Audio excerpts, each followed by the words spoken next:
Okay, friends. While I'm eating my food here, I'm going to start out with this video. I'm going to do the night shift tonight. We've got thunderstorms rolling in. They're already here. Northwestern California, Western Oregon, for the most part, is extremely vulnerable, although the thunderstorms can and will be in Eastern Oregon too. So hold on to your butts. It's going to be a bumpy ride tonight. I don't know if the thunderstorms are going to start fires and then immediately rain them out, or if it's going to take a while for the wet storms to follow. Hey, friends. Yeah, thanks for being here. Hi, Robin Banks. Hey, Chico. I used to hang out there a lot. Thunder, how are you? I'm sorry I was late, guys. I meant to be here about 8. I mean, 6 o'clock was the earliest I possibly could have been here. I had a terrible night, stomach problems, and I just found out that Portland's water supply has been. This is a scandal. Portland's water supply has been found to have cryptosporidium bacteria in it for months now.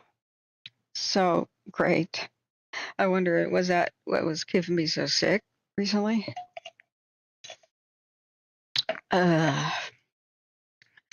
Anyway, I'm here now. We're going to do the whole night shift. Going to be here all night. Let's start out with Predictive Services weather briefing, which was for today.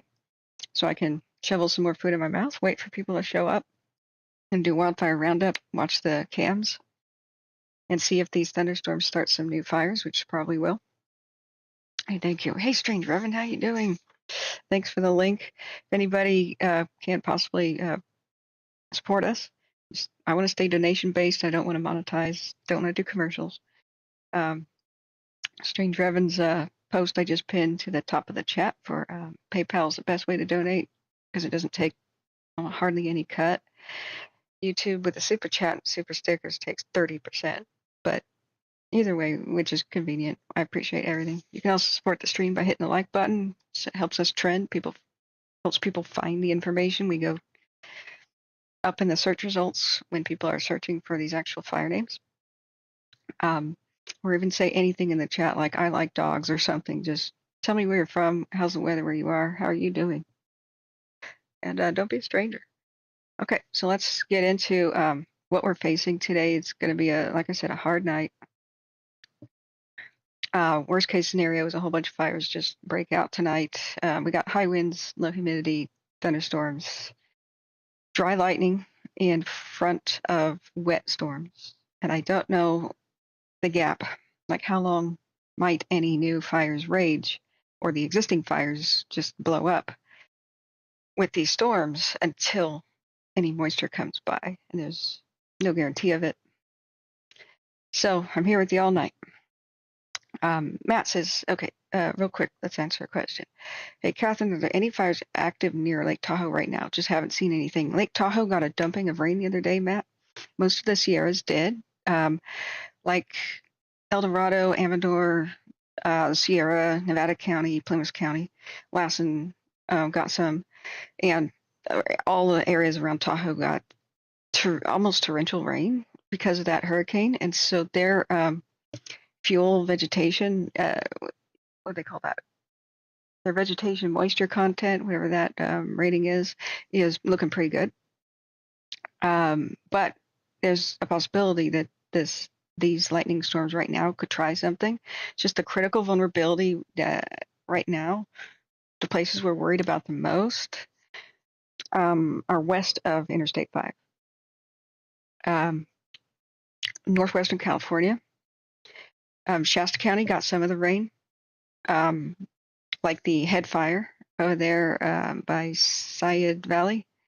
That got nice rain on it. That really helped them work towards getting that under control. It's looking really good over there. But everything else is critically and horrifically bad and super dry, like Del Norte County, Humboldt, all those places. I'm very scared for the redwoods, very scared for the west coast of Oregon, the Coast Range, because it's been bone dry, unusually so. This is one of the few times in history where you'll have potential for massive wildfires in Oregon's Coast Range, which is almost always soggy. So that got none of that remnant hurricane stuff. Eastern Oregon did. So Eastern Oregon is less vulnerable right now to wildfires than Western Oregon is. So everything west of the Cascades, especially southwestern Oregon, is looking scary. Here's our current red flag. Excuse me, it moved. Just give you an idea. Um, I'm still worried for Western Oregon, even west of Portland, like Tillamook County and all these places. But everywhere that's, if you take I-5 here, everywhere west of Redding, Eureka, Crescent City, Coos Bay, Roseburg, Medford, uh, all those places. And the Lookout Fire, Bedrock Fire could get way worse tonight. We're going to check them really quick. I just want to orient people to this. It looks like even the Washington Cascades have some red flag stuff going.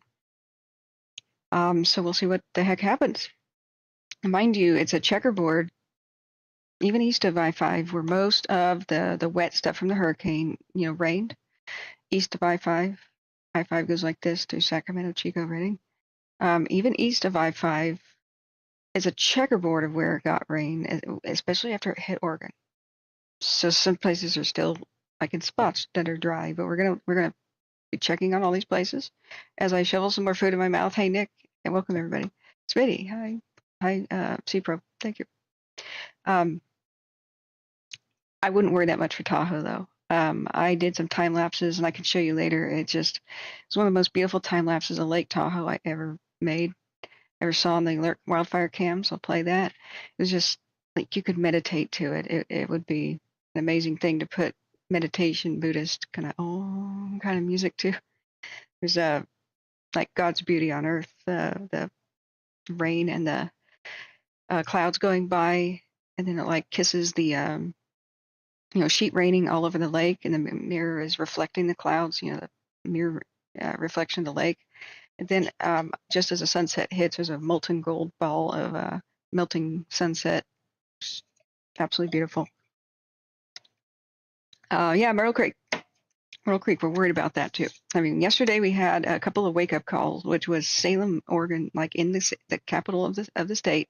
We had a big wildfire breakout in the southwest corner of the city that almost got completely out of hand. They saved it with aircraft in the nick of time yesterday. That was my yesterday broadcast. So like I said last broadcast, I wouldn't be here most of the daytime. I would sleep so I could be up all night and cover these thunderstorms, because nighttime is when the public does not have information from authorities. They go to bed. You call the telephone numbers for information, and they're offline. There's fewer 911 operators on the night shift. There's fewer any kind of worker on any night shift to man phones or do anything like that. You might have to wait 24 hours for any kind of Facebook reply. That's why we want to do the night shift whenever there's thunderstorms and fire danger, because that's when people can't get information otherwise. So first of all, to orient everybody, let's do predictive services, which is like it's based out of, I think, Redding, and it is the straight from the horse's mouth. This is the end all fire weather, the Pope, okay, of fire weather. Like there's NOAA, there's National Weather Service and stuff, and then there's predictive services, and they are above everything in credibility and expertise. So this is what their fire weather forecast is for today. I'm going to play this so that I can eat for a second. It's a 6-minute video.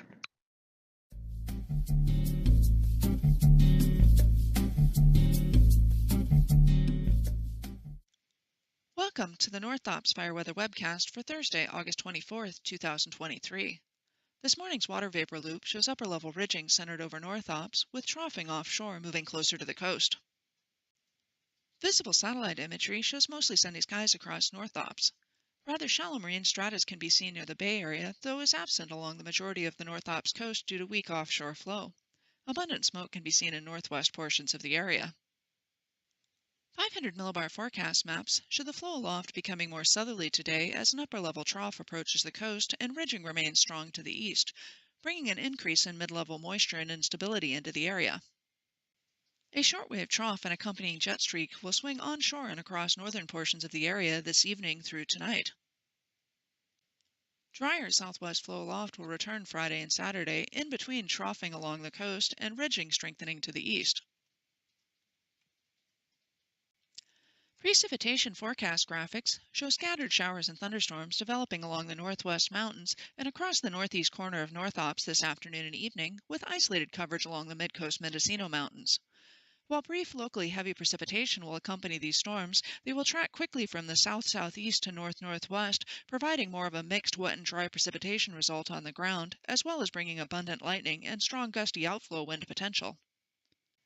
Fast-moving, higher-base thunderstorm activity will continue in northern areas tonight, with a second area of enhanced elevated thunderstorm activity over northern portions of the Sacramento Valley and surrounding mountains beginning a little after midnight and tracking quickly to the north through the early morning hours. The early morning thunderstorm activity should exit North Ops by around 8 a.m., with much more limited isolated showers and thunderstorms possible in the far northeast Friday afternoon and evening. Wind and relative humidity forecast graphics for early this morning show light offshore flow with areas of moderate to locally poor relative humidity recoveries beginning to develop along slopes and ridges, and with an overall drying trend across the area.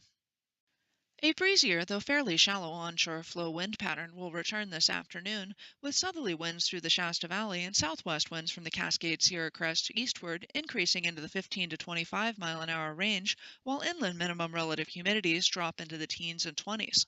West-southwest winds through the greater Bay Area and Delta will increase to 25 to 35 miles an hour this afternoon and evening, with northwest winds of 15 to 20 miles an hour developing through coastal gaps further north. Gusty outflow wind potential from thunderstorms beginning this afternoon will remain a concern through tonight, with winds elsewhere diminishing through the overnight hours. Onshore flow will continue along the coast on Friday, with afternoon and evening west-southwest to northwest winds through coastal gaps, southerly winds through the Shasta Valley, and southwest winds from the Cascade Sierra Crest eastward, all gusting in the 15 to 25 mile-an-hour range. Relative humidities along the western slopes of the Coast Range will increase in comparison to this afternoon, with minimum relative humidities in the teens and 20s continuing in inland valleys. Winds will diminish Friday night, with moderate to locally poor overnight relative humidity recoveries becoming more widespread as ridging to the east strengthens and thermal belt effects increase. Locally breezy northwest to southwest winds of 15 to 25 miles an hour will return again Saturday afternoon and evening, favoring coastal gap areas, with more widespread drying continuing across inland areas and minimum relative humidities ranging from the upper single digits into the teens. 500 millibar forecast graphics for Sunday through Wednesday show troughing along the coast with strong ridging to the east continuing to bring a warming and drying trend through Monday. The ridge will break down on Tuesday as the trough pushes inland across the Pacific Northwest, potentially bringing a critical fire weather pattern of increasing westerly winds, with relative humidities remaining rather low across inland areas. Precipitation graphics for the same time period show dry conditions area-wide. Isolated showers or thunderstorms may be possible at times favoring northeast portions of the area depending on the exact position of the trough, though the coverage of these should remain low. Wind graphics show onshore flow gradually deepening along the coast through Monday, with locally strong west to southwest winds possible on Tuesday, especially from the Cascade Sierra Crest eastward. Following the trough passage, north to northeast offshore winds may develop Wednesday night and continue through Thursday night. Relative humidities will fall quickly in response, with widespread unusually low relative humidities possible Wednesday and Thursday, and poor to very poor overnight relative humidity recoveries. The North Ops Significant Fire Potential Outlook shows moderate risk for the north coast and northwest mountains today and tonight, with low risk elsewhere and increased initial attack activity expected due to the fast-moving thunderstorm potential this afternoon through tonight.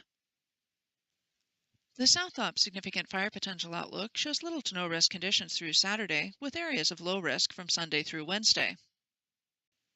And now to sum up the North Ops fire weather highlights. Scattered fast-moving showers and thunderstorms will develop across the northwest mountains and northeast corner of North Ops this afternoon and evening, with more isolated coverage along the Mendocino Mountains.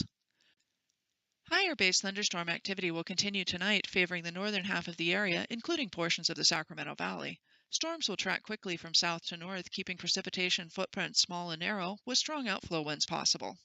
Drier southwest flow aloft from Friday through Monday will bring a gradual warming trend with lowering relative humidities, as well as more minimal isolated shower and thunderstorm chances favoring the northeast at times. Stronger westerly winds will develop Tuesday, potentially followed by gusty north to northeast winds Tuesday and Wednesday nights, with rapidly lowering relative humidities. Great. Rapidly lowering humidities. Great. I followed that as best as I could. I just had a phone call come in as I was trying to shovel food in my mouth. This is a live broadcast. Just if you guys have come in, please put your comments in the chat, especially any questions that you have. I'll try to cover the whatever you guys need information about before you go to bed. I want to cover that first for you, and then we're going to cover in general probably the new lightning fires that are possibly even happening right now as the thunderstorms are moving through the area. So just to recap, and for the people who have just arrived, we have critical fire weather danger. We have red flag all over the place on the west. Now, if anybody's familiar with Interstate 5, it's the north-south. I mean, we have international viewers here. So it's the major north and south artery that connects Alaska all the way to Mexico. So it runs through California, Oregon, Washington. Here at Sacramento, it's basically this line that follows a major river system, goes through Sacramento, then to Redding, Medford, Roseburg, Eugene, blah, blah, blah, up to Portland, up to Seattle. So this is basically actually a very good dividing line to explain what happened with the fire danger. Almost everything that is super dry is west of I-5 in general. With the dry vegetation right now, it's where the most, if lightning strikes west of I-5, it's much more likely to start another big fire and have it take off and running in the thunderstorm winds than east of I-5. That's because east of I-5 got the remnant moisture from that hurricane that rolled through a couple of days ago. And when I say some moisture, it got dumping moisture for the most part. So we are not as concerned for the Sierra Nevada mountains, Tahoe area, even Plymouth County, Susanville, and all these places that are usually pretty dry, because at least days ago they got a whole lot of rain. And we'll check out these two little things, whatever those are. Now, it was spotty, so there might be some little areas. Like, let me turn on this webcam again. Sorry, friends. If I'm going to gesture with my hands, you probably got to see that. So it was spotty. There's checkerboards and some like dry spots where the thunderstorms didn't rain, but that still means that the fires can't quite take off east of I-5 like they could in the west. In the west, we are expecting hell, basically a hellish kind of a night. For Del Norte County, Humboldt, those areas, Eureka, Crescent City, Coos Bay, up to Florence and Eugene, these places are critically dry. And we're going to get dry lightning storms that roll through first, and then supposedly some wet storms are going to roll through second. But how much damage could any of the lightning strike fires, the new ones plus the old ones, how much worse could they get before any moisture? Like, how long is the delay? That's what we don't know. So put in questions in the chat. If people are on cell phones and you don't know that chat exists, you can like touch the screen, and there are little three dots and stuff. It'll say chat, show chat. Also, you can hit that button if you're on desktop. It's kind of different from both things, but some people don't realize chat exists, so I just wanted to put it out there. So I know a lot of people might be ready to go to bed, so what we need to do is check out the areas of the greatest critical danger. Where are the storms right now is what we're going to start with, and put your questions in the chat. We'll go to those. We'll cover those wildfires first. So here, let's look at radar. Current situation with the lightning. We got reports that Myrtle Creek is blowing up with lightning, and I just saw it as I was trying to go live. I tried to go live at 8, had some technical problems, and a couple other things hit. A bunch of lightning just rolled through east of Crescent City over where the Smith River Complex is, which is probably just fueled the fire there unless it rained. And so if we could go back to a later radar loop, I would like to know if it rained at all, but we'll check the cams and they should show us. I wanted to go live at 8 too, because after 8:30, which is sunset, we can actually see the fires through the smoke It was just a smoky day for most of them, where we could quote cover them, but not really get that much information, right? So we got plenty of lightning going on by Brookings, all the way up to, let's see, where is that? Port Orford. The flat fire is still going. Everybody's forgotten about it because it's been kind of dormant, but it's not very dormant now. We see a little bit of rain. Let's see, what is the scale here? Like, what is the amount? I mean, that's blue is like the least amount of moisture, like spitting, It's very, very light if it's green. Significant rain is where yellow and red is. Red is like pretty hard rain. I'm pretty disappointed to see a lot of blue and a lot of green. So with the big wildfires, that's just kind of like putting a spritz spray bottle on them. We would want significantly more than that. So if you just see lightning roll across a place that's green, it may not be enough to stop new fires from really taking off. So we've got dozens of lightning strikes currently moving over southwest Oregon. It's pretty much west of Grants Pass, but you do see a little bit east of I-5 there. Now, fires are easier to control in the flatlands by far.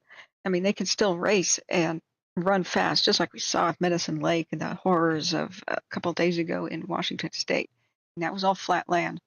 But they also got it under control relatively quickly, within days. Whereas fires in the mountains, sometimes they cannot be controlled by man if they get big enough and if they're in the right kind of terrain where there's not many roads. Steep, rugged, high altitude type terrains, sometimes humans can't do anything about those fires, and only winter is going to put them out, or the rains of autumn.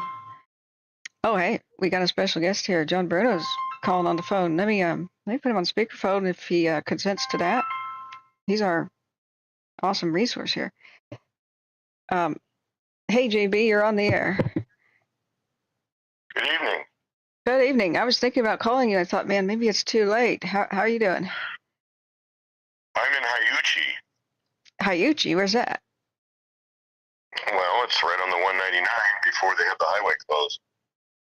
Okay. So Hyuchi's about 6 miles east of Highway 101 on Highway 199. It's a small community. Okay. Near the fire.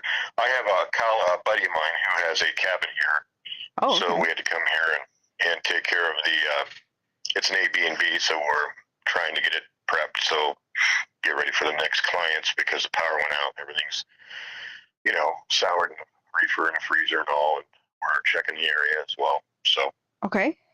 Anyway, I just wanted to. Yeah, this thing here is going to be a big project. Yeah. Yeah, that squall that came through here just had a little bit of trace of rain. It didn't, at least in Hyuchi. Okay. Any precip that fell was caught mostly in the upper canopy, but there was some downstrikes that were pretty heavy duty. All right. So, and this is pretty heavy timber. It's never been logged or hasn't been logged in a long, long time. Of course, then you have the Redwood National Park here adjacent to the Jedediah Smith State Park. So, they could get some new ground fires out of this. Right. Yeah. But anyway, so I just want to know if you had any questions. Oh, absolutely. Checking in with you. So I just found Hyuchi. It looks like it's not too far away from Crescent City. So I went live, and my stream title now is, I'm going to be up all night. These thunderstorms, and it's kind of hold on to your butts. Now, what we're seeing mostly with this rain, it's green and it's blue on the radar, and it's just very light. So I'm thinking, how are the winds down there? Do you think how will this affect especially the Smith River complex? Will it just mostly fan it, even if it has light rain? Well, I think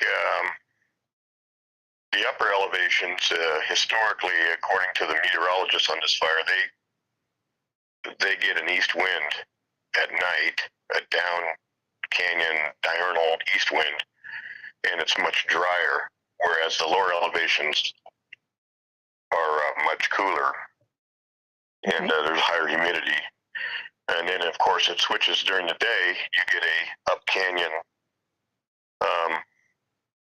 sea breeze that comes through and it turns into a west wind. Of course, when the storm comes through like it did today, you get outflow winds. So as we were approaching from Reading over to Arcata on 299, there was a lot of downslope, there were a lot of thunderhead winds, outflow winds that were squirrely around, and they got pretty gusty. So, anytime you have a thunderhead, you've got a lot of movement vertically and unstable air, and that unstable air creates a lot of downdrafts and squirrely winds.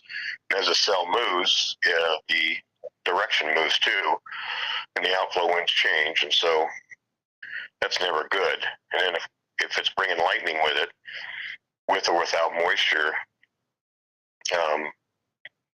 that's a problem too, especially if it's dry. In this case here, there was some moisture, heavier in some areas than others.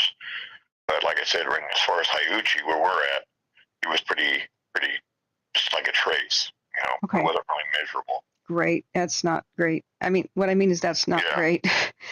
That's my big concern.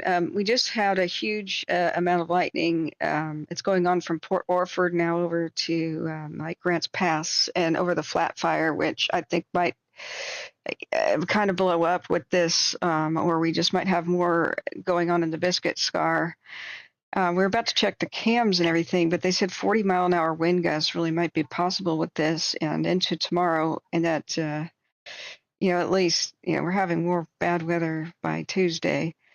But I'm thinking tonight that some fires might rampage a bit, especially in Western Oregon, west of the Cascades, all the way to the coast. Got almost no rain for weeks. So while Eastern Oregon and the Sierras of California got the remnant hurricane moisture, even if lightning strikes over there, it's less likely to have anything take off and running. But for the first time in a long time, the west coast of Oregon, the Coast Range, could have some serious fires break out all the way up to Portland.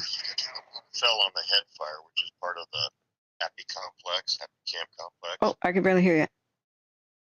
The Happy Camp Complex. Yeah, over by the head. Fire, okay. That received a horrendous amount of rain. I have a friend that's on the line, and he said it's mud sloppy wet. It was yesterday. So, whereas that rain did not hit this far west and hit the Six Rivers complex, they didn't get the volume of water that they got. So yeah, it's isolated. The rain, the wetting rain is isolated depending on where you're at on planet Earth. Right. So, yeah. And I know the Cascades got hit over by Bernie, Mount Lassen, all the way down to Orville and all that country, Orville Lake, that country to the east, the Plumas. Yep. The Tahoe area got hit real good with rain. Yeah, that's great. So the sad part on the lightning is it starting to pour electricity down to the earth. I mean, you'll get new starts possibly. Yeah. More new starts. We got a wake-up call yesterday. Salem, Oregon, like the capital of Oregon, had a really serious, often running vegetation fire where the country meets the city, and they could only control it with aircraft. They barely got it in time before it raced across rural properties, and it was that's pretty dang unusual to use aircraft in a city fire. But they had a fire burning. Was it burning from structures to structures? Actually, it took off in like a little miniature forest area. Like it was, they can't develop really the steep slopes because there's a bunch of hills southwest of Salem. So they left them as greenery. Yeah. It's called the Liberty Fire. Salem Heights, I think. Yeah. Salem Heights, yeah. Think so, southwest town. So it ran up the hill, and there were some people that had like horse farms and stuff up on the hilltop. And so they called in air tractors that dipped out of the Willamette, I guess, which is amazing. But they're the ones who saved the day, as well as the ground crews, of course. Well, that's where, air tankers and helicopters are most effective as an initial attack. Yes, a lot exactly. of people have a misconception of air tankers. On these big 50,000 acre fires, they can make a contribution, but they're most effective in initial attack. Yeah. As soon as it breaks out, you went there. Yeah. Yeah. Okay. So I was wondering, since you're there, you're going to stay over there overnight, and the Hyuchi is not. I'll be here for 3 days. Yeah. 3 days. Okay. Hyuchi's is it have any sort of evacuation status right now with the complex there? Well, I think it's the level 3, which is ready status. Level 3. Yeah. Oh, that's level 1. 3 is go, I guess. Number 1. Excuse me. Yeah. I'm sorry. Okay. Yeah. Ready. Level 1. Okay. But this is a very defendable community, and I think this is state responsibility area here. Yeah. I believe it's the responsibility of CAL FIRE. So there's probably 500 to 1,000 people that live here. Mm-hmm. And there's an RV park and a few retail places, a motel, and single-family dwellings of various sizes along the Smith River. And but it's a pretty defendable community. But the Gasky community is going to probably be an island by the time this thing's over. Yeah. You know, they're building a lot of dozer line in and around the perimeter of that town. Yeah. Yeah, we're talking about, for anybody who just joined, we're talking about Del Norte County, excuse me, and Humboldt area, northwestern California, which has got the rampaging Smith River complex going on. Now, we're watching the cams right now. Did you see the incredible footage of the Wild Frontier camera burn over at Camp 6 over by Gasky? You mean when the fire ascended on the hill where the camps were? Yeah, there are guys. Like 3 nights ago? Yeah. 19. Yeah, I saw that. Yeah, that was crazy. I was just like, guys, get in your shake and bakes or run, because there was one guy still trying to squirt water on some dead branches and stuff over by what I think are propane tanks in that view. And then the fire like almost comes up from right behind him, and I guess he runs. Is that camera still up? Yeah, they are. Yeah, they defended Frontier. Yeah. It says Wild Frontier 1 and 2, and they came back as soon as the burnover happened, and they defended the buildings. You could see the CAL FIRE presumed or other firefighting trucks. But there were some Type 3 engines and some personnel up there that were prepping that before it came, and then they stayed there because there's some dirt roads and some mineral soil that they, I think, stayed in within, and then they had some of the fuels already removed, and it took a stand there to save that infrastructure. I think the buildings are block or fire resistant construction. I think they're either block buildings or concrete slump block or steel with steel roofs and all. So that's pretty defendable. And the LPG tanks would be fine unless they were really adjacent to a lot of dead fuel. They were. Yeah. Well, then they can heat up and release their gas. But it looks like it made it through, no problem. I mean, they've got that thing still. I mean, you can look at it now and see the perimeter's all. You can look at the 100% consumption on the boughs of the tree, so you got pretty hot. Oh yeah. Because, Now that's one of the videos from now on going to use. We're doing a time lapse currently right now of Wild Frontier 2, the last 12 hours, and you can start to see in the sky the thunderstorms rolling over.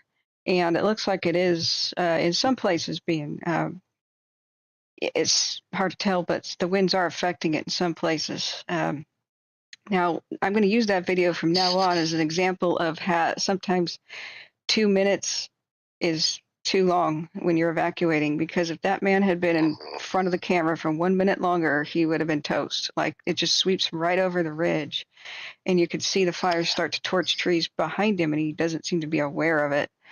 That screenshot is pretty scary.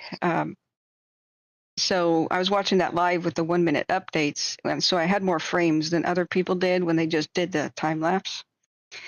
And I couldn't believe that after the rest evacuate and the fire's charging up the hill, that he goes out there with a hose to try to wet down the branches next to the propane tanks. I went, oh my God. So it was. Well, I'm sure he felt that, like I said, there was a lot of mineral soil on the top of that hill there. I think those guys wouldn't have stayed there if they knew that it was too dangerous. I think that the firefighters,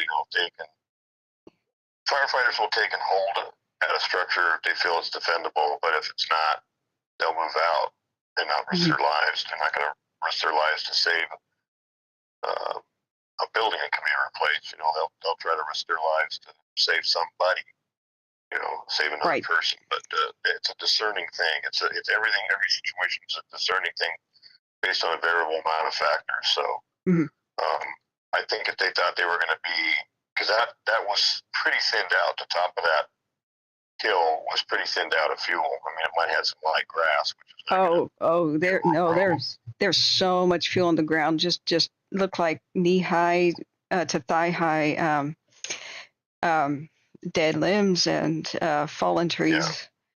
I know they were in there way before, and so they might have been able to move some of that. I hope so. Maybe they scattered it or something. But anyway, this is going to be a long-term situation here. This incident is going to be long-term. Yeah. So Smith River. Yeah. You look at Zeke Lunder's site. Okay. He was able to be online now, and he's got some map indications that show you what the strategy is to contain this thing. And it's a pretty big box of indirect line that they have to build. And I think it's something like 60 miles of line that has to be built. 60 miles. Wow. Yeah, 60 linear miles. We're talking all the way from this fire's now in southern Oregon. It's actually, past the border, and it goes all the way south down to where the Coon fire is, and then southwest out to the town of Gasky, out to what they call the High Divide Road, and then it's east over toward the tunnel that goes in on 199. It's a pretty big fire. Right now, I think it's something around 60,000 acres, but when they get done and through and all this, it could be probably double that. Yeah, it has hit and crossed the Oregon border. It's the largest evacuation zone, I think, that and the head fire that I've ever seen. It's like a big chunk of the state. Well, the fire history on the Klamath National Forest has always been great. I'm taking you back in the clock here, but my first experience was 1987. 1987, California experienced a siege of 1,800 fires in one weekend from a monsoon lightning siege that came up through the Sierras and the Cascades, went across the Siskiyou into Oregon. But I was on fire for a couple weeks, called the Kelsey Complex on the Klamath.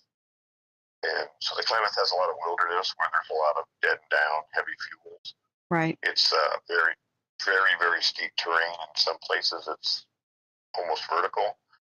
It has a lot of non-road access areas on the forest. Yeah. And so, it's very difficult to fight these fires. Very difficult. And then, put a weather condition where you get a lot of squirrely winds and you got low humidities or, warm temperatures. It's all challenging. Yeah, this is nightmare mode. If this was a video game, there's hard, there's easy, medium, difficult, nightmare mode.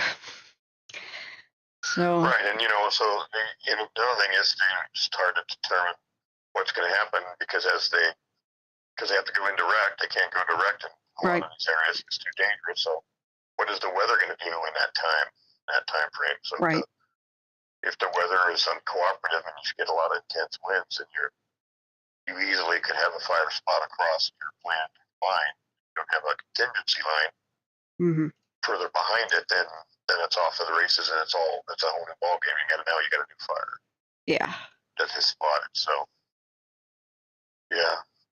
If you look at the drought index, I don't know if you told your listeners, but if you look at the drought index, this particular part of the state didn't really get the rainfall it normally gets on an annual basis. So it's considered, it's considered unusually dry and even a slight drought level, or what they call a moderate drought.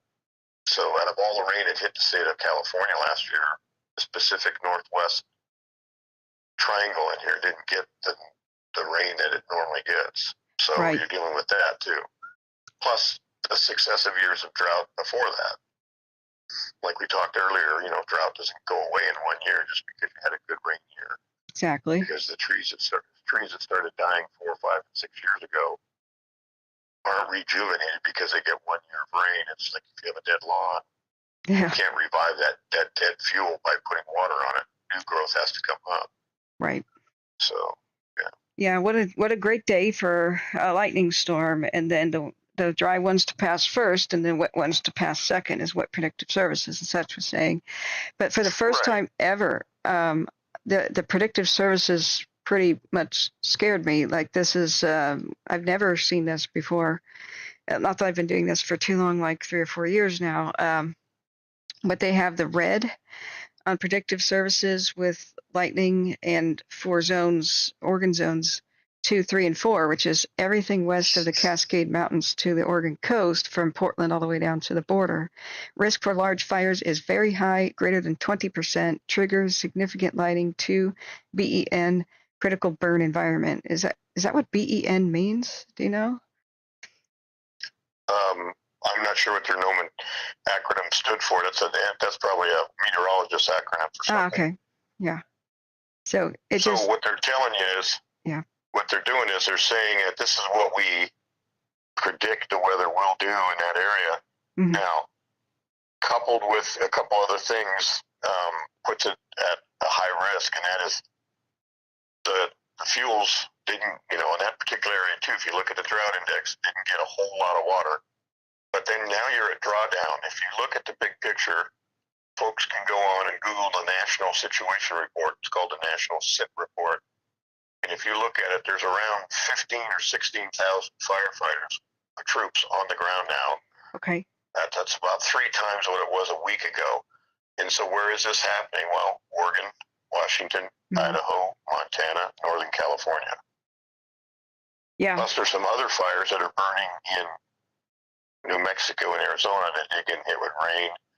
Alaska has fires. Canada has fires that are being assisted by resources from the USA.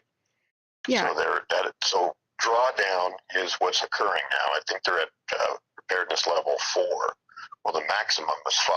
They'll probably hit 5 here in another couple of days. I wouldn't doubt it. For Canada or here? Like for the U.S., the preparedness level is at 4. Okay. Right. So, the resources in Canada, I don't know what the volume of them that the Fed sent there, but the big picture is you can see drawdown occurring every day. Right. Yeah. So, and then you had the hurricane, which with the hurricane probably complicated things in that they couldn't release crews in SoCal because they were going to do sandbagging and other operations. But now that that's passed, and as they get a handle on that, then there'll be more crew availability.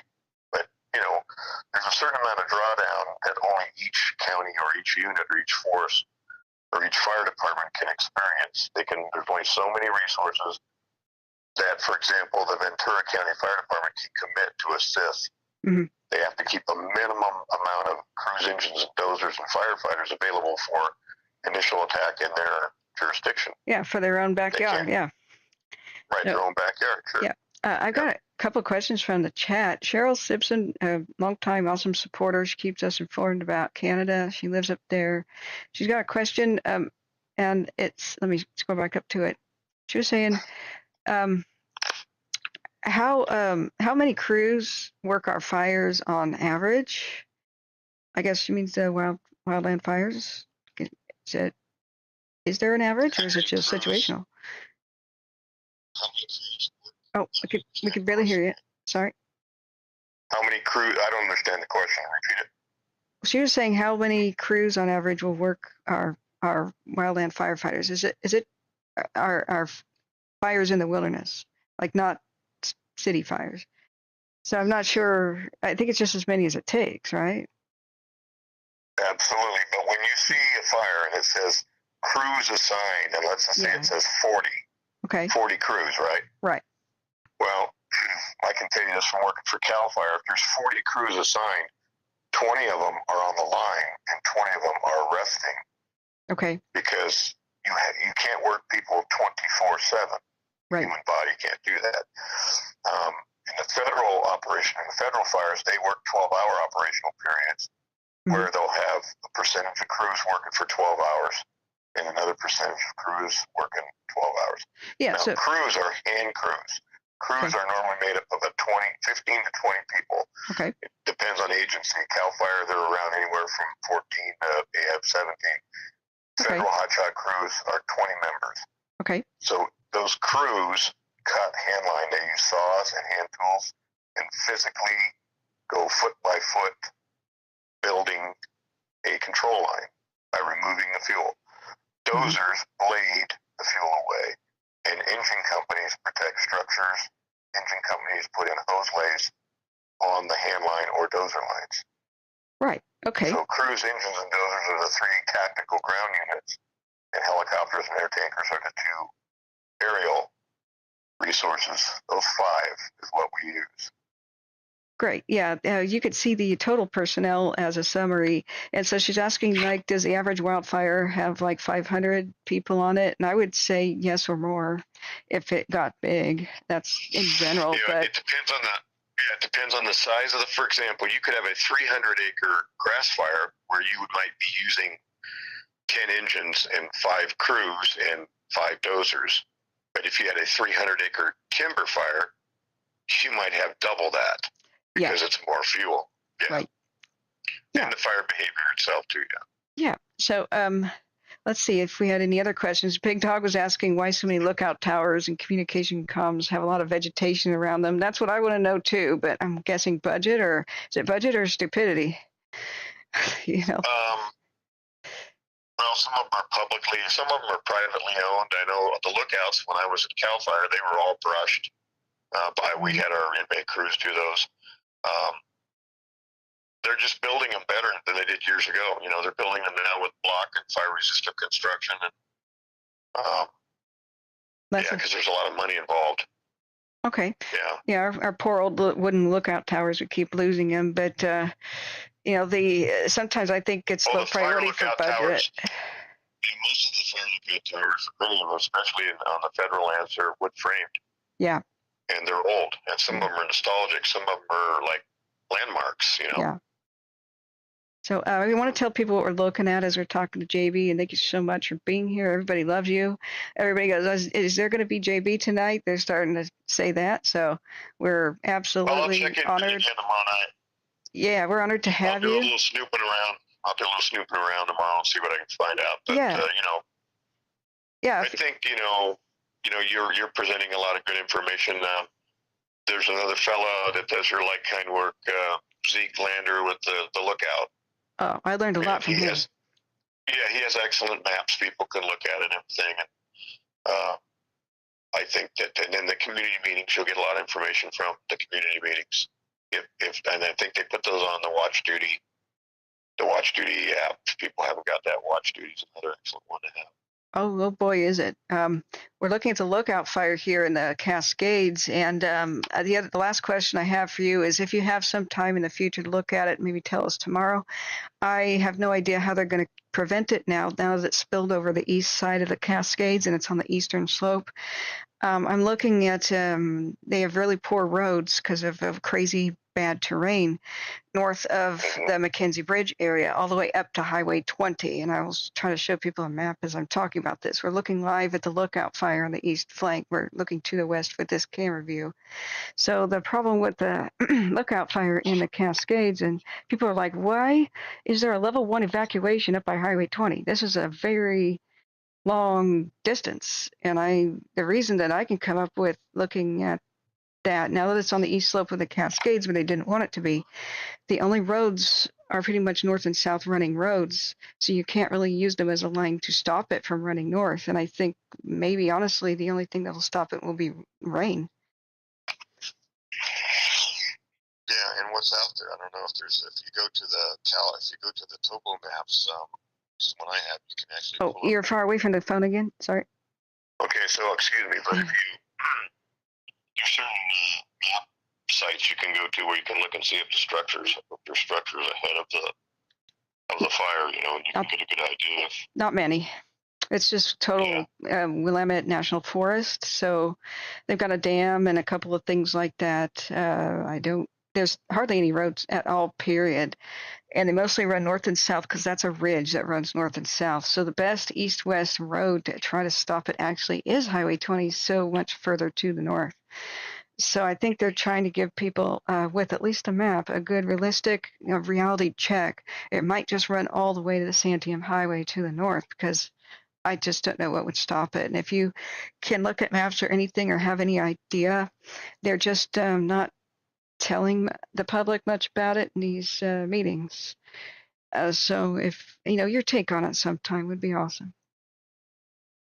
Well, it's very difficult when you have heavy fuels and you have winds and you have dry fuels at this time of year, and then you have the different kinds of weather patterns that come in. So when they go indirect, which they're doing on a lot of these fires, they have to for safety reasons.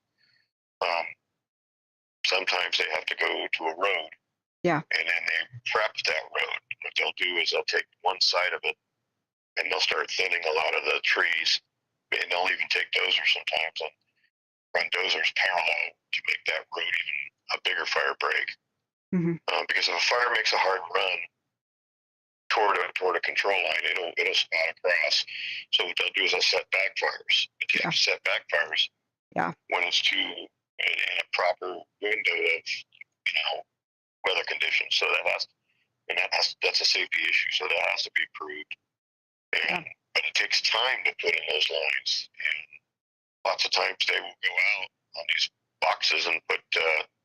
They'll try to normally pick ridge tops where there's maybe an old peak trail or an old dozer line from a previous fire. So very labor intensive and very time consuming.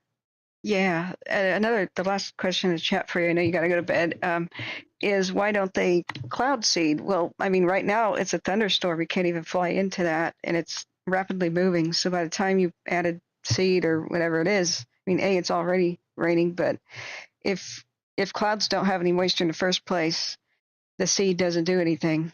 So you can't generate. Yeah, I have no clue what the cloud seeding can and cannot do. Yeah. As far as I know, it's so hit and miss that everybody's enthusiasm mostly dropped. And the Soviet Union type world and the communist world still has a little bit of faith in it, and they try it so often, but it can't work miracles. You can't make moisture out of nothing. So, but what do you want to leave us with any last words? I don't think we have any more questions. What do you think about the situation? Well, I would just tell you that here we are in the third week of August. And, you're away from the phone again. I'm sorry. Your voice. Oh, I'm sorry. I'm in an area where there's no electricity, so you might be, hearing that. So anyway, we're in the third week of August. Yeah. And we really have had a moderate fire season in California, if you looked at the statistics. Yes. But only in the last couple of weeks now, things have taken off because of the lightning. Yeah. Everybody's been catching their fires so far. We haven't had a lot of hot, dry, super windy days, at least in the North State, and even in the South State. If you look at the predictive services 7-day forecast, Southern California got so much rain that they have low risks for the last 7 days, and they had a lot of low risk days already. So, but one thing you have to keep in mind is we're right in the third week of August, so we have a lot of fire season left. Depending on what the weather does, it can even be even more intense. Yeah. So hold on to your butts. We'll likely have an Indian summer because what El Nino means for, in general, the western states is a wetter than usual southwest, which is like California, a hotter and drier than usual Pacific Northwest. And that doesn't mean the Oregon border. It means northwestern California all the way up to Canada and possibly the Yukon. And that's why the Canada fires are so bad there, and Oregon, Washington is having some crazy takeoffs. So hold on to your butts. It probably means an Indian summer. The fire season might be running into mid-November, right? Right. That. Did you cover with your folks that was called the Gray Fire in Medical Lake? Yeah, you're far away from the microphone again. Not live. Medical Lake, Washington. not live. I wasn't here, but yeah, the aftermath, that was insanity, the way it ran so fast. Yeah, I listened to the fire chief in that fire district, and I've been through that area a few years ago. I drove from Kellogg down to Salem, and I was off Highway 90 there, and I was looking at the fuels. It's basically similar to what's out by Susanville and Reno. It's a high desert plateau, a lot of sage, a lot of fine grasses, and that was a ripping fire, fast moving fire. Got into the town there and just I think it was something like 200 homes the last time I saw. In just one afternoon. It doesn't necessarily mean that fire is going to go for weeks on end. It's not timber; it's in light fuels. Yeah. But the wind is the culprit. Yeah. If you look at the common denominators of all these large damaging fires, since you've been covering this show, that common denominator is the wind. Yeah. That makes it destructive and makes it intense. Dixie didn't blow up like it did because it didn't have wind on it. It had wind on it, and once the wind backed off, they were able to gain mileage on containment. Right, and that's the horrible thing is if you have even on the flatlands where it's usually much easier to control fire, you can't get aircraft in there when it's being driven by high winds because the aircraft will be buffeted and possibly crash, and the amount of smoke that's produced. Yeah, and when I worked in Cal Fire, we had a 30-mile-an-hour limit. And we were getting winds more than 30 miles an hour. We had to ground the helicopters and the air tankers. Same thing, that was getting pretty close. Mm-hmm. So the air tactical group supervisor makes that call, and all. We had that during the Jones Fire in '99, where we temporarily shut all the aircraft down. But sometimes when you have an air tanker and it drops on the head of a fire that's really moving out, the flames are more vertical than they are, or more horizontal than they are vertical, it'll split the fire because it's moving with such intensity. It'll just split, and then you'll get two heads. So, it's kind of a daunting thing for folks to realize, but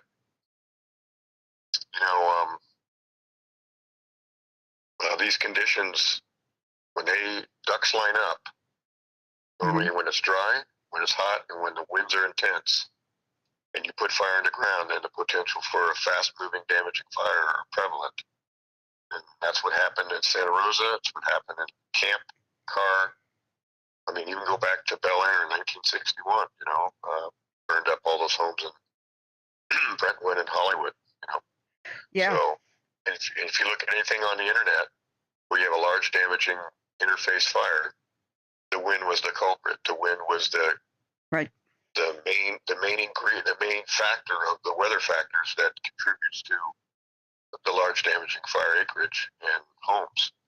Right, and that's what we got in store for us tonight, folks, is we got 40-plus mile-an-hour wind gusts near the Eureka area, possibly in the forecast, even though there's sustained winds generally around 10 to 12, maybe 15, as the back-to-back thunderstorms form and roll through. We've got some systems forming south of San Jose in the California Valley. We got some that just ran from Tahoe to Reno up towards Paisley and Lakeview, Klamath Falls. We have lightning that's all over Gold Beach, Crescent City, Medford, headed to Roseburg, all over where the flat fire was.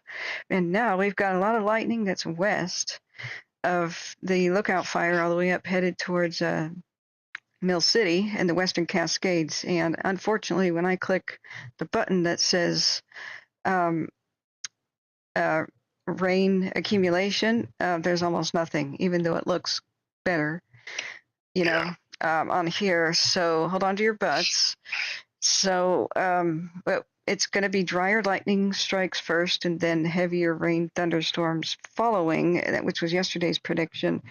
But who knows how bad any of these lightning strike fires can get before the moisture comes, if the moisture comes at all. So we've got a very active on the cams Lookout Fire. There's a little bit of lightning west of it, west of McKenzie Bridge, but you can see how there's a lot of flare-ups and flashes and wind gusts going on some of these cams. So I'll be here all night. I'll cover this in the morning. There should be some morning updates, and that might be about the time I log off, around 10 in the morning.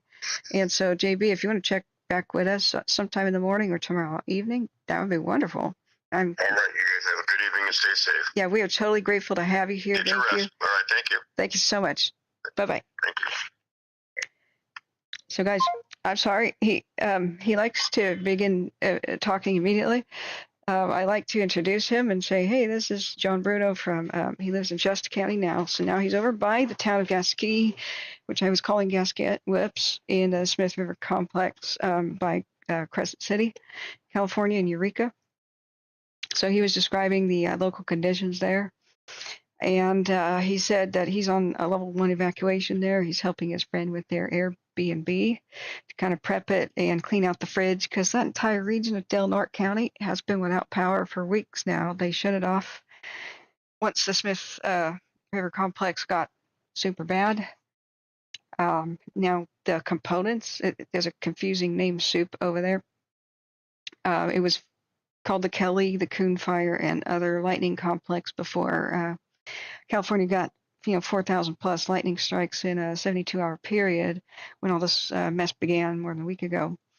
So he's over there currently, and if he can hear any word on the street, he'll probably get in touch with us tomorrow. But he's highly qualified. He's taken me under his wing. It's where I get a lot of my good information straight from the horse's mouth. He's a retired fire chief, and he's living in Shasta County right now. So he was there during the campfire at Paradise. He was there working fires and observing them in the 80s, late 80s, like we were saying. Car fires that happened in his backyard. He was there during the 2021's Fawn Fire and everything that affected the Shasta County. So he's got extremely good information for us with his level of experience. We're just absolutely blessed to have him here. So I keep telling him now that, everybody's like, thank you, JB. And everybody asks, is he going to be on the stream tonight? So, yeah, he's welcome to call whenever. So I hope I got everybody's questions for the chat. And we are looking right now, and I tried to go through some of the videos. This is a current look.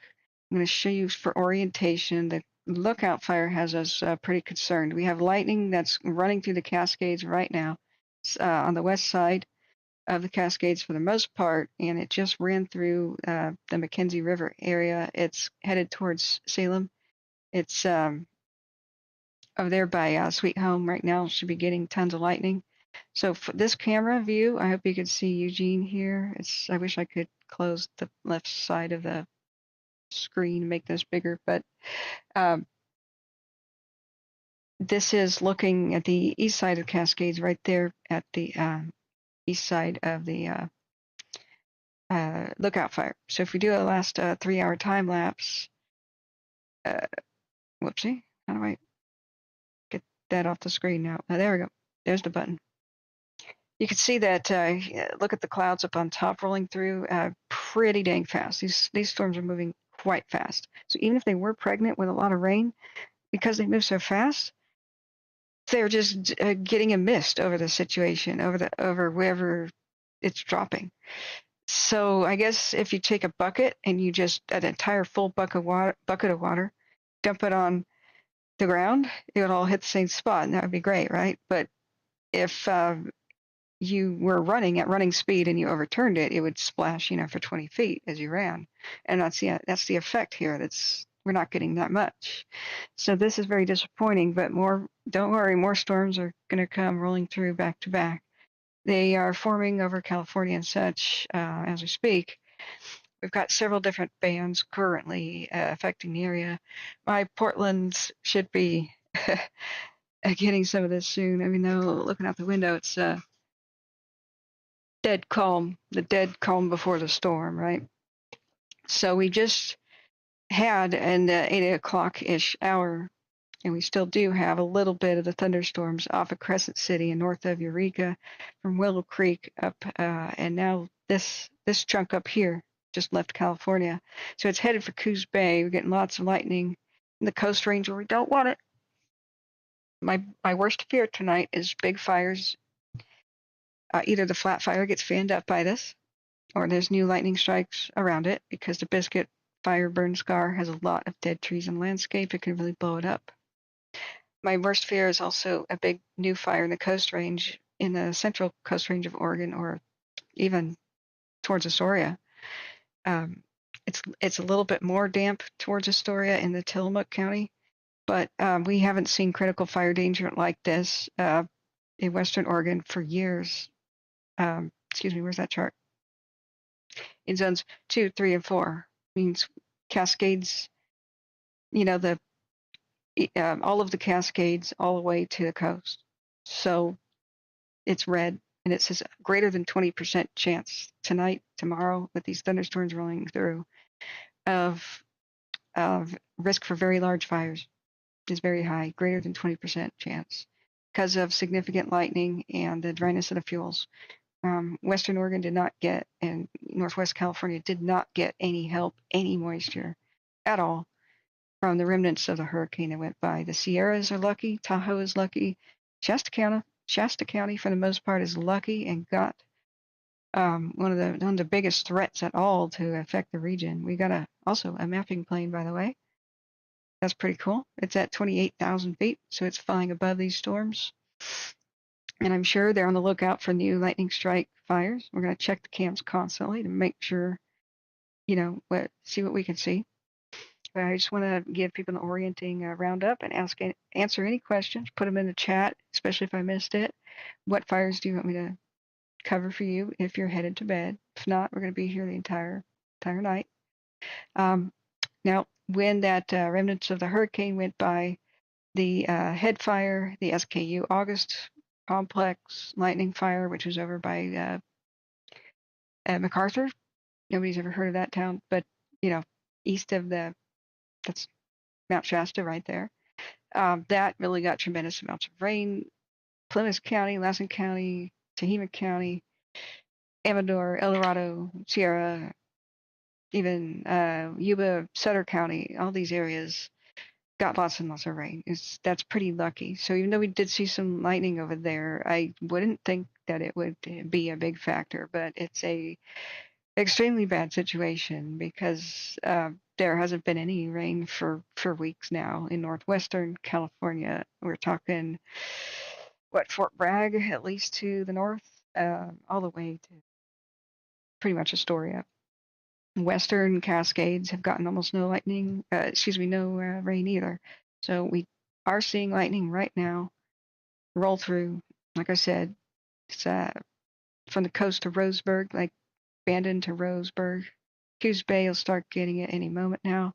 The other currently moving storm there's still a bit of the thunderstorm. It's just now kind of leaving the area, moving from McKenzie Bridge to the north. Sweet Home, Lebanon, Albany. It's not really quite reaching Corvallis, although I'm sure you can see this and hear this from Corvallis. Lightning is now significant amounts of it just south of Lyons and Mill City, and these people are absolutely traumatized by fire. This would be the Beachy Creek burn scar here. There's tons of dead trees for lightning to hit, start at least torching some of the big old growth trees, dead from the Beachy Creek fire. East of Mount Angel, Silverton, Malala area, up to Estacada, it looks like. We got another band that does not seem to be doing much with lightning, except east of Sandy, kind of Mount Hood's doorstep. Is that government camp over there? No, government camp's down here.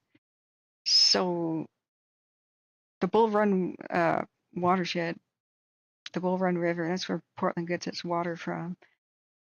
And the scandal just broke that the Portland water has been contaminated, at least for several months now, by cryptosporidium bacteria. So maybe that's why I've been so sick lately with my stomach for unknown reasons.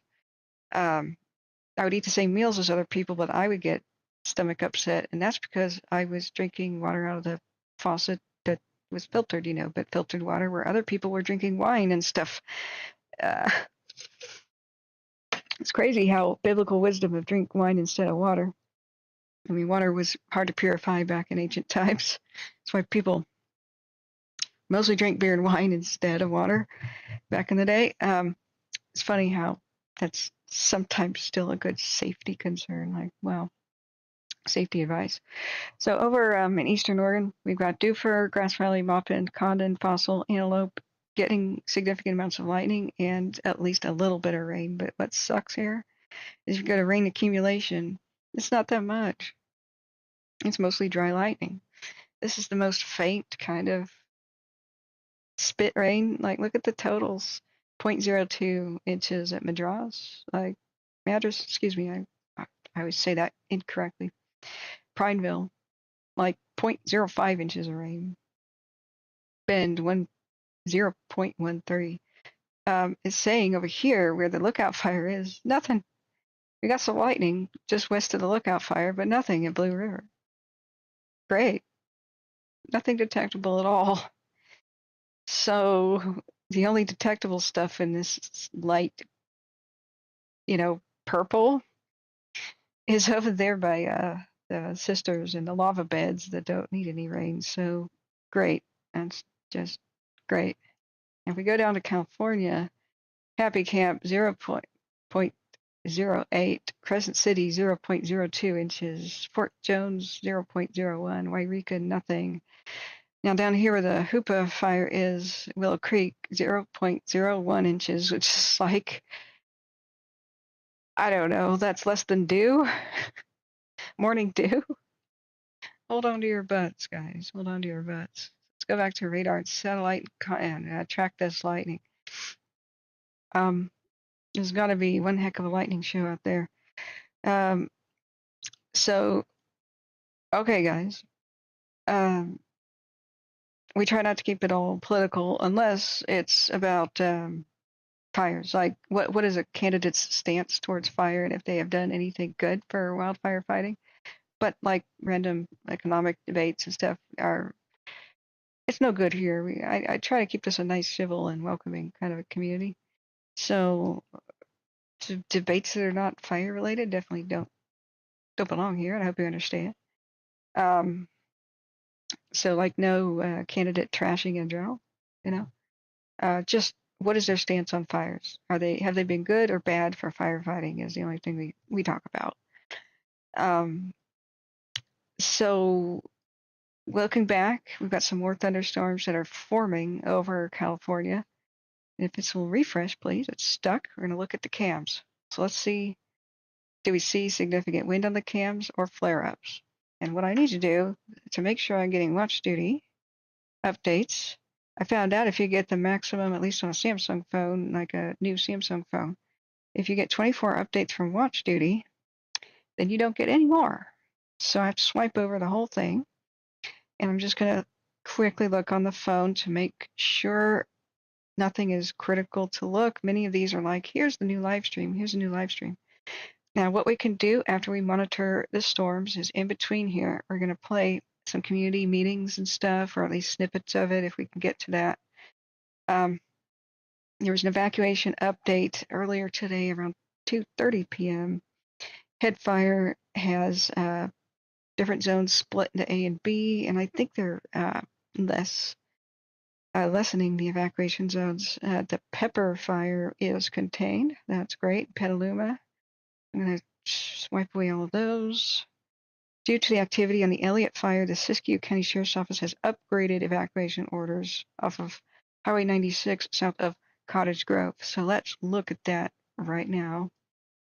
Cottage Grove. Oregon, right?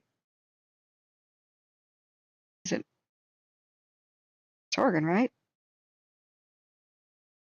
Cottage Grove, Oregon. I don't see it. Let me zoom out. No, California. Okay. Cottage Grove, California. Okay, that would be why I didn't see it. So let's check out the Elliott fire. Do we have a cam on it? And where the heck is it? Where the heck is it?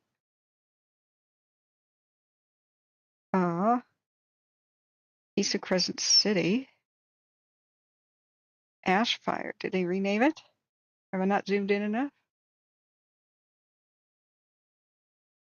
All right, the name soup is what we got for lightning complex fires. It's because they're usually fires are named right after the road that they're on, or they are given a number. If they're a lightning strike, like say there's 20 lightning strikes, it'll be 0, 1 through 20. But am I going nuts here? Am I just Not seeing it. Deep fire. It's east of Crescent City. It's up here with the soup of fires. Fire soup. Eventually, if enough of them grow together or they're next to each other, there it is, okay, then they'll just name it a complex. So, like, the head fire is still what they're calling that one over by Syed Valley, but other people are calling it the Happy Camp Complex, and we got a massive confusion here. So,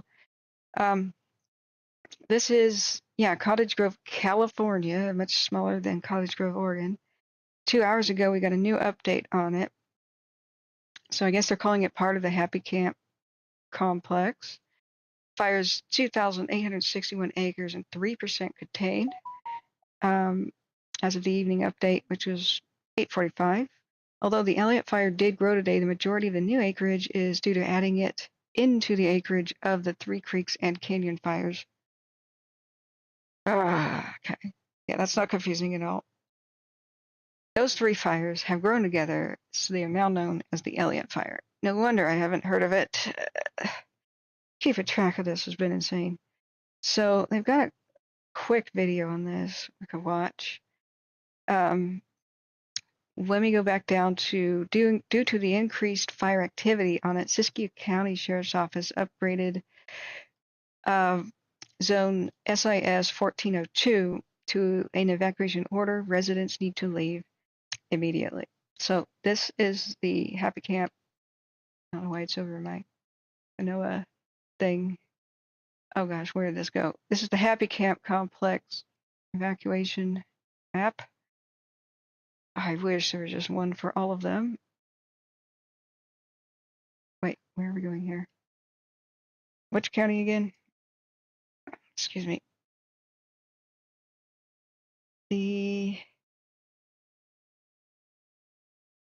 Okay, yeah.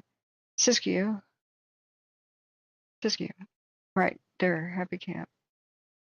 Okay, so 1402, excuse me. 1402 zone is. Do we have a camera on that, friends? Where the heck is 1402?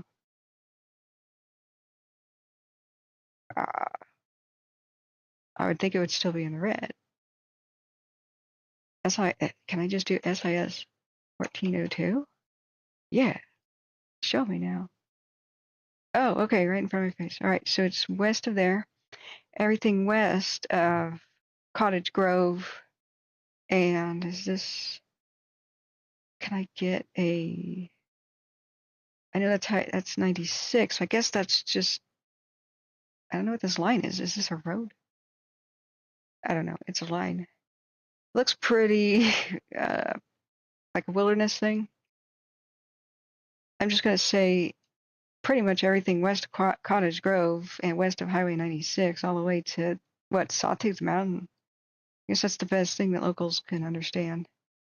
I don't see any other good landmarks except for Red Hill and Bear Peak, but for a long ways, almost to Baldy Peak. So that happened earlier today. Do we have any cameras on that area? We could check the alert wildfire. The deep fire is looking much better. Oh, Hayfork Divide has got fire on it. See what we're looking at on Hayfork Divide. Excuse me, close. Whoops.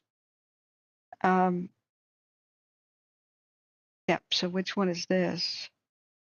And if we zoom out to the Happy Camp area, we're going to look right back here at Hayfork Divide.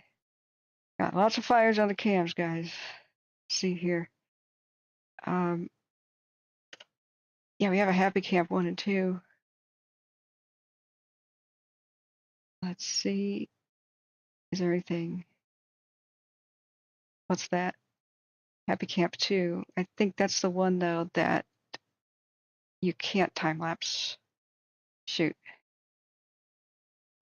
Sometimes there's a trick where you can refresh after you click on it.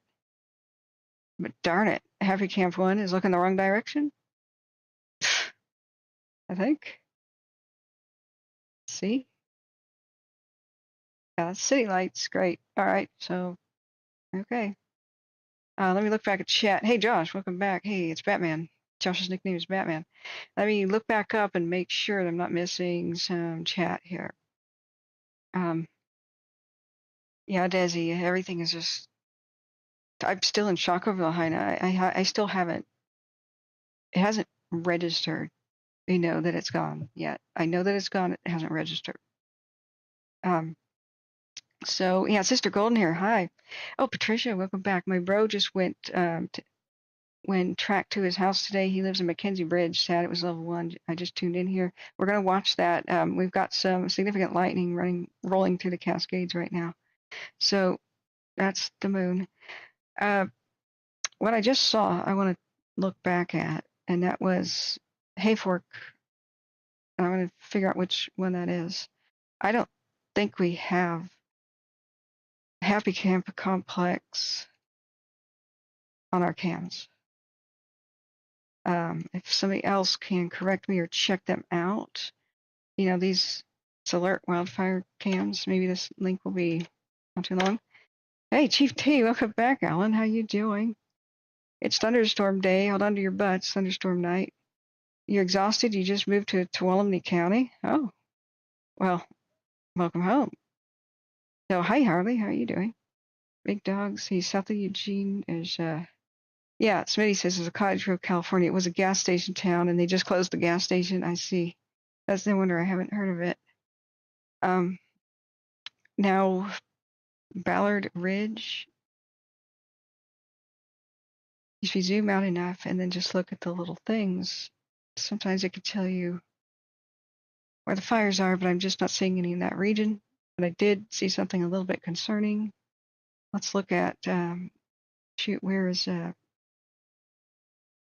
Hayfork? Zoom out a little bit. Hayfork Divide. That little town has tried to defend itself. Yeah, by Weaverville, so many times. So if we go to Hayfork, we look due west. Let's just do a quick 3-hour time lapse. That's when most of the thunderstorms have begun running in, right about sunset. I'm going to go back and look at the lookout, see if anything new is on the cams. So I was hoping this was in focus because that would show us wind direction, and it's not great. It's great. Mostly, since we're looking west, that would be wind going to the north, and it looks like it got some buffeting. So just east of Eureka, let's figure out the name of that one. Now it's not like I don't know the names. I know the names before they change the names, so just bear with me. Is that the Lone Pine then? Or no, South Fork Complex. That may have just been fanned up by some winds and the thunderstorms moving through. So we have a 12-hour ago update for that if we want to come back and look at it. And lots from 2 days ago. 9 hours ago, this was their outlook. They have 583 people on that South Fork complex that's west of Hayfork, east of Eureka. So 20% overall containment. The sulfur is 95% contained. The Pelatreo fire, 100% contained, but the pilot is 26. That's 913 acres on the pilot, and that one is quite concerning. The 3.9 fire is 1,400 acres, no containment either. So let's see if we've got an update for what was expected. Their evacuations remain the same. A red flag is in place from 3 p.m. Today till Friday morning at 2 a.m. for potential scattered thunderstorms in Del Norte, North and East Humboldt County, Western Siskiyou, Western Trinity counties. This may result in scattered thunderstorms producing abundant lightning, outflow, wind gusts up to 40 miles an hour, and a potential for increased fire spread in the area. Hold on to your butts. So other than Happy Camp, just let me orient myself. Just east of Fortuna, actually. Yes, I'm sorry. And it is Eureka, but halfway between Fortuna and Eureka. Let's see if we've got some cams right there. Berry Ridge. What is this? Nothing. Okay. This one could be looking bulb Jesse 1. Yeah, we got it on bulb Jesse 1. Let's do our 3-hour. We're going to go check out Oregon, guys. Looking back at chat, do put in your questions now. We'll be here all night, but in case, like, just say this, I've got to go to bed. Tell me about my fire. You know, we'll go look at it real quick. It's going to be a long night. Hey, Abu, the artist formerly known as Derek. How are you doing? You're in UK, correct? We got some cool fans in the UK.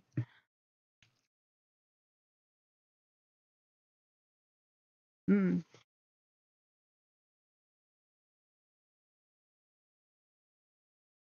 It's better, guys, than I expected. Knock on wood. If we do a 1 hour.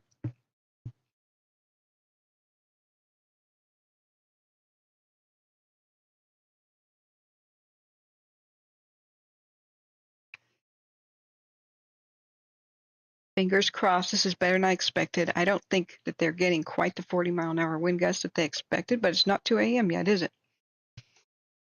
These storms are still forming over California. We're going to look back at their current location. They're tracking rapidly to the north. The problem is they haven't reached Portland yet, although we're almost. It's at Oregon City. So sorry, I do have to take a bite of food every once in a while. Mill City, just south of it, east of Jefferson and west of Mill City, is getting significant lightning strikes. That's right over the Beach Creek burn scar. Detroit got a smattering of maybe spit rain. Not much.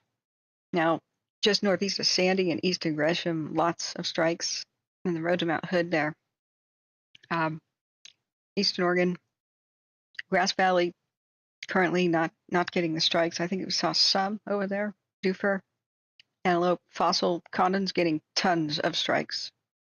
I wonder if we have any cameras out there. We got Timberline Lodge right here, but yeah, there's nothing out there. I mean, we could try to get webcams from Windy, but it's so hard to monitor anything from the Dalles to Idaho. Well, we got one cam over, and that's sort of by Baker City. It's actually by Sparta. This is Sparta, the ghost town of Sparta. Not like one in Bend. We're lucky to have any on the lookout. We don't have any that face to Bedrock, pretty much ever, except maybe that right now, Dead Mountain. Maybe it's, yeah, see, we've never really been able to see over that ridge. Now, is that lightning? Is that a lightning fire? Is that a light? Let's do an hour lookout time lapse. Oh, wow. Okay, wait. That's a rotator. I think that's Oak Ridge, though. Okay, that's making me sick. Let's do 15 minutes then. I need to cue up a soundtrack. You spin me right round, baby, right round. Okay, that could just be a light. Could be a new lightning strike fire, but it could be a light. Now, if we go all the way back earlier,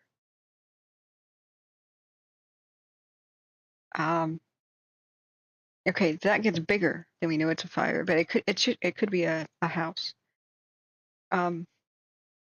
These could be small smoldering. I mean, that looks a little bit like smoke, but if it was fire, I would think we'd have brighter spots.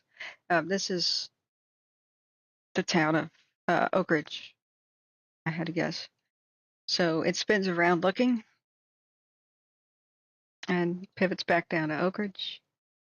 So I think we're okay there. If any of these spinning cams stop and look at something, then that means it's a fire in general. So Smith Ridge Lane is our lookout fire. So is Death Ball Mountain. You can't make that up.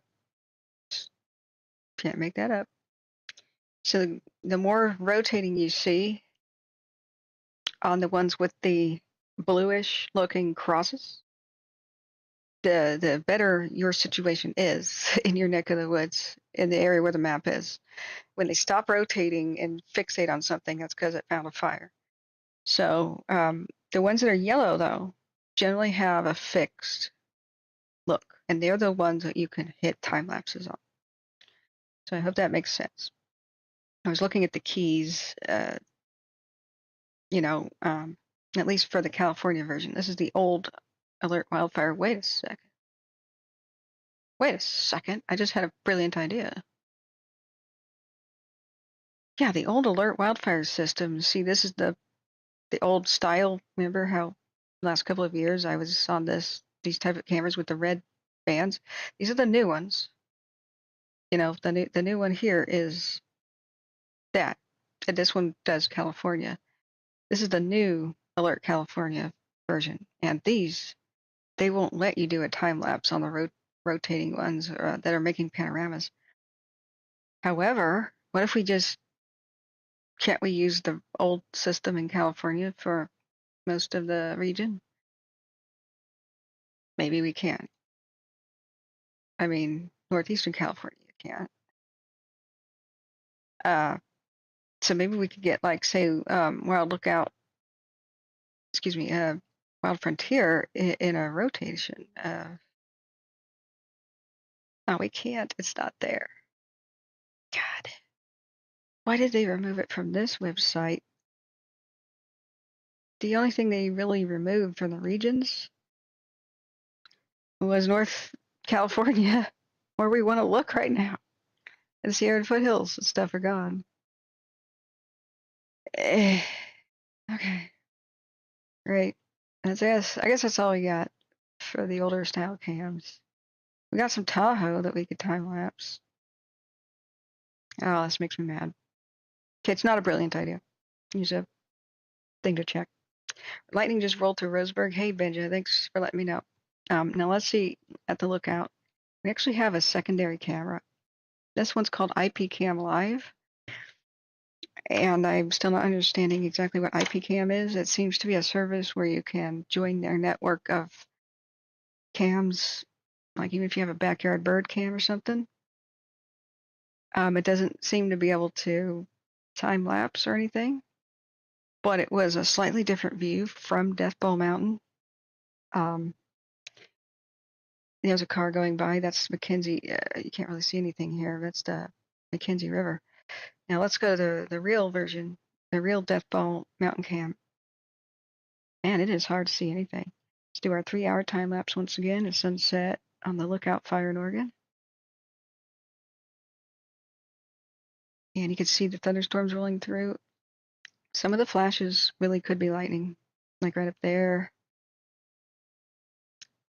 It's extremely unusual for a cam that takes a frame every 1 minute to catch a lightning strike, because usually that only lights the sky up for a total of 3 seconds. So if you see any, including like maybe just 2 on an hour time lapse or a 3-hour, then that means there's a lot of lightning, like it's going. So right now there's clouds in front of the cam. That's why everything dims. So we still have lightning storms rolling through. But boom, see how light the screen got right there? That's from lightning. So we just frame by frame this. Yeah, boom, boom, boom, boom. We had lightning strikes at 9 o'clock. Boom, another one at 9:15. Oh, thank you so much, Alan, for the support. Thank you, everybody who's donated. I really, really appreciate it. We have a really tight budget for August, so even $1 is like I'm super happy to get right now. I do use it to improve this stream. We've got a lot of subscriptions to things like Broadcastify, Flight Radar, stream subscriptions, things like Streamlab. I want to put back into place. I had to cancel it for lack of funds. And I don't work. I take off summers and the worst fire seasons, like October through January for California, so that I can be here almost every time that there's a bad situation or like bad thunderstorm nights like here. I feel extremely bad that I couldn't cover Eastern Washington's Gray Fire, but I had a court-ordered mandate to work on producing evidence to to show a judge, so I couldn't be here, but I usually am. And if the stream needs to go 24 hours a day, that's what we'll do. My mods here are ready to volunteer. I have the night shift if any of you mods want to sleep. Mods, if we have to keep this going 24 hours through tomorrow, when I finally sleep around 10 or noon tomorrow, then we'll do that, and the mods will walk you through any information you need to know. But right now we've got heavy cloud cover running right over McKenzie Bridge area. Let's check the other cam.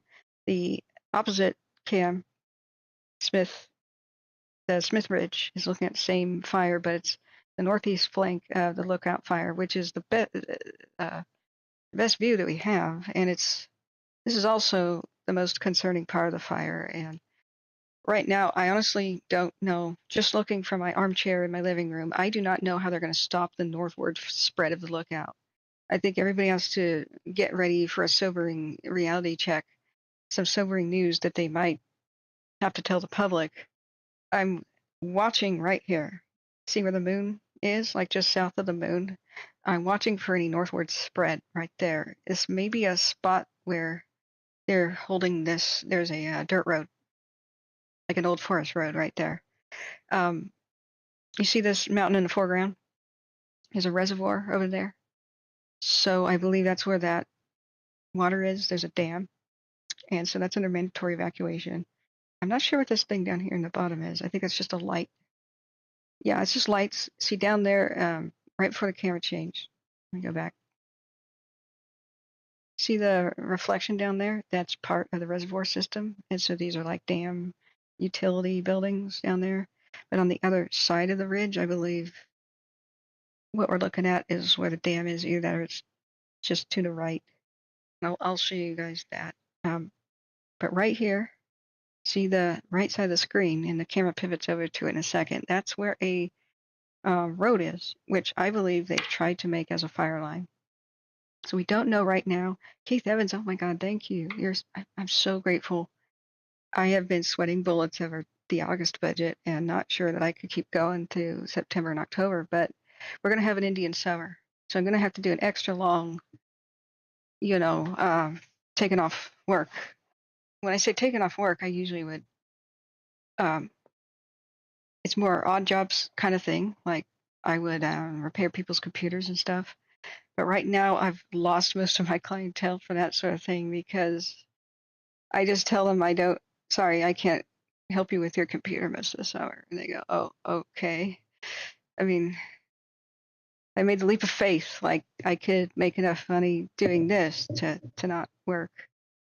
I do have some passive streams of income, and they're not much. So I really super thank you guys.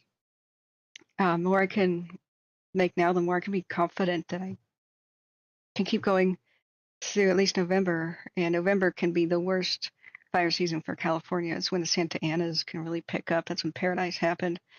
Santa Rosa burned down. Cascade Fire, Bangor, La Marica.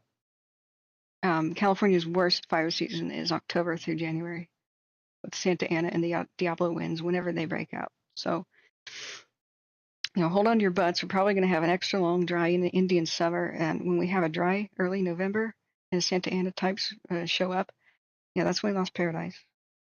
And I think Russianberry Creek suffered the same fate a year later. I can't quite remember which year that was, but you get the idea. So even though the wet season traditionally starts in Oregon on Labor Day, remember 2020, this is going to be more like 2020 than it is like last year. Okay? Because we're in El Nino. We're going to probably have a hotter and drier long summer in the Pacific Northwest. So I need to be live and free for you guys throughout more months than usual. Don't expect the typical range of November to come until late November. So some of these fires, like the Flat Fire, which probably cannot be controlled by man, really, because there's not enough roads in the Kalmiopsis wilderness. Things like the Flat Fire and perhaps even the Lookout are not going to be out until rain. I really don't know how they're going to stop the Lookout Fire now that it's spilled over the east side of Cascades from going north. This road is like a hope thing right here. They could be firing it right now, although I don't think so. This is probably the natural fire burning up to the road, because I don't know who in their right mind would want to do a firing operation in the middle of a thunderstorm, right? So if this holds here, if it doesn't go past, so north is the right side of the screen, that would be a good symbol of hope. Now here the camera is pivoted to it. You see how it's a faint outline of kind of like a road? That would be good if it stays there, but I wouldn't expect it to stay there. Since the thunderstorms are coming from the south, you see how, since we're looking southwest, the smoke, and I think most of the clouds are vaguely heading north. So the wind might be trying to push it over to the north, and that could be a spot fire right there. We can't zoom right here, but I hope you can see my cursor. You see that little dot? Wish I could zoom on this one. That could be a spot fire that went over the road right now. So I don't know if any crews are over there to try to catch it. This looks like a couple of other things, right? That could be a spot fire right there. And up here, I hope that's not fire. I hope that's crews working. It does look like vehicles moving around though, guys. So maybe they can just catch it, but it's like Pokemon. You got to catch them all or it doesn't work. So I would think that that's crews working. And man, they're in the danger zone. Just the way that it looks like vehicles moving around. So our current view of the Smith cam, let's do a 15-minute time lapse.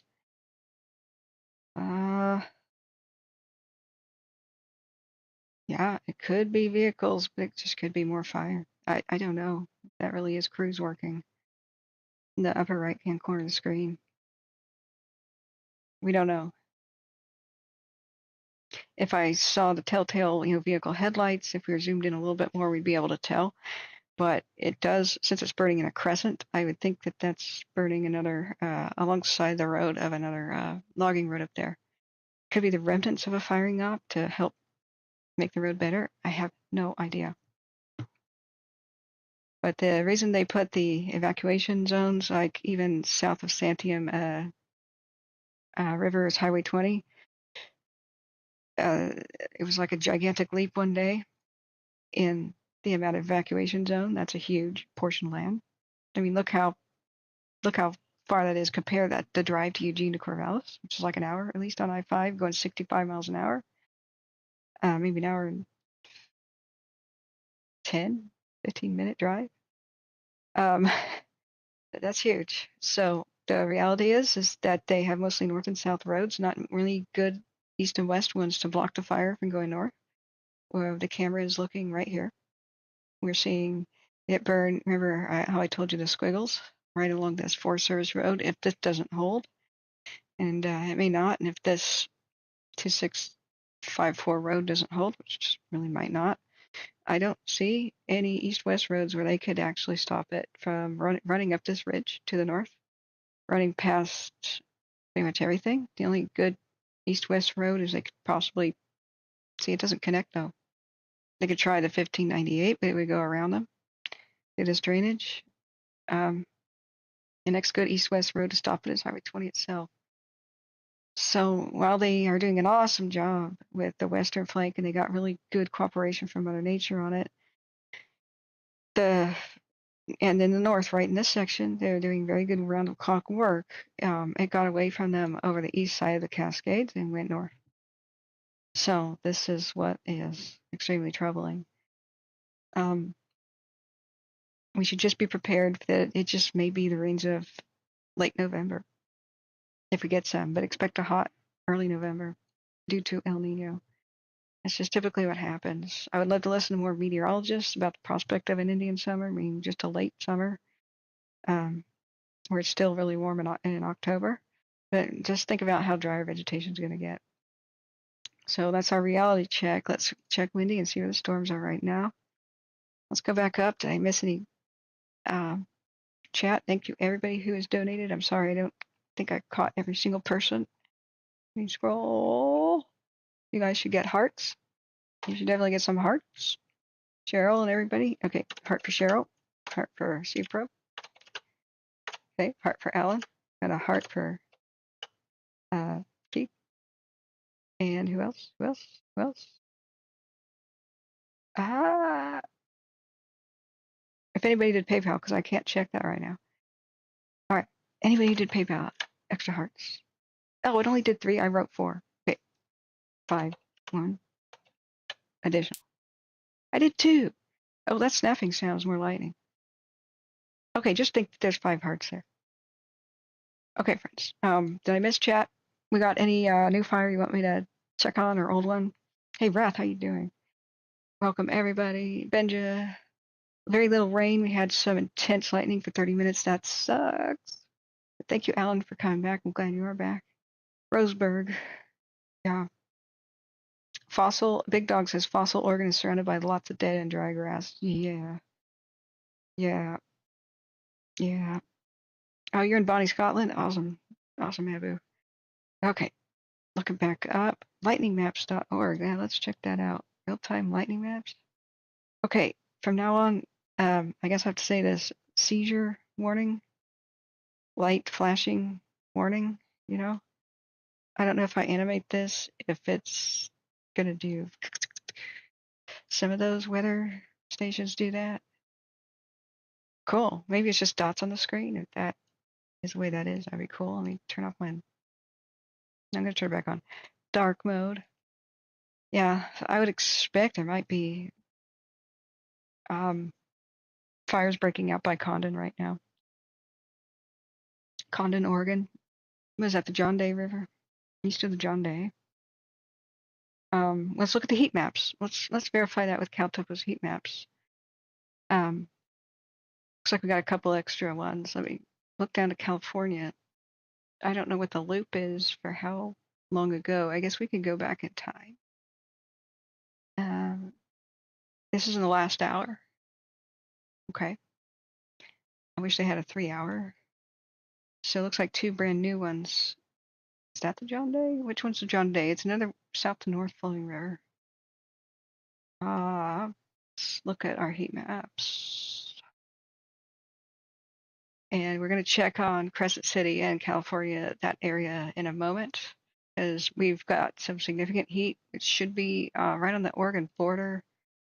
There's some intensity right there, which might be possible to see from the High Divide camera. High Divide is over here looking to the east. But boy, the Smith River Complex, excuse me, has broken over the border and is well established in Oregon. Now, the town of Gasquet, or Gasquet, as I used to call it, Gasquet, is what John Bruno said, the retired fire chief, is probably going to be surrounded by the fire. So when the camera burnover happened, I said, don't wait to leave. You're going to be asked to, so just go ahead, please, because you've got fire on 3 sides of you and only one way out to the west. And after a couple of days, they got around to agreeing with me and ordering the level 3. I think it's best to give people as much time as possible. I don't think any town with only one way out should ever be populated. When there's a completely uncontrolled, completely out of control fire around, and especially when bad weather's coming up, just not good. So, and when the entire region has no power, because how are you gonna push notification evacuation things to a town of 600 plus people and some outskirts, maybe 700? How are you going to give them evacuation stuff on their cell phone when after about the 3rd day, there's no possible way it's still charged? And not everybody has a generator. So I think it was a very late evacuation, and I'm critical of it, but I hope in a constructive way. But here we are. So we still got some significant heat right here, just right east of Gasquet, excuse me, from the last probably a couple hours ago, 3 hours ago. So we have limited cams here, the Wild Frontier 1 and 2, High Divide. But I want to try to figure out first what the hell's going on with Condon. So let's go. We do have on CalTOPO, this is the lookout fire here that's started over. That's Modus and Veers. We go to GOES detections. Yeah, the lookout. We got some significant heat northeast of McKenzie Bridge. Right here. I don't know what road that is. The 700 road doesn't go this far. I wonder what that's about. That's within the last 10 minutes, 12 minutes. And of course, the activity we're seeing, remember how I was saying right over this ridge, there's that, actually it was to the right, but you see that reservoir. So that's what we were seeing on the Smith Ridge cam. Let's look at Condon, Oregon. If we don't see heat, that's a good thing.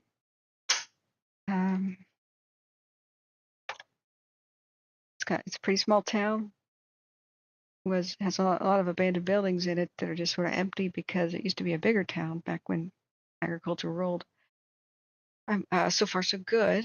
We're not seeing any good significant heat. That doesn't mean that no fires are present. It has to get to a size. Fire must be about at least 10 acres, usually, to make a heat detection that the satellites will pick up on. They're tuned down to kind of not pick up, say, just backyard burning and, slash and burn agriculture, burning rice field stubble. They're kind of tuned out of that sort of thing. And so that there's no false things all over the landscape where people would ignore that, right? It's got to be kind of significant. So far so good. Knock on wood near Condon. Let's see where else we've had lightning strikes in the last 1 hour. They're not. Does this just say where it reached the ground? Because we're seeing more live on Windy than this lightning maps is showing us. If we look back at Windy, the lightning bolts are pretty nuts. I don't know if it's cloud to cloud though, or what. Because around Mill City we got plenty. We've got northwest of where the Lookout Fire is, east of Sweet Home in Lebanon. We got plenty of lightning strikes. We see. So let's see how close it is to Portland and see if I'm going to get some. Remember flashback 2020, guys? The rainstorms. Oh boy, Drain, Oregon, look out. Massive thunderstorm cell headed for you. East of Reedsport. Coos Bay to Drain. Western Eugene, look out. Nasty stuff headed your way. That stuff that's in the red, that's some turbulent air right there. Sutherland, it's probably just been woken up. Young Drain, Elkton, look out. Maybe west of Cottage Grove and Creswell, depending on how the storm tracks. That's a nasty spot of it, but it's headed straight for Drain. Like, take cover. Like, don't go out to your car to get something. Like, take cover. I wonder if they're getting emergency alerts. And remember flashback, guys, to 2020 on my stream when the fires came to rain out the Beachy Creek and the Riverside and all that. When the thunderstorms came. Well, that thunderstorm split, and it was amazing. It split so that it rained out all the major fires of Oregon, the 2020 hell we were in, and headed for Portland. So I said, guys, I'm running out of food, though. I don't have any more food. Let me go to the corner store or the nearest gas station, really. And I said, I'm going to go get some food and donuts. And lightning had just hit Torin 2's neighbor's car because this is the most crazy lightning I've ever seen. And he was in between Salem and Eugene. And it's coming your way. You got like maybe 25 minutes before it reaches Portland. Like, take cover. So I get in my car and I drove. And sure enough, like I saw people walking their dogs and yelled out the window, take cover, lightning storm coming. And then emergency beacon stuff on my phone said, take cover, lightning can kill, blah, blah, blah, blah. And long story short, I had a crazy time at the gas station. There was like when I thought a potential attempted robbery going down. That's a long story. I got my donuts, got my food at the gas station, came back, settled down. Lightning started flashing outside. I could hear distant low thunder. I put my headset on and said, guys, we're so lucky right now. This rain is going to be hard. It's going to rain out the fires, I hope. Then I realized I had left the donuts in the car. So I put my cell phone on this porch to kind of like capture rain sounds. It was just not really aimed at anything, like the video was going. And I went outside to get the donuts, and lightning struck very close to the house. and I ran back inside. People were like, "Don't do it, don't do it." And I said, "Guys, it was almost okay. You know, it's okay now that I got the donuts." I sat down and put my headset on and was talking, and then a nuclear bomb light flash hit my house, filled the room with bright white. I felt through the balls of my feet the shockwave rolling through the building. It kind of pushed the building like an earthquake, and then the loudest thunderclap that mankind could ever experience happened. I screamed on the stream, shattered the eardrums of everybody listening. Then when I calmed down, I said, "Well, lightning's not going to strike twice, so I'm safe, right?" And as soon as I said that, same thing happened. I'm screaming on the stream again. I really wish I could replay this magical moment for you. All of the car alarms went off in a 500-foot radius. The entire Portland metro was woken up. Everybody heard that from the Dalles to Tillamook, those two thunderclaps. And they struck right next to my house. Or struck the house. I don't know which. And I had unfortunately gone over the 12-hour mark, and so YouTube doesn't say videos that go over 12 hours. I'm really sad about that. But I have my cell phone footage. One day I'll show that for you guys.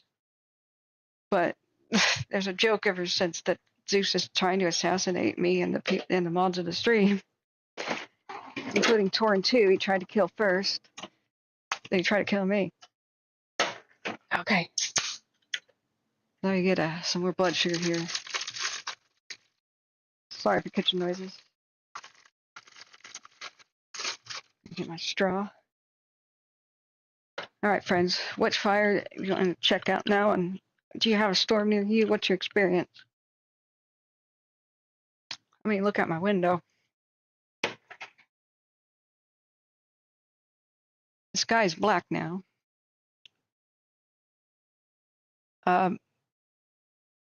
Dead calm. Portland ain't getting it much. Roseburg. Drain. Dang.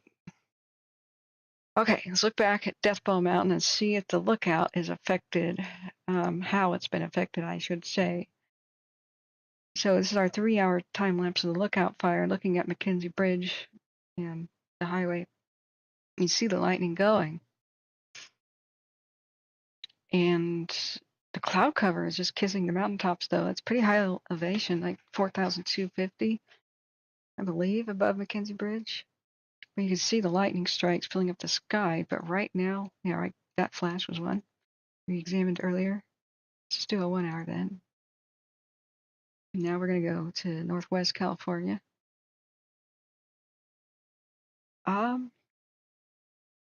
The good news is I don't see any new fires being spawned by the lightning, even though they could happen. It's extremely dry. From the peak of the Cascades west to the Oregon coast, I'm extremely worried that we're going to get an Oregon coast fire. I don't like seeing that stuff by Drain, Port Orford. We've got the critical conditions for those to start if lightning strikes and there's not enough rain with it to keep it moist. Now, one piece of good news is I don't see the extreme wind gusts happening right now. Knock on wood. Knock on wood. That was especially forecast for northwestern California. We go to wind gusts. This is Thursday, 11 p.m. See how hyped and nervous I am. I'm just trying to. I gotta calm down, Zen. Zen. We could get lucky, guys. You know, we could get lucky. Now our wind gusts, I don't see any red. The pinkish stuff is going to be 40, so the orange stuff is 35-ish. So far. But we're not out of the woods. We know significant thunderstorms will be tracking till at least 2 in the morning. So just hang on. Happy Camp registered 15-mile-an-hour wind gusts. Crescent City 10, but mind you, there's not a whole lot of wind gauges in the wilderness. And so where it says like 15 or whatever for Happy Camp, you have no idea what's kind of going on, even a couple of drainages away, a couple of canyons away. So let's look at High Divide on Wild Frontier once. So just clicked on it. Let's look at the sky. last hour. You can see the Smith River complex going. Now, whenever you see this road, like Wild Frontier 1 is currently looking south. The road is to the south. This is Camp 6 on the map. So this is just east of the town of Gasquet, just south of the highway. And that town is not out of the woods by any means. The imagination. JB, John Bruno, the retired fire chief, says they're going to build at least 50 miles of lines to try to protect the towns and whatnot with this complex. But I don't know if it's possible that this one will be fully contained before significant rain.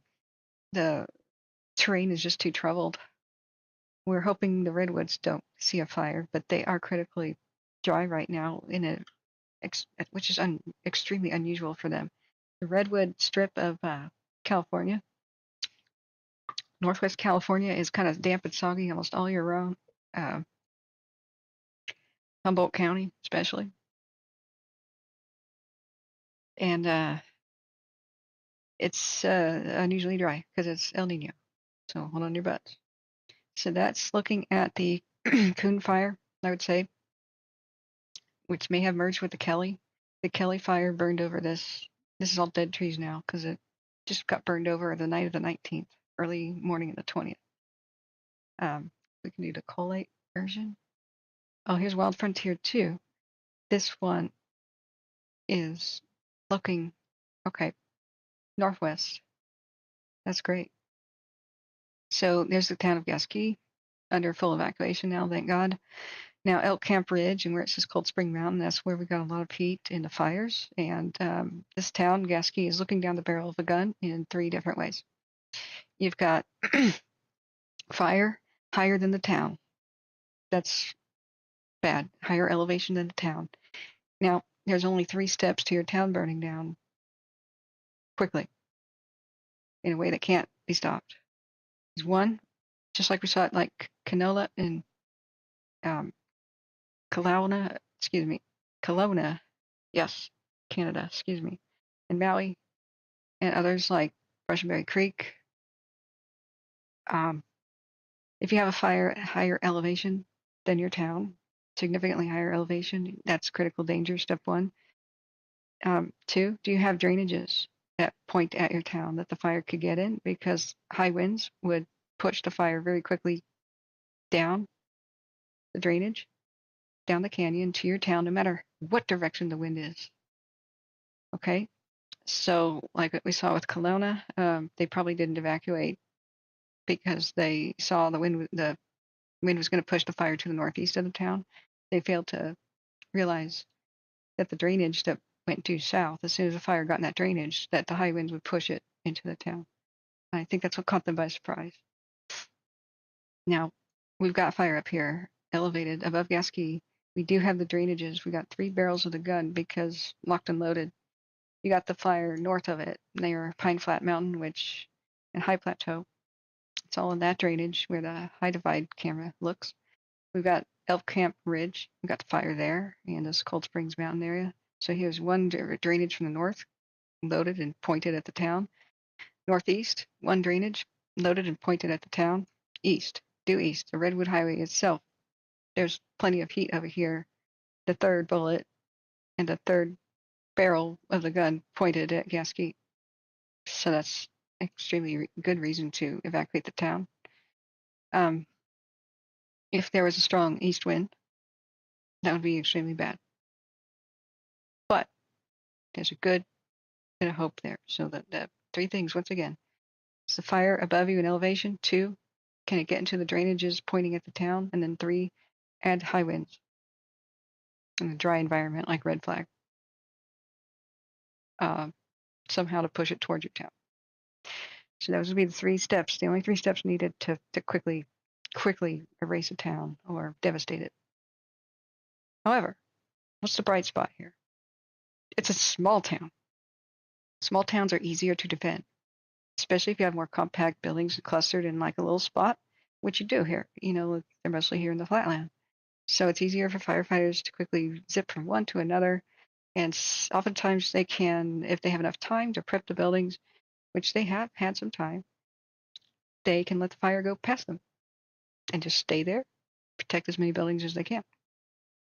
This scenario might play out, or hopefully they won't have to get to that step. Hopefully, eventually we'll get some rain over this. But it's such steep, rugged terrain that I don't think that they can do a traditional surrounding of the fire. It's if you look at it, it's wrapped around the town, the perimeters of it. And I think where's that plane? Is it showing here? Flight tracker. Now it did run around mapping. We might get a new. I don't know if it flew over here where the thunderstorms were. We might get a new Smith River Complex map. Watch Duty has not been updated. They apologized and said that there's a map problem today. So 4 hours ago, yeah, see, it says, note the reason the current perimeters of Smith River Complex are not being shown on Watch Duty is due to an unknown glitch with the map data. It's out of our control. So the CalTopo map shows the true story. See all the heat, even the gray here? That's the gas key is starting to become surrounded. And what JB said, he's currently in Hyuchi down there, which is on alert. He says Gaski may just end up being an island with a fire wrapped all the way around it. But fear not, they are doing what they can to protect the buildings. But this is why it's so concerning right now. Red flag, 40+ mile-an-hour winds would just make this blow up like a monster all the way around here. But we haven't seen them appear yet. They could be appearing those soon, in the next 2 hours. Let's just fingers crossed, right? Okay, let me look back at the chat. I'm sorry if I missed any questions. Mods, did I miss questions? Anybody? Hearts for you, Catherine. Oh, thank you, Humboldt. Guano, how you doing? How has the weather been there? How is Humboldt County? Is it like wet, windy, dry? Yeah. Abby says energy fields create sparks. The power lines are suspect. That's true. I have no idea what happens when a power line gets struck by lightning. The high tension lines have to be struck all the time. I wonder how that works, or if that just goes to ground because they're metal to the ground. Does anybody know? Okay, I don't think I missed any questions. Kelowna, yeah, I'm sorry, Cardi, yeah. Once I start saying something wrong, I gotta retrain. Northwest Territories, yeah. Kamloops and Kelowna might get rain Tuesday and Wednesday. I hope so. It's still on fire. I'll show you the Kelowna cams. I still have them on. I was about to click them away as I started the stream. I think Kelowna is still on fire. Like in the western part of the town. It's a bigger landmass than you think, than it looks on the cams. But I saw a big red, not red, but a big white glow from the marina cam, so I'll show you that in a second. Cardi says, I want to move to Oak Ridge, probably the same fire danger as Williams. Oak Ridge, Oregon? There was a big scare last year with a fire that got really close to them. The reason I'm telling you guys this is if you do move or want to buy property and stuff, like there's parts of Kelowna that are death traps, with especially the way they design the dead end roads. And they're right off of ridges, and are very far away from shelter-in-place options like ponds and baseball diamonds and fields and big box stores and things that don't burn, right? And steep slopes and one way out and lots of other neighbors to compete for the same road. Traffic jam, nightmare. So I'm trying to teach people how to read the map and identify your own vulnerability. Now remember, smaller towns are easier to defend, quicker to respond to. Like, even though the Caldor was this giant monster that wasn't stopped by anything but snow. You know, it rampaged from, in late July till late October, mid to late October, right? When it finally just snowed in Tahoe. They saved the smallest towns, like Christmas Valley, Strawberry, Khyber's. They couldn't save Sierra Tahoe because it was up on a windswept plateau, and the fire climbed up to get it. Now, are you on a plateau that has high winds a lot? That's extra vulnerability for sure. or even top of a hill. That's extra vulnerability for sure. Or up a steep slope of any kind. Paradise was on a windswept plateau, so it climbed up the eastern side of the hill and then just ran across in high winds. Now, but within each town, there's safer neighborhoods to be in that are much more likely to be saved and survive than other parts of a town, right? So you can, if you give me cross streets and have a question about any town, I'll be happy to analyze it for you. But some towns in general, like Paradise, would have had to be made safe for people in general to live there. Like they would have had to mostly just get rid of their pine trees. People don't know that a lumber company owned most of that land, and there was a big mill at Paradise, and they planted just pine trees kind of like in rows, grids, and it was for timber harvest later. Instead of doing a timber harvest, they just sold it as really cheap land, and it just created this nightmare of fuel where these pine trees, every windstorm, they can drop like 300 pounds of needles. You can't keep up with it. You can't rake and burn fast enough. Even if you groom your property and it's 100% clean, bare dirt underneath the pine trees, high winds, 75 plus mile an hour, like what happens at Paradise. Where's our high divide camera? It's dark. Must be clouds in a way. High divide 2, perhaps. It's looking more towards Cascade. Now, Paradise had 75 plus mile an hour winds when it became a firestorm. I'm sure it increased to 100 plus mile an hour in certain neighborhoods as they went down, because firestorms create their own weather. It may not be completely horizontal winds, but as the heat rises, it sucks in air to it's like a vacuum, the air that rose has to be replaced by sucking in air from elsewhere. So while it may not have been like what you would traditionally think as winds just going straight across, like straight horizontal, 75 miles an hour, they were like diagonal as they climbed up into the sky. Updrafts. Those probably reached 120 plus miles an hour. Although no wind gauges survived in there, so it's not like we know for sure. But I think it spawned potentially a couple of small fire tornadoes, and that's why you see the weird, mysterious conspiracy theories, like the mysterious photos of Paradise show like power lines that are fine, and then high tension power poles crumpled like God crumpled up a piece of foil with his hand, and that's easily explained by fire tornadoes, like in the car fire. So what I was trying to explain is when Trump was saying they didn't rake the forest, that famous quote makes him sound ridiculous. What he was talking about was everybody's duty who lives under pine trees. Like in the national forest, we rented a cabin in Plymouth County. You can own the cabin, but you can't own the land. It's a rental basically from the Forest Service. And if you at any time fail in your duty to rake up and burn in little pits, periodically throughout the year, if you fail to rake up the pine needles and burn them to make your property fire safer, then they seize the land back, and you no longer have the privilege of owning a cabin. So that's a federal type common sense policy. Whereas on private land, you can do what you want. You create a fire hazard, and you may get a fine or something. But a lot of times, elderly people who can't do it, the city doesn't fine them. So what they do, they built a retirement community for the elderly in Paradise underneath the pine trees, which was a situation where they couldn't rake very much. But the community came together and they had raking days where, youth and stuff would help. Now, this is the Axis Wild Frontier 2. I think we're getting somewhat lucky so far, guys. This is 1 hour. We do see some significant wind, but nothing like I would have expected with like 45, mile an hour wind gusts. So his ridiculous comment of rake the forest should have been rake the woody part of the town.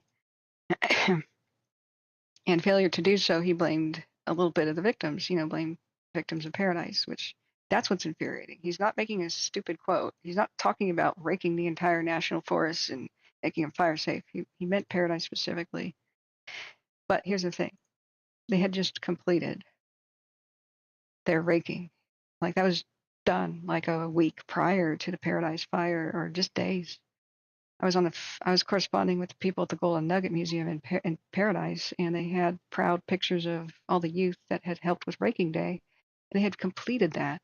The reason it doesn't, I'm not saying don't do it. Of course you have to do it, but what people don't realize, I've seen a lot of people blame the victims in these, like in Columbus County during the Dixie.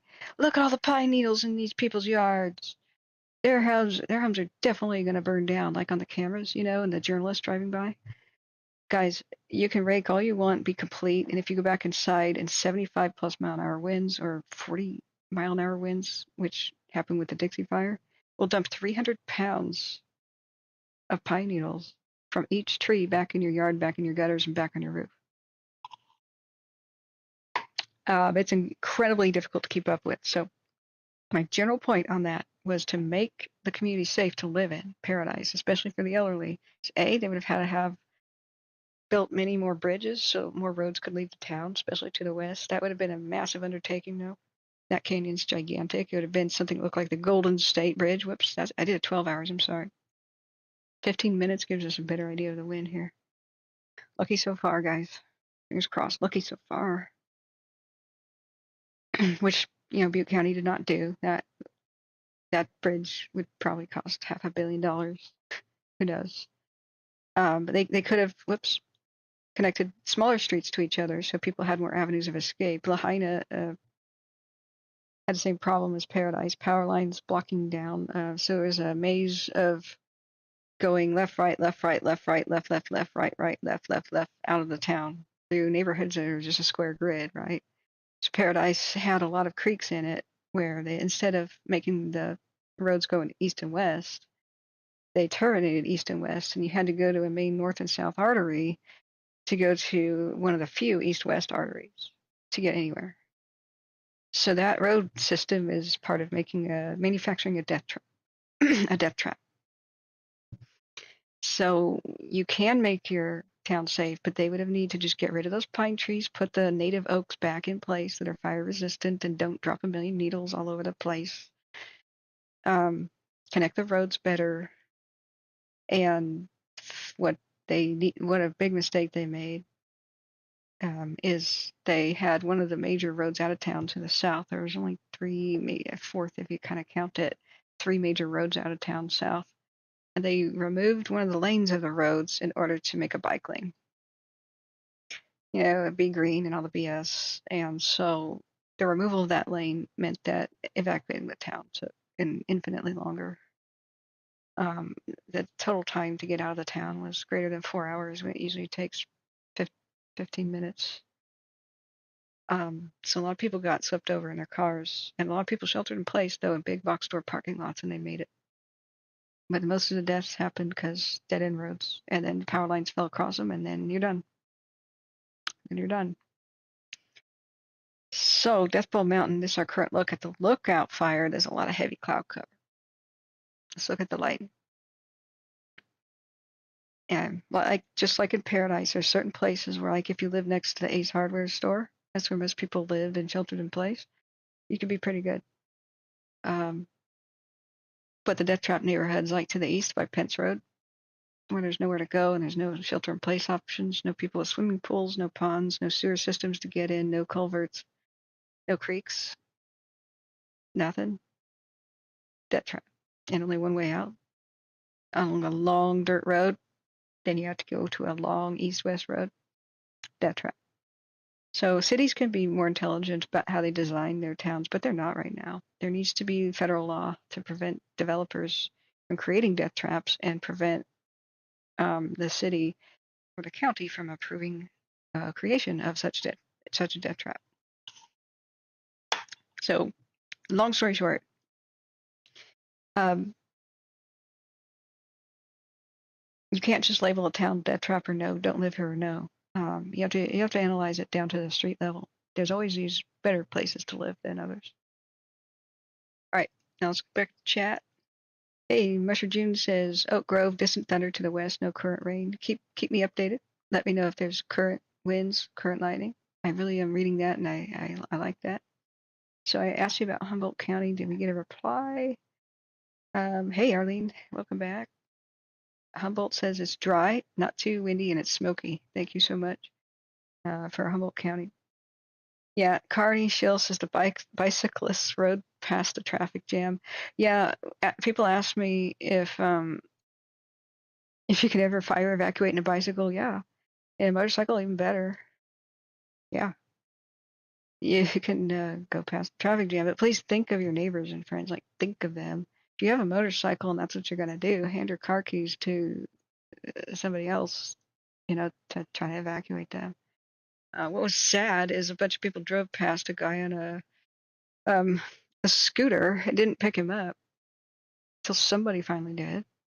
But that bike lane actually did cause deaths in Paradise. That's nice and everything to make bike lanes, but I don't think they should on narrow mountain roads because there's so many dangers to the bicyclists. They should make their own bike paths as separate from the roads. All right, if they did that, that would actually allow motorcyclists and motorcycle cops to go in there to help the community and go past any traffic jams too. And also Posse. Posse can trail ride on those on their horses. There was a lot of horse rescue and stuff going on in Paradise. I don't mean like, not like people riding on the horse's back out of there, but like the rescue of other horses because Paradise had a lot of ranches. I used to take horseback riding lessons there. Let's go back to our radar and satellite. So this is looking good so far. We don't have those high winds. And we were warned about. Laura Jones says the lightning around Tyee, Oregon was wild. Where's Tyee? I've heard of that. Tyee. I bet Condon just had a light show. I don't know how people are going to sleep through much of this. At Drain, it must have been insane. Oh yeah, it's by Drain. Yeah, that was nuts. Remember I said, look out, Drain. Dude, these places are dear to me. I loved going through here, ghost towning, and we used to camp by Reedsport. Elkton and such is just wonderful. Isn't the town of, oh, what's that little town that had the railroad stop at the covered bridge? Isn't it over here? Or am I thinking of Scott something? Upper and Lower Scots something? Yeah, help me remember. Ghost town for the gold rush. There's gold down there. Okay, so wind gusts. All right. Hey, radar and satellite. Yeah, I could tell. That's nuts. So it's about midnight. I wish I could just hit a button that says go to current. It's saying 11 p.m.-ish. Thunderstorms all the way through at least 2 in the morning. So hold on to your butts. Some of the events maybe are just going to start now. Still a dead calm in Portland. Dead calm. And we got lightning east of the Dalles around Arlington. Just hoping by Ione, Condon that they're not going to start more fires out there. There's a lot of hay harvest and hay fields and the like, seed grass, dry grass for animal grazing out there. That but a lot of harvest that's right about ready to harvest, but maybe some of it hasn't been ready to burn up, like Klickitat County with the Lowell fire. Okay, let's hit the animation. Crescent City must have just gotten a ton of lightning. Now over by the Kelly and the Humboldt County, Del Norte County area, Siskiyou County, we just got a tiny band of moisture without lightning. I imagine there's not much rain happening. South Lake Tahoe area looks like around Strawberry, a little bit of moisture. Don't know if it's truly raining. Now might be where the thunderstorms are forming. It looks like they kind of formed and stopped. Fresno has something hovering over it, which might form into thunderstorms. Bakersfield, you see how it kind of pulses like that. Something north of the San Francisco Golden Gate Bridge is trying to form. where it's dissipating. It's hard to see. Border with Nevada, north of Reno, up to Oregon's border. We got something, but I don't see lightning. Susanville area, maybe getting spit rain. Got Crescent City and Gold Beach right here. Got the lightning, and we know the flat fire is right here. You see where the 3 lines are? That's Agnes. So the flat fire is south of it, and like right in this zone. And I was hoping that they would get some moisture, but I don't think so. A lot of lightning out to sea off the coast. A little bit of flashes sooner. Now, west of Eugene, this is what's extremely concerning. How dry is it by drain? Now, Salem, it was so dry that we had a grass fire run into the woods southwest of Salem, and we got a wake-up call. The Liberty Fire was a big concern. They almost had it run away from them when the aircraft stepped in and saved the day. 2 little crop duster planes. Those pilots are heroes, man. That was very cool to watch those. Looks like Corvallis will get the next bunch of lightning, but the coast range here. I don't want the Valley of the Giants to burn up. It's the last old growth of the coast range in a tiny little valley that was untouched by logging. Completely untouched, as in the way it was before white man came. But to my horror, last time I went there for my birthday, I saw a sign that says this is an experimental forest now. We're never going to remove any of the dead trees or vegetation because we want to know what happens to a old growth forest when fire hits it naturally. We're just going to let it burn. What? You already know what happens. It's called the Great Tillamook Burn Fire, you idiots. So they just want to watch it burn down. Who's ever in control of it? I don't know what university or whatever it is, but I'm going to call for citizen action. If they're not going to stop that policy, we need to do something about it. That's what massive protests need to happen if that's still their stupid policy. You know, we know what happened. Look at the Beachy Creek fire. What happened to Opal Creek Wilderness? Stop your madness. Stop your stupidity. Please. There was a massive, like 600-year-old tree that fell over right near the parking lot, and they cut, since it blocked the trail to Valley of the Giants, they cut a little slot in it so people could walk, and then they left the giant fuel load of the cracked off branches and everything that were like 6-foot tall piles of dead timber on the ground.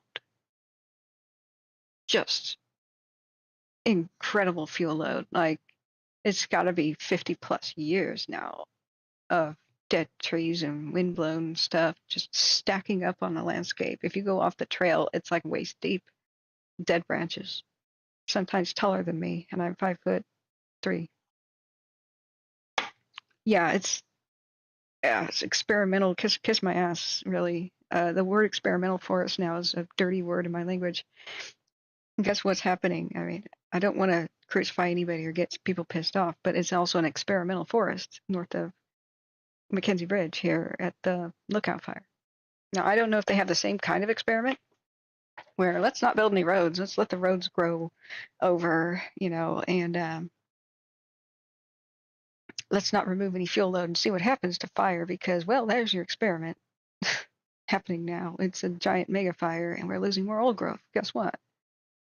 The Indians took care of the old growth. That's why we still have some of it in sacred little groves. That's where they preserve things. All over the Sequoia National Park, all over the redwoods.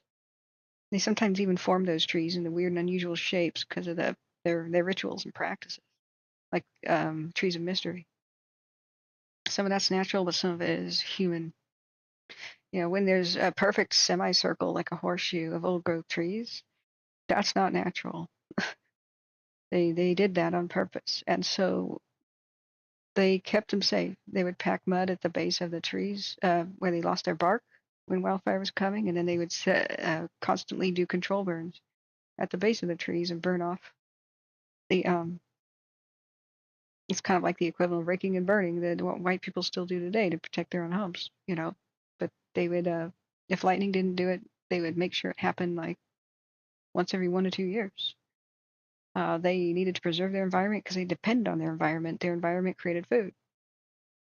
And they valued the oldest trees as the most sacred. They cared about them like we do. So enter the last 75 to 120 years, and we stopped that. We just tried to suppress all fires, and that's where they're critically vulnerable. And trees that have been alive for 3,000 plus years, they were so because of the tender, hand of man, helping the situation, and that's been absent. We have the stupid idea that these tree groves can protect themselves. No, that's a myth. It's the prejudiced, racist idea that Indians were too dumb to do stuff like this. They were not. They knew how to manage their land. They took good care of it. The evidence is in 3,000 plus year old trees on a landscape. They knew what the hell they were doing. And a lot of our knowledge that we think white men came up with was learning from the Indians about how to set back fires and control burns and all that. But do we credit them? No, of course not. Why would we? Kobe says the other day it was 20% chance of thunderstorms, and this was the first time that actually happened during a 20% chance rain of thunderstorm. Wow. Okay. Where were you at, Kobe? I'm sorry. I need to scroll up. You lit up sky. Okay. Scottsburg. Yes, Laura Jones. Thank you. Upper and Lower Scottsburg. Yeah, it's like a ghost town check out of Golden, Oregon or Wolf Creek. Yes, I've been there. Remember, guys, I was trying to make a ghost towns, like a history, not paranormal, history YouTube channel where I go to these places and film them, especially before they're lost to fire. But I did Firestream instead, just because it's so critical to help people. Now, let's go back on our lightning map. We got a lot near southern Eugene, and that's in the forest. Hoping that we don't have any lightning strike fires breaking out. That's happening currently. You can see them like kind of all around Eugene, on the west side for the most part. Now, we'll check the lookout cams, and we're going to go look at California again. Getting more over by Condon and the John Day. A little bit in Vancouver, Washington, but nothing. Still a bit calm out there for me. Maybe I can. Yeah, I got the curtain parted a little bit. I'll tell you if I see any lightning strikes. Shouldn't Portland be having some by now? It's just a black sky. That's moisture, no lightning. Yeah, there's no wind or anything. Who knows? Okay, we're still a little bit concerned. We got red flag over from Portland to Olympia, Washington, so continuously hold on to your butts. I meant to continue to hold on to your butts. Continuously hold on to your butts. Okay. Catherine, 2023. Okay, right. Oh, I didn't even see Burns over here. And this is remote.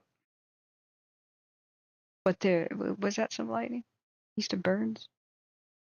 We got some in the Steens Mountains. Paisley, poor Paisley was 3 or 4 years in a row had fire wrap around it, almost 360, at least, well, like a big Pac-Man to the west, north, west, and south of it. But they survived. They lit.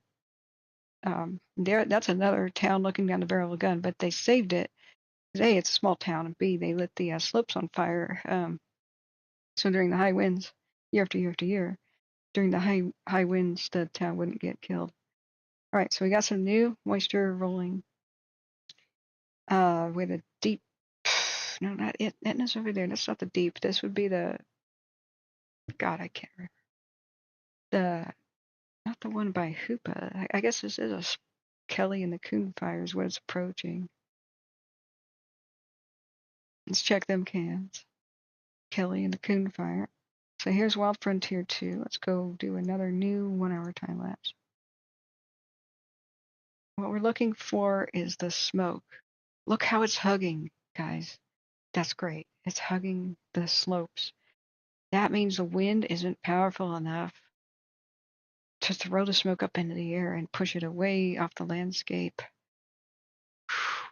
Look how faster the wind is at higher elevations, though, than down there. I think the wind gusts are present, and how fast those storms are moving, but they're higher than the fire in elevation.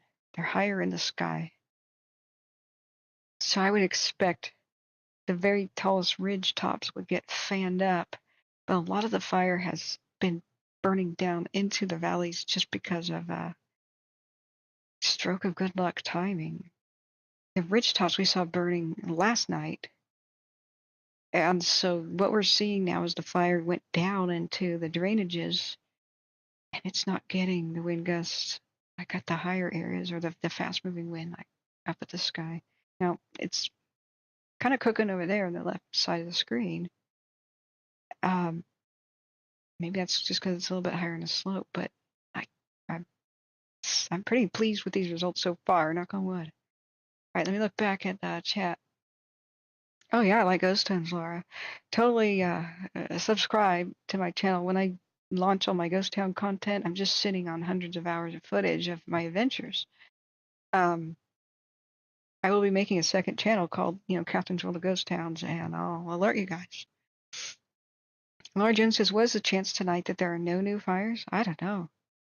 He said there was a 20% chance of new and becoming large fires.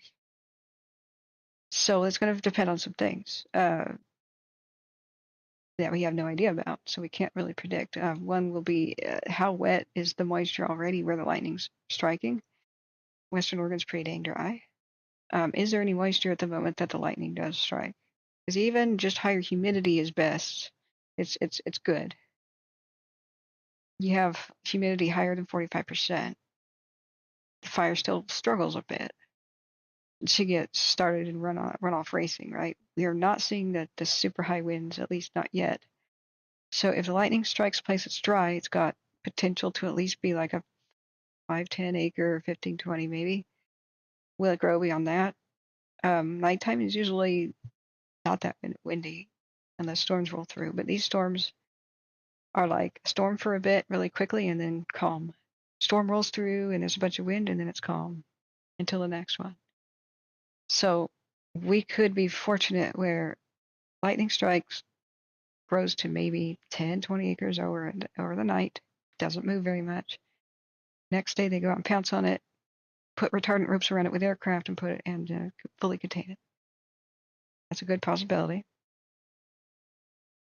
But there may be a bunch of those that start. We could be super lucky, and none of them do.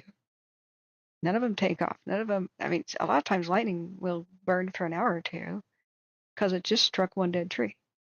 Now, if other tree branches are touching it, yeah, they're going to go up too.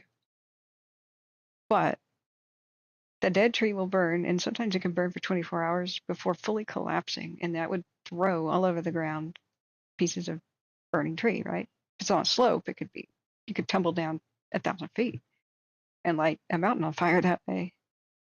Let's say it's just a dead tree on fire, but it produces significant smoke. They could see it the next day. They're going to be running around with infrared all night, I'm sure.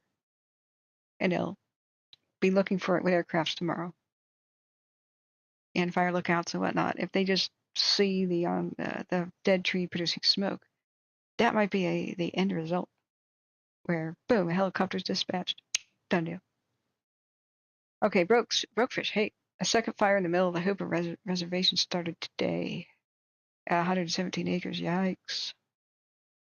Brokefish says the U.S. Forest Service, EG and go. I'm not sure what that means. You go up the Umpqua and the lightning 4.2 miles from me. Oh, yeah. Did it wake you up, Brokefish? Is it like thunderclaps? And lightning in Boulder Creek, U.S. Forest Service crews on the move. Okay. Hey, how are you, Mark? Good morning. Guys, it's now Friday morning. We got 2 more hours at least of crazy lightning weather. Hold on to your butts. Please keep your tray tables up, your seats in a fully upright position, and no smoking for the duration of the flight. Expect turbulence.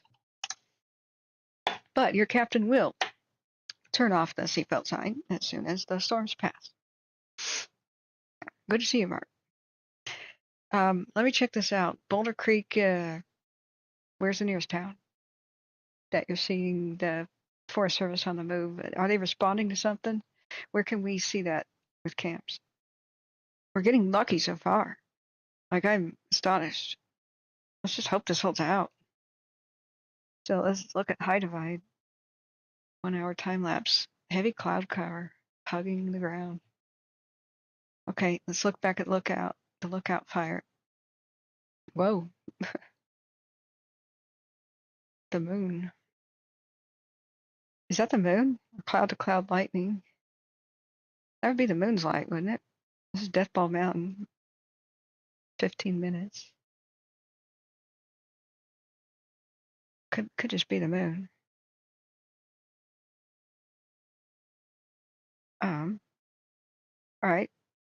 Western front of the lookout fire. All is quiet on the western front. Eastern is quite active. Last hour. I'm watching these little curves, which are the roads. You just don't want the fire past them. It can burn as actively as it wants. We just don't want movement to the north or down the slope towards this camera. That would be to the east. I wouldn't think you would move to the east too much. But I do not want to see it past this road right here. This could be 2 spot fires swapped over already, but it hasn't moved much. So I don't know what those 2 little spots are. Could they be vehicle headlights? I don't think so. See how the smoke is just sort of rising up and swirling around. It's that actually is weird smoke pattern. Look at the left side of the screen. Look at it rise up and sink back down. You can tell that since we're looking west southwest, that the storm is tracking to the north, top of the screen. But that is so weird. The smoke is trying to sink and fall back into the ridges. So I do not think the winds are that high, except every once in a while a gust. We're getting lucky so far. Fingers crossed, lucky so far. I really wish the cam would pan a little bit to the right.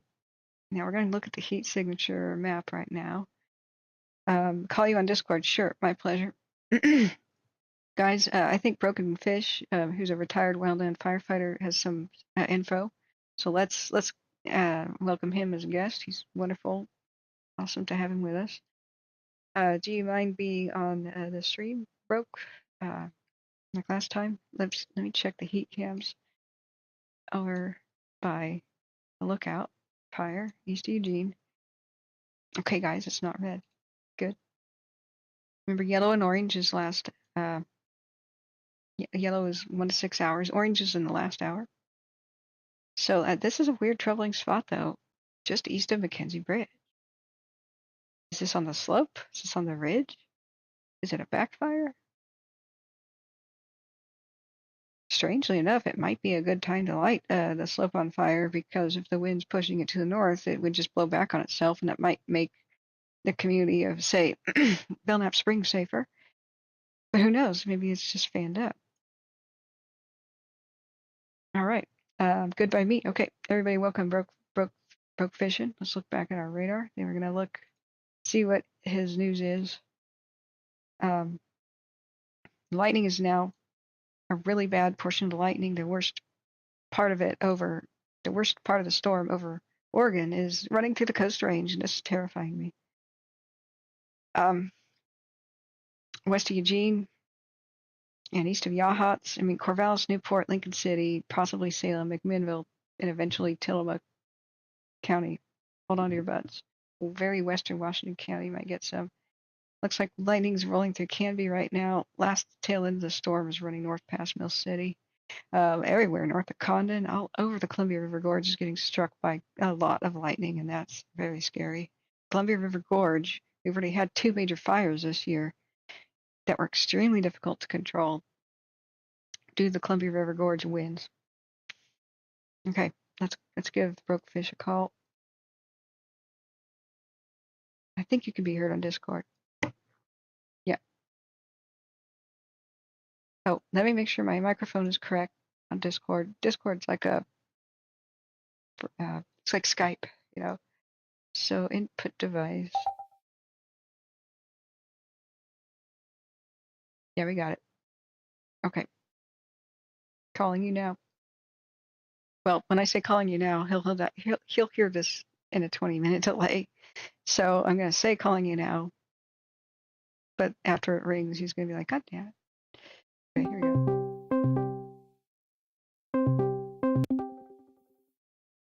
Hey, Hey, you're Catherine. How are you? good, good. How are you? Let me mute the YouTube. Like, all right, I got YouTube muted. All right, good. All right, tell I'm us. watching the Spark right now, Weatherbug Spark, because it works really good for Oregon. I've been watching this storm for a couple hours. The Six Rivers down by the Smith River complex got pounded tonight. Mhm. We also got pounded between Highway 138, which is the Diamond Lake District, and the Highway 58, which comes out of Eugene going to 97. It got pounded.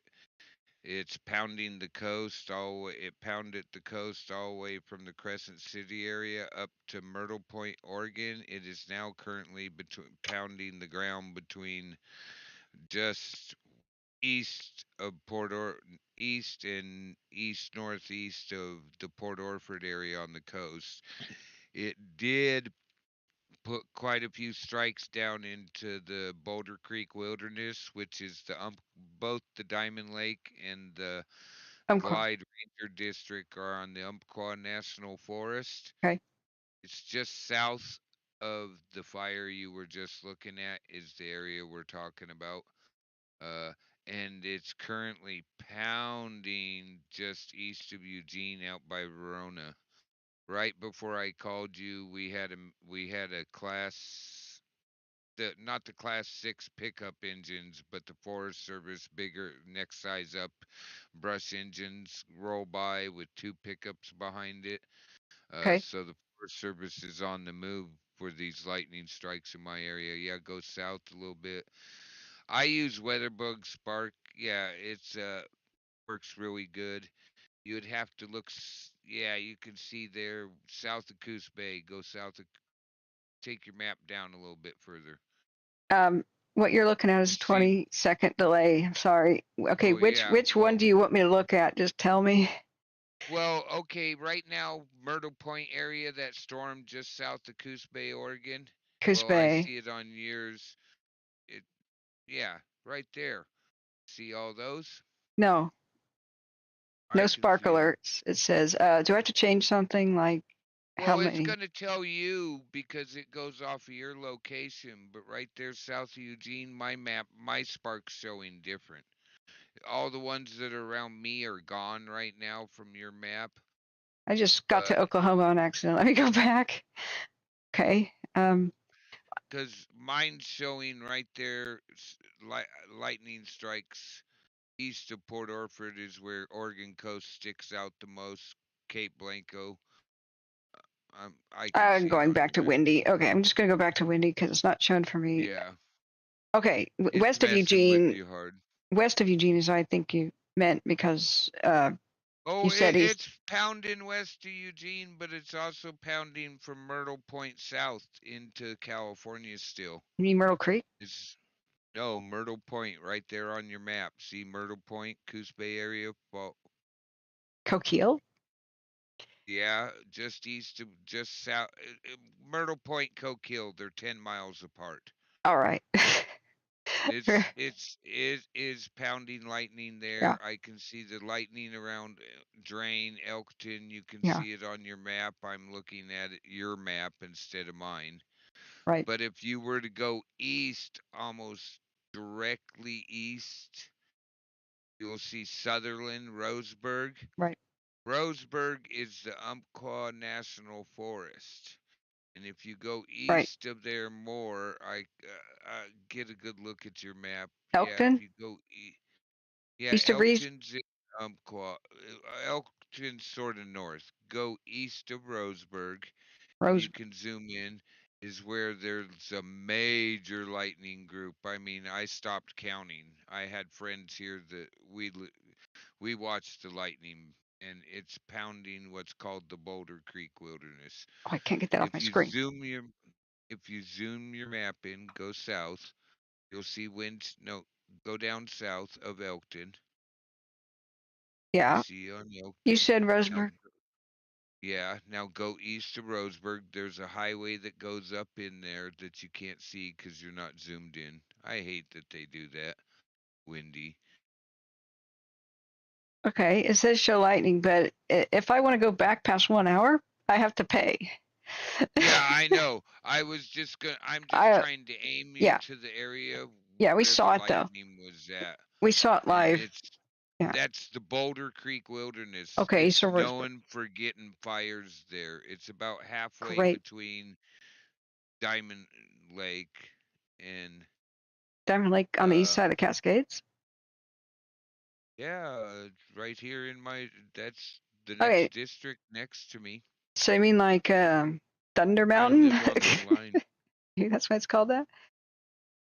Okay, Well, they call it the Boulder Creek Wilderness. It's the big wilderness. It's just east of where you're looking. It's Middle sort of on the River? map. You just can't see it. Middle River? Yeah, go past east of Little River. Little River's at Glide, Oregon. Where there you go. That's better. You go. Let me see where your map's at. Pull your map down a little bit. Follow the highway up because the lightning was north of 138. That's that yellow road right Okay, there. I don't know if this is going to work very well with this 20-second delay. Yeah, I see that. All right, we know there's lightning in there. Okay, but what is the? Can you hear anything on Dash? Like, are they saying there is something? Because I don't think we can have. I don't think there's any cams up there. There is no cams up there, Right. but they normally the day crew rolled down at the normal time about half hour 45 minutes ago. The first engine went by up there in to go up where it was pounding. If you ever look in, you'll see it. It's hard to see it with windy. They don't name the areas, but they literally had lightning pounding that area, and they are in there looking at it right now. Okay, what county's that? That's in Douglas County. I see something. Yeah, that camera sort of looks out towards it, but I've been watching the same camera. Couldn't see anything in it. Harness Mountain. I think that is a fire. This is last 15 minutes. Yeah. How do you read a compass? It says X plus 90, Y minus 3. Is north. Yeah, it's looking east right now. I can see it off in the edge. Oh, now it's looking southeast. This camera keeps going around. If it finds a fire, it will freeze on it. I don't know what that light is there. I've been thinking all night what you got that arrow on, that you had the arrow on. I've been thinking that's a fire, but it hasn't moved. It hasn't grown bigger. It hasn't gotten littler. I'm not sure what that is because I don't always look at this camera. I've been watching the same cams as you. Well, what is X plus 90 and Y minus 3 and Z plus 1? I'm not sure what all that is on their camera thing. That's axis and the this and the that. I'm not sure. That helps them. I haven't ever asked my buddy that's a tower guy what they mean on the cameras now. Okay. But I just wanted to let you know that the Umpqua National Forest, the Glide Ranger District, that's the district I live on the east end of, which borders. I'm sorry, Douglas County. Douglas County. Right. That's in Douglas County. I live in eastern Douglas County. And they, you know where Tokedy is, right? No, I don't really know this. It's on Highway 138, just west of Diamond Lake. I'm going to pretend I know what that is too. Where you see on the map where Highway 138 takes a turn and goes straight towards Crater Lake, that's the Diamond Lake area. Right. Never got my chance to go to Crater Lake. Okay. I've been on the Amtrak over there, but yeah, to me it's not exciting anymore. I've been so many times. And Right, then right, right. then my mind goes, you're standing on a volcano, you dummy. And I Hey, go, yeah, that's right. I climbed Mount Lassen as a 4-year-old dude. Not that that's a very high. You could drive most of the way to the top, but don't tell anybody because that's a feat, man. I've been in most of the area of Oregon over my 20 years. Okay. But yeah, Well, what will but tell it us? it, it was pounding west of Crater Lake, Okay. east of Roseburg, about halfway, little less, more towards. I mean, I could aim you in if I was on the same map and had a minute, but it pounded the wilderness up there pretty good because we zoomed in on the lightning Well, strikes. you can share a link in Discord, and I will go directly to what you're talking about. Now, I want to point out for people that even though we could possibly see that distant mountaintop lightning on the strike or fire on the cams, which is hard to identify, we do not see yet anything big enough to create a GOES satellite. Okay, I know I'm 20 seconds behind on the map you're looking at. You'll see 138 right there at Crater Lake. It Right, turns and points south.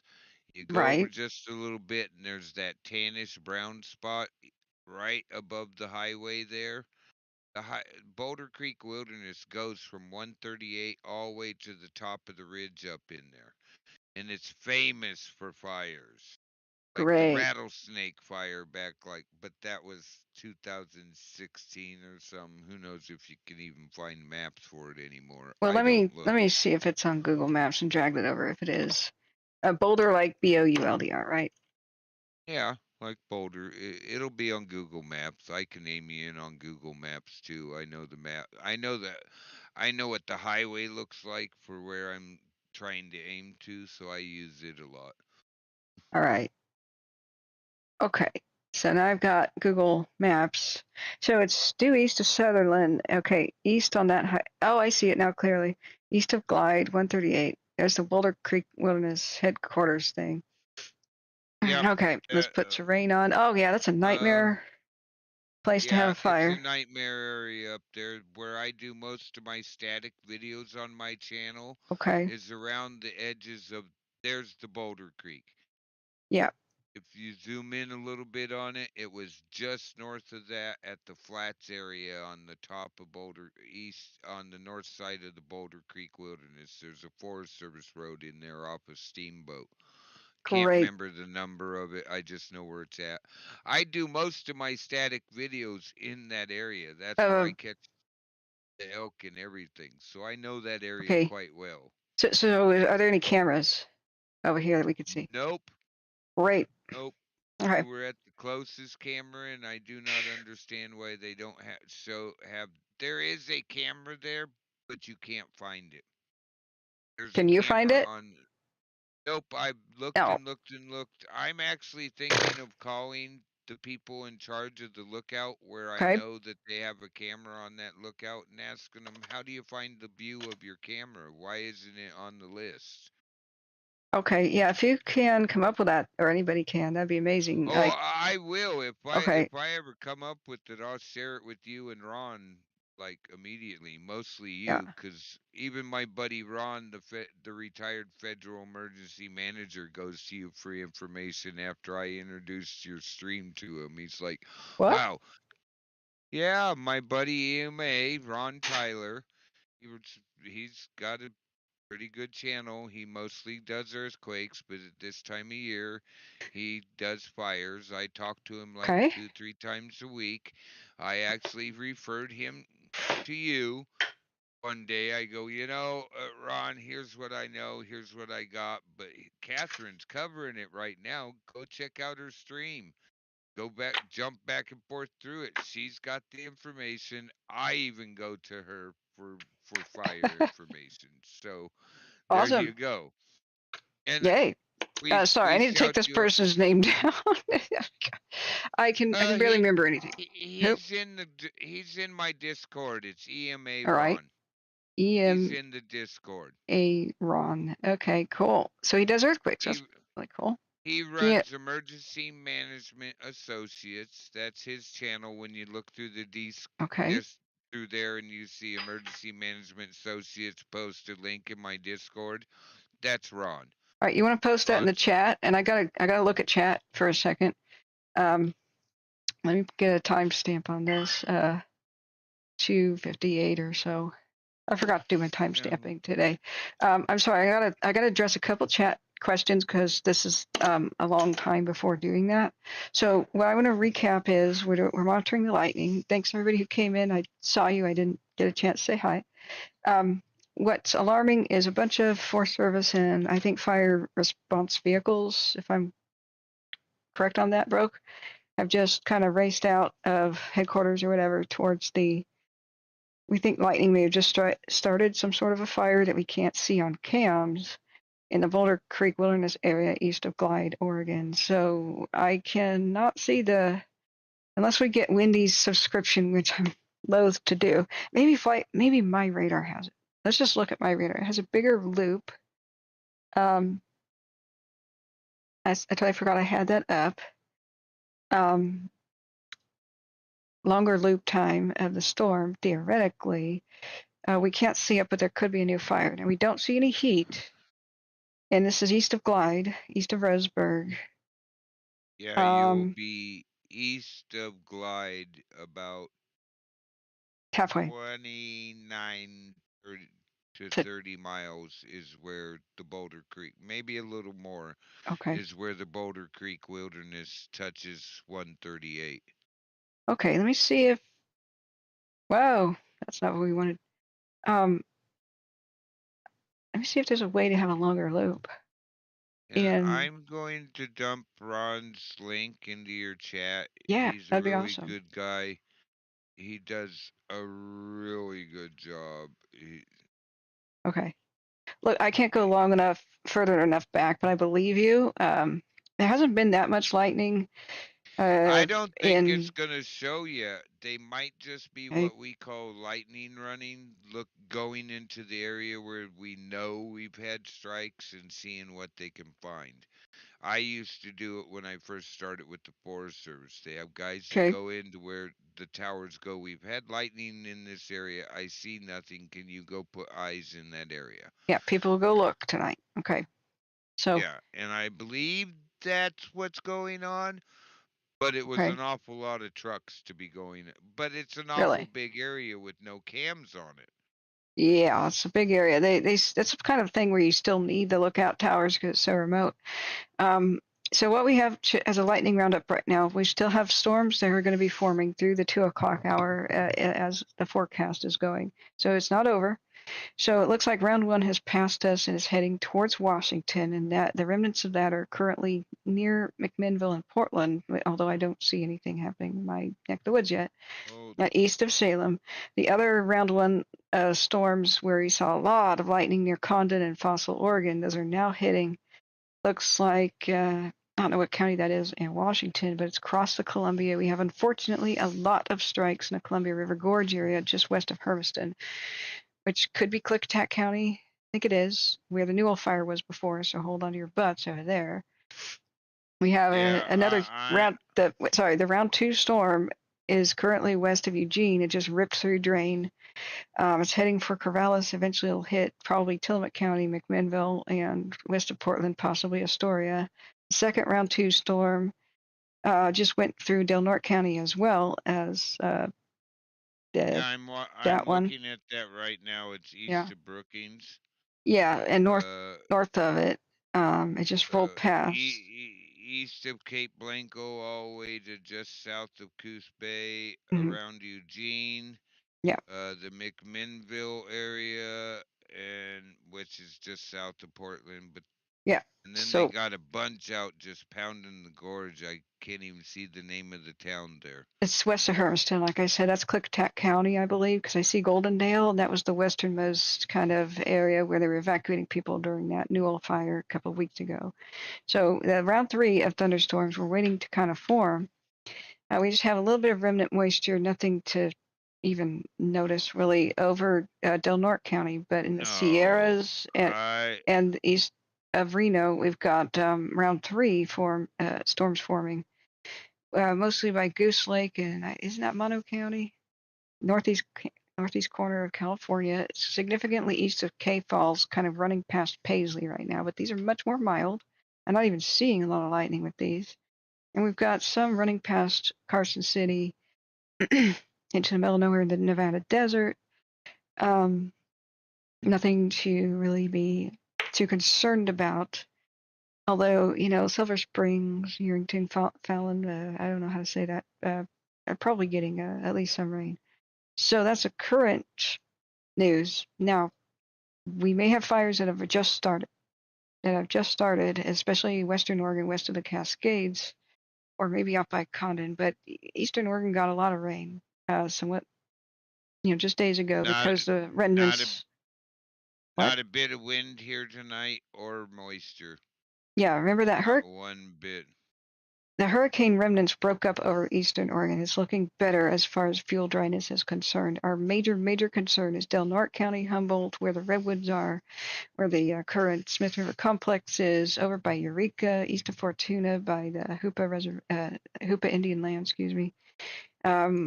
We were expecting 40-mile-an-hour wind gusts, and so far they have not really materialized by Crescent City, but remember, this could still be happening past 2 in the morning. Whoa! Lightning. Portland's got lightning. Yeah, that frightened me. Whoa. Okay. Just told me to. Whoa. Okay, that's. I almost had a heart attack. I don't see it, but it's telling me take shelter. I have a strike Really? within 6.2. I don't see it though. That's crazy. Might happen any second now. Now everywhere, the major storm, the major one with the red in it, with a crazy turbulent and a crazy amount of lightning, has just passed Eugene, and it's now Harrisburg, Junction City, Monroe. Philomath, look the hell out. Philomath, take cover. Corvallis, take cover. Adair, Village, Albany, take cover. It's going to rip up past Falls City, Dallas, and unfortunately, this lightning storm is running right towards the Valley of the Giants, which is west of Falls City, which is giving me a heart attack. But Dallas, Willamina, Sheridan, Grand Ronde, Wickmanville, Carlton, Yamhill, then Tillamook County, look out. There is a major storm coming. It's ripping past, and this is giving me agita. Northern Curry County, I'm seeing there. You got to remember, you have the Grassy Knob Wilderness and the Copper Salmon Wilderness there. And my daughter lives over there and said it's basically you're getting the moisture from the ocean every day, but that only goes so far inland, and those are brush packed. I used to live over there. Those are brush packed wilderness that have not had a fire in them. Which one? Knob. Grassy Knob Wilderness, right there at Cape, in the Cape Blanco area, Northern Curry County. Gotcha. It hasn't had fire in it in so long, I couldn't even tell you how long it's been. My whole career, it's never had fire in it. Okay. So it's.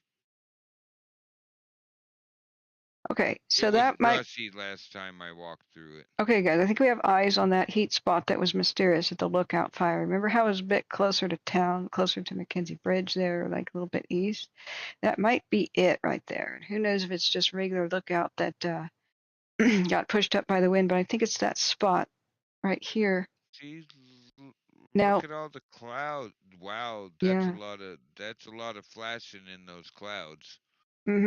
Yeah, the Lookout Fire, mostly to the west of it, got quite a bit of lightning. So I was worried that we would see new fires west of the actual Lookout into the Holiday Farm Fire burn scar. But so far, so good as far as this camera is and the heat maps on the satellite. And you got to remember the winds that come with those, even if they don't have any lightning touch down within miles of you. The winds that just of it passing by, the winds, gosh. God, new heart attack. Okay, yeah, Portland's getting significant lightning now. I want to set up my camera to record this in case there's, like last time in 2020. Remember, you weren't here, Brokefish, but look at the eastern section of the Lookout. It's quite active. This is quite concerning. But as long as it doesn't run north to the right side of the camera, here's our last 3 hours of it. I was too busy running from. Oh God, yeah, it's here. It's here. The wind is whipping now. Oh dear. Okay, I'm gonna open a window, I'm maybe we can hear some rain and stuff. And maybe I I'm should gonna put my. look at flight radar Oh and shit! take off my filters. Oh boy, yeah. That is now torrentially raining. um. Wow. Okay. Yeah, I didn't hear that because I have noise canceling headphones on. Maybe that's why I didn't hear some thunder. Whoa ho. Whoa ho. Let me set up a cam to record my cell phone at least. Goodness gracious. Okay, we got a Okay. B350 on the flight radar. He just All did a right. whole bunch of patterns Mm-hmm. over the Shasta Trinity Six Rivers National Forest. He's now going north. He's in the area of he's north of me, just Whoa, south of lightning. you. He's Cottage Grove area. Cottage Grove. I Okay. think that's a spotter plane for the patterns he just did over the Yeah. Shasta Trinity. I'm Yeah. looking at flight radar. If he's at Actually, 28,000 feet, that's the one we've been watching before. He went over the Deep Fire and the yep, Hoopa area. So, yep, that's um, him. He's just south of Cottage Grove now. We okay. have another one at 10,000 that came out of Crescent City going into North Bend, but he don't look like he's a looker. But that Okay. one B350 is his call sign. All right, I'm gonna. It's non-applicable on where he's going, and it doesn't say whether he's federal government, but he came out of Boise. So Okay. that's probably the infrared flight right there, I would say. Hang on a second. I'm gonna 'Cause put this on the windowsill. he did make a lot of passes over that Smith River fire area, Klamath National Forest. Mm-hmm. I'm trying to He record the did. sky. Oh boy, the wind might knock the cell phone off. Oh my god. Okay, my cell phone is now recording the sky and the trees best as I can out here. Okay, I'm going back in. Whoa, it's a hot wind too. All right, got the screen down. That'll save me from insects getting in here. Woo! I don't know if you can hear this wind noise. It's not the same kind of fresh air smell from the Pacific. It's definitely some dirty air from the south with kind of smoke stuff in it. But it nevertheless it's refreshing, you know. So Yeah, I've okay, had so much smoke here over the past 3 days all right, that back. Okay. Sorry. Go ahead. I've had so much smoke here over the past week or more that it's just been smoky here on the drain river I live on, and it Okay. got sucked in heavy again tonight. Yeah. Ahead of these thunderstorms, it just thickened up from what it was all day. You need a knife Okay. to cut it, we'll say. So even though we did have a lot of lightning, we don't see any new heat over the Lookout Fire area. Whoa. Now I'm seeing lightning without a thunderstorm, without a thunderclap in the Portland area. It might just be cloud to cloud, I hope. Now the good thing about the Lookout is I don't see it moving north as far as what the cams show or the heat shows. We're not seeing that significant amount of heat. Let me write down that I just put the camera out. Timestamp it. We're now 3 hours, 12 minutes in the broadcast. Thank you everybody who has donated. Even $1 helps right now because we kind of low on the August budget to fund us. But wow, yeah, that was I'm not seeing lightning. anything on NextLab, but I Okay, haven't played with it. so my camera's in place for the lightning. Oh, oh, okay.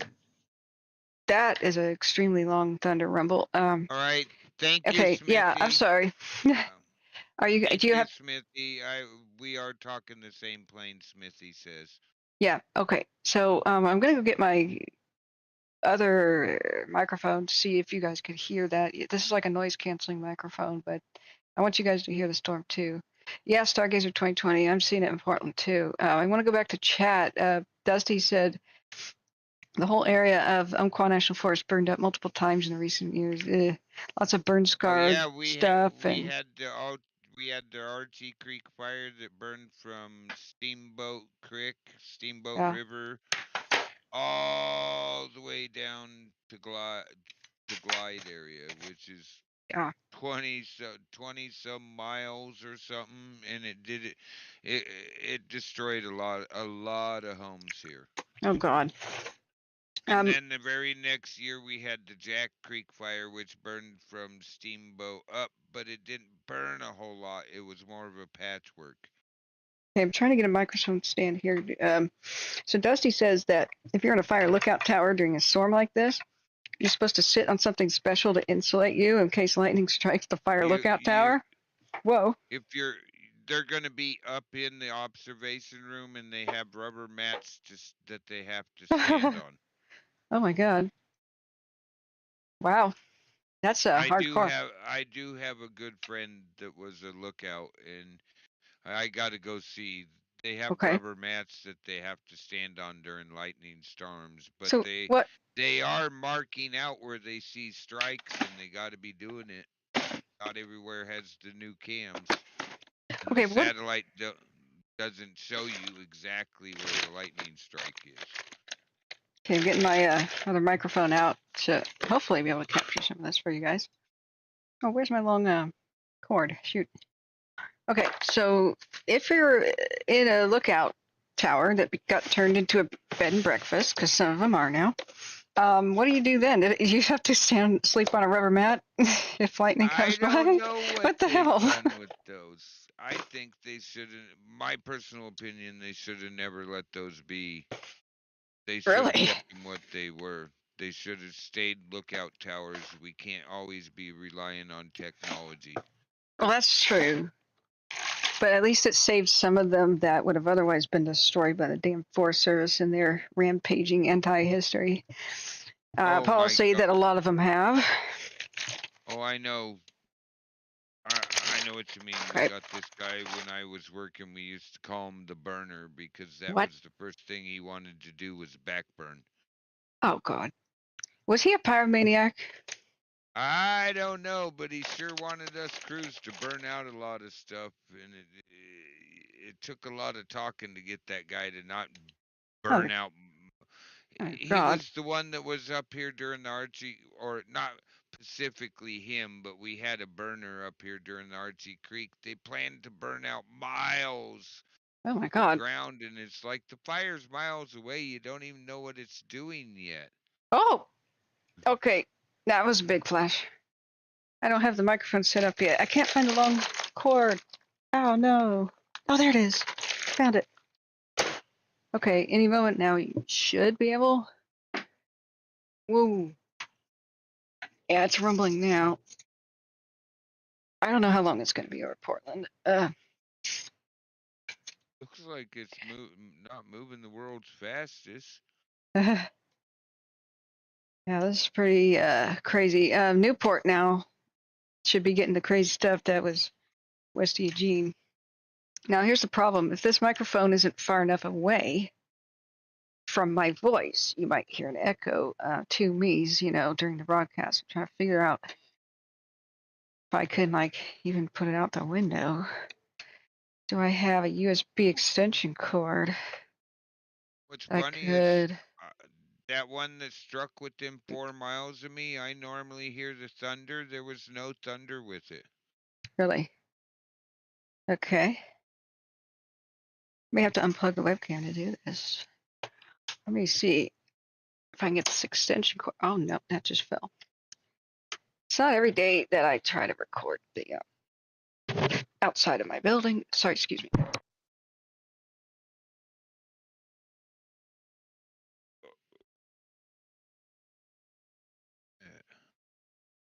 Okay. Well, go ahead and talk while I'm trying to I'm do just this. watching this mapping plane. He's heading east,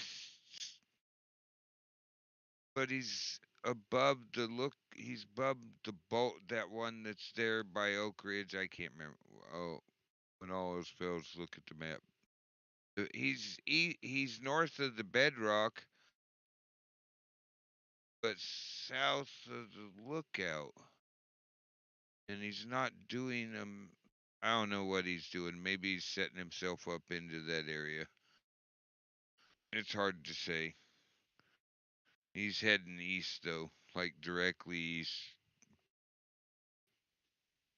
Okay, sorry, folks. I'll excuse me. My actual boom microphone on my headset is scratching my monitor. I'm trying to fiddle with and arrange an extension cord for the USB cable. Then I'll reroute for the microphone, so you guys can hear some cool thunder, possibly. And then I'll reroute one for the webcam, which oh no, I just knocked it down. Okay, it's all right. It's all right. It survived. It survived. It survived.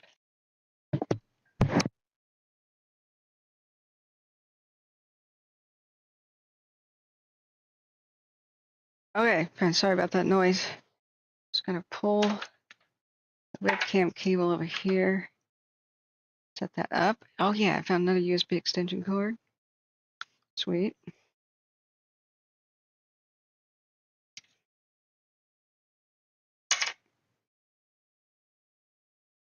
Okay. There we go. Okay. Let's see if this works.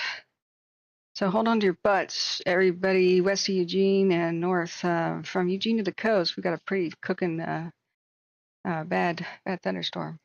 Okay, why am I no longer in the frame? Okay.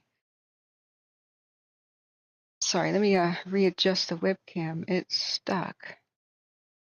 So, what concerns you the most, Brokefish?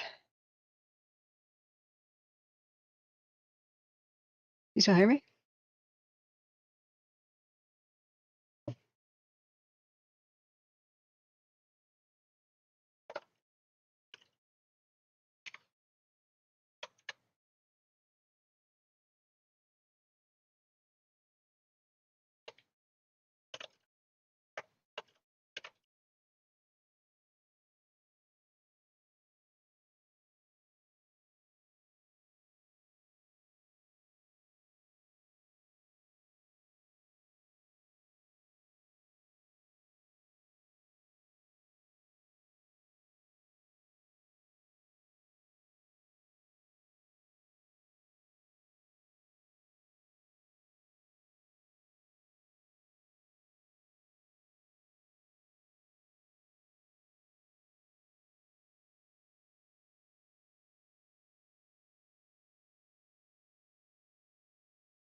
Okay.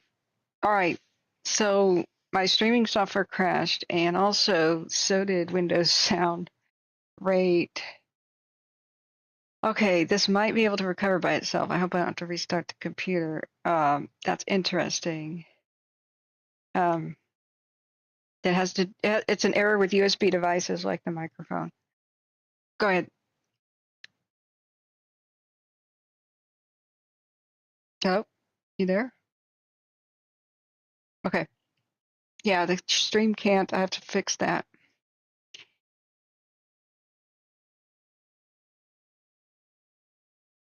What? Well, I was just thinking, Okay. how our you haven't been up that long. Wow.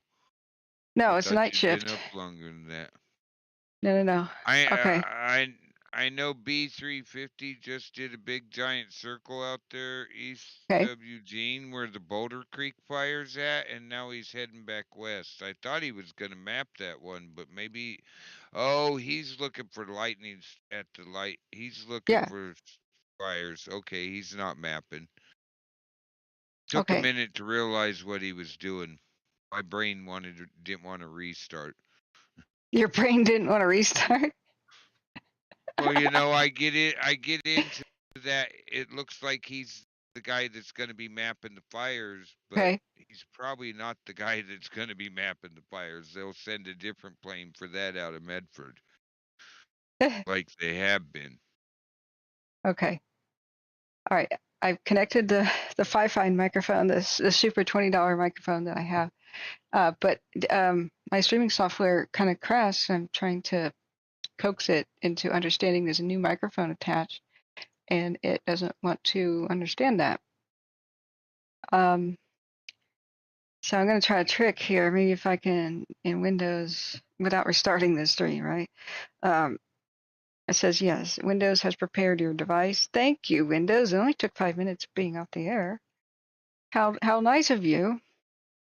If I can create it as the default communication device, maybe I can just add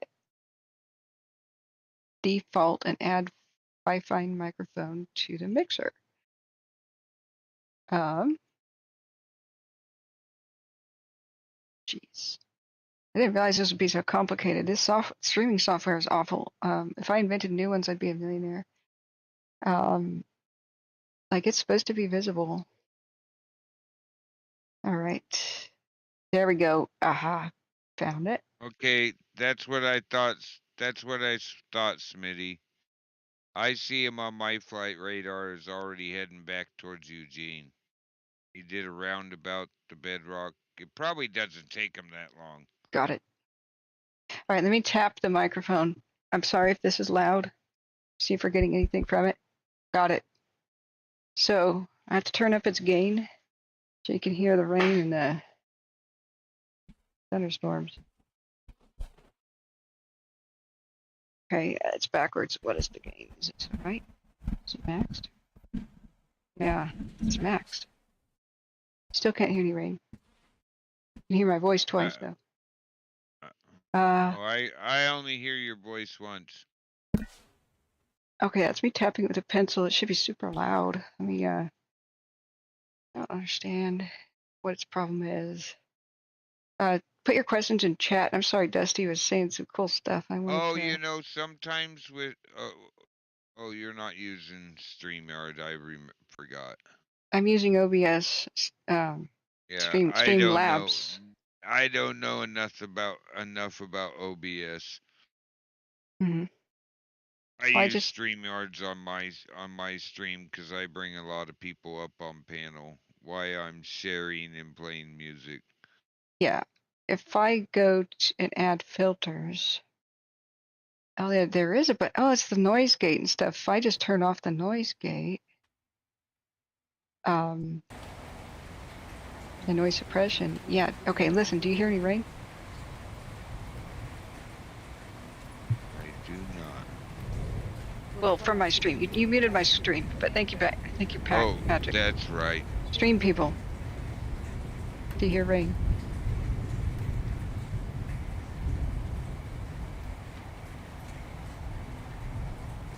I can't tell if it's room noise or rain.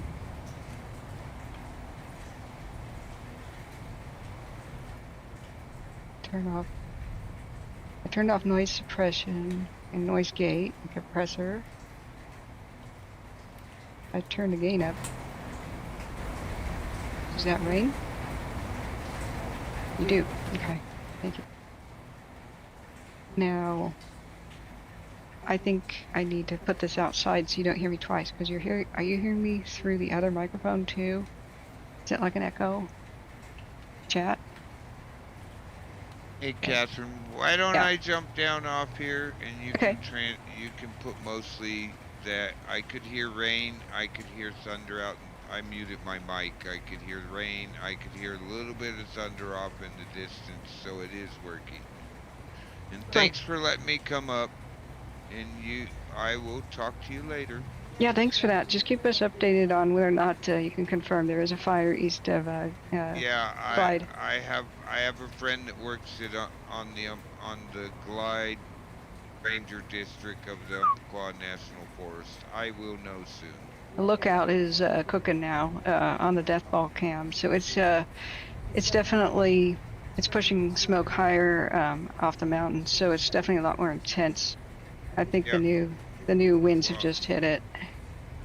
I'm watching before I get up here, I'm on flight radar, and he is doing the fire mapping and looking out. He's clean out west of Leeburg, turning and heading towards the lookout fire now. He's doing a search pattern up there for lightning strikes. Yeah. So A lot of them I just, will, yeah, I'm just I will happened there talk west to of you the later. lookout. Okay, thanks so much, Broke. And All right. thanks for being here. Bye. Yeah, no problem.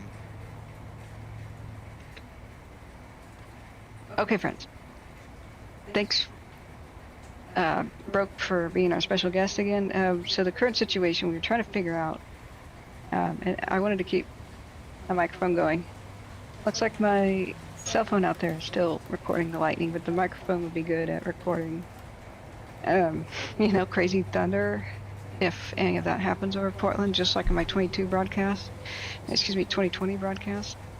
Okay, I have to clap here to synchronize sound with my video. 3, 2, 1. Okay, that should be loud enough for my cell phone, this broadcast, and the microphone to have all picked up that sound and sync if I have to at a later date. It's a weird, movie thing.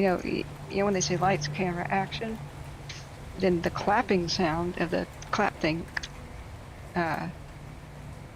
is supposed to be loud enough for all of the microphones and stuff to hear, and it's done in front of the camera.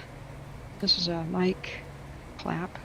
It's done in front of the camera so that when you see the thing come down like this, at that moment in the frame, and you hear that sound in the different microphones that are in the movie, you sync the video to that clap sound with the mic, and then it's that way your dialogue with your actors isn't like a bad Chinese kung fu movie. So we do see significant, here's our current update, we do see significant new activity of wind action, I would say, on the lookout. I don't see it traveling as far as the Smith Ridge camera shows. I don't see it leaving its lane too much, traveling north, which would be what we really don't want. I don't see any major new things. We could hit the last 3 hours, see if there's any new bright spots to show up. I just see more activity in the current footprint that it was burning in. Now I still am not 100% sure what the new bright red spot was on Caltopo, just northeast of McKenzie Bridge. Maybe they're lighting a backfire right now in order to, secure the canyon, or maybe it's just new significant activity. But that time lapse, even though it shows a lot of activity, it's staying within its lane. This is a lot more concerning, where this is the different view, and you can see the significant smoke above the cloud line. What that means is there's enough heat down there where the clouds are kind of obscuring our vision. There's something burning with enough heat to push the smoke up above the cloud line. That is significant heat. We flip back over to Caltopo. Whoa.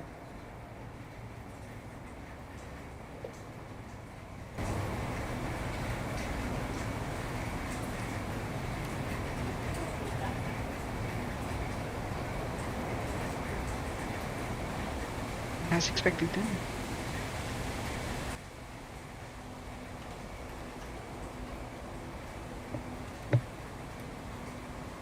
There's no thunder with that, sorry. I was expecting a big thunder rolling thing. That was a bright flash of lightning. Okay. So, like I said, this yellow here was a mysterious heat spot. I think we see it as one pretty much a bright spot on the cams. Who knows if that was lightning or what? Or if they're just doing a backfire, or if it's just a flare-up. Now, this spot right here, the yellow and the orange, is what I think is producing that big heat cloud. What I'm concerned about is, say we just can't see it traveling north on the Smith cam, because the Smith cam is like right here. Maybe this is just too far out of view. This does seem to be with that cloud somewhere up in here. He's pushing the new heat up above the clouds, like the heat is pushing the thing above the clouds, and if so, it might be trying to travel north out of view.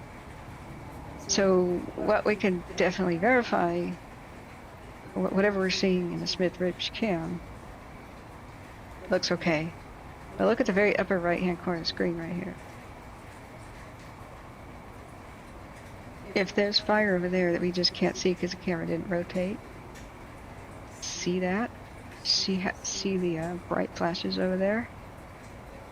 I'm worried that that section of the fire is trying to travel north. So we'll just have to watch the cams. It's now almost 1 o'clock. It's 3 minutes till 1 in the morning. Good morning. Glad to have you guys here. Sorry, it's messing with that.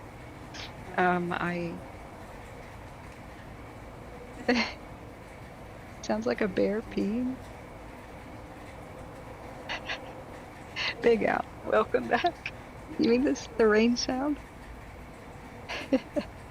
Okay, the thing is I can't hear that microphone. Only you guys can. So if I start double echoing, that means that the microphone over my shoulder, which is out the window, is just trying to catch the rain sound. That means that it's picking me up too, as well as this mic on my face, right? So, I'm glad I didn't have to restart the stream after the crash. Sorry about that. Now, is the rain lower than me, or is it interfering with you hearing my voice? Just let me know and I can tweak. So let me get back to the chat that I skipped. Remember, any fire that you want, and good night, Christopher, although he probably went to bed like 40 minutes ago. Whoops. Do tell me, what's the status of where you are now with our lightning cam visual thing? This is our current view. See, I think the fire is burning out of view to the right. See this bright smoke over here. This might have been brand new. Maybe lightning just struck just north of where the lookout was, or maybe we never were able to see this perimeter on the cam. Whoa! Now that's not lightning. That's a flare up. When fires flare up because of wind gusts, it looks like a bright section of their thing on the screen, but that's because we're taking an image like every 1 minute. So that might just be for 20 seconds, and then it dies a little down. See, the next frame, it's not that bad. That's typical of wind gusts. So watch what happens when I do 15 minutes. I'm going to teach you guys how to read this. It'll look like a series of flashes. Now, it can appear to be lightning if clouds are above it, because the fire's glow is actually reflecting off of the underside of clouds. It's like a little reflective mirror thing. In black and white, it looks white because white, we're looking at the heat, right?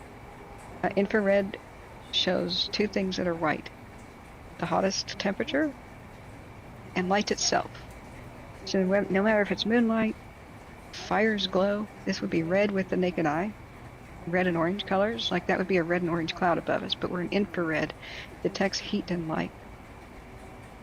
So the light of the fire, if it flares up, can make it look like flashes occur in the clouds. So the way you could tell is it lightning or not is, if it was lightning, it'd probably fill up the whole screen with a sort of a brightness. If it was cloud to ground and that sort of thing. If it was just cloud to cloud up there, only the clouds would be brighter.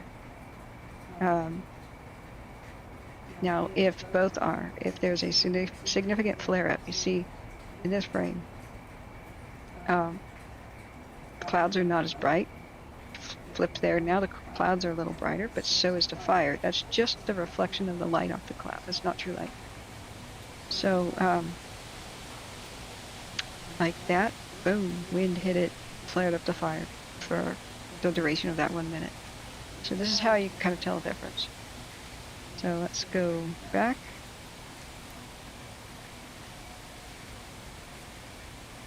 Only one or two of those frames may have been lightning. The ones that light up the clouds from the very right side, but I'm not sure.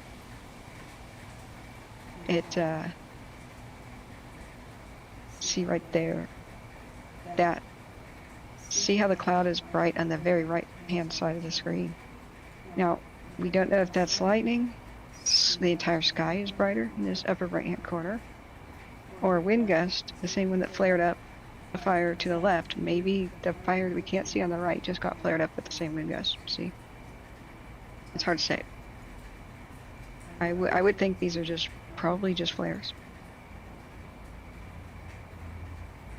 Usually, once the wind rolls over, you see every single spot that's not sheltered from the wind light up. I think those are just flare-ups of the fires themselves. But I don't like this.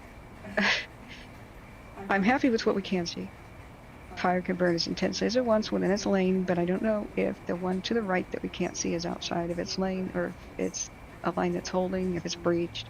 No idea. So, what I am happy overall with, and I'm not happy that the fires, something is producing a tremendous amount of heat, and you can see the smoke is drifting to the north. That's higher winds, so highest elevation here just might be getting the kiss of the wind, and it might just drive it to the north. They were working around the clock the last 48 hours in anticipation of the storm to try to strengthen the lines of the lookout fire to the north, due north.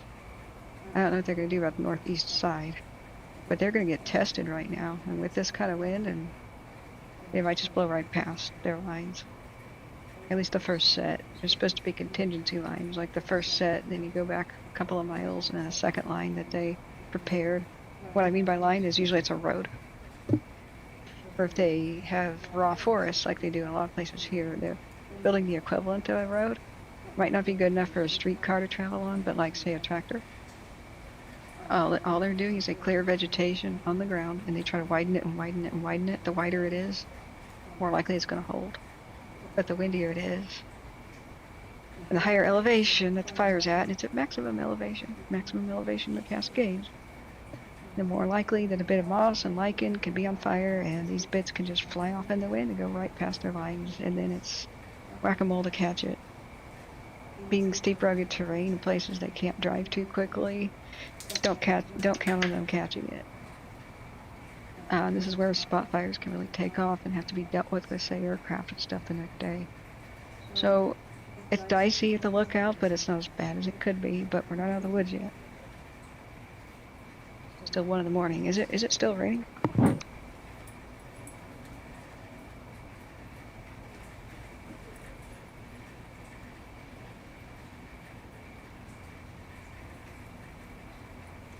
I think it is. It's so dark out, but it may be just sounds of rain gutters and stuff and rain coming off the roof.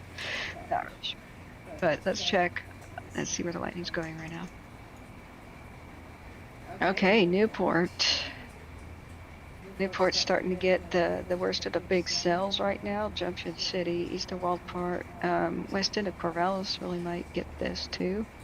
And it's moving towards Lincoln City. I'm just praying that the Valley of the Giants didn't get a strike. It's kind of in a valley. Well, it's like a bowl. It's a very small bowl in the middle of the Coast Range. So I'm just hoping lightning would primarily strike the hills away from it and not down into it, because it's got such a fuel load. One of the last remaining pockets of old growth that was untouched, never logged. In fact, it might be the only remaining spot in the Coast Range of Oregon never logged.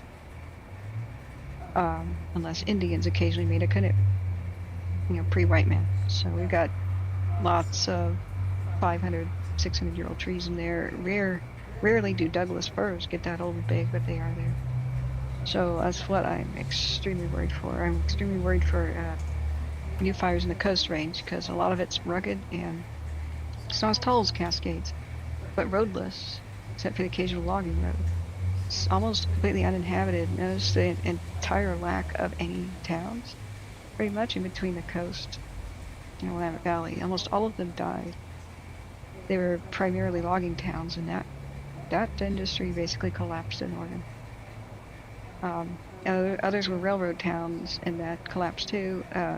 Highways rerouted car traffic away from these towns, and so most of them are just completely gone unless you drive out there and you see foundations. Some of them were toll roads from the carriage days. Some of them were like fishing villages occasionally for fly fishermen, but there's not enough economic activity to truly support a town.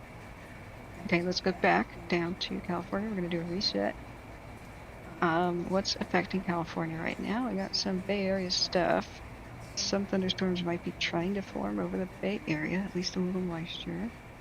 We got fair skies over the Del Norte area. So let's check Del Norte cameras. So far, we're getting lucky. Knock on the wood. In California, Northwestern California, where we thought the worst would be. We thought there might be 40-mile-an-hour wind gusts. Let's just verify in our cams. I am so relieved. You know, we still got an hour at least to go, as thunderstorms could be rolling through for at least another hour. They could form and rain on our parade. But look, this is a stroke of luck. At least what we could see on the Wildfire TO2 cam, the fires that are in Del Norte County are missing the wind gusts, which are at higher elevation. They're not even that bad, higher elevation. Not the 40 stuff we thought we'd see. And so these storms are rolling through at a moment when most of the fire activity is burning down into the drainages because they were on the ridges last night. So, yay. The drainages, see how the smoke is still hugging the ground?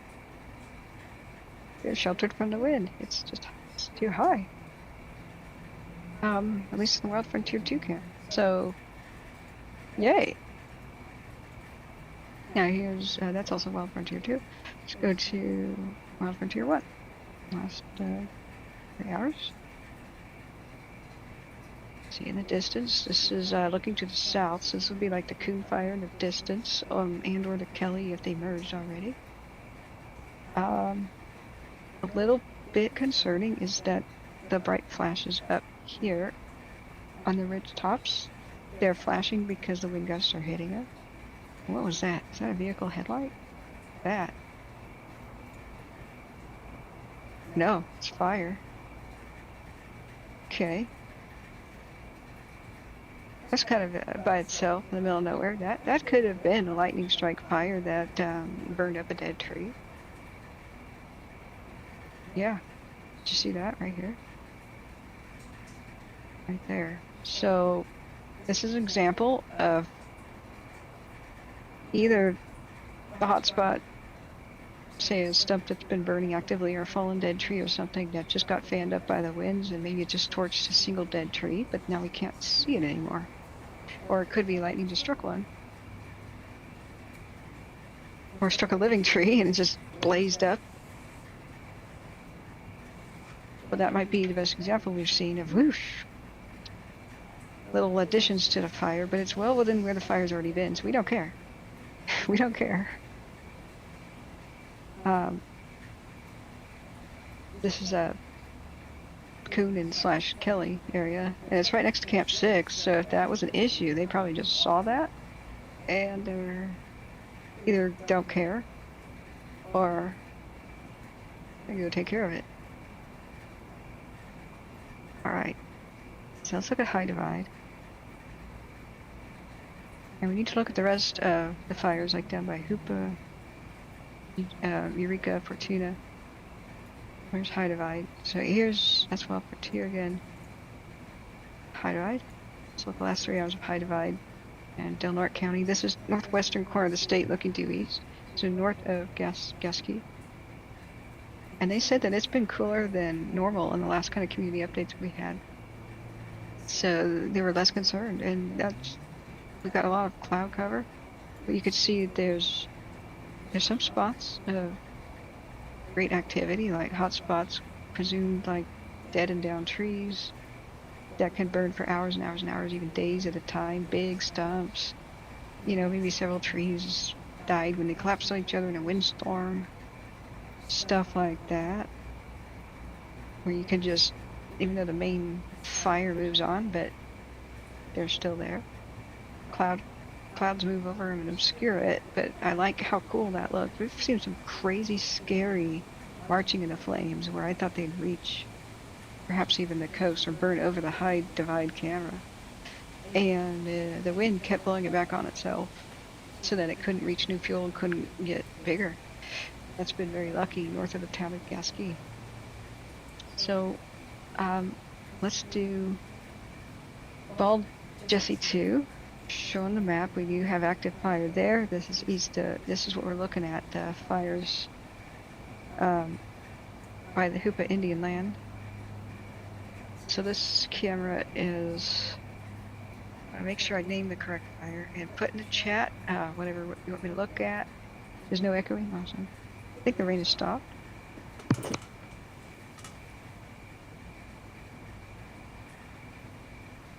Oh, yeah, when you hear crickets again, the rain has stopped. But Smitty, Big Al, the rain sounded like a bear peeing.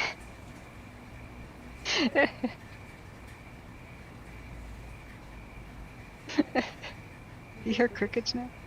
Okay. I might go shut off my camera real quick because I think that might be a bit more. Just check. No, some still coming from Oregon City. Okay, I'll leave it on for a bit. Okay. Now the big cluster beep. It's in between Corvallis and Newport right now. That's a lot of lightning. I don't think we have any cams out there.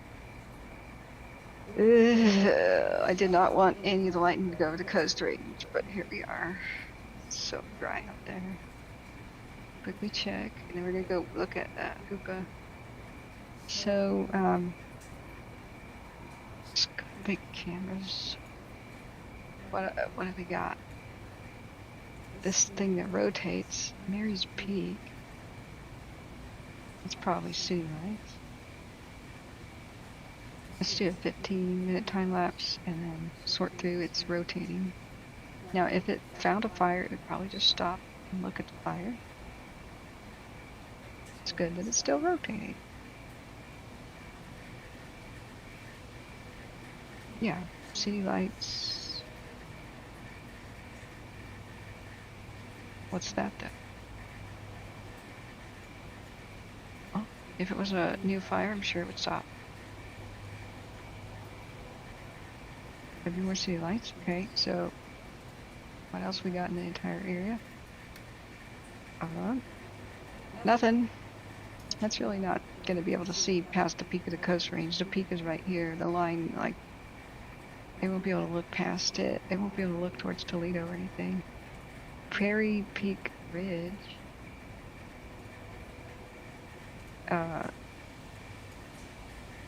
It's a rotator. Also, I'm sorry, seizure warning, flashing lights, so sorry. Alright, it's over. There's some other light on the same tower that's interfering with it. They gotta fix that. I'm backing it up, going backwards. Whoa, yeah, that is another light on this stupid... Okay, seizure warning still, I'm sorry, don't look. If you're prone to that. Wow, that's harsh. It's kind of beautiful, like art in a way. But when the light is very close to a camera and it's hitting the lens at an angle like that, what these artifacts are is you're seeing the interior of the camera that we're looking through. That right there is an awesome view. It's not just one camera lens that has a curved glass piece. It's multiple curved glass pieces right in front of each other in a camera lens, and not just the one you can see. If you kind of do this and look at a camera lens, you know, look carefully, you'll see that. So, and then this is a blur artifact from taking a frame while it's moving.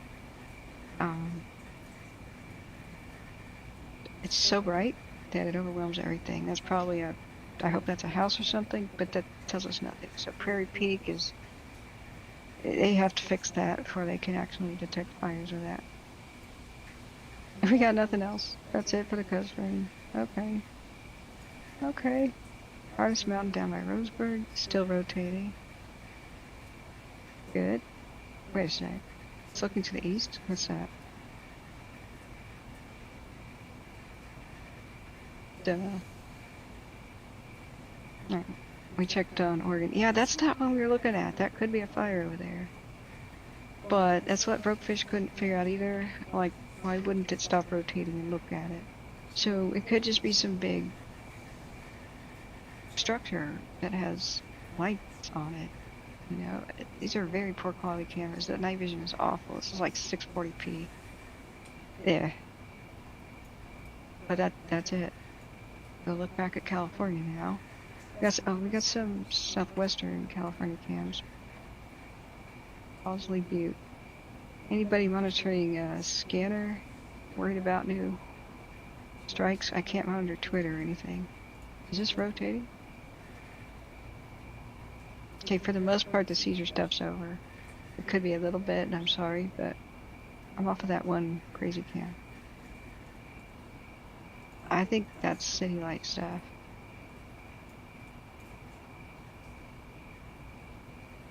Bosley Butte. It didn't stop rotating. Okay. Well, we got one or two more to look at. Red Mound. That rotating.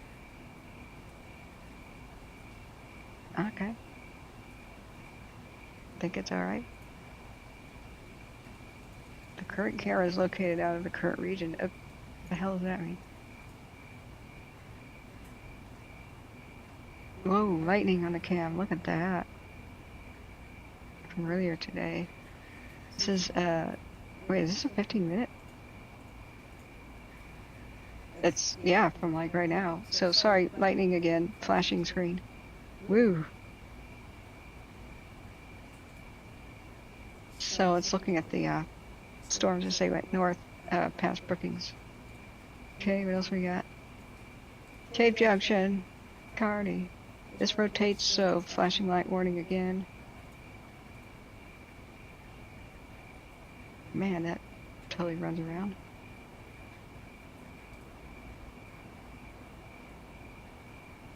Okay, it's out of focus, so who knows what the hell's going on? There's a neighborhood, city lights. And it blurs when it runs around. Okay, city lights. Sure, it would have stopped. Right, back to Lookout Fire real quick in Oregon. Let's see, what we would like to see is that to die down. We don't want that column of smoke that's got so much heat that it's pushing the smoke above the line of the clouds. That means that you could have spotting. A much greater potential for spotting. Because it can also push flaming debris like moss and lichen and stick pieces up into the air for long distance travel, and it would be to the north, which is where we don't want the Lookout Fire going. All these clouds are going to the north. This is looking north by northwest, well actually northwest. So seeing it being that active and seeing that long distance smoke, it's getting hit by a lot of winds now, greater than before. So activity is increasing on the lookout and has been much more active in the past hour than we saw earlier in the night. So it's 1:20 a.m. now. Let's see if Portland's going to be affected by any more lightning or if I should shut down my camera. We'll keep looking at that. This is the east side of the lookout. 1 hour time lapse. You can see the crazy, the high amount of flashing here, which means wind gusts are fueling it. You know, what concerns me is what we can't see off camera. Up to the right, I don't know if that's just where the Lookout Fire moved days ago, we could never see it. Or if it's a new spot fire, or if it's just breached containment lines to the north, I have no idea. Now, I wouldn't expect like a breaking news, new evacuations, because that's in the middle of nowhere. It's more of the Willamette National Forest. I don't even believe there's cabins and stuff over there. We could check. But it might be something to just tell us in the morning about what happened last night.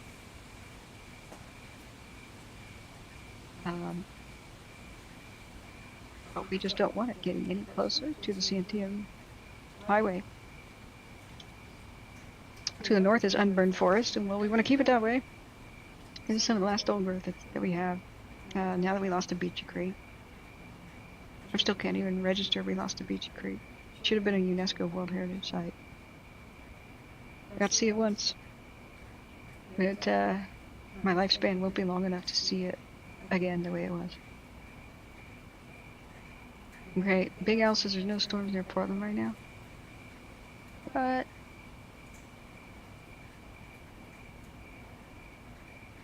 Okay. What was at Oregon City? See, there's some stuff it can be. Okay. Yeah, it just passed by silently. That's weird. Huh. Should have heard that one. Maybe just cloud to cloud. Some of them were silent. Okay, great. Let me disconnect that mic. Well, actually, I'm muting it in case more stuff. But I've got to turn off that cell phone. Otherwise, I'm going to have a 4K video that's hours long. Be right back.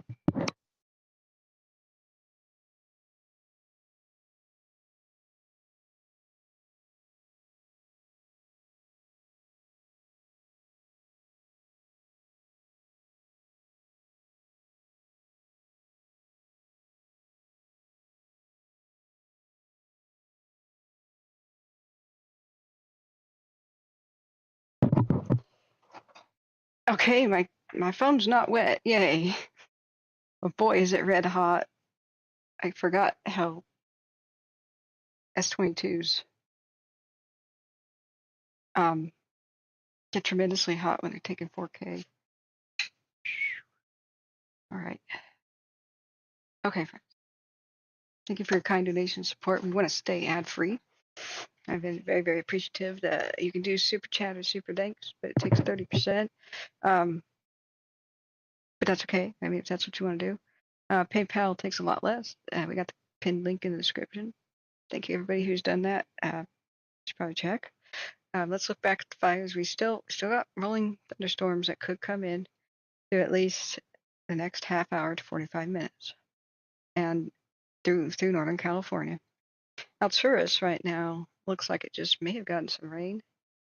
We still got forming thunderstorms mostly from, I would say, Plymouth County, Lassen County, Susanville's Lassen County,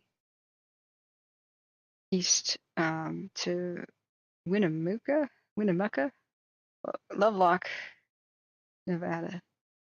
Okay, so mostly they're forming east of Carson City, but the kiss of them on the west border is hitting Susanville area. What is that, Honey Lake? Something like that. Going up to Mono County, northeastern section of California, but it's gotten moisture from the remnants of the hurricane days ago, so it's not as critically dry as the west coast. Northwest California and the coast range of Oregon is critically dry, and I'm terrified that all of this crap here might be starting new fires in the coast range of Oregon, the kind that we usually don't see. The last one we saw was the Echo Complex fire, which I drove through and I met a couple of the survivors in 2020 during my 2020 stream. I couldn't breathe in Portland anymore, and I went with my mom who couldn't breathe in Salem anymore. And actually, she was still evacuated with me. And we took a couple of days off at the coast, and we went over to Lincoln City. And you could drive there in one day to Lincoln City comfortably. Spent 2 nights there. It was kind of a really delayed birthday trip for her. And as we went driving to Lincoln City, all of a sudden we saw wildfire like devastation. And I was like, what is this? I'd heard of the Echo Complex fire of 2020, but the coast is almost always so soggy that it doesn't see fires. And so I pulled over, and there's a burned out trailer park, and I started filming it. Like, what happened here? And survivors came up to check their mail. They're still getting mail because the mailbox didn't burn. Just the trailer park was gone, and the homes and stuff were gone. I'd driven that road many times. I had a truck driving route over there too. And the familiar buildings that have been there since the 1920s, were gone by the side of the road. 2 people didn't want to be interviewed. Another couple did. And I just couldn't figure out, why did this strip next to the highway burn? The hills didn't burn, anything else. Answer, like so many times before, is what can cause a fire during high winds, the kind that would normally blow out open flame? Power lines. Ding, ding, ding, ding, ding. Power lines went down all along that corridor towards Lincoln City. during 2020 energized power lines and burned down neighborhood after neighborhood in a straight line. So this is another concern. I don't think these current winds could rip down power lines, but who knows? There could be the occasional 40 mile an hour wind gust that is far away from wind gauges because there's not that many weather stations out here. Very few in the mountains. So it could be happening invisibly. It was in the forecast as possible, but when we turn on the wind and the wind gust, there could be little sections where it is like 40 mile an hour. We would never know about it. Dark green is like 25 to 28 as it starts to turn yellow. Like it's pretty much a dead calm here, except for like 45 minutes in Portland. But look at 38-ish to 40 mile an hour wind gusts coming in from the gorge. I'm feeling nothing about that. It's complete dead calm. But look, my window's open. Trees are still out there. Just goes to show, right near you, coming off of Mount Hood and stuff. We've got the 40-ish mile an hour wind gusts over by Battleground. So hold on to your butts, guys. Now let's go back to radar and satellite. What's terrifying for me right now is what's happening at Coast Range. We're mostly blind to that. Oh, you know what? We could do a couple of. Oh, Lincoln City's got some cams. Lincoln City has got some. And Newport should have some cams. Let's look at that. Hey, Big Al says there's a heat detection at the sewage treatment plant just outside of Medford. Could be our girl from last year. Okay, is that what I did? Did I worry about Medford and it was a sewage treatment plant? I remember I freaked out in 2020 at McMinnville until I zoomed in and realized it was the aluminum smelter. That was embarrassing. Maybe. Big Al says that's the storm that rolled through a bit ago. Okay. Yeah, nothing in my area right now. Hey, Major, how are you doing? Hi, Ouchie. Any update on the Redwood Grove? Oh, you mean like Humboldt? Humboldt County? Or, let's see. Let's go look and see if there's any new heat in California. And we got to monitor all the West Coast. If we see heat, it's got to be big, you know. Okay, so we've got, as in 16 minutes ago, bright red heat by Little Medicine Mountain. In what county is this? What is it? East of town of Klamath. It's not on the Klamath River, but it's east of the town of Klamath. So let's go see if that's existing fire. It probably is. Town of Klamath. The Marlow? Let's see exactly what mountain is near the Marlow. If we change the layers and watch duty, that's right, it doesn't have to rain. It just has street. Doesn't have to rain. I have no idea why.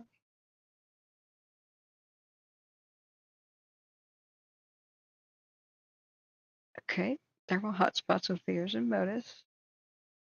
Okay.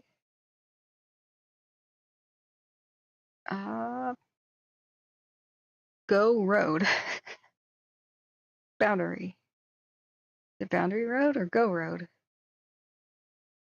All right. If I knew this county, I'd be able to say go road in the county. All right. So our heat spots, go back to Topo. Whatever that is cooking. So if you follow the Klamath River to this Blue Creek, Indian Creek, is there something like a go road around here? Is it Klamath County? Okay, let's get the scanned topo maps. Dillon Camp, the site of it. Hope that doesn't burn up. It's probably a ghost town. A lot of mining towns out here with history. Smitty, Major says flip, being prepared, flip it every way, and then some. There's a heat detection at a sewage treatment plant. Oh, that's right. Big Al's, Smitty's talking to Big Al. In the Columbia River Gorge is a recycling plant that's supposed to have a heat dot. Yeah, what was that little town called that the Newell fire almost took down? There's a recycling center over there, but does it make heat at night though? That's a good question. Is there a night shift? Doing anything at night? Go Road, yes. Okay. So the Marlow fire, 999 acres is cooking up with new heat. So that's looks like a county divider between Klamath and Gasquet Orleans Road. Right here. Okay. Street map. Almost due east of Klamath. Peak 8. Okay. All right, Peak 8. Forks of Blue. Peak 8. Go Road and Peak 8. Yeah, I'm pretty confident that's what we're looking at. Peak 8. There it is. Peak 8. Okay. Yeah, so the Marlow is cooking up at the highest elevation ridge. This section of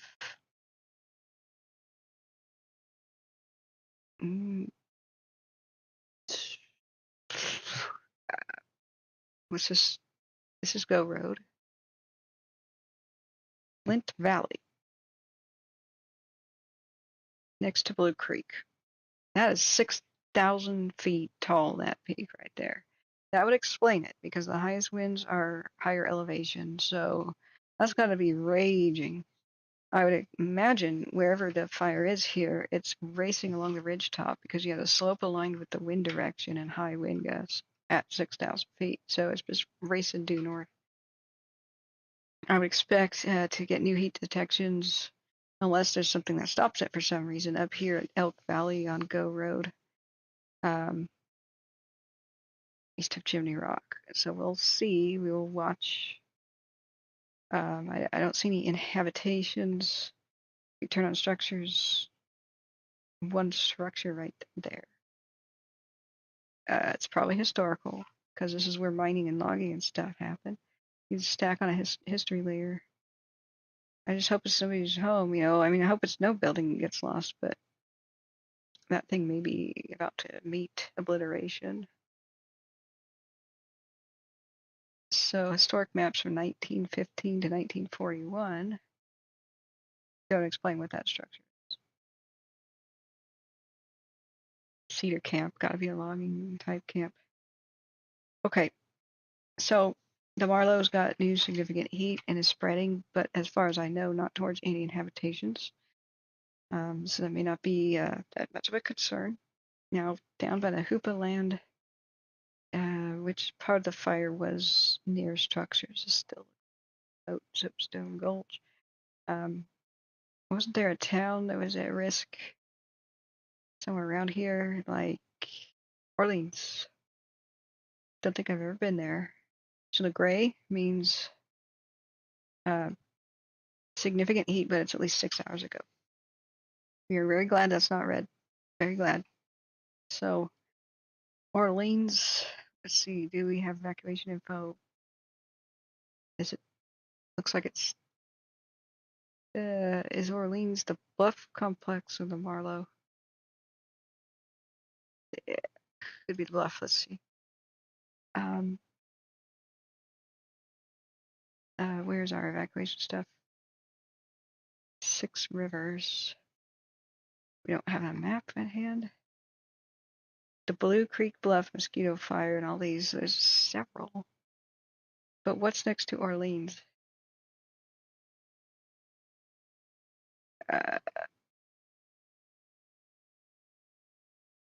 Must be the Marlow.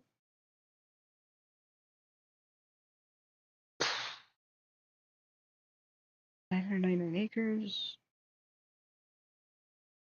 All right. Let's just look for Orleans. California. Oh, Perch. Okay, I'm sorry. I don't know my California over here. The Perch. Yeah. Level 2 evacuation zones here and here. Let's look at the map. Evacuation map. Oh, for God's sake, why does it take me to San Francisco?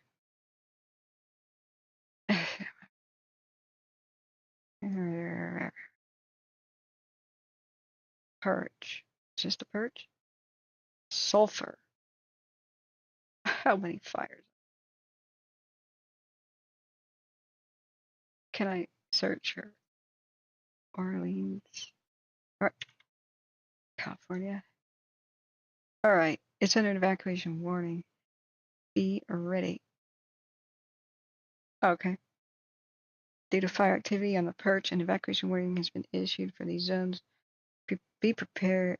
This area should be prepared for potential evacs, including personal supplies and overnight accommodations. Now, is this the ready, set, go? Because usually ready is green, set is yellow, and go is red. Unless California and Oregon have different color codes, which will drive me insane. Let's see. Let's analyze Orleans and its particular vulnerability. Do you have fire at higher elevation near your town? Check. Right here. Is it in close proximity to your town? Check. Are there drainages pointed at your town that the fire can reach? Check. So that's all three are ready. I guess the only thing necessary to burn this town down is high winds. That's it. And dry vegetation. I don't know if Orleans got any recent rain. Let's see how it's too far west to have gotten rain from the hurricane. Unless these thunderstorms just did something. I would call Orleans in critical danger. I would be ready to go to at a moment's notice because the fire is north of it here. It could be like an east wind could push it into the Klamath River, and then that's a wind tunnel. Or right here, Perch Creek. If it's already there, east wind could just blow it directly into the town. The good news is that it's very small. And structure protection would likely work to protect the majority of the town. And it could just blow over. It could just blow over the town. Looks like it has an airstrip. That has got to be the craziest airstrip on Earth or in Northern California. Oh my God, that's the most hazardous thing I've ever seen. A pilot would have to nosedive flaps 40 over these mountains and hit it at a crazy steep angle. And then, okay, if you're landing from the south, you gotta hit the brakes. It's only 447 feet until you smack into the mountain. Or if you approach, I don't even think you can approach from the north. You'd have to be nosediving. I don't even think you could raise the nose enough for your rear wheels to hit first. Who the hell takes off in this thing? Mostly helicopters, I hope. Now, if you have to abort the landing, can you climb? Do you have enough engine power to climb up over this gulch? Like, holy crap. Holy crap. I wonder what the pilot rating for that is. There's like, C-Probe is showing me that pilots rate airports, and they have like little reviews, kind of like they do for restaurants. And they said, yeah, scariest experience I ever had in my life at such and such airport. Really thought I was going to lose the landing gear as I did maximum pull up, and my wheels nearly hit the trees, and I barely cleared the end of the hill. Very scary. Do not go. You know, stuff like that. Okay, so if they're not at level 2 notice, they definitely should be. I don't know that I would want anybody in this town right now. Maybe there's a different status. A dive, Smitty says a dive bomb landing and a white knuckle takeoff. Uh-huh. Smitty says the sulfur fire is an overhaul. Sweet. Yeah, I think I scrolled today and saw that. Now let's check on this one, this Perch fire. Because we've got heat from the last 6 hours. So 4 hours ago, In response to concerns raised during a recent community meeting, we would like to offer the following resources for anybody who may need additional info on evacuation plans and updates for existing orders. Yeah, I'm very curious. Why is this level 1? I'm curious also. Why is this not level 3? Look, current wind direction is from the east, except for when the I mean, that's almost a dead calm, but all it takes is a strong east wind, and I think this would sweep right over the town in a matter of less than an hour. Okay, let me write down the timestamp of, I haven't been doing this very well. 4:19, Orleans, Perch, Fire. We'll look back at and track the storms in a second. Siskiyou County and Humboldt County. In response to concerns raised during our community meeting, we'd like to offer the following resources for anybody who may need additional info on evacuation plans and updates for existing evacuation orders and warning. Different people of different counties go here, here, here, and here. Okay.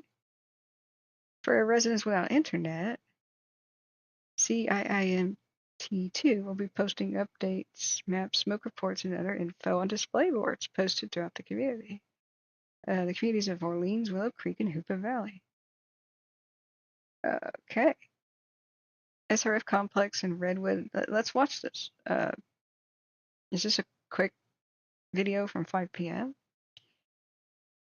Oh, yeah, that was a whole community live stream. Oh dear, I don't have time for that. Let's just see how long it is.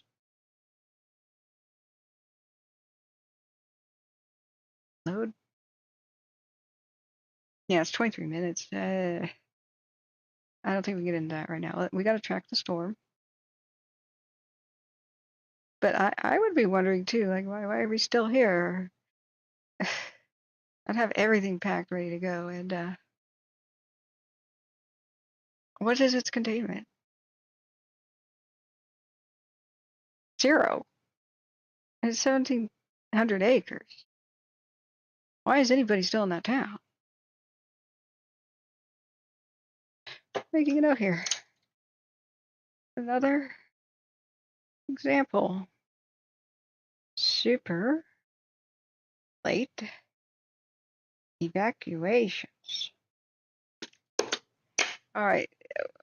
What cam were we looking at? Is this Bulb Jesse? No.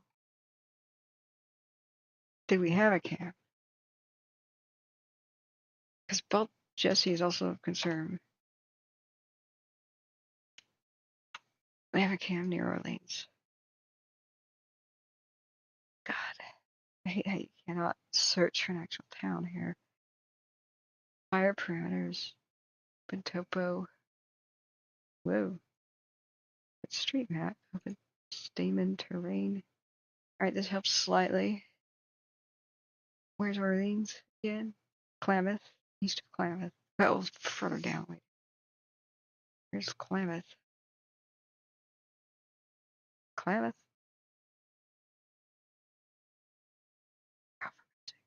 Let me orient myself. Sorry, I almost never go to this part of the world. So that's Orleans. Oh, Klamath's way up there, and it goes. The highway goes over there. Okay, highway. What's your name, highway? Oh my God. 96. Okay, so it's highway 96, and then another community down here. White. Wichpick.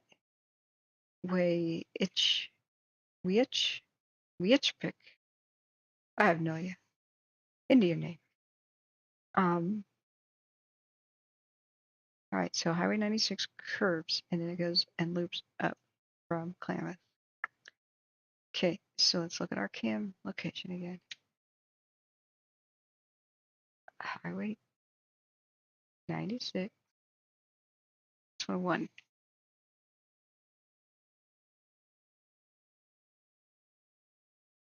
Oregon. There we go. 96. Goes down, loops up, and then there's Orleans. Okay, got it. What cam looks at it? Nothing. Deerhorn 2 may have it in the frame in the distance. Let's see. Last 15 minutes, we don't see nothing except perhaps smoke. 3 hours.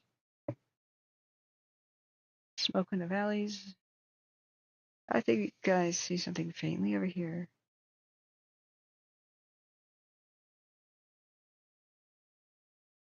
Some smoke on the cam or Deerhorn 2. That's one looking south. Never mind. Yeah, so there's that hot spot right there that I think we saw called the Big Hill, which I don't think is a factor anymore. Deerhorn 1, far right edge of the screen might see the perch. Last 3 hours. Whoa, look at the storm move past. Is that a mountaintop? What? Now, something is lighting up the clouds over there. I'm sorry, I'm going to do it 12 hour. Aha.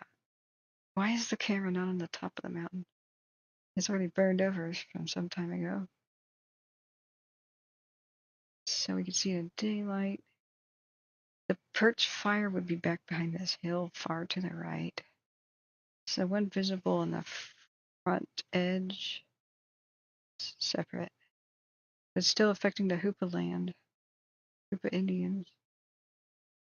Okay. Wait, Waitchpick. That's how you say it. Thanks, Smitty. I was close. Okay, you see the little spots of fire down there. I'd assume that's fire. It looks like smoke is going up. Yeah, and far up in the distance, you can see something is lit up. Heat of some sort lit up those clouds. Either that or it's drifting smoke from, it's drifting smoke originating from behind this mountain where we can't see crap. It's got to be just hot smoke. Okay. Because I wouldn't think it's on that far mountain.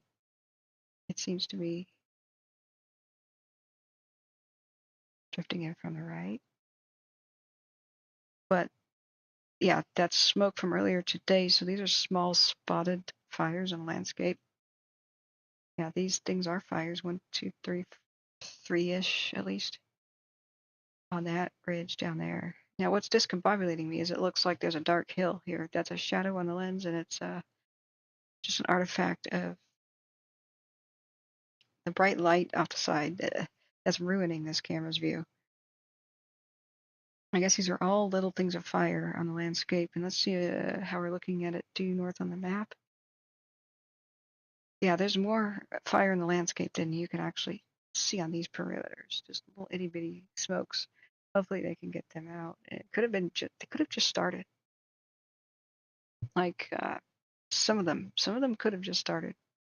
We see them earlier today, the 3 smokes, but the other bright spots on the cam could be some new lightning things. I just can't make any particular sense out of that. The other cams that we have to look at things, Peck 1-1. Last 3 hours, anything? Okay. Got 63 people with us. Hey, don't be a stranger. How is your area right now? Have the storms rolled through? Are they hitting you now? I'm going to look at the storms in just 1 sec. Major says flip being prepared, flip it every way and then so. Yeah. So we're not quite out of the woods yet. 10 minutes to 2 o'clock. That's when the red flag was supposed to expire. Some of these. Now let's look back at our lightning tracking. Refresh windy. Okay. Wait, why is my voice so soft? Turn it up a little bit. Okay. Well, I'm sorry that bouncy scroll. I don't mean to make anybody car sick. That's not my fault. I'm sorry. I just zoomed out a little bit. Windy is bad. All right, play. We still have significant lightning in southern Oregon right now. In the past hour, it's second or third round of storms are going to rip through the coast range, bringing significant lightning there. It's headed for Tillamook County right now. It's over by Lincoln City and such. It's got a big line of storms headed past where the Newell fire was in Klickitat County, heading towards Yakima, between Hermiston and Yakima. Lakeview, Oregon, over by Paisley and such. Still getting some moisture, but I don't see any lightning. A little bit of lightning north of Reno, though. So it's hitting the driest parts of Oregon, which is the coast range, which is that's frightening me. Now everything's in red flag around Murder Point, Port Orford, Coos Bay. We just don't have a lot of good cams. Now Lincoln City cam right now should show lightning. Let's go to maybe in at Spanish Head. Lincoln City webcam. 3 of them. In at Spanish Head is the one that the media uses all the time. All right, where's the webcams? It's a great little beach town. Not too big, not too small, not too touristy, not too rugged. Okay, where's the cams? Yeah, KATU Skycam in its Spanish Head. Turn off ad blocker. Camera. That's live. I'd imagine we'll see some lightning there. No way to time lapse it. You can see the rolling waves. Whoa, yeah, there's lightning. Speak of the devil. Okay. What else we got? Surfline Skycan at D Sands Condominium. Only premium users have the access to the Surfline camps. Start a free trial, maybe. Maybe not. Surfline surf conditions cam overview. How is that? Premium users for cam. Anybody a hacker? Anyways, we got in at Spanish Head. Just kind of showing the beach. They usually tilt it down to show beach walkers and stuff during the day, but I would like to see the ocean at night. Like storm watching is a thing, you know. It's a somewhat expensive hotel, as far as I know. What's a manager special? Look for details.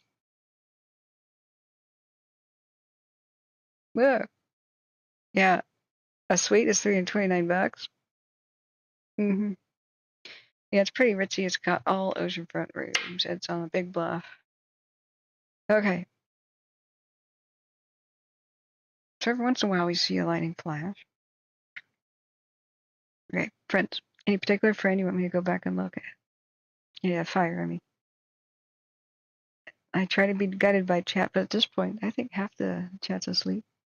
That's okay. This, guys, I don't want to declare that we got lucky, because God, things could be happening in the coast range of Oregon because we're blind to it right now. But guys, Northern California, I think, just dodged a major bullet. For the most part, those 40-mile-an-hour winds do not appear unless they're high above the fires for the most part. We've got a little bit of disturbing activity on the Marlow, but it seems to be not near any communities. We've got a little bit of concerning and disturbing activity on the lookout where we can't see the cams. If the cam is on it, we might be able to just tell, oh yeah, that's okay, or not. But we can't. I'm so happy to see that the only recent big flare-ups in the past 3 hours are the Marlow and, what is this, the Deep Fire or something? Look, what's over here? Scott Bar. Yeah, which one is this? Hell, could be a firing up for all we know. Scott Bar, Badger Fire. Is this the Happy Camp Complex with the Deep? Let's look. Let's look. God, there's so many. Scott and Gold Fires and Head Fires. I don't think it's that far over there. Go back to the camps. Fire perimeters.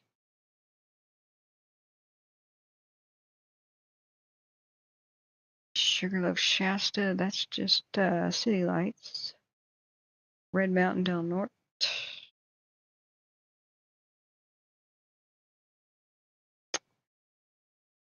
Much of this is quiet. Okay. Let's see where that heat spot is and try to identify that one. And we'll look back at the lookout. Just go mountain thing.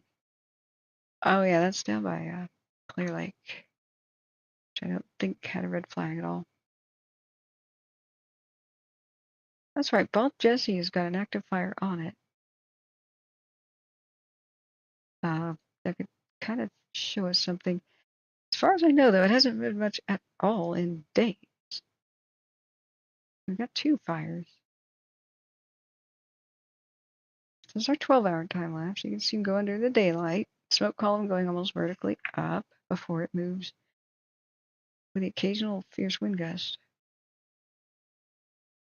down into the drainages. Oh, it climbed the hill behind it. Okay, so much of it we may not be able to see on the right side. Yeah, it climbed the hill. I see. So it did move today. Okay. And it's cooking right now. Yeah, it is cooking.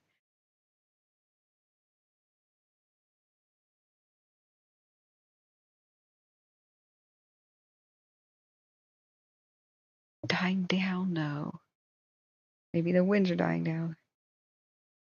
So if you flip to right there, right as the sun sets, but then it flips in infrared. Remember, it looks worse than it is when infrared is there, especially if it's not calibrated. Looks like it's not calibrated. See how big the fire looks? But it's not really that big due to the camera just not being adjusted. However, it's still quite active. You could see the amount of smoke it was producing that was hot and where it was drifting. So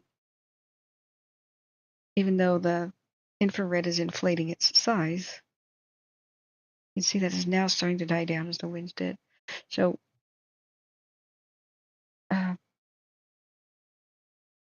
Bald Jesse 1 and 2, let's look at the same fire, same direction.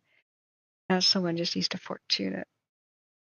So just east of Fortuna, Eureka.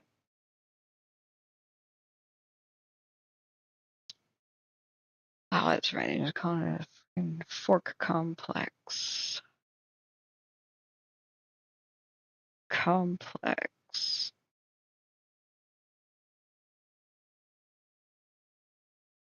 "12 hours ago, they gave us an update." Yeah, I read this. And the pilot. Pilot was quite concerning, but now we don't know which one is which. They just called it complex, and watch duties not naming the individual fires. Trinity County Wildfire Evacuation Map. Is there just like a map that shows the different named fires of the complex?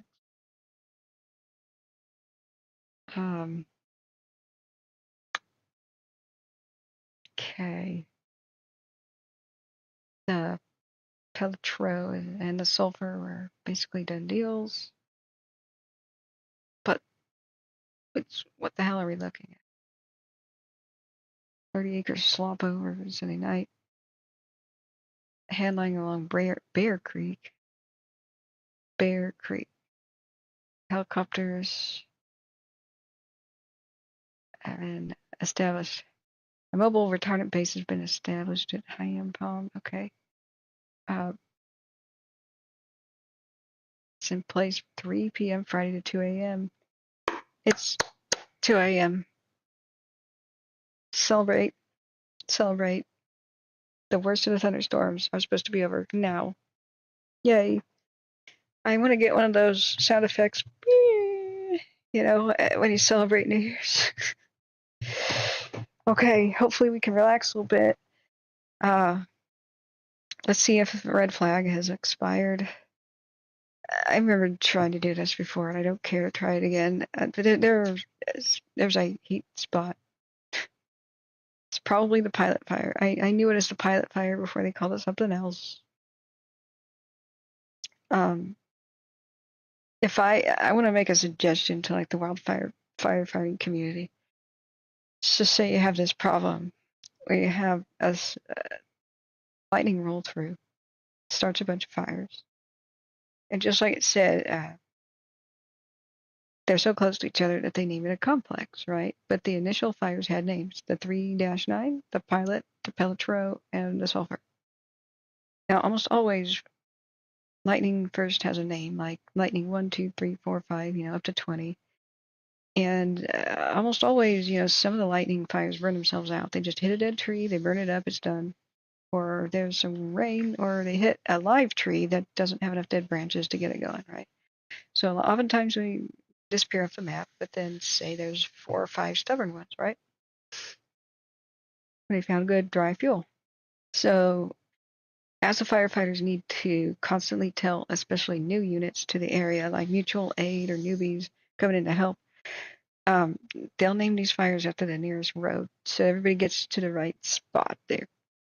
It's called sulfur fire 9 times out of 10. It's because it's on Sulphur Road. That's the way to get to it, at least.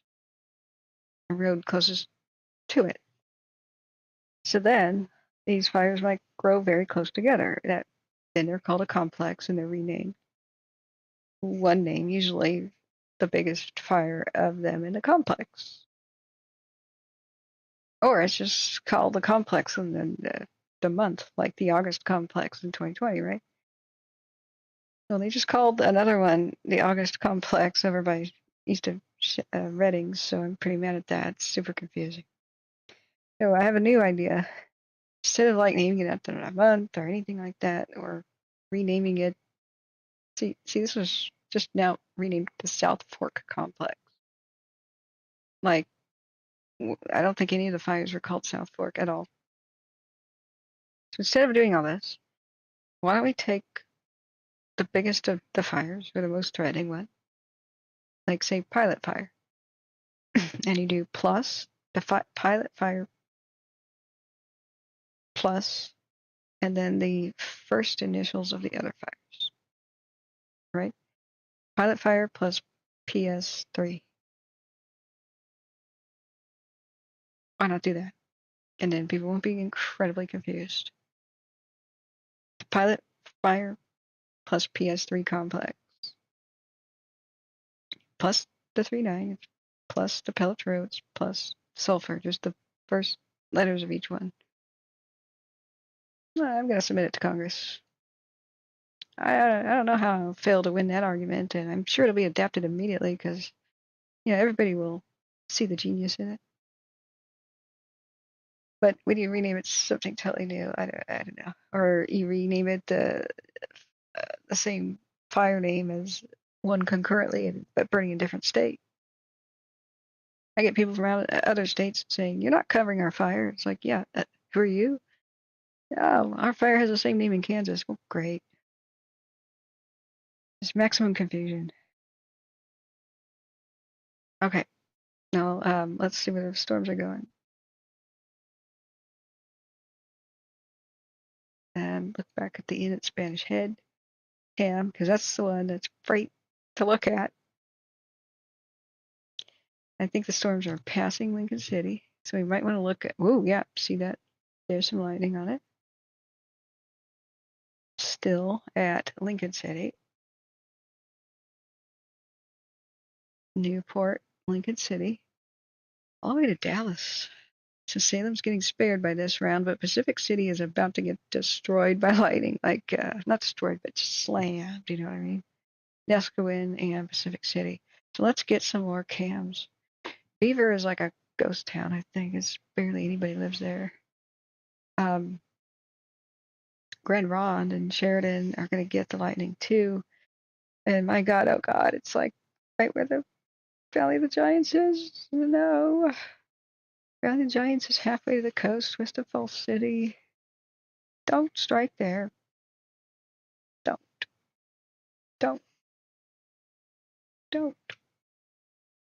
There's no webcams or anything in Valley of the Giants. Falls City is a nice little town, amazing little place. with the amazing waterfalls. Just to the west was a big logging town called Black Rock, but I believe there's nothing left. The old roads of the town, they turned into like a dirt bike thing with the wooden ramps and stuff. And Valsette's was a significant town. It had an awesome basketball playing team that really kicked the ass of the other local towns, right? But Valsette's was a company town. They kept a weather station there. It was the rainiest place in the United States. Um, But one day, all the people who live there, the logging company town, there's a significant size, couple hundred people. They had a big lake, big destination for hunters and fishermen and outdoor enthusiasts and hikers. And it's basically their mill pond that they formed a lake. Wildlife flourished there because of it. And Valley of the Giants is near Valsette. And one day the company decided we're closing the mill. And since it was a company town, meaning the company owns the buildings and owns the town, and it's pretty cheap rent, you know. That means they own the buildings, though. They put a notice on everybody's door. It says, "Get out in like a couple of days. We're gonna burn down the town. Like the town's over. Goodbye. Where you lived for years and raised your kids. Bye. It's over." No option to buy them out. No offer to. I don't think anybody had the option to really move their buildings. Maybe one or two got moved, but it's logging roads. That would be pretty hard. Residents barely had time to get their stuff out. Some didn't, and they lit a torch to the town and burned it down to the ground in one day. Breached the dam, and it's a ghost town now. I filmed it a few times for ghost town stuff on my way to Valley of the Giants. Just incredible stupidity. Now there's trees growing up where the big lake was. Can't even tell it was there. But it was great for wildlife and fish and all that, and it's just overgrown and thick and like crap now. So there's no town. Now let's see if Valley of the Giants is on the map. Not windy. It is on. Some idiot pinned it on Google Maps. It'll be trash now. You never want that. It was like a best kept secret, you know. So where's the search in Google Maps? Like, what happened to my Google Map? Weird. Okay.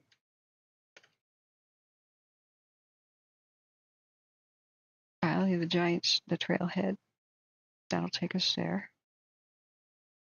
Okay, let me orient myself. There's Black Rock Falls City, so it's north and southeast of Rose Lodge. I've never been brave enough to take the crazy. This is the Lowell Valley. I've never been brave enough to take the crazy maze of logging roads all the way to the coast. I always get too low on gas at that point and realize I reached a point of no return, and people have died in their cars stuck in snow and getting lost, trying to take shortcuts like Dallas to Lincoln City. Places like that is just middle of nowhere. That's where Valsette's used to be. So they dammed it and had a lake here, but it's all overgrown now and crappy. Not a good forest, just an overgrown, weed choked forest. And here's the last spot that was in the Coast Range of Oregon that was never logged and never touched by white man, basically. Just immense trees, and this is where we don't want the lighting. So, but I think it's striking there right now. Right now, let's look back at Windy. Yeah, there's Siletz. So a bunch of lighting is ripped right through here.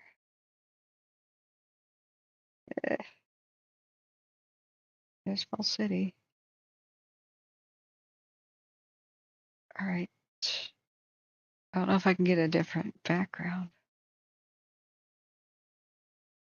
We just zoom in. If we hit wind instead, we can go to different zoom levels. Rooster Rock, Falls City. You take the drive out of here. You go up here. This is where Valsette's used to be. These streets don't exist anymore. Valsette's, you go up north out of Valsette's. You hug the river. You take the North Fork. You follow the slits there. You do not want lightning to be specifically right there. Right there. Here. Don't be right there, please. It's close. Still rolling through.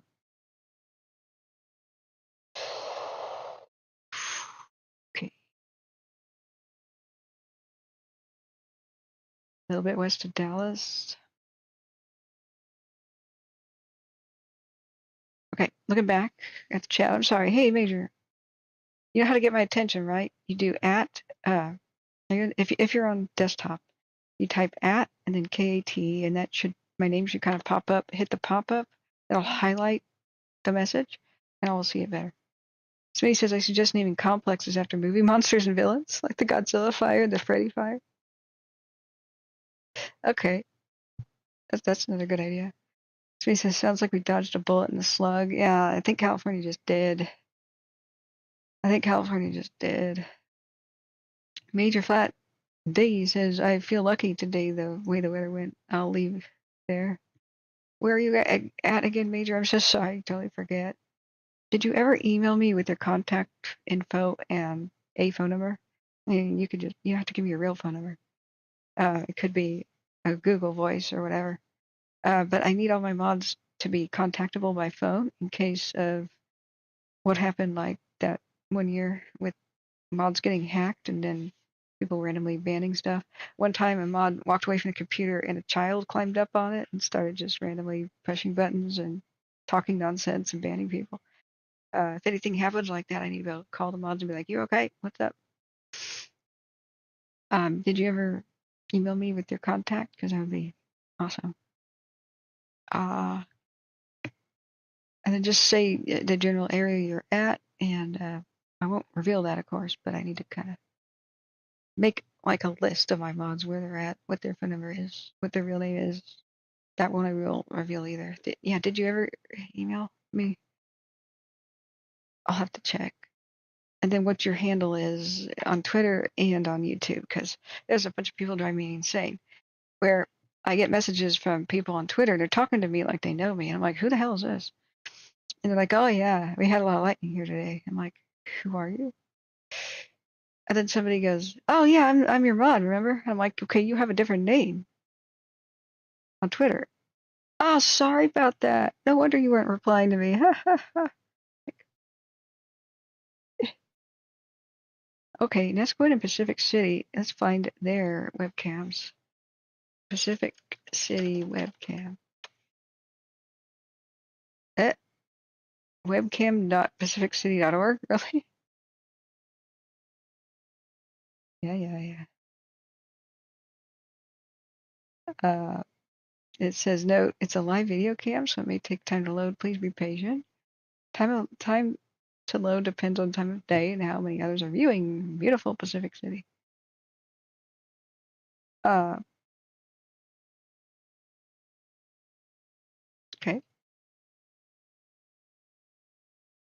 It's raining. Whoa, and that's a lot of ads. Okay. Is this Native American style appropriation though? Whoops, I didn't mean to click entirely on that. It's pretty beautiful, that shirt. Shoot, it took me away from the webcam instead of opening a new page. Seriously.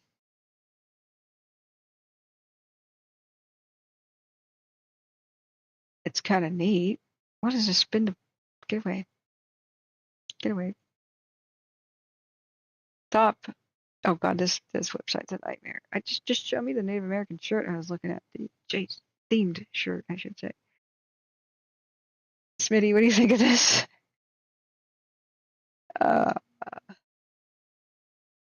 First of all, that white owl looks ferociously angry. Why does it have a snowflake on its chest? This is like embarrassing white man fan art kind of stuff. Oh, okay. That's a turquoise from southwestern tribes. You got some weird snowy owl stuff from what that would be Canada and Yukon, Alaska stuff. Got Sioux, Indian. shield with the fluffy. I actually don't know what that is. The fluffy white. Is it made out of feathers? Nothing says I'm a damn tourist like a shirt like this. Oh my. Oh my. It comes in brown. With the brown owl with the same species. It's just brown. Near the Oregon Caves. Yeah. Okay. Okay. Oh, and the cat band confusion. That's right. One time somebody's cat walked all over the keyboard and was typing nonsense. That was great. The butt band, though, took them all. Where John Stoker put the phone in the back pocket, and there's several people that did this, because unless you're a premium YouTube subscriber, you can't screen off and still hear anything. Let's go back to, I don't know if I want this Pacific City cam. Let's get a different one. Pacific City Dairymen's Association webcam. Cape Kiwanda, Oregon webcam. Okay. Click. Oh, Dory Association. That's nautical. I was going to say dairy. I'm a little tired. It's time for blood sugar. Do I have anything to eat? Cape. Oh, Cape Kiwanda Live Pacific City Beach Camp. Turn on cookie. Okay. Turn off ad blocker. Load. Please. Please. We got it. Oh, yeah. Lightning. Live lightning, dudes. My dudes. Look, my dudes. We got the live lightning in Pacific City. Okay. What we want to see is heavy rain. Heavy rain. Heavy rain. It's, at least a little bit. Oh, boy. Okay, we got lucky so far without the high winds. I don't see high winds. I don't see this grass flattening or anything. What certainly past Portland was not that windy and was real brief. Yeah, we got, ooh, another lightning strike. Significant moisture. There's a couple of raindrop spots on the cam, making things a little blurry and such. So the most major thunderhead right now is on the coast. It's moving through Falls City, where Valsets used to be. Unfortunately, the Valley of the Giants, all the way to Lincoln City, it just sort of passed. Pacific City is next. And Neskowin. Whoa, did you see that one? Wow. That was sweet. Yeah, that's cool.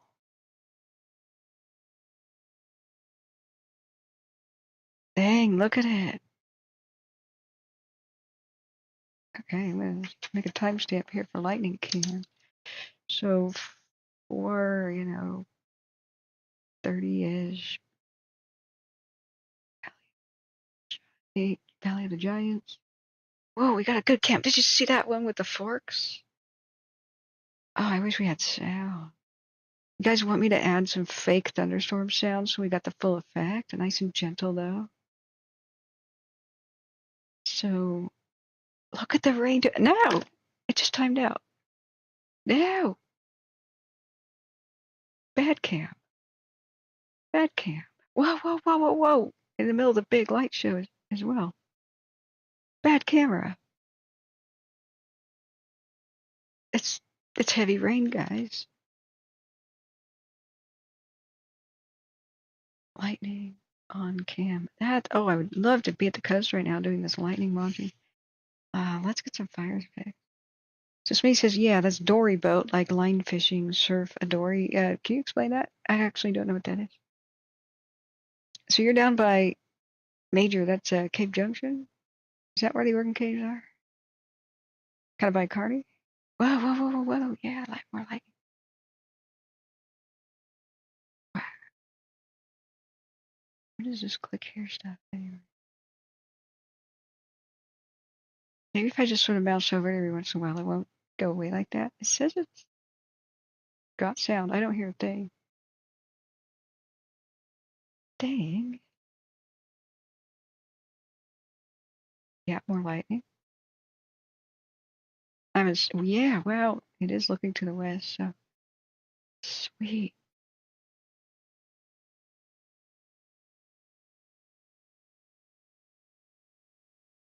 Okay, this is giving me a little bit more relief. Maybe it's raining where the lightning is striking in the coast range. If so, we're getting incredibly lucky. If so.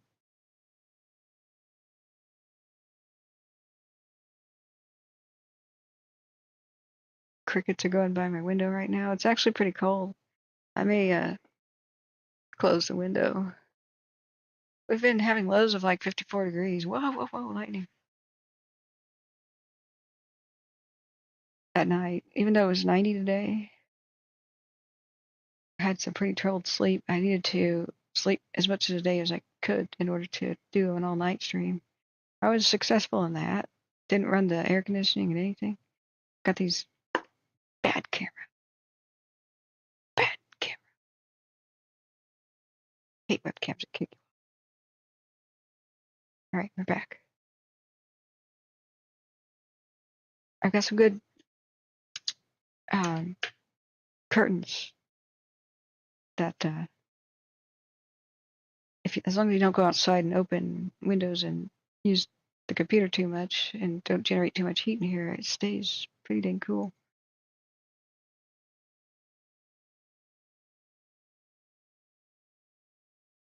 I wanted to walk away and get some food and use the bathroom and leave you guys with this webcam real quick, but I've got to babysit it and refresh it. Ugh. Maybe I still have that extension. Let me see. That refreshes a website. Because when it kicks us, is it the same?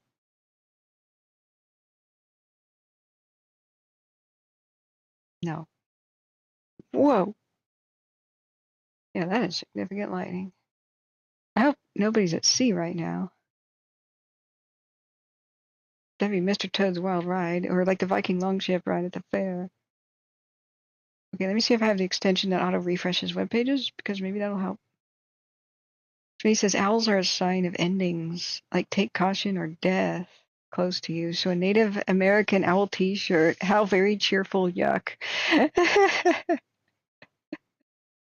That's what I thought. Owls are not good luck in most cultures. We white people, though, we're like, oh yeah, it's Athena. Wisdom. It's great. White owls are especially bad luck. Harbingers of death. It'd be like if this was a role reversal thing and the Native Americans took over Europe, which is actually the plot of a lot of video games, like history-based video games, which just go into meme zone. A meme is a running gag, It's called the Sunset Invasion, meaning Europe in its primitive, weakened state, because Europe is always at war with itself. In the 1400s is invaded by especially like the Aztecs and stuff. And then the Aztecs tell the rest of Native Americans, hey, there's some primitive people over here who are not immune to our diseases, ripe for colonization. And so all the Native Americans stop fighting and take over Europe. It's called the Sunset Invasion because they come from the West.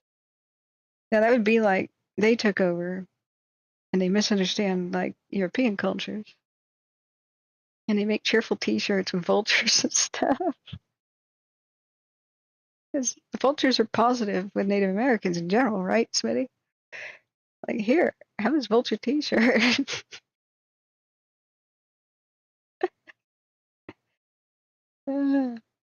Thanks, Major. Yeah, sleep away those Karens. Yeah. I need you tomorrow. Oh, I got some good sleep. Once I finally got to sleep. Unfortunately, like, I just couldn't sleep till like 4 in the morning. So I ate some food, and I think I ate bad. Bad smoked oysters, and so the stomach was upset. Not wildly and violently, like I have to go to the hospital, but it didn't like that. And then I felt feverish for most of today, and I woke up soaked in sweat, even though my room stayed cool. Look at that lighting; it's amazing. Okay, so let me see. Good night, those of you who are going to sleep, and the lurkers. Now let me see if I have off screen the extension called what is it called? Super auto refresh or something. Now here's what I don't like about extensions that automatically refresh your browser. Sure, they can keep your session alive for, like say you're shopping for something on Black Friday or something, and you put the item in the shopping cart, and if you walk away from the website, it goes away, like it times out. If it detects that no movement on their website anymore, it imagines you've abandoned your shopping cart. You're no longer shopping with that company, so it puts that stuff back on the shelf so other people can buy it, right? So if you get an extension that automatically refreshes your web page, say, whoa, that was an amazing lightning strike. If you get an extension that will automatically refresh the shopping cart, that can help you. So I had this going for 2020, 2021, part of it, although 2021 I was mostly there at night. But I would keep the stream going 24 hours a day with the mods handling questions from people who came in while I slept. And I would try to keep the webcam feed alive, like going and going, right? And I would leave Broadcastify on to firefighting channels, right? But the webcams time out and stop moving. So I got this extension called Super Easy Auto Refresh. It was the bee's knees. You'd set it to refresh screen every 15 seconds, 1 minute, 2 minutes, 15 minutes, kind of as many as you wanted. I had it refreshing the screen every 8 or something. I'd wake up. Usually it was successful. There would be a little bit of a weird change to the screen, like it was not really full screen anymore, but it generally worked. I was happy with it. And then one day I go to use it again. It says extension's been disabled. This is regular Chrome. I'm no longer using regular Chrome. I'm using Edge now, which is Chrome improved. But it still uses Chrome extensions, right? So when an extension gets removed from the Chrome browser extension store, sometimes it's auto disabled. Sometimes it's not, which is scary. But at this point, it was. So I went back to try to find out why. Like, what happened to Super Easy Auto Refresh? That was a great little extension. And I saw that the new versions of it had only like 14 downloads. 14. The last time I looked at it, it had 14,000 downloads. Wow, that lightning was insane. It overwhelmed the camera, and it made some of the light versions on the camera, it made them dark. Now that's when you know you're destroying the light sensor of a camera, when the bright flash is so bright that when it goes black. Okay, finishing the story. It has a point. Why does Super Easy Auto Refresh only have 14 downloads now when it had 14,000 before? That means it's new on the store again, so to speak, even though it's free. Whoa, a nice lightning strike. So,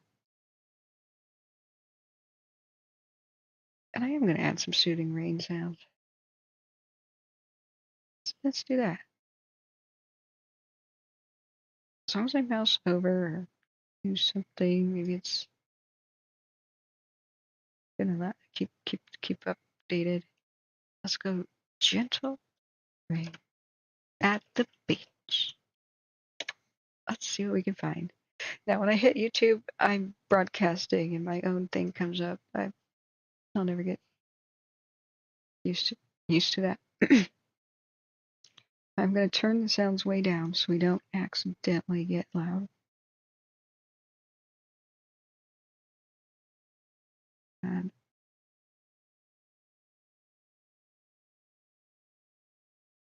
wait a second. I can't even hear YouTube. Oh. Oh, when the sound driver crashed earlier, this got screwed up. This could be live with sound right now. I just can't hear desktop sounds. What happened? Okay, let me figure out what happened to my sound. Let's put the camera down to 23% sound. Oh no. Okay.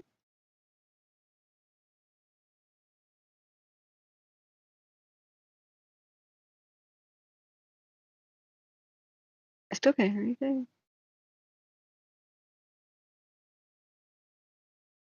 Okay. Maybe we didn't fully recover from that crash.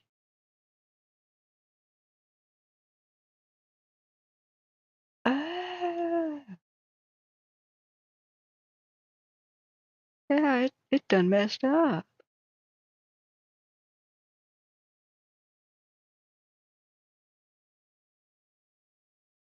Okay. Okay. All right.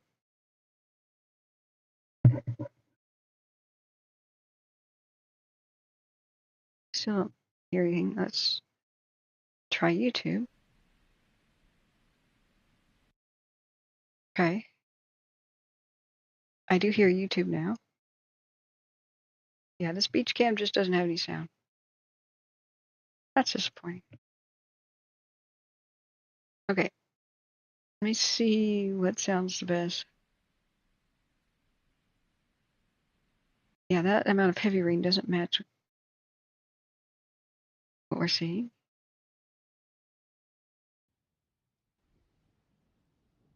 Yeah, this is a nice one.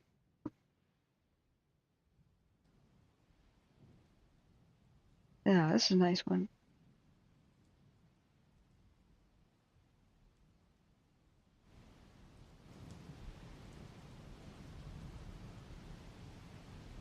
I like it. Gentle rolling thunder every so often. How's this volume for you guys? Okay, now I have to finish my story. As we continue to watch the thunderstorm rolling by, this is the webcam at Kawanda, whatever, at Pacific City, Oregon. The worst of the storms are rolling past Pacific City right now.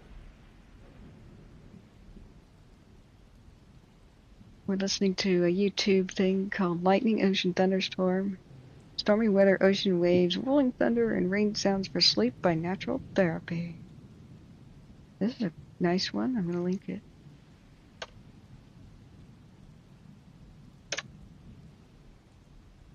Now,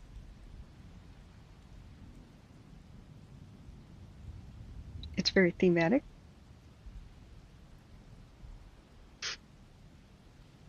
Okay, Smitty says a real old veteran's mom about getting a telegram delivered when family was in the service overseas. You panic when they come to the door. God, yeah. Didn't they used to inform people that, wow, that lighting. Didn't they used to inform parents that your son died in battle by telegrams?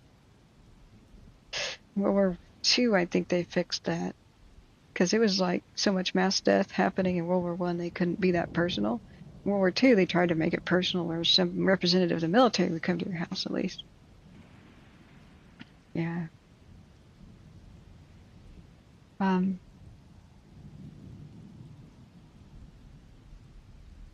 Yeah. So, for Native Americans, owls are like the telegram delivering the news of death, so you just haven't heard about it yet. It's like Western Union back in the day. Yeah, that's sad, Smitty. I'm sure everybody got news of their loved one dying or on their deathbed by telegram. That's the kind of thing that no matter how much it costs, you got to send a telegraph from the East Coast to the West and vice versa. Okay, back to the webcam. Anyway, super easy auto refresh. The reason I'm hesitant to get that back, and it doesn't seem to be installed right now, is I was wondering why the heck does it only have 14 downloads when it had 14,000? It was extremely popular. Or even like 100,000 downloads before. Now the answer is it was a new upload of it, and then it got shut down and taken off. It got re-uploaded back to the Chrome extension store, and then taken down again. Okay, look at how the wind changed, and the wind direction is just throwing the rain around. We're looking at lightning storm, the only cam we have of it as it passes Pacific City and goes north through the Oregon coast range. California's looking great, guys. We dodged a bullet. We'll look at it again in a sec, but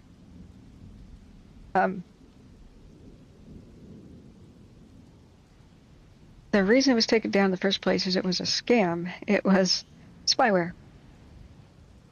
Whenever you install an extension, it says this extension has access to the websites you visit. Well, turn that off for banking, for God's sake. I was smart enough to do that. As soon as I woke up, I turned off super easy auto refresh, because when it's refreshing a webcam, who the hell cares? The hackers or bad people would only be getting information that I'm looking at a webcam. But if I had kept that extension on and visited my bank, it would know that I'm at my bank and try to do whatever. You know, maybe, I don't know if it was sophisticated enough to figure out what password banking information was, but maybe it could at least see your bank account number and stuff. Wow, that's a nice lightning. I would love for a webcam to be the lighthouse and see a lighthouse in front of the cam. That would be incredible. When it gets to Tillamook County, Cape Mears has a lighthouse. I don't know if it has a webcam. So I'm hesitant to try to download the latest version of some sort of an auto refresh because they tend to be spyware. If I could just remember to turn it off, if it potentially is, you know. What's bad about having an Android phone and stuff is it's the Wild West. There's no law for the apps. It always makes the news all the time of remove. If you have any of these 10 popular apps with 1 million downloads on your phone, remove these now. They're spyware and malware. I think we all should just do a class action lawsuit and sue the hell out of Google and whoever is in charge of Android, Alphabet, whatever the hell that is, for putting malware in their damn store. Sometimes it's even, you have to buy it. Like it'll say something ironic like, buy our anti-malware plus plus plus. And it is malware. You have to like pay $3 a month for it to quote scan your phone. And it'll keep saying, oh yeah, we remove tons of viruses and they're fake, right? In reality, it puts some viruses on your phone. Now, for the most part, iPhone users don't have to worry about any of that crap because if you want to put an app on the App Store for Mac products, they scan the hell out of it and they figure out if it's malware already, and they will not allow it to be on there. It's just once in a blue moon that malware can slip past them. But like I said, Android's just the Wild West. Even the ones that are not technically malware can often just be a spyware kind of thing. Like TikTok. It's sending everything you do on your phone to China. That's what the controversy is about. That's why I won't do TikTok. A lot of people left YouTube and they're TikToking only because it's easier to make money and to get followers, and it promotes you better. TikTok is more now like what YouTube used to be like. Back in the day, you go to YouTube and you hit the like button on things, and YouTube figured out what your interests were and kept showing you that stuff. That's why YouTube used to be, quote, better in the good old days. It connected with what you liked and what you were looking for. And then a series of changes happened. One, which is inexplicable and still happening today, is it just started I would say about a year and a half ago, it just started showing stuff you've already seen. That's weird. It seems more like a bug they haven't fixed. But YouTube started looking at other things like Facebook and whatnot, and Instagram and stuff, and they decided that what people wanted to see was what was trending. Trending, that new word. So they decided that what was popular already, they would just promote it to the moon. The things that need the least amount of promotion, right? So people just started seeing the same old damn videos again and again. And even if you didn't want to see this, stuff like accidents and stuff, they get a lot of clicks. Gruesome accidents, shocking explosions and stuff. News clips, like there it was anyway. Crap I don't want to see is ooey gooey animal crap.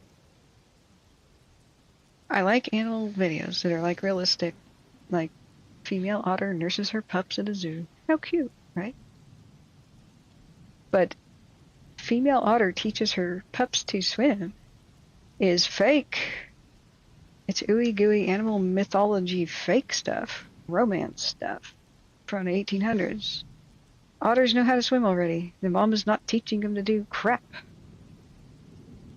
It's an instinct. Take a otter pup away from its parents, stick it in water, it knows how to swim. They know how to swim from birth. So don't give me that bull, you know? But it deceives a lot of people. It makes people think that animals are a lot more human-like than they actually are. Real video would be like, Mother Otter looks at the runt and kills it.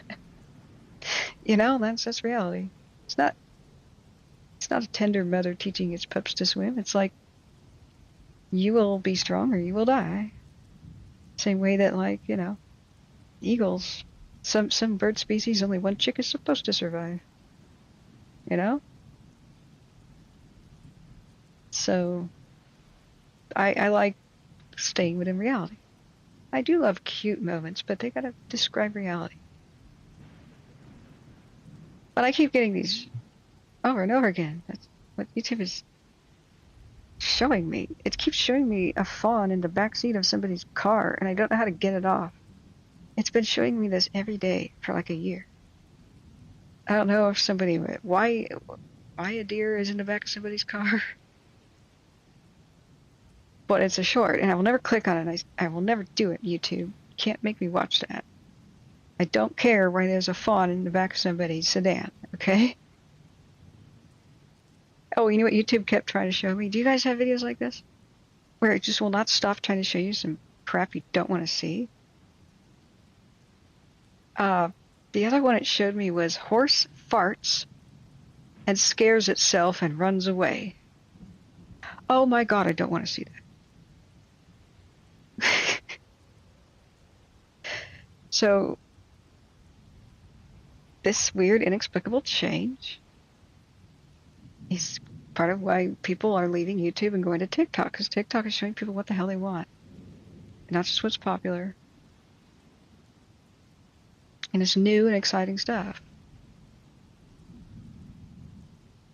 Now what YouTube does is taking a turn for the worse. It's part of why I have money problems on the channel now, like never before. And everybody does. It's called pay for promotion. It was already hard enough for me to say, like, this wildfire tracking, this fire, this fire, this fire, and this fire. I use tags, keywords, the counties involved, fire names. I do everything right. So if people say, I'm looking for the flat fire, they should find it. It says Curry County. They should find it. But they don't. They'll find all kinds of, even if I'm live and it's up-to-date news, they will find the popular videos already about the flat fire. And by popular, I mean they only promote the channels already have thousands and thousands of subscribers, which is going to be the local news for the most part, or the shocking fire and death video channels, world's worst weather kind of crap. They already have lots of subscribers, so you're going to see stale 2 weeks old news on the Flatfire. Scroll through dozens of those. Maybe I'm at the bottom on like the third page. Unless people hit the like button on the way in and on the way out, and that helps a lot. But mostly, the only people that find my channel are the people who are already subscribed. So we have stalemated. We are stuck around 6,000. And that's weird. I'm used to having a couple thousand new subscribers a month. We usually get about 85 now. So nobody's finding us anymore. And that's because you have to pay for promotion. It's Facebook's model. If you say we're a real estate agent and you wanted to advertise your listing, you had to pay for Facebook to advertise it for you. Then you had to pay Facebook an extra money for it to be at the top for a bit. Advertise to the people Facebook thought were looking for a house in that area. And so now YouTube is asking me to promote my videos with money. Hell no. That'll be an unsustainable thing. You're already taking 30% of what I make. Shut up. Be satisfied with that. So I don't know if I can stay on the YouTube platform for one, but I don't think I can reach anybody on Twitch. Twitch is for gaming. The sad thing is, if I switched to like video gaming every day, I'd make a hell of a lot more money right now. I'd be very popular on Twitch. I'm very entertaining when I play a history game and role play a Mad Emperor or something. It's comedy all the time and it's fun.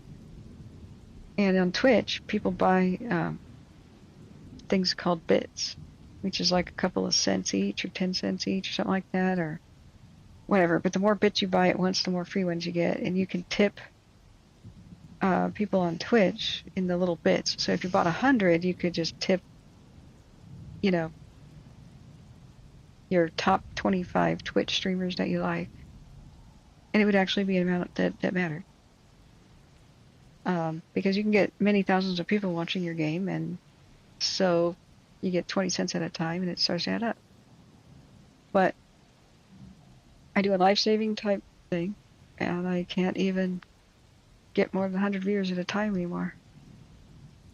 In general. So I don't know what I'm going to do.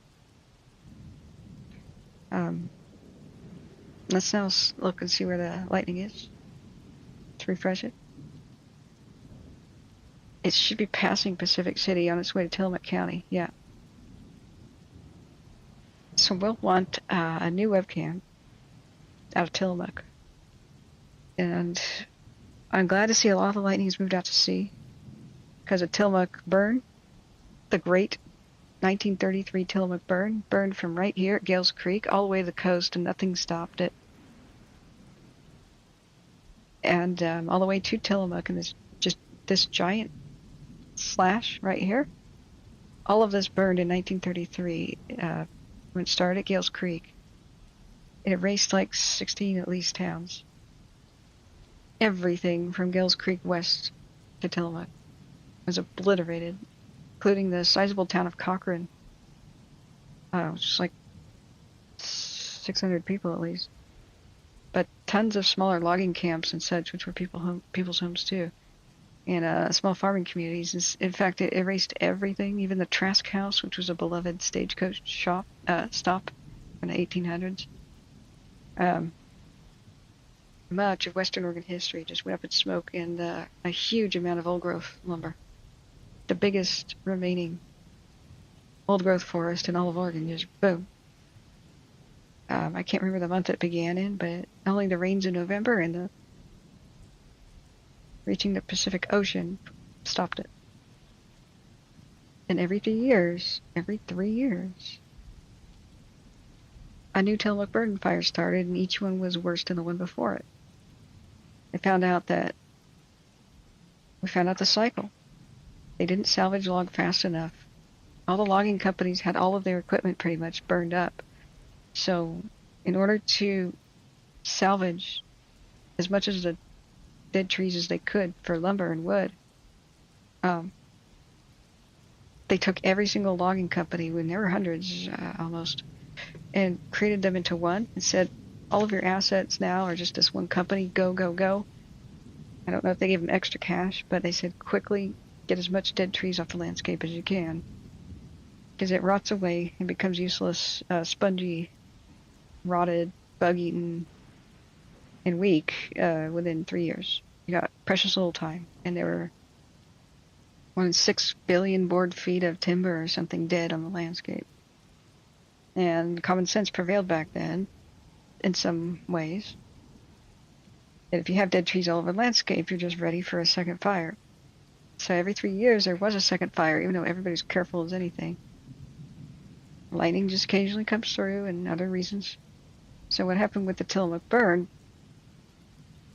is 3 years, we learned, was just enough time for the brush to grow back. So that when a brush fire started, the fire would climb into the dead trees and create a mega fire. The first fire is not the bad one. When the trees are alive, just the branches burn off. And still, that can be tremendous, like the Caldor fire, like the Dixie. And I'm telling you, in a roundabout way, the Dixie number 2, the Caldor number 2, Beachy Creek number 2, Riverside number 2, Holiday Farm fire number 2. Those are coming, and they're going to be worse than the first. Because Tillamook Burn Fire 2 was worse than the first. First time is just the leaves burning off, and the second time it's the full trunk, the majority of the wood. And the branches burn because they don't have that much water in them, but the trunks have hundreds, if not thousands of gallons of water in them, depending on the size of the tree. So it just doesn't burn. And bark itself is pretty fireproof. Smaller trees will, but not the big ones. Not the adults, not the old growth. So every 3 years, though, there's enough brush so that the brush is stacked at the base of the dead trees. It gets all the trunks on fire, creates a mega storm, a mega fire, and nothing can put those out. I mean, honestly, the Caldor and the Dixie were stopped by rain. There's a point when mankind just can't do anything. So let me see if there's still any lightning here at Pacific City, but we're going to go find a new webcam at Tillamook. There you go. I'll leave you with that as I'm trying to find a Tillamook. Live Tillamook webcam. There's some on that thing, but I bet you it's way better. At Tillamook. And Tarts Bay has a weird webcam. Mount Hebo. Oh, this website had more. There's a Cannon Beach. That's an ODOT traffic cam. It's an airport cam. Lee's Camp is... Oh, Bay City East. Barview Jetty Lookout is color? Oh, that's ODOT. That's not going to refresh often enough. What's live? 5 minutes ago. No, I went like a live cam, man. Okay, the search continues. Now, the Tillamook burn fire, number 2 and number 3 were worse than the first, and they kept burning the last pockets of the old growth that managed to survive. So the moral of the story is that you have to quickly salvage log as fast as you can to get as many dead trees off the landscape as you can. You got to start with what you want to protect. Get the dead trees away from the living trees that survived. There's always these weird pockets and islands that the wind spared from the main fire. So get the dead trees away from them. If they burn, and a couple years later, the amount of heat that the dead trees produce from that fire is just going to kill the trees next to it, even a mile or two away. That's hard to imagine, but a mile or two away, the heat can be so intense that it could kill trees that far away. The Caldor did that. It killed trees 5 miles away from it, and that was when just the sticks and leaves and stuff on the ground was burning. It blew my mind that a lot of the trees of the Caldor fire were killed just because of the heat of the fire, the mega firestorm running through. So you might not be able to get all the dead trees off the landscape, because once it has no lumber value, who's going to pay for it? Salvage logging pays a little bit for itself at the beginning, but then it just becomes pure expense. So unfortunately, too many environmental groups try to stop salvage logging, and even some enviro nuts, that, I mean, total extremists, is how I define that, think that loggers are running around setting forests on fires just so they can log them. They think that, oh, we got to prevent that from happening. We'll prevent that arson. It's not arson from loggers. That's ridiculous. Extremist loggers come in here and tell me that extremist environmentalists are starting all these fires to prove global warming. It's like, no, you're both insane. That's both nutso. Ironically, you both should unite because you both want to save the forest. One, so that the logger has a job, and loggers in general like the forest, and environmentalists like the forest. So stop being hateful to each other, get a clear mind, snap out of it, and let's work together. Just stop being extremists. What can you do, though? But we learned this lesson in 1933. So Tillamook Forest hasn't had a big fire because in a long time. Because after Tillamook burned fires 1, 2, 3, and I think there might have been a minor fourth fire every 3 years, the forest never grew back. It's the big fire that's in Bambi. That was what inspired it. They couldn't control it because they didn't have any logging roads. It was all logging railroads back then, and they didn't work anymore because the fire chewed through the bridges. So the trains couldn't transport any firefighters towards the fire. They were walking in and hiking in, and the Forest Service was moving in firefighters on the backs of mules and all of their food and stuff, and they were trying to fight it with shovels. Since there were no roads, they couldn't bring in bulldozers. So the Tillamook burn was completely uncontrollable, and it destroyed the biggest chunk of old-growth forest that had never been logged that Oregon had left. And then Tillamook 2 and 3 destroyed the pockets that had escaped the fire. So we already learned this lesson. They eventually salvage logged it off the landscape at great expense, even though the wood was worth nothing after a time, because they had to stop the repeat burn cycle. They finally stopped it, and they waited for the forest to grow back, but it did not. So it's 1960, and there's still no forest there. There's a bunch of black stumps on the Wilson River Highway, and later Highway 26, all the way to the coast, and a bunch of flowers and stuff, and bushes, but the forest didn't grow back. And that's because the fire was so intense, it burned all of the pine cones and seeds to white ash. So I had to figure out what we're going to do. I had to start from scratch. They said, okay, Oregonians, come up with some pine cones, man. Come up with some seedlings. They sent Oregonians all over the landscape, especially in the Cascades, to go get a bunch of seeds, as many pine cones as they could collect, and school children did that, and hobbyists did that. Hey, hikers, every time you go to the woods, bring back some pine cones. And then that started Oregon's nursery business. And nurseries sprouted everywhere. And some towns are just completely based off of nurseries, like Orenco in Washington County. It means Oregon Nursery Company, Orenco. It's a ghost town now, because their nursery business eventually failed, but it's a trendy name for a neighborhood. But Oregon's nursery business is still kicking. It's struggling right now, but it got started in the 60s when they wanted to replant Tillamook burn. And they did a little bit by hand, and there was some Boy Scout, PR photos that they did. But in reality, it wasn't kids replanting the Tillamook forest. It was huge. Like you see on the map, it's gigantic. I'm looking for new webcams, guys, for Tillamook. Oceanside is down. Shoot. Darn it. Maybe Weatherbug?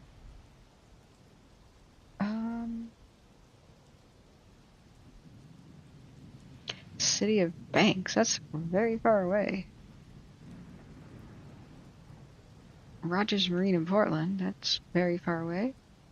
National Weather Service has bar camera images. I don't believe that's going to be a live thing. You can see it stopped raining pretty much in Pacific City, so the storm has moved on. Let's just check windy then. Put it in webcam mode. What do we got? Let's see. Bay City East. I was hoping that would just be live.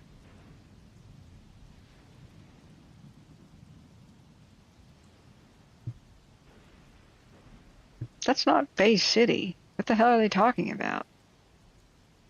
This is north of Natarts on the ocean. Bay City's in a bay. It's in Tillamook Bay. What the hell is this? I'm gonna write a letter. Okay. Natarts.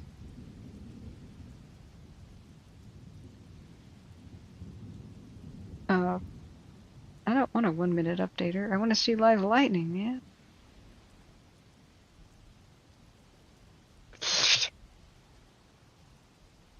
Okay. Windy as a bust. You'd think some hotels would have these on their web pages. Okay. I'll look on the other cam. Let's see how California's doing. We're going to go look at the lookout fire again. Now we still have lightning strikes at Coos Bay and Roseburg. Still coming up to Pipe, Elkton, and Reedsport and Drain. Might just get a new show. Let's look at California. Okay. Still some stuff forming near Reno going. Oh, we got lightning strikes north of Burns up towards Hermiston. Halfway Oregon on the border of Idaho is getting some moisture, just moisture I hope. It's dead calm in Portland. Due west of me out here at Tillamook is the storm. Yeah. Where the heck? Okay, I'm just going to search for best Oregon Coast webcams. Livebeaches.com, State of Oregon, okay. Visitoregon.com, that's webcams. Okay. Manzanita. Yeah, Manzanita might work. Agate Beach, Adobe, Pacific City, Haystack Rock, Unit Spanish Head, Cannon Beach. It says highlights. Highlights. I don't want no highlights. Yachats. Okay, show me the cam.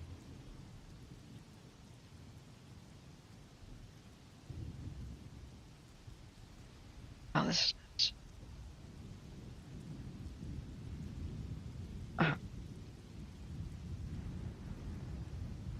It's fake. This website's fake. Live beaches? Yeah, you're not showing me anything live. I hate it. Okay, best Oregon Coast webcams. Live Cannon Beach. Alright, let's check that one out. That's a YouTube channel. That is not live. KGW's OBS. Astoria. Live Cannon Beach Conference Center. Oh, where the hell's the camp? Okay. It's also a fake website. Astoria webcam file not found. I think it's Seaside. What's that big motel that's old?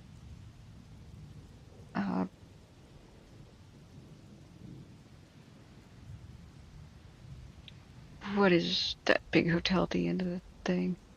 Seaside Visitors Camp. Control the Seaside Aquarium Cam at the promenade. Okay, okay. Wait.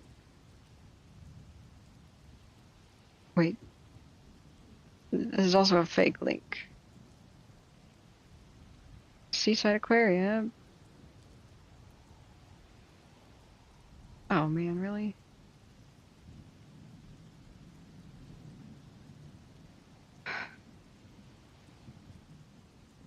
Okay.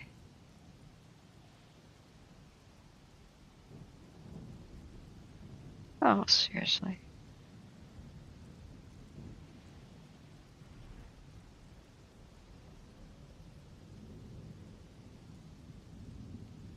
Big Dog knows a lot about webcams. Active lightning? Where? Steamboat? On watch duty? Hey, Brokefish. Okay. Hey, Kyle says I've gotten 4 notifications. Why am I not getting more notifications? I got my... It's not on Do Not Stir.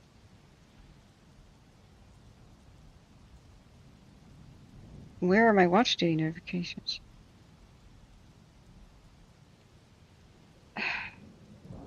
Yeah, I have 19, but they made no sound?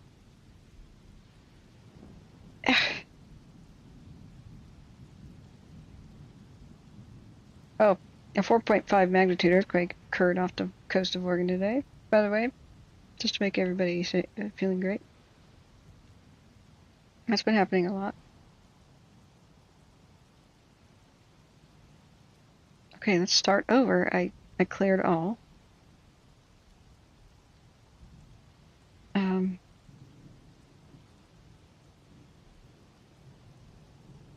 Okay.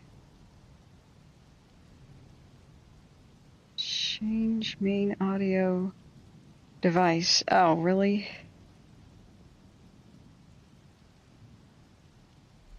No, please don't come through the speaker. Okay, let me look at what you got for us. Brokefish. So at Steamboat there was a fire. Steamboat the ghost town. 2 separate fires in the area per radio traffic, 400 yards apart. The first fire is being given at this longitude and lat. The other one's at the top of a ridge estimated 5 acres. Okay, thank you. It's one of those silent notification ones, which is pissing me off. Watch duty is supposed to give me all notifications for those counties. Excuse me, I don't mean to curse there. But how am I supposed to know if watch duty automatically makes a bunch of fires? No, silent notification. Meaning I don't get notified. Alright, let's check watch duty. I don't think they have any kind of notification system for desktop. So if somebody doesn't have a cell phone, I think they're up Beach Creek with watch duty not telling them anything. Okay, so we've got it. It's called Vegetation Fires. Tyee Ridge Complex. Updated an hour ago. Okay, so we did have fires start, and watch duty decided to not notify me because they're not, oh, for God's sake. I hate some aspects of this system. They already apologized and said, sorry, we won't do this anymore. If you set these counties to get all notifications, we won't do this to you anymore. We won't start them as no notification. You see the bell with the cross icon on it? It means no notification. God. Okay, let me check these counties. This is Douglas County, right? Alameda County? All. Okay. California, California. California, California. Oregon. Douglas. Edit. all. Oh my god, now they made a button for include silent incidences. All should mean all. What do you think all means? So I thought I had all my things situated. Can you read this? It's probably going to be backwards. See how it says all? See this checkbox?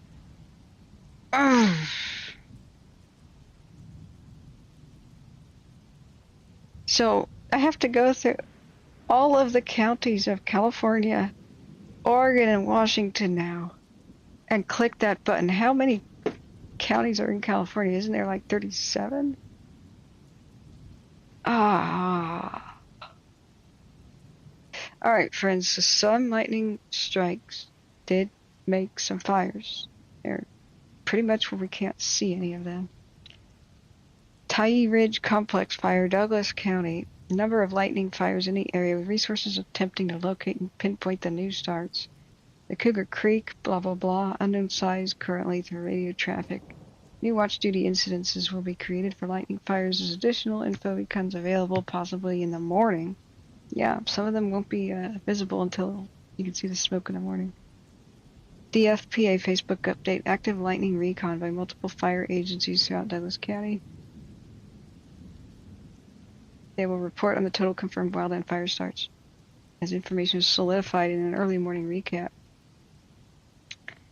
Okay, so we have the Tyee Ridge Fire Complex, Tyee Mountain, northwest of Roseburg. Got some 15-acre-ish fire by Steamboat, which is more of a location than anything. The Boulder Creek Wilderness, east of Glide, Oregon, east of Roseburg.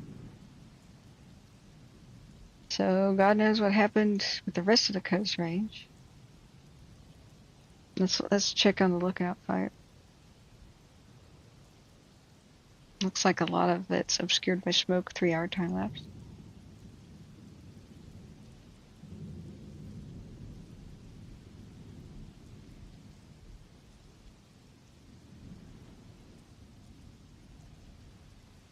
Yeah, very obscured now. We still see it's burning hot enough in the Lookout to push a lot of the smoke high enough to be above the cloud line. So it's still quite active right now. Let's look at the other side of the Lookout.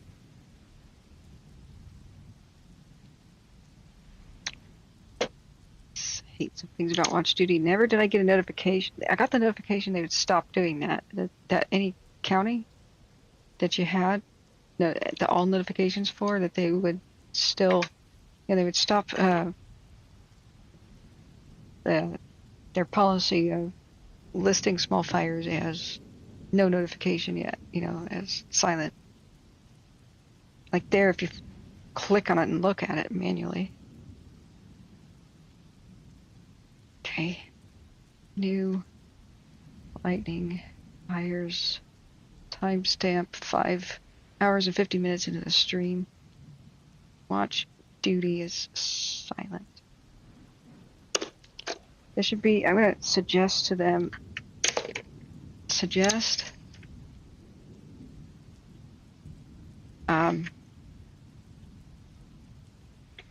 a button option, show all new fires in the next, and then blank,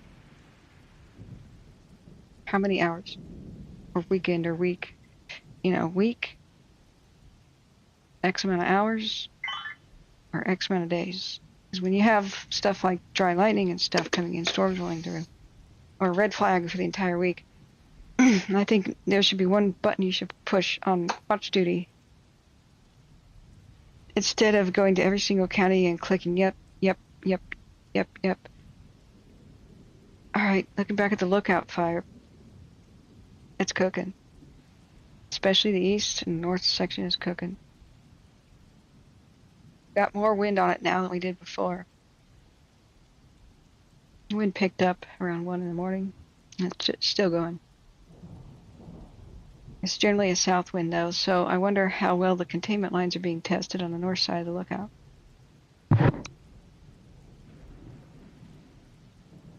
Oh boy, let's look at our heat map.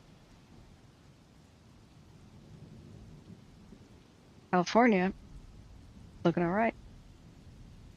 Got red. Yep. Red at Boulder Creek. That is Boulder Creek, right, Morgan? Just where you said broke fish. Now, earlier when we looked at it, it wasn't there, but it's definitely there. It's cooking. It's a heat detection. New activity within the last 20 minutes. New heat over here. East of Boulder Creek Wilderness. Lane and Douglas County line. Calapooya Mountains. In Willamette National Forest. Yet again, a new fire in the Willamette National Forest. Oh god. At Bulldog Prairie. Bulldog Rock. Lane and Douglas County line. Right. It's probably in Douglas County as well. So let's look and see if Watch Duty is showing that one.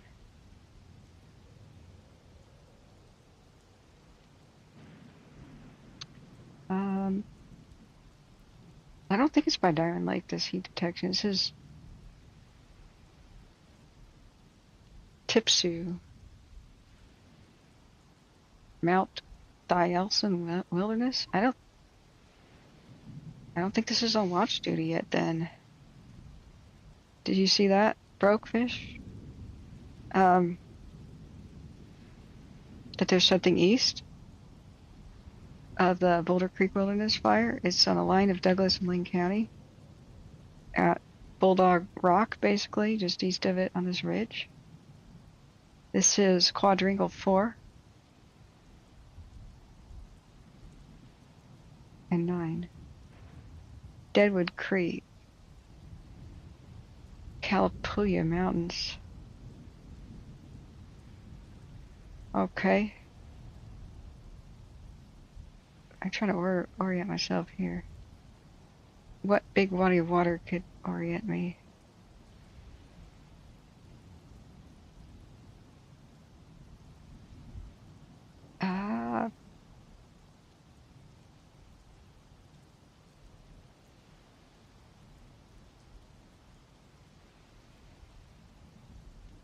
Yeah, it's not next to any kind of lake. It's not on Watch Duty yet, but that's a significant heat detection. Lamolo. I never heard of that. Lamolo Lake. Clearwater Power Station. I've not heard of any of these places, so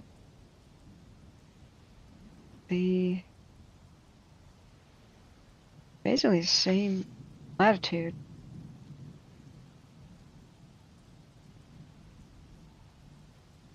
Who knows? There could be small lightning strikes up in these creeks in between these two. So, all right, let me look back at chat.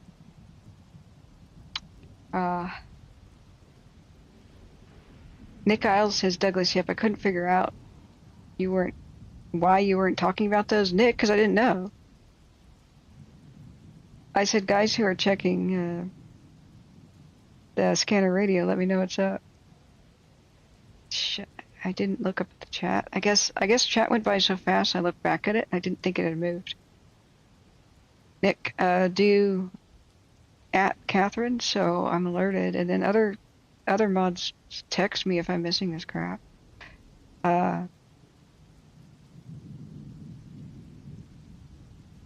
Yeah, that's why I wasn't getting alerts, because it's you have to click extra buttons. I was just deceived by Watch Duty's kind of bad interface choice here. I have every single county for Oregon, Washington, and California, and there's a notification pull-down menu, and it says all, so I figured all was all. But for every single county, you have to go in there and press another checkbox that says silent ones too. So it looks like, okay, how many buttons do I have to click here? This is going to take me half an hour to set this up. How many counties in California? I've been struggling with watch duty notifications for 3 months just because it's unclear on what buttons you have to push in order to make them work. I'm going to make a video walking everybody through the process because it was difficult for me, and I'm the kind of person who builds computers. I used to repair phones. I used to take somebody's phone that had a broken version of Android on it. I would wipe that version off. I would side load it with a USB cable and tools from xdadevelopers.com. I would put custom ROMs on phones. Like, I'm pretty damn savvy with Android. The newest versions, though, are a nightmare. Where there's so many options, there's buttons, there's options hidden behind words. You can no longer tell if a word is a word or if a word is a button, and there's a big menu behind it. So unless you exploratory click all over the place with your finger, I just discovered, and I've had an Android phone on Android, what was this, 13? More than a year now. I just discovered if you go to notifications and you click on certain words, there's hidden options behind it. And you can fine tune the details of those notifications. I had no idea. There are 58 counties in California. So I have to click that 58 times. There's 36 in Oregon, so I have to click an additional 36 times. 58 plus 36 plus, how many counties are in Washington now? 39. 68 plus 36 plus, 68 plus 36 plus 39. 143. Yay. I have to go into watch duty and click that box 143 times, and that's going to absolutely overwhelm my phone. I'm going to beg them, please put as an watch duty option, please, for God's sake, make it so that you only get silent notifications for a specified period of time. Oh my God, this was making a new tab every time I clicked it. Oh my God.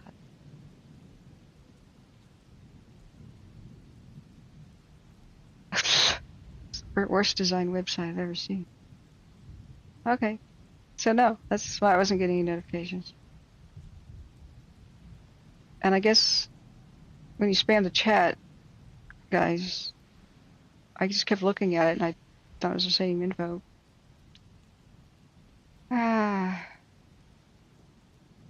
Great. Okay, so let's finally look at this stuff. Leave you with the webcam on. That's Pacific City. I don't think there's any more lightning, but you gotta look at something.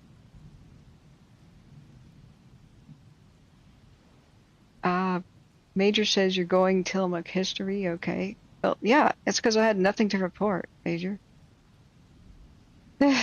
Sorry. I have to speak the entire stream or everybody tunes out. I think the average time it takes for dead silence on a stream where most of the people leave is 2 minutes.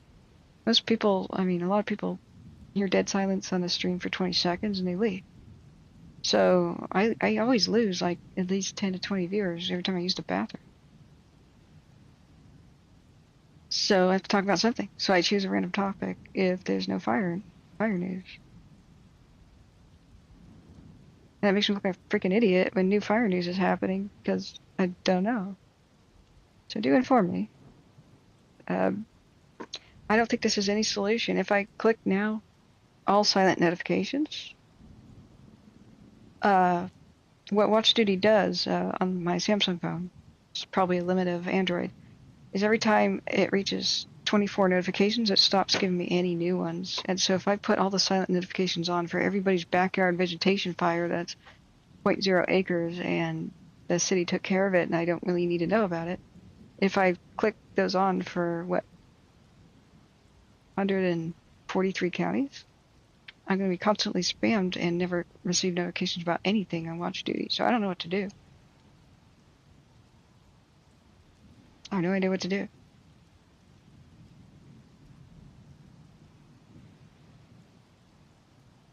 Yeah, this webcam we can get off. Okay, that's a lookout fire. It's like the more you want watch duty to notify you, the less it does. So they can fix it though. They're a very good team. I remember when I explained, I think there should be an app that does this, this, and this. Watch duty appeared and it basically did everything I asked for. And then I asked for it to be not just California, and then it wasn't just California. It's great minds think alike, or somebody listens to the stream or something, I don't know. They're an excellent team, so I'm sure they'll meet the public needs, and if I can give them some good information. The other thing I would tell the watch duty team is, I'm frustrated with it, I'm not mad at them, I want to make that clear. If you just look here and you see a bunch of flames, they've actually got a really good system of kind of showing you what's kind of tiny. The bell with the slash, that legend is silent notifications, but they're silent because the fire's not a big deal yet. It remains to be seen if it'll become a threat. Now, older fires that are mostly not a threat become gray, so you can kind of tell. You can tell what you need to focus on. The biggest acreage fires have the biggest flames. However, I would make this suggestion. If they put an E inside of the flames that have mandatory evacuations, like new ones. And then the flame should pulse, fade out, come back, fade out, come back, fade out, come back. Like, grab your attention in some way. Or it should have maybe an animation of getting brighter, getting darker, or some sort of thing, and an E in there meaning new evacuations. They should also have like a feed. See how it says map, help, and about my places, and that's it? Like, I should be able to log on watch duty, drink my coffee in the morning, click this, and see all of the notifications, all of the updates for all of the fires for the counties I'm subscribed to, and all of their news. As it is, only the phone has watch duty, like a feed, and it's in the notifications when you slide them down the top of your phone. And it's only that 24, and then it's no more. So if there's 24 stupid notifications, such as acreage updates, and this one is now contained, there could be emergency updates like new mandatory evacuations, because there's already 24 on my phone, I can't get any more. And I can log on to watch duty, and there's no feed. So what am I supposed to do? Click on every single fire to see if there's any new evacuations? That's how I'm not informed of this stuff. So I'm counting on you mods, and we're crowdsourcing information. Get my attention and tell me when something new is happening.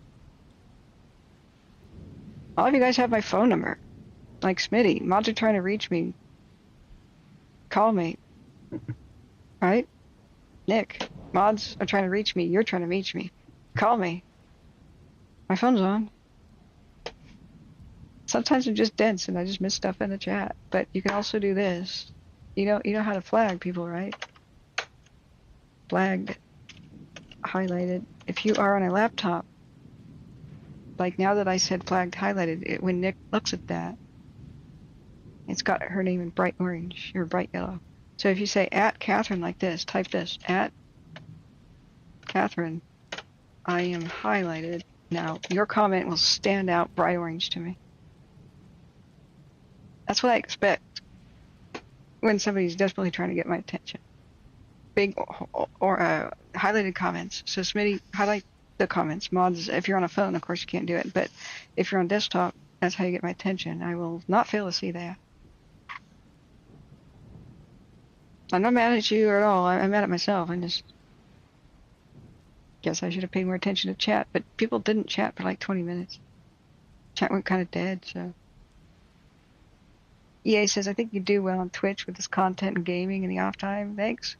Some of the Storm Chasers I stream to both, and I prefer to watch over there. Really? Do they, EA?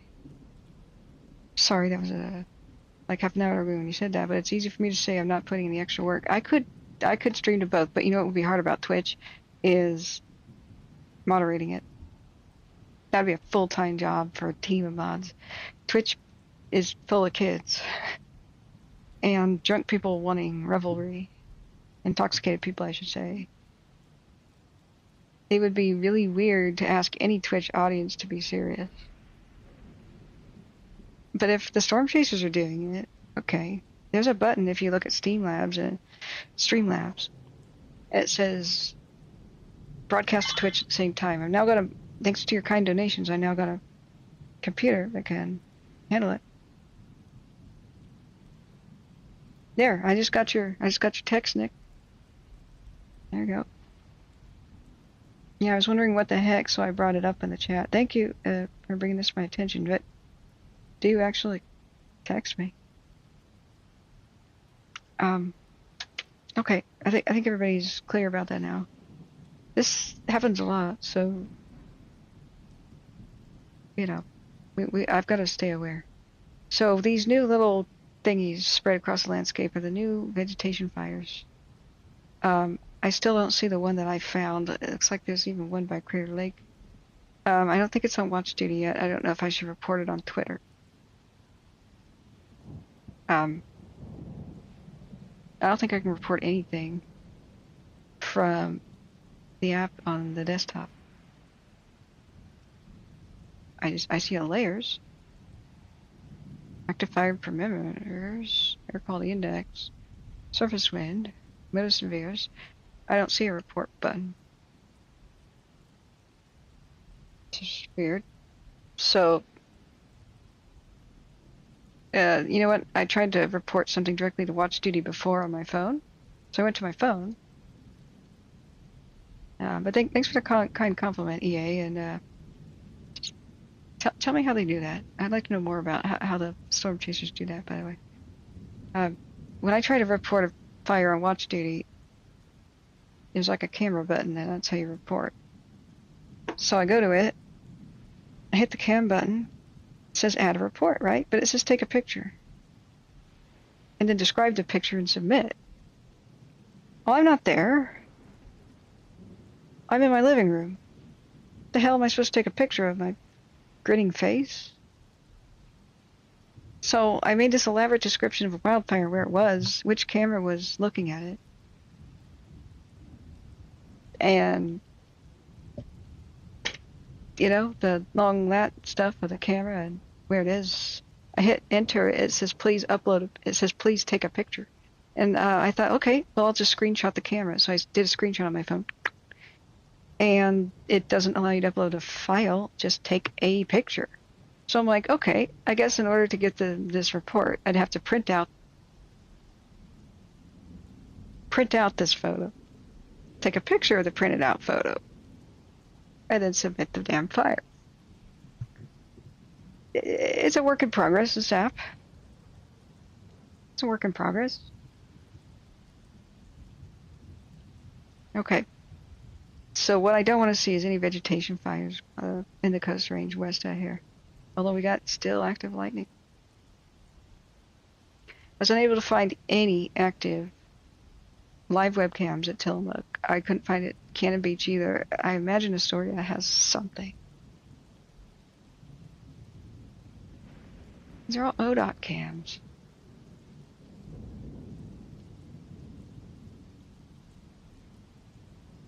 Except Pacific City, which everything is already passed.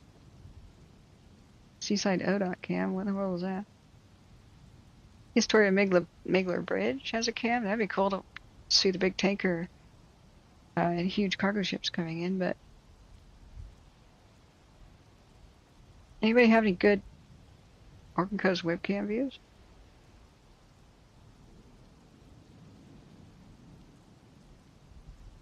What are the wind speeds? How bad are these fires potentially going to get? We still have 19-mile-an-hour wind gusts near La Pine. Let's see. The Lookout fire has only 7-mile-an-hour wind gusts, supposedly. But I think at the very peaks it's higher than that. Maybe 12-ish. 12-ish near Paisley and 15. Let's see. There's Madras. I can't see Crater Lake. Can't orient myself. The heck is Crater Lake? Usually you can't miss it. There's Crater Lake. Okay.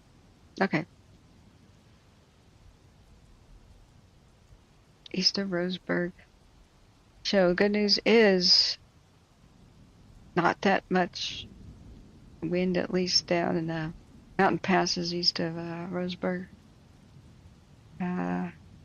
Cottage Grove, but like I said, there's almost no wind gauges in these mountains. So up on the ridges, it might be gusting to 10 or 15, like we kind of see potentially happening on the lookout. Need a lot more weather stations. Okay, got more storms rolling in past Coos Bay, Myrtle Creek, and Roseburg. Myrtle Creek just missed some. Yay. What else is happening in California? Most of the thunderstorms are now in Nevada. I think California dodged a major bullet, except I see a little bit of Crescent City itself. It's got 11-mile-an-hour wind. And gusts. But the fire isn't at Crescent City, and we know that right at the coast, it's a lot more windy than inland. Okay. How do I turn the wind thing off? Oh, right here. Okay, got it. So, Estine's Mountain of Eastern Oregon, everything near Burns, halfway. Yeah, lightning. It's suddenly animated for some reason on windy when it wasn't. That snap sound is lightning.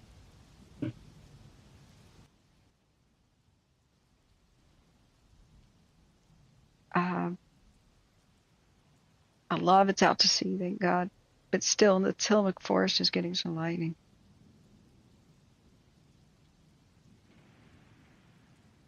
It's one of the few dry times of the year that the soggy mountain coast range west of Portland can get a good fire started. Now, the Tillamook burn fire was, remember, it's the early 1930s. It's 1933, so the Dust Bowl was still a thing. And I have a feeling that the Dust Bowl, which changed wind patterns in the Great Plains, may have affected everything and pushed dry air from the Great Plains, which pushed dry Eastern Oregon air, which was hot, down the Columbia River. And you could see the Columbia River turns north here. When a lot of the wind won't turn with the river, it'll just boom, keep going straight west as an east wind, and that cooked and dried out all the Tillamook forest and most of the forest all the way to Astoria, west of Portland all the way to Astoria. It was in that critically dry weather that Forest Service and everybody called for a burn ban and stop all logging activity. And everybody did. I mean, loggers don't want to see they're the last people who want to see the forest destroyed by fire. And one logging company had a problem at Gales Creek. They were just trying to desperately get all of their logs into their pond. They're stored in water to prevent fire. And one was stuck. And usually it's comes off a train, and the train has a tipping thing. The logs tip off the rail car and splash into the pond, right? And one was stuck. And so this is not the only thing that causes the Tillamook burn forest. Tillamook burn, though. Off in the distance, there was a different lightning strike caused fire. But the one at Gales Creek happened right as the winds picked up. As they said, okay, let's just give this log another tug. And testifying in court, there was a huge legal inquiry as to how this huge disaster started. A local ranger came to the logging company and said, stop it, stop all the logging, stop it. They said, look, we just got one log that's stuck. We're trying to get it in the water. Hold your horses. And he basically witnessed the chain slip off the log and fly off into dry grass and hit a rock or something and spark. Either that or could have been friction. Like if a chain is ripping really fast off of a log, it'll bite into the log and like make a scar on it, like a saw would. And that incredible heat can start a fire too. But either way, sparks went into dry grass, and everybody dropped everything to start fighting it. But the fire that was at Gales Creek Lumber Mill was pushed by the east winds that were like 50 plus miles an hour, maybe 65. And in a dried out forest, it's like a hot air dryer drying it out. It just ran off. But it's not the only reason for the fire. The other lightning strike fires that the lookouts have reported merged with the fire at Gales Creek. And so history remembers it as mankind started the Tillamook burn. But the problem is, with that theory, is it would have happened anyway from lightning strike fires. The problem was not a lack of willpower or manpower to put it out, or anything starting in the first place. The problem was there was no roads to get any sort of dozers in there, or any kind of people. They had to use trails, straight up Indian path trails that still existed, that the trappers and fly fishermen and stuff still used, and hunters. And the trails, the mule trails to the different fire lookouts and ranger stations.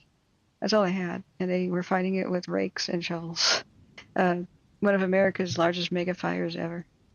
That inspired the Bambi thing. That just wasn't going to happen. There's no aircraft firefighting back then. It's all biplanes. All throughout the 30s, it's still biplanes. It's World War II that really sparks the the two-wing revolution. Mostly planes had 4 wings before that. So that's just not going to do anything. You can monitor it from the biplanes, but that's it. But that's America's first mega fire that was documented really seriously by modern technology, modern equipment. The lookouts before they burned down had sophisticated technology where they could map fire progress and find out exactly where fire was. What are those things called? They're like these big, they're almost like Fresnel lenses, like big glass lenses. But you look down at them, and then it has a map underneath, and you can now see where a fire is, like through your looking glass, through your spyglass. It projects it down to a map. There's a couple of them still in place in lookout towers, but there's some of the most rare equipment on Earth now. Smitty says a new vegetation fire is between the two Tyee. The other one is east of Reddsburg, north of Highway 136, about 1 mile south of Douglas County line. On Highway 136, let's see.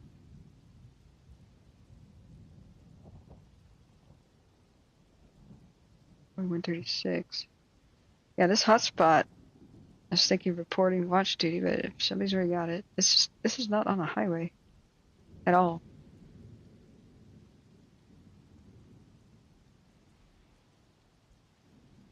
It's like, do they know about it?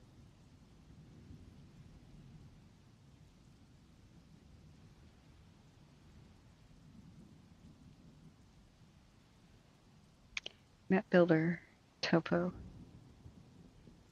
This one, Smitty, that I was talking about earlier? The one at, what was I saying? Lost Prairie? Bulldog Peak? The middle of nowhere. There does not seem to be any road in sight.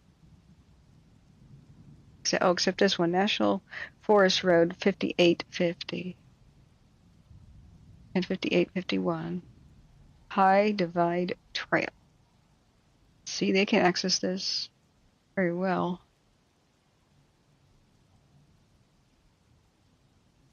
Forest Road 5150, Willamette National Forest.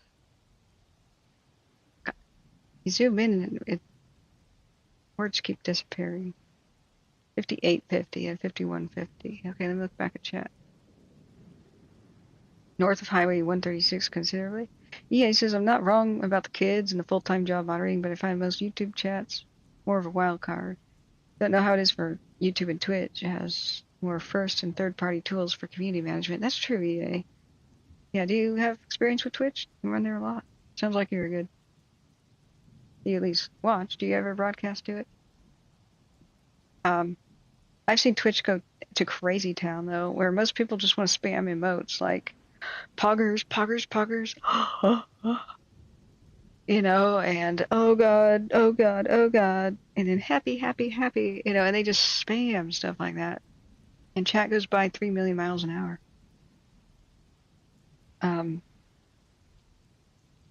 Like even in a Mr. Rogers stream, you wouldn't think Mr. Rogers' Neighborhood reruns would have a gigantic, huge audience, and you wouldn't expect it to be very funny. It's actually a very funny show. But oh my god, it was chaos.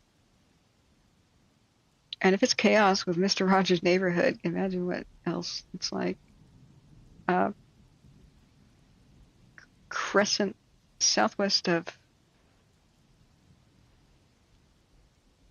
Crescent Lake, Odell Lake. Okay. Crescent Lake and Odell Lake. You're on Twitch, JCat? That's cool. JCat, can you give me an email? How are you feeling? How are you feeling? I don't remember how to reach you, JCat, but I do. I'm going to have to use a bathroom here and take a break and get some blood sugar. I'm starting to just not be with it. Low blood sugar, so you try to figure out what I have to eat, and I'll get right back to this. Let's look at the current path of lightning. Can anybody find me a live Tillamook or Cannon Beach or Astoria webcam? I would love that. I would think somewhere on YouTube. Maybe. Big Dog moderates a bunch of webcam things. Live Oregon Coast cam. Let's try that in general. And filter out crap. Filter must be live. Umpqua live fish cam. Brook Falls in Alaska. Huntington Beach in San Diego. Guess that failed. Okay. Astoria cam. Lithia Park. No idea where that is. Probably New York. Live Seaside cam. Astoria. Osprey. It's an osprey nest, so that's not that useful. Neoconicum Watershed Council. Okay, got any other cams? Neoconicum Watershed Council? Any other live feeds? No, just an osprey nest. Okay. That's at Seaside, so we could potentially see some lightning. Let me continue to look. Seaside Inn in Maine. That's in Maine. Okay. Ashland, Oregon State University, Mount Bachelor. Well, that's disappointing. Eastern Oregon University. Not live. It streamed a month ago. Okay, then. Right. All right. Oh, Larry Green. Thank you so much, Larry. Hearts. Thank you so much for your kind support and donation. Now I can get some better food. EA says, I've been meaning to start up a 24/7 stream for my own purposes, but I wanted to build a tiny dedicated PC for it. So I've done a little bit of research on that, but never modded outright. Well, if you need any help, that's what I do. Whenever we have downtime and stuff, I mean, I build PCs. Built my own here to do the stream. And there have been some amazing deals lately. You can get some amazing prices on solid state drives right now, the NVMe's. They're cheaper than I've ever seen them in my life. RAM is somewhat cheap right now too. CPUs are practically giving them away. So I give you all kinds of advice on that. I just got a Ryzen 9. So, but boy, is it hot. I had to buy a water cooler. It's one of those processors where there is no air cooler on Earth that does the job. It will overheat and melt down or throttle itself to death. It's like buying a Ferrari, but being able to go 10 miles an hour with it because the engine will overheat, right? And it's heating up my room so much that the cold air from the window, it's like my right shoulder is cold and my left shoulder is hot from the computer's exhaust. But you had to buy almost a $200 water cooler for it. It's barely fit in the case. It's got the excessively fat fans that are atypical. So I have a side panel that is glass, and if I tighten the screws any harder, they're going to shatter the glass. So there's a gap right now, and I filled it with putty so that dust doesn't get in the machine. Like it's a little, hey, it works, it works. It maintains my wind tunnel flow. Still having, man, Central Oregon's getting tons of lightning. There's a lot of lightning in the coast range.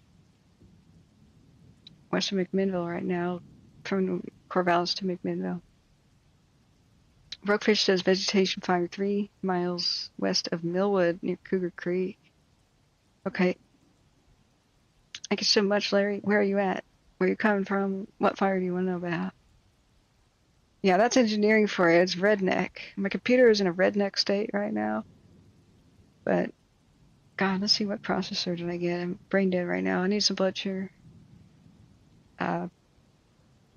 Ryzen 5900X. I got a Ryzen 9 5900X. They're coming down in price. They're about $330 on Amazon right now. That's not bad. I bought it on special. It was a $500 processor at the time I bought it. I got it for like Black Friday, like $400 or something. We can bore people and talk computers, but you can talk to me on Discord about it if you wanna. I want to make sure I'm covering the fires comprehensively for people, but I've got a Gigabyte Vision D, a B550 motherboard. It's pretty much for content creators and for running video. It's the video production motherboard. Intel's got a version for Intel, but the Gigabyte Vision series is pretty amazing. It's got Thunderbolt, so I could daisy chain a whole bunch of Thunderbolt devices off. Anything from a whole series of NAS, like NAS, or RAID array even, hard drives, external drives, USB things, like USB extension things, card readers. Got two true Thunderbolt USB-C outlets in the back. I'm not even rich enough to afford anything that does Thunderbolt, like a Thunderbolt solid state drive or something. I don't even have the money for that, but it's ready for it. It's PCI Express 4. I know PCI Express 5 is out, and so is DDR5. It's a DDR4 motherboard. But if you're willing to accept DDR4 and PCI Express 4 motherboards, some of those are getting pretty cheap. I don't know that I would. I think I would go DDR5. But for what you want to do, DDR4 is probably going to be fine. Got a EVGA video card, which means I'll never sell it. It's collectible now since EVGA just got out of that business, and they made the best. They made Cadillac video cards. With your guys' kind donation, I had to buy it during the video card crisis. So with your kind donations, I was able to afford it. They had a 4 times markup on all video cards. All the shelves were bare. People were lining up around blocks for weeks to get video cards. In order to make the stream better, I had to have a new one. And so I went to Portland several times, like Best Buys, and I would wait and line up around the block. I entered raffles, and I did all kinds of stuff. But I couldn't afford the eBay prices. Anytime one hit the store, everybody bought one, put them on eBay for 4 times the price during the shortage. because of the Bitcoin mining craze. It just made everything a shortage.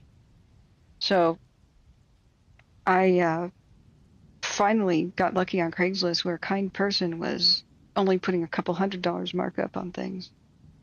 So I bought a video card that normally should have been around $400, and he was kind enough to sell it to me for like $830, if I remember right.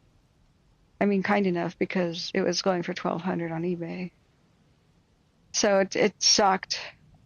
I took a huge amount of the donation money, had to hand somebody that cash, had to meet him in a public area, brought a friend with me, to make sure I didn't get robbed.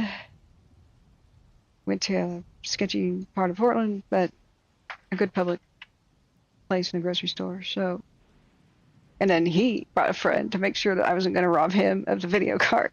And he saw me, this 5'3" lady, show up, and he goes, "Oh my God." He had like a big burly guy as a bodyguard. So that's the lookout fire there. Oh, I see. There's a lake right here. The middle fork of the Willamette. Is this? Oh, it's Oak Ridge. It's due south of Oak Ridge. Oh no. We don't want that. If this lightning strike fire goes into the highway,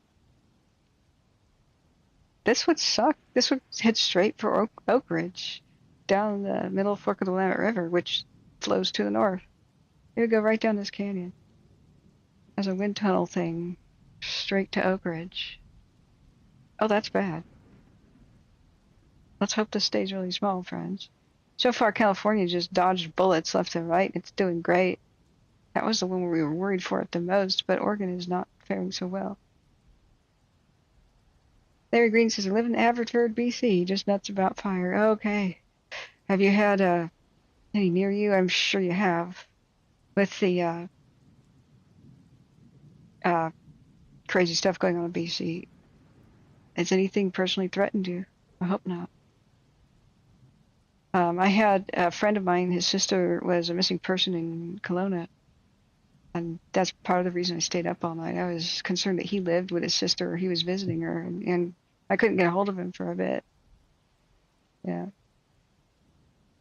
All gaming stories takes the load off. Well, that was a stream story, really. I came back with triumphantly with the video card. I couldn't be streaming live while I had it, so I took the computer offline. I opened up my computer live to show people how I'm working on it and what the donation money goes to, right? All we want, friends, is these spots to not hit red again. We don't want them to expand. That means the fires stay in somewhat small. That's what we're looking at this for. Just fingers crossed, friends. We don't want any new heat detections in the coast range at all.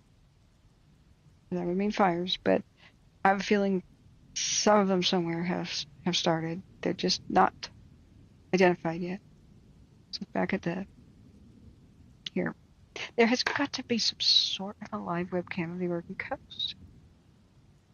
So I came back, opened up my computer, and I streamed live from the cell phone, a top-down view of me working on my computer. I opened up the side, my computer's outside on the floor. I open it up. I take out the old video card, say, here's where the donation money goes, guys. We're going to upgrade this. No more lag. No more having to close a million tabs. We can have as many tabs open as we want now. Smooth video processing. I can record while streaming live, so I never lose my footage if YouTube decides to delete something. I can record to a hard drive and stream live. That's taxing. But with a 3070 video card, which normally retails like $400-ish, $450 maybe, you're paying $830, which sucked, But like I said, it's better than the $1,200 I would have had to pay on eBay. I stuck it in there and I was ready to hook it up because I had an 850 watt power supply powered, given to me by my dad. Cannon Beach webcam, Oregon live. It's got to be one. Seaside, KGWs. KDW and KTU have their own cams.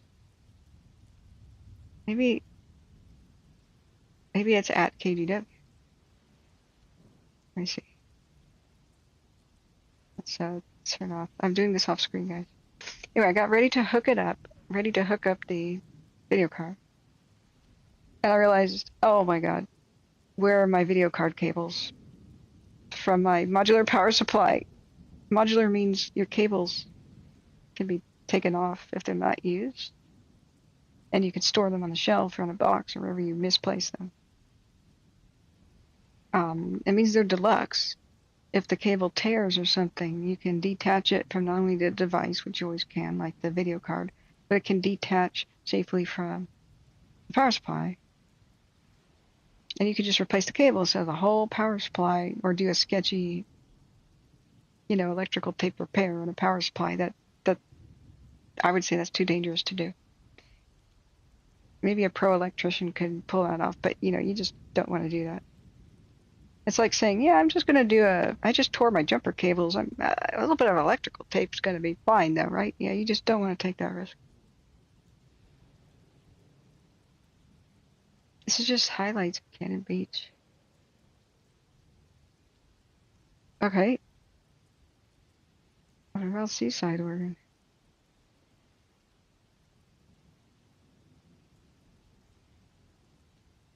Okay.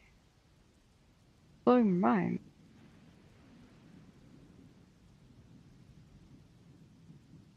That's it. So I went, okay, I'm an organized person, but unfortunately I had moved everything around in my garage where I keep my computer stuff. Cat says I have an RTX 3090 in my HP desktop PC. I don't know anything about, is that a good one? I mean, it sounds like a good one. I don't know anything about the naming scheme of AMD video cards. So I don't know, like, if you say an AMD video card is this number, I have no idea if that's good or not. I can tell you everything about NVIDIA, but Cat says I have Don King thing going on. EA says your tab count is definitely a testament to your hardware and law. Hey, that's not the only window I have open. Okay. First of all, I don't know how many tabs are on here. But it's a lot. See, I've got some tab groups and some tabs. Let me just transform, hit the screen. There. It's quite a lot of tabs. Like here's group 1. Right. I've got group 2, canola, which I misspelled. Lookout fire is its own tab group, which collapses this other tab group if it's accidental. But that's not the only window open. So the streaming window is 1, 2, 3, 4, 5, 6, 8 tabs. And the other window seems to have about 22. So yeah, but it's a Ryzen 9. It's a pretty damn kick-ass processor. At this point, I think my video card is holding me back from maximum. I do have a 1 terabyte NVMe drive, but I'm using that as a push for my video editing. What you would like to have in video editing is to read 4K video or even 8K now. I have a phone that does 8K video, the Samsung Galaxy S22 Plus. If you're going to do something robust like that, you want to put all your raw footage on OneDrive and pull from it, meaning read from it. And as you create a video with a video edit and render, you're going to read from one drive and write to the other. So we put C drive on a regular old solid state instead, like a SATA drive solid state. So I don't think Windows needs to run faster than that. I think I need my fastest PCI Express 4 NVMe drives. Okay, I need sugar. That needs to be my push-pull setup for fast video processing. Cat says duct tape and crazy glue for electronics. Yes. And repairing electrical cables. Yep. So, let's see here. I was going to leave you with a cam. That's why I haven't gone and eaten anything. You want to look at the Osprey cam? It's at Seaside. Theoretically, there could be some lightning on here. It's supposed to be live.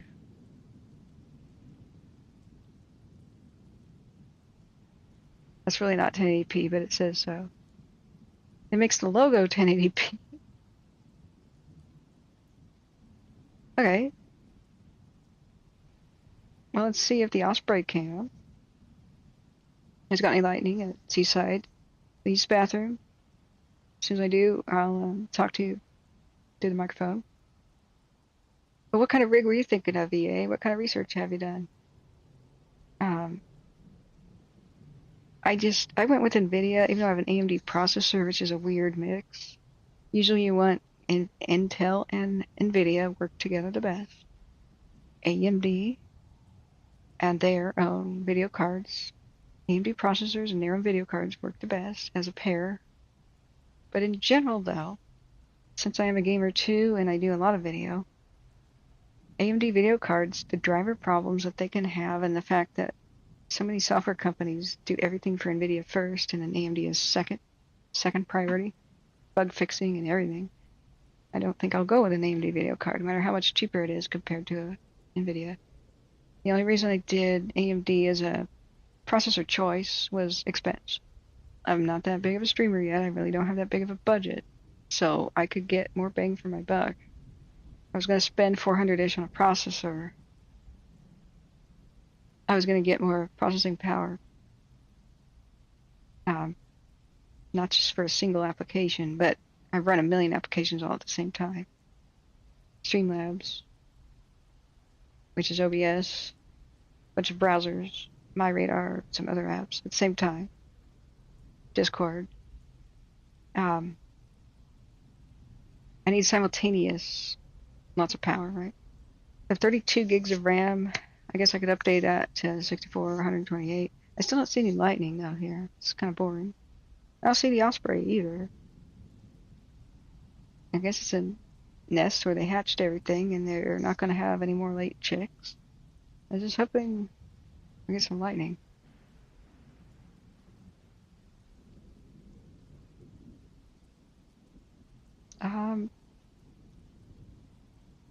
Story of webcam Riverview would be awesome. 404 not found. Oh. Okay. Let's just go to ktw.com. KTW live cams. Timberline Lodge showing snow. I highly doubt that. They're old. Oh, dizzy spell. Okay, into sugar. Sponsored by the city of Astoria, but it's blank. Okay, friends, is it my browser settings? Can you check this out? Tell me if it's blank for you too. Here we go. Yeah, he says, honestly, for what I'm doing, I just need a little Raspberry Pi. I need to use it to stay online and run a website that I can interact with as needed. Oh, I thought you were doing online webcam stuff or streaming. Okay. Run a website I can interact with as needed. As a new fire, Nick says. Okay, where? Let's refresh watch duty. You got a new fire? Okay. The Council 77. Is that it? Dated 2 minutes ago. Okay. Thanks for alerting me. Yeah. Yeah. Is that by Cottage Grove, Oregon? Riddle and Myrtle Creek. Canyonville. Yeah, hold on to your butts. It's over by I-5. There's been a bunch of these in the last several days by I-5. Okay, let's look and see if there's a heat detection.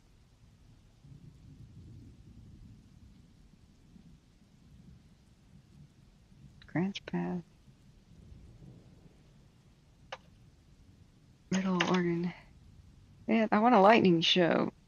The lightning show I ordered is not being broadcast. Okay, is it? Can anybody check that link? Tell me if the camera is live?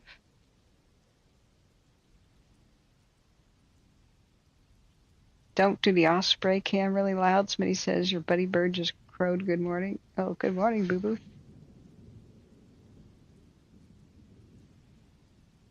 Well, you know what, EA, you might just want to get an Intel NUC NUC. It's the dumbest name for a micro PC I've ever heard. They should have just called them Intel micro PCs and would have taken off. Palm-sized PC. It's literally small enough to hold in one of your hands, but it's full working PC. I hooked up my aunt with one of them. So they come, Intel makes it. It's got a motherboard with the processor kind of soldered in. You can't really change it. It's got the heatsink and everything. And all you do is add your own RAM, which is easy. You just pop it in and pop in your own hard drive. Stick on your own copy of Windows, which is easier than ever to do. Bang, there you go. They usually have a slot for either an NVMe or a traditional SATA credit card style hard drive. You have a Synology, but I don't want to use it for that. Yeah. It can be really, really affordable. There's a bunch of copycat or lookalike or just similar products like Gigabyte Bricks. Haven't used those, but I've already built several NUCs, and they were great. The ones from Intel. If you get last year's model and stuff, they practically give them away in big sales on Amazon. I just don't know about the off-brands. Hey, good news is I don't see a heat detection, guys. We'll keep checking.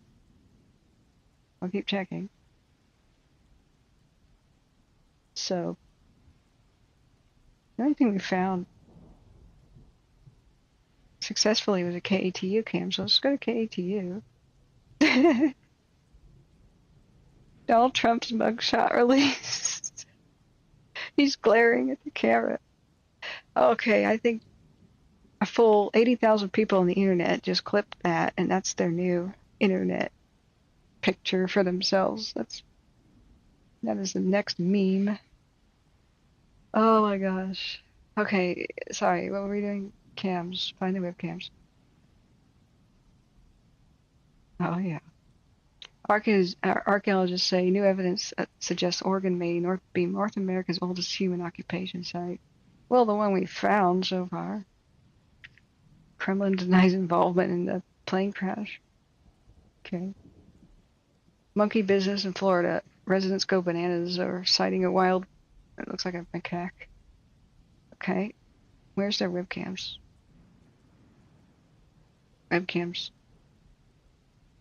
Oh, razor clam harvesting is opening again. I wonder if gooey ducks are. Razor clams, when I put those on Instagram or something, I got nearly banned because everybody thought it was a male, it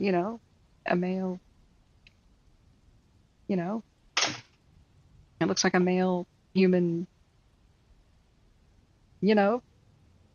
spell it geoduck and Google that and you'll see what I mean.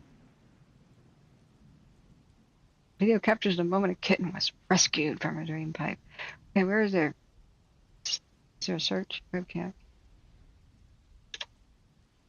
Where are your webcams? No, your own webcams, KATU. Your own webcams. Watch live? No, I don't want to watch the news live. Where's your webcams? KATU webcams. Portland cameras. Or Cuscam.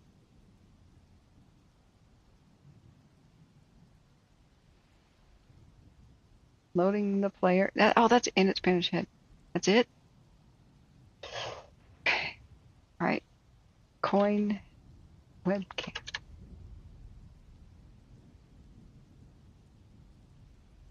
They have a Port of Willamette. Vancouver. Mount Hood. Oregon Coast Aquarium. That's Newport. It's too far south. Wait, does Newport have lightning right now? They might. Coos Bay does. Most of the lightning is east of it. Still lightning ripping past. To west of Lebanon, Corvallis. West of Corvallis, or east side of Corvallis has a lot. West of Corvallis has a lot. Hold on to your butts, Oregon. I'm glad I decided to do an all-night stream. I reset my sleep schedule for this, and it seems pretty important. We are still pretty lucky that none of them are like rip-roaring and racing towards communities so far, knock on wood. That doesn't mean we're out of the woods. I don't like all this lightning striking the Tillamook Forest. Tillamook Forest now looks like a mature forest again just now. They replanted it in the 60s by air dropping millions of pine cones out of the air. Like I said, the Tillamook bird never grew back. Yeah. It's a bird, it's a plane, it's a super turd. Yeah. Let's see. JCAT says in October we will begin starting operations in Australia, Belgium, and Norway. This comes on the heels of our expansion. I forget what you do. It's wasn't it pumping something, JCAT? That's cool. Yeah. Google up Gooey Duck. Maybe I'll get banned for this. It's called Geoduck, but you see what I'm saying? They're quite something. If you guys want to give me some donations, I'll go out Gooey Duck hunting. Clamming really is what it is. There's an episode of Dirty Jobs, which was amazing. That's how I found out about these things. I'm like, these are in Oregon? I've never seen one myself. I've clammed a few times.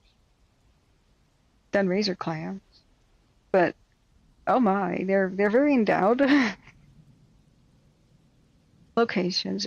Razor clamming, if they were just open, let's do it. I like going to the beach. Juan Fuca. They're encountered on the Pacific Coast beaches west of Kalalan Bay and the Strait of Juan de Fuca. Wait, they're in Oregon now, right? Oh, this is Washington State's website. But, you know, they're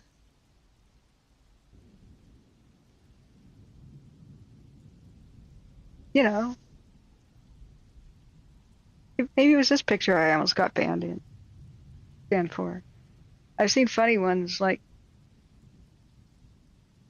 ones where where it's censored and like you won't believe what these pictures are, and it shows zoomed in pictures. You zoom out and it's not as dirty as you think. So that's its neck, by the way. It's its neck. What are you dirty people thinking about? That's its shell. That's its valve. That inhalant and exhalant channels. That's its nose, guys. It's an elephant. What the hell are you guys thinking? It's just an aquatic elephant creature that's a mollusk. You guys get your head out of the gutter immediately. You know, delicacy in Japan. Because everything weird is. You know. Oh, here's one spitting. Like, oh my god. So if you go to the coast, a lot of people use vacuum pumps to get these out. Because they have a long neck, they're safe from most human harvest. You know, they just stick their nose out. And when they feel you walking around, they'll retract, right? So you got to be still, like on your knees for a bit, for like razor clams and other things. And you'll look around. There's little holes in the sand. And then you see some bubbles. The ones where bubbles are coming up is they're exhaling again, right? So if you can't see bubbles or you want to just locate it real quickly, if you're doing this real fast, you know, it's fun for the family. Look at that person with a shh. It's like she's going, shh. God. It's fun for the family. Okay, if you want to know immediately where they are, instead of trying to dig up every little tiny hole that has bubbles in it, that may or may not have bubbles. I guess that's how it looks like with sushi. It looks very different. It looks much more presentable. I was picturing the people in Japan eating sushi like just taking a bite like an apple, like. But yeah, that looks much more presentable with a slice of dill on tomatoes and caviar. Oh my god. Okay. Here I think that the Japanese are like, oh, sushi, bite. Okay, where was I? What the hell was I saying? Okay, yeah. If you want to know exactly where to dig for clams, this is Gooey Duck toy.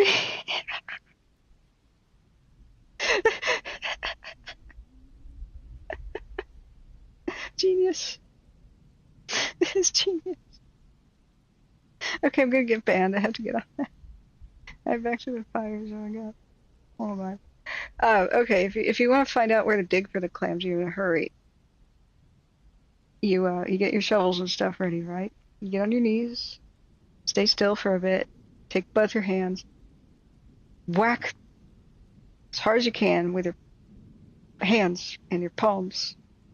Bah, whack the soil, whack the beach. I mean, thank you. Roguefish has one new vegetation fire area of Fairview Peak in Umpqua. Okay, let me take a look. Now, if you whack the sand, all of them are going to get startled. I mean, they don't have a brain. They can somehow get startled and react. They react to touch, you know. They don't have a brain, so they can't interpret pain, but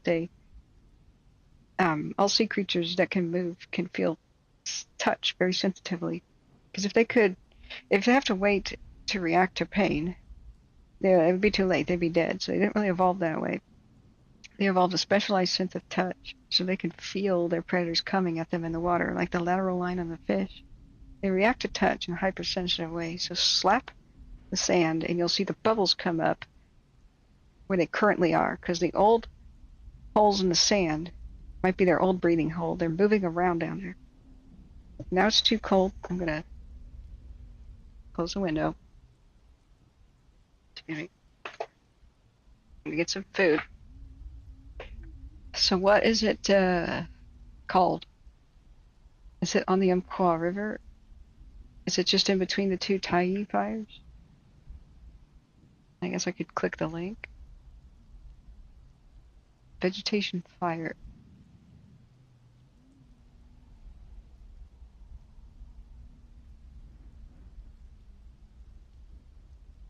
Southeast Cottage Grove. See, when I get the link that you send me right here, see how I can't go back? If I use my own version of Watch Duty I have open, I can. Okay, it's this one. Vegetation fire southeast of Cottage Grove. Got it. Thank you. So we've got another one, guys. Let's go see if we've got... I don't like the howling wind part of this.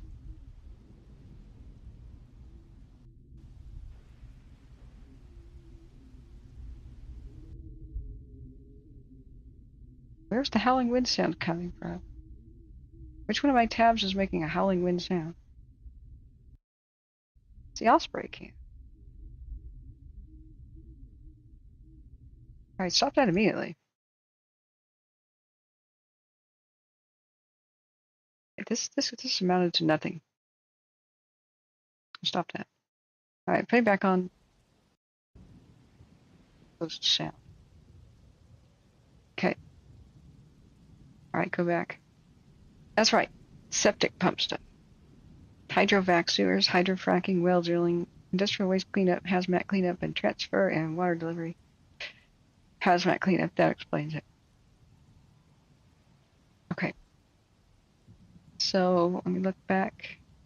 Long live Tillamook. I owe you a tip, Catherine. Okay. The heat sink thing, saw that idea. Solid magic. Okay. I'm excited for the expansion of the business. I think you're basically depression proof too. Like everybody still needs plumbing. Like plumbers are the ultimate like depression proof job, right? No matter how bad the economy is,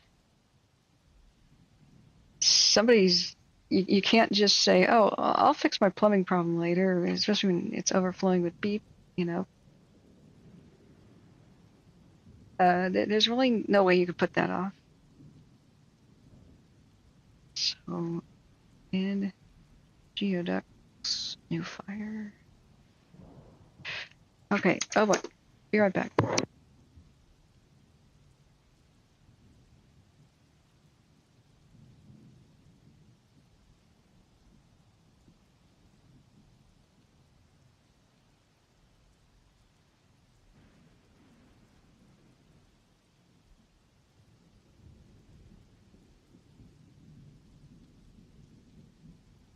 All right, got some window closed there. It's cold in here now. I don't think there's any more lightning happening near Portland at all, so just drew the curtains and stuff. It's a lot of lightning west of McMinnville in the Trask Mountain Range, the Trask part of the Coast Range, and even some in the heart of Tillamook, where the old Tillamook burn fire was. At least back when common sense prevailed, they logged almost all of the dead snags off the landscape, and that's part of why we haven't had another Tillamook burn forest.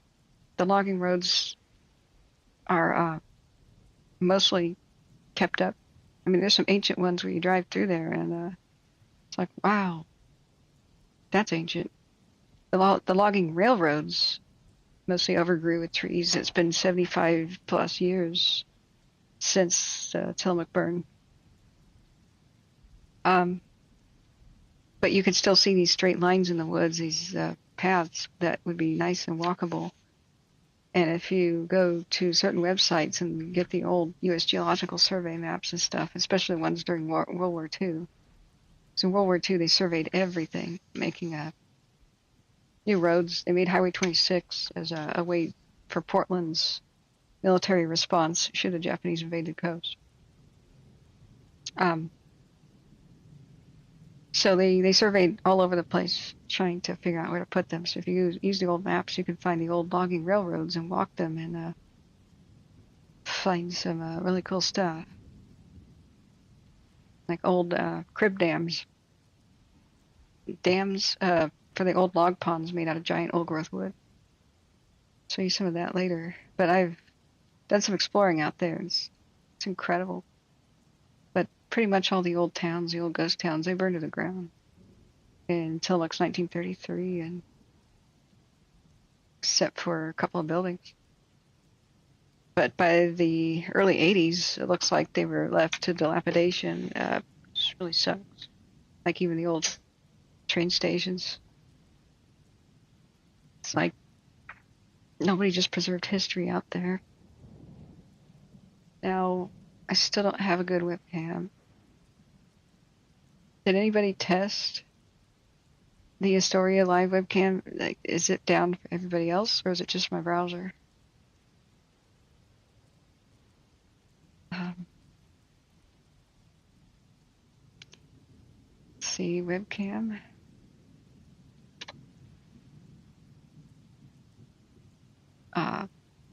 City of Astoria website.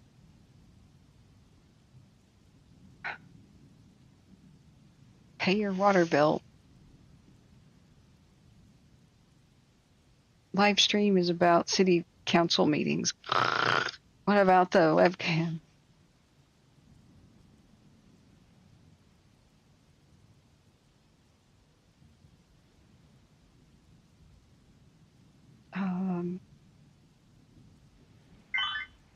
Visitors.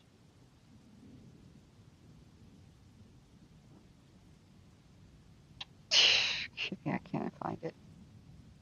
All right, whatever. Is it a dead link for you guys too? Oh, Larry, thank you. It's so cool. Thank you so much for the kind support. Everybody, I really appreciate it. Thank you for the nice little donation, pat on the head. Yay. Yeah, beep happens, really. Yes. Everybody needs to crack. Yes. So thanks, Broken Fish, for that. Jay Cat says it started 4 years ago, 300 portable toilets and 2 pump trucks and 7 employees. And now it's 2,700 trucks, 4,002 employees. Awesome, Jay. New alert. Nick says where. Thanks, guys, for being on this, because like I said, I would still be clicking all the buttons for the watch duty alerts. And then tomorrow I would be doing it. If I did alert for all the counties, it would be 143. I don't know how I can handle that. Bear Creek Road and Hubbard Creek. Okay. That's a watch duty one, right? That's probably the one I found.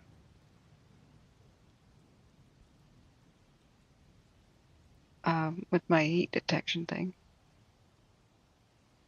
Maybe it's not. Where is Hubbard Creek County? Oh, Hepsy. New alert. Bear Creek Road, Hubbard Creek. All right, you get hearts, Larry. Hearts, hearts, hearts, hearts, hearts, hearts.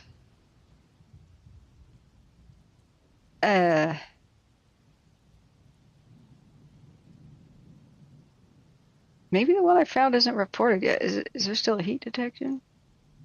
Should I do it anyway? Ugh, we got new hot spots on the lookout. Wait, do we? Or is that just a Zoom bug? Let me see. Refresh. If you have Caltopo open long enough, yeah, it was just a Zoom bug. That frightened me, but we do have a lot of the lookout fire active just over an hour ago. Let's look at it. Let's do a 1 hour time lapse of the lookout.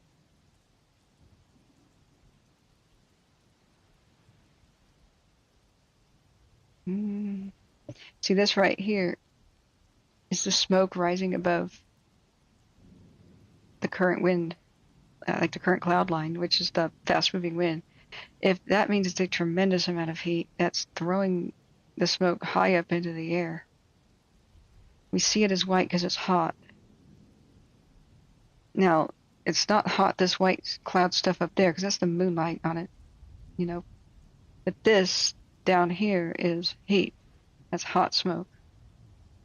So it's chugging away at new big fuels, which is probably more old growth trees, unfortunately.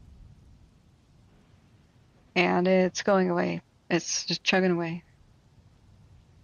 It's burning so actively and so vigorously that the heat cannot be dissipated by even this fast-moving oncoming cool clouds in the atmosphere. It punches a hole right through it and then starts to drift north along with the clouds. That's should not be underestimated, the power that it's producing right now. Now, McKenzie Bridge and stuff are safe right now, I would think, because this is a south wind. It's not blowing the fire towards them, otherwise this would be bad. It's a good thing. If the lookout fire had started south of the town, it would be severely impacted, you know, because there's south winds all the time for the incoming storms of August.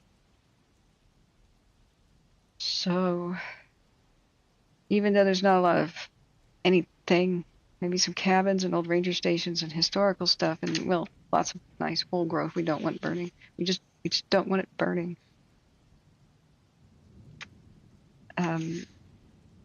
If it gets past the lines that they just prepped, as they were talking about the other day, and goes north, it'll probably just make its way all the way to the Santiam Pass unless there's significant rain to stop it. Best case scenario today or tonight would have been wet thunderstorms on it. It's not even wet enough to dampen down its activity. It's still chugging away. It didn't get wet at all. So the lookout is only being fueled by these winds. I don't know if their lines to the north will hold. We're going to find out at some sort of a morning update. But I'm most worried about this. I wish the camera would pan over here. I don't know if it can.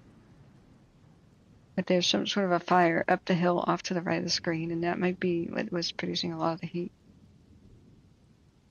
Northeast flank has always been a huge problem spot. It'll probably run for the Santiam unless we get some super rain in the forecast. Now, I think this might be moving. See this? We need to do a longer time lapse. I'm concerned. Now, sometimes you have an optical illusion of a fire moving when it flares up and the camera takes a shot. Just because it's a bright light, you get this weird circular, it's called a bokeh. And if you haven't heard of that in photography, it's B-O-K-E-H. It's when regular city lights and stuff, if it's kind of out of focus, it's like a big round thing, right? It can be caused by lens not focusing or a certain style of lens. It can also happen when you're focused on something else but a bright flash of light happens from somewhere else. And even though the light isn't round, it looks round just because the lenses in the camera are round. So it's like a bokeh effect, right? Let's go back 3 hours. It can give an optical illusion that it's bigger or brighter than it is. But I want to see if it's moving. Is it moving to the north? Strangely, its smoke is being pushed south. We're looking south-southwest. We're looking west-southwest. That's bizarre. Its smoke isn't always rising straight up. A lot of it is going down the hill. Yeah. I guess it's in between wind gusts. We're seeing wind gust calming down, wind gust calming down. I guess when it calms down, the smoke tries to fall down. Which is down, I mean down slope, which is basically south. And then the wind gust picks it up, it throws it up into the skies. It's just so weird. Okay. But last 3 hours, I guess it's not really moving. It's just, it was flaring up. We'll have to keep monitoring that. Let's do a 6.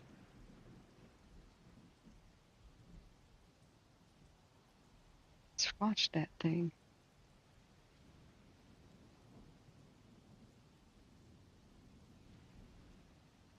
It moved down the slope towards the camera a little bit.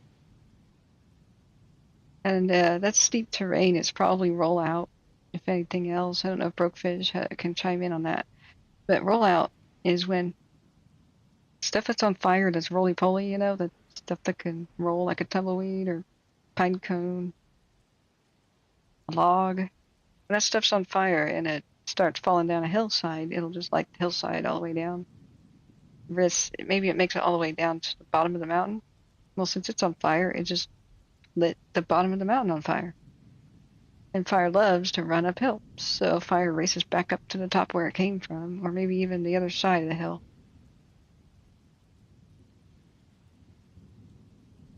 So I think rollout may have occurred there, because it's kind of against the wind.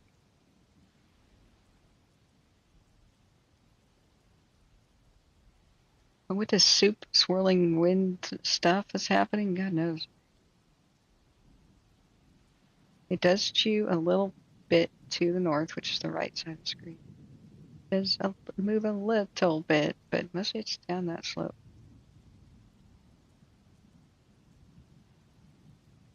Now remember, every time lapse that's longer, it has to move, animate faster if you do the longer time lapses. This is 6 hours, so no, the wind isn't that fierce or anything.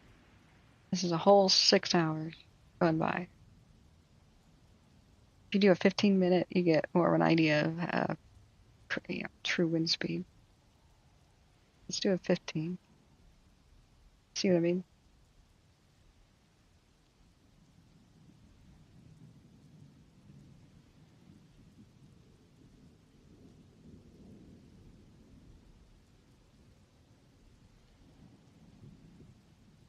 All these big round circle things, reflections off the lens.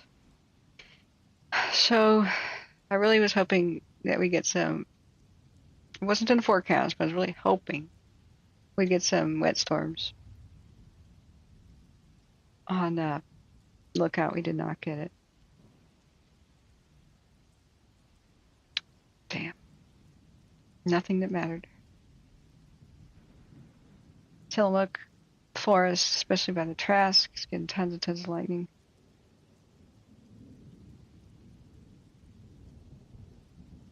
J.E. Cat says my company's growth is all due to a mistake I made 4 years ago. What was that? Yeah. J.E. Cat is making a good point that above a hot wildfire like that, it has to rain extremely hard for the rain to not even evaporate in the heat that's rising up into the sky. It's got to be pretty dang hard. Yeah, we need another hurricane this way, please. Hey, can we order one, please?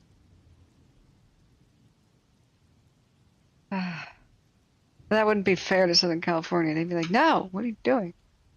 It really helped Northeastern California's wildfires up.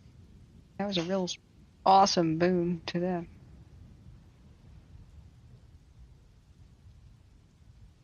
Okay, let's check California again. Now, whoops, didn't mean to get off windy quite yet. I don't think Northwestern California's got anything else cooking. Nope. Ain't nothing happening. What about Southern? Ain't nothing happening. Okay. It's almost 5 in the morning. I wonder if I can get an Uber delivery of some breakfast biscuits or something. What do I have to eat? Should eat a substantial meal.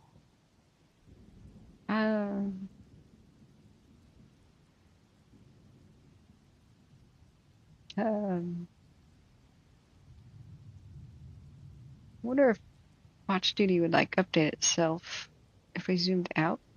It's kind of really boring to look at.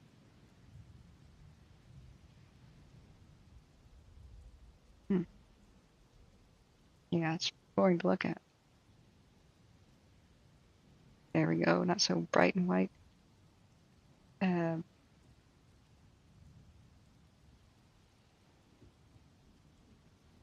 Hood Meadows, Columbia Gorge, and the Seaside Beach. And the Historic Promenade. Okay, it's live, but it's a black screen. Oh! It came here. It came up. Oh my god, that's a lot of ads. Okay. Oh my god, we found a seaside camp. Dudes. What's that on the beach? It's like a little city down there. Huh.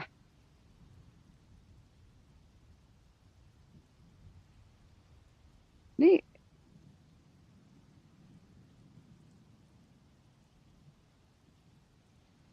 Okay, let's see if we get any lightning. Seaside is for fun. Yeah, there was a little flash. Okay, friends, there's something for you to look at while I go try to find some food. Good night, Catherine, and I'll cover hidden blanks best as possible. Hey, good night, Major. Does that mean you're going to bed? Good night. Jake says, I was hiring, and a young woman came into the shop to apply. I told her no. She left, and I noticed she was crying. And also, she had walked 5 miles from town to apply. So that got me, so I hired her. Oh, okay, yeah, do tell a story. Company growth accidental because of an act of kindness. That is a story right there. I still to this day get new portable toilet rentals, and customers ask, are the girls going to service them? Okay, so I mean, yeah, fill in the blanks for our story here.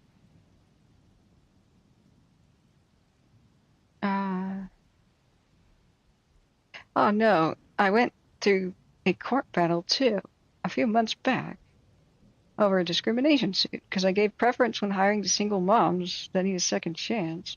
65% of my staff are women. So a guy complained or something? Huh. Okay.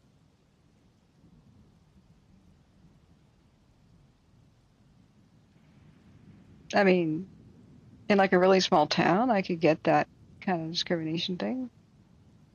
Yeah, maybe it's unfair if a guy's qualified, but like, so what if a lot of your employees are single women? There's plenty of companies where it's like almost all male employees. A bit odd. It just kind of sounds like a guy that maybe wanted to milk the cow. The discrimination lawsuit cow. Try not to judge, but that sounds like a very strange and weird complaint. All right, be right back, friends. First, I'll mute to use the bathroom. Let's give you a little bit of rain sounds.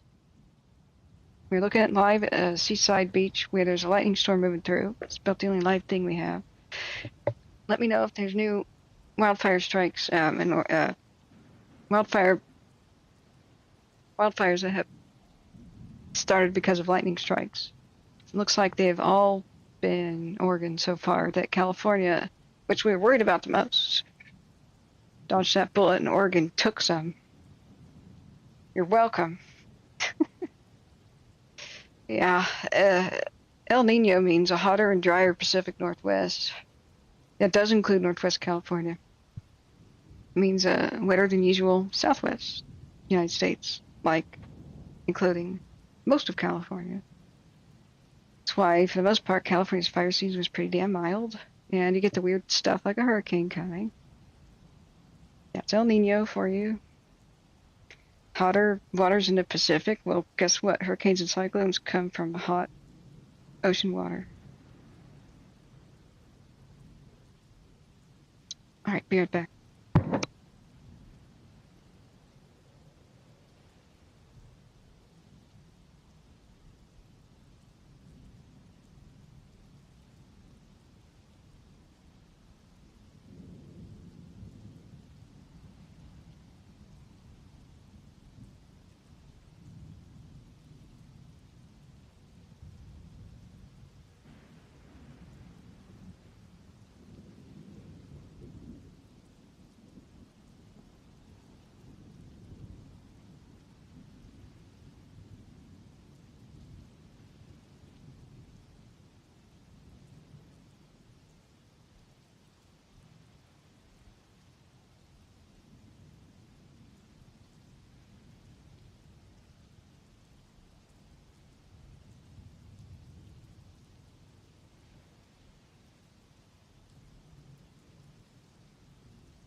Ah, refreshment.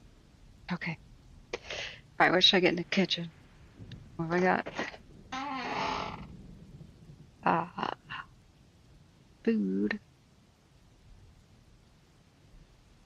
Got a little bit of bacon from earlier. C-Pro was kind enough to make me a breakfast sandwich right before streaming as I was eating live.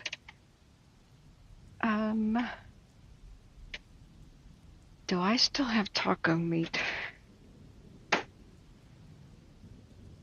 I got ground chicken. Oh wait, where is it? Oh, it's frozen. Okay. What we got here? Uncured beef franks. A margarita pizza. I'm gonna save that for Pity Pizza Day. When anything goes wrong, you can just take comfort in eating a pizza. Smoked deli turkey.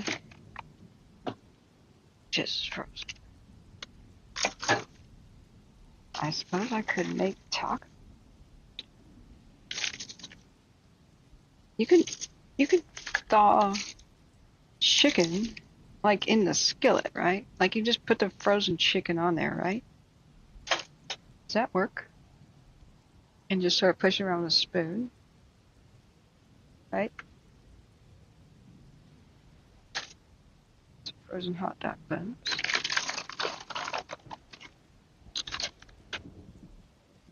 Frozen lean ground beef. Carrots. What can be ready-made so I can just go right back to the stream? Yeah, cooking the... It's not a cooking show, you know? Cooking all that ground chicken live may not... Just really might take too long.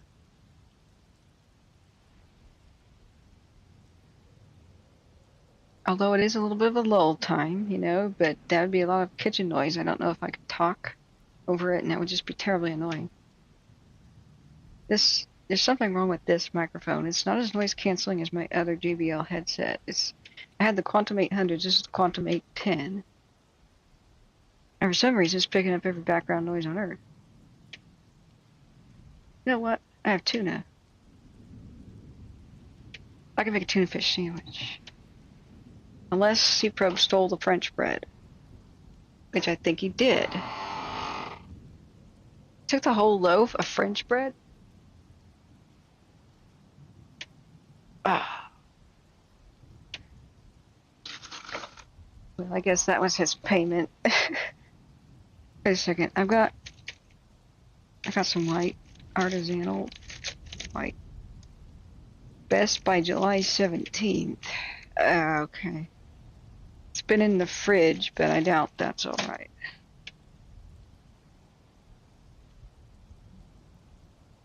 Okay.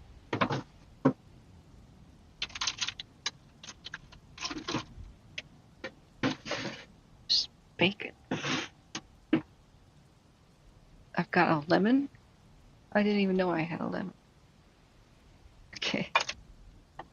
Stick that there. That was hiding. Yeah. Huh. I think that cooking would definitely be an irritating sound, especially since people are probably half asleep listening.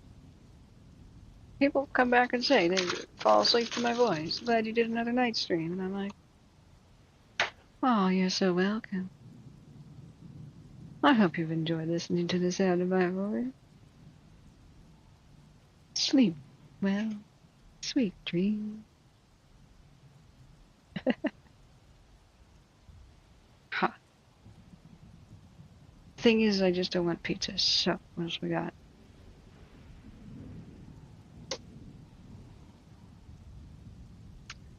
Snackies.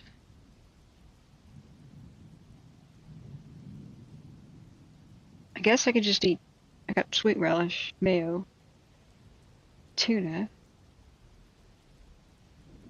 No bread. bread though. I just had my heart sit on that French bread. I just have mismatches of stuff, like whole kernel sweet corn in the can. I got ricotta cheese so I can make manicotti, but I don't know how. I think that's a little involved.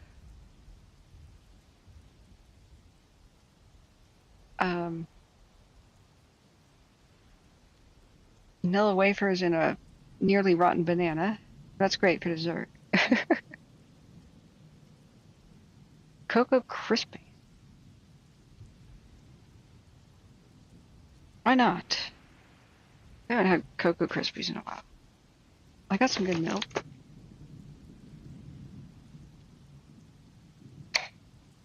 Let's do that.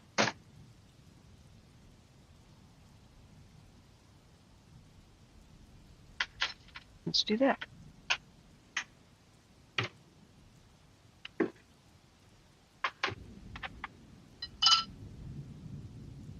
It says family size with even more chocolatey flavor. It's gluten-free. Has that cam produced any lightning?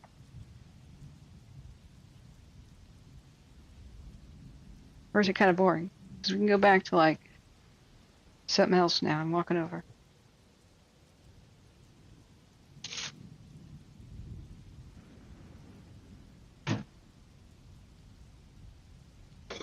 Dairy Gold, 2% milk. Yes.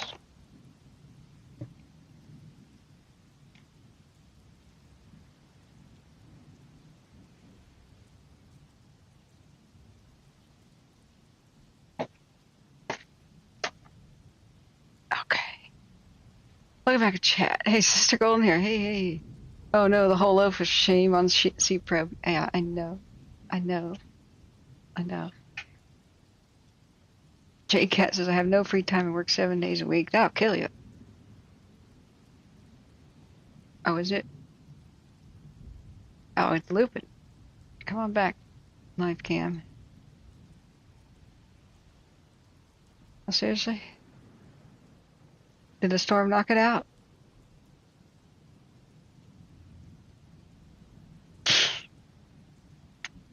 Okay. Columbia Gorge Community College into it's back. Alright, let's see where's the lightning.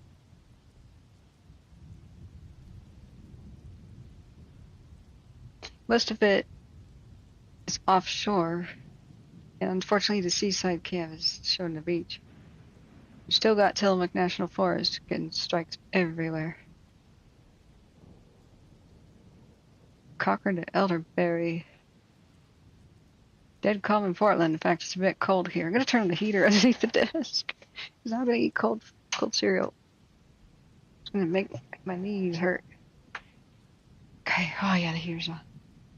What have we got? Lightning and Corvallis, Salem and stuff. Anything by the Dalles? Not yet, but God. There's been insane amounts of lightning from Prineville to Goldendale in Washington, like up to Hermiston, just west of Condon.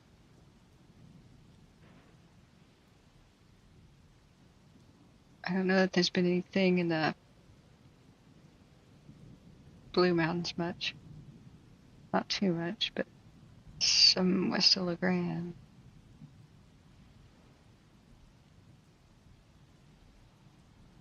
So Mount Hood cam wouldn't do anything.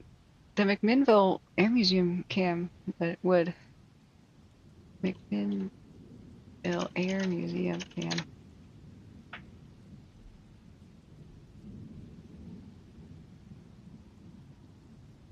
Wait. Clicked on the area thing. Where's the cam? A really cool place. They got an SR-71. I introduced my dad to it. Yeah, there it is. There's the SR-71. Dad goes, I remember this one. He programmed a flight simulator for it. And yet he's intimidated by Windows like that. That was back before mice and keyboard were invented, and he didn't even have a screen. That is easy compared to him. Okay, where? I don't have a cam.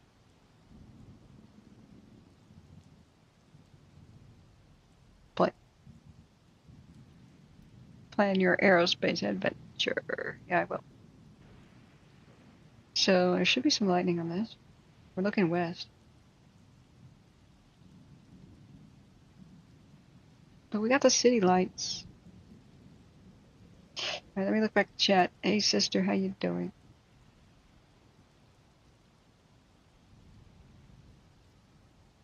Manicotti doesn't have to be so bad. Manicotti's awesome. Sister says, tortillas, do a wrap. Oh, yeah, I could. A wrap with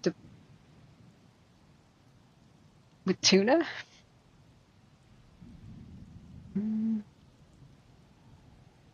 J-Cat says, to top it all, we got a 15-year contract with a major railway to handle all their needs, but then turned around and has been trying to buy us out nonstop as we pay staff more than an engineer makes.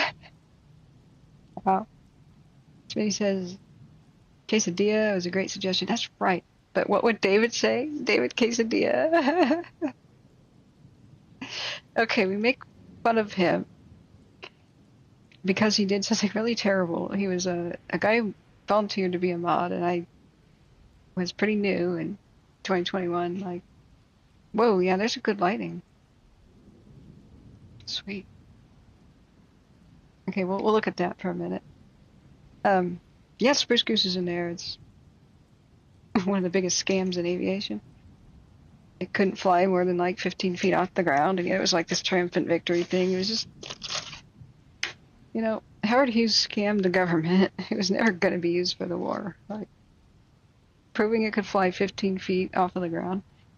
That was only because this, what does that affect? If you're flying really low to the water, you get pushed up a little bit from air pressure being by the water. So if he climbed any higher, it would have crashed. So no, the government should have asked for their money back. That senator was right.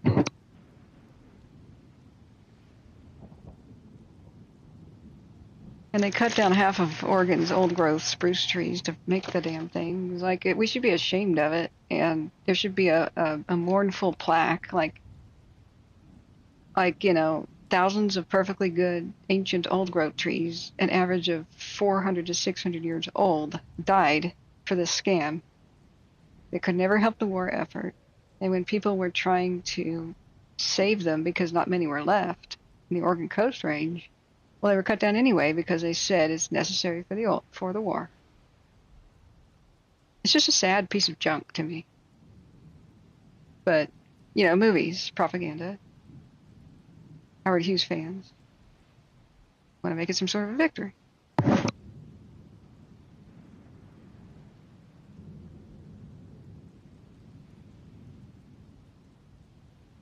Okay. I've got some crackers and tuna. Yeah, I could do that. I'm going to have, because I just have a craving now, I'm going to have those Cocoa Krispies, but then I think I'm going to make tuna, sweet relish, mayo, mash it up, a little bit of pinches of salt, maybe a tiny slice of dill if I have some, and then I'll put tuna on crackers. I've got some water crackers, got some wheat thins, we'll figure them out. But man, now I've got a craving for Cocoa Krispies. It's a nice gluten-free meal that I know is not going to hurt my stomach.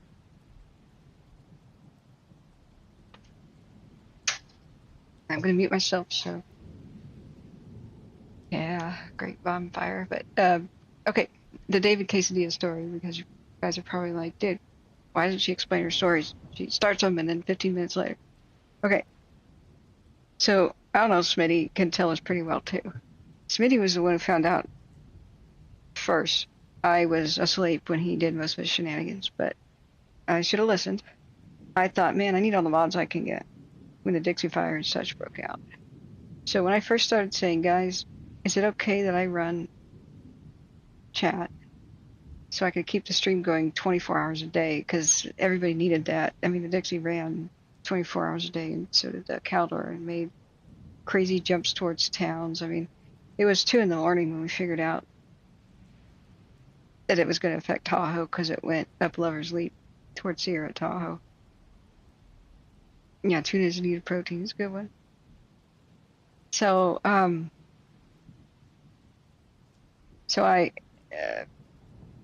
Smitty says there's much more birch in the aircraft. The Hughes Hercules, it wasn't the only billion-dollar baby the war ended on. Yeah.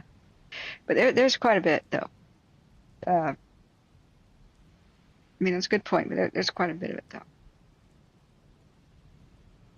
Now, I mean, there was the interior to do. But there's a reason aircraft is made out of spruce. It's extremely hard, and you want the old growth more than the new because of the density to light ratio, blah, blah, blah, waterproofing properties, blah, blah, blah. Nice lighting. Okay. So we'll go back to the cams periodically to check on things. The lookout is burning actively. Unfortunately, we didn't get any rain on it. That mattered. So these storms have fueled the lookout fire and probably the Bedrock too. California dodged a bullet. Did not see the 40-mile-an-hour winds as forecast, but the warning for Western Oregon has come true. We do have a lot of new lightning strike fires, and hopefully the high winds are not going to hit the surface. Right now they're high altitude.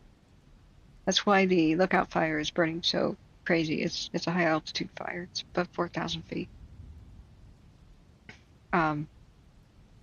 But where lightning seems to have kissed the top of mountain ridges, it's taken off. We've got multiple lightning strike fires, especially the Western Cascades right now. So, Council 77 fire. Thanks, Brokefish. Looks like we got another.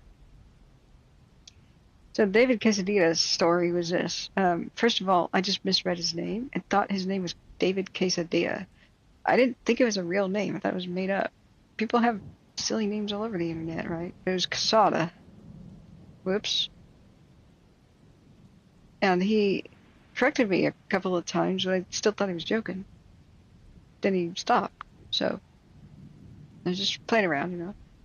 And so I said, I need volunteers for the night shift. Make sure racists and stuff don't take over the chat. But mods need to be there. I'm showing the cams and the we had scanner radio on for either the Caldor or the Dixie Fire on all night. So if anybody came in, had a question about basic stuff, where to evacuate, what's the fire doing now, blah, blah, blah.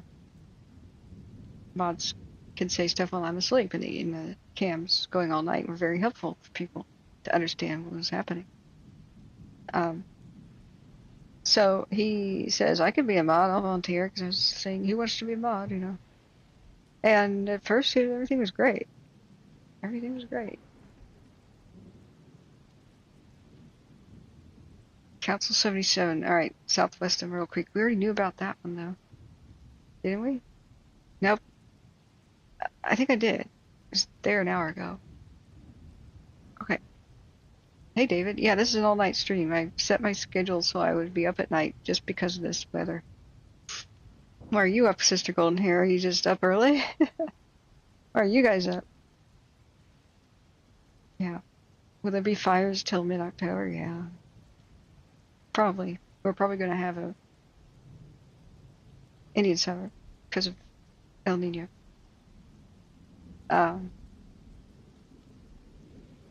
Make sure you hit the live button, guys. If you go back and look at the past stream, when people start talking about things I said hours ago, they need to hit the live button. Now you're saying nice. I'm not sure. Okay, I just said Whitehorse, David. So if you say Whitehorse, then I'll know you're current with our conversation. Early riser is rare for me.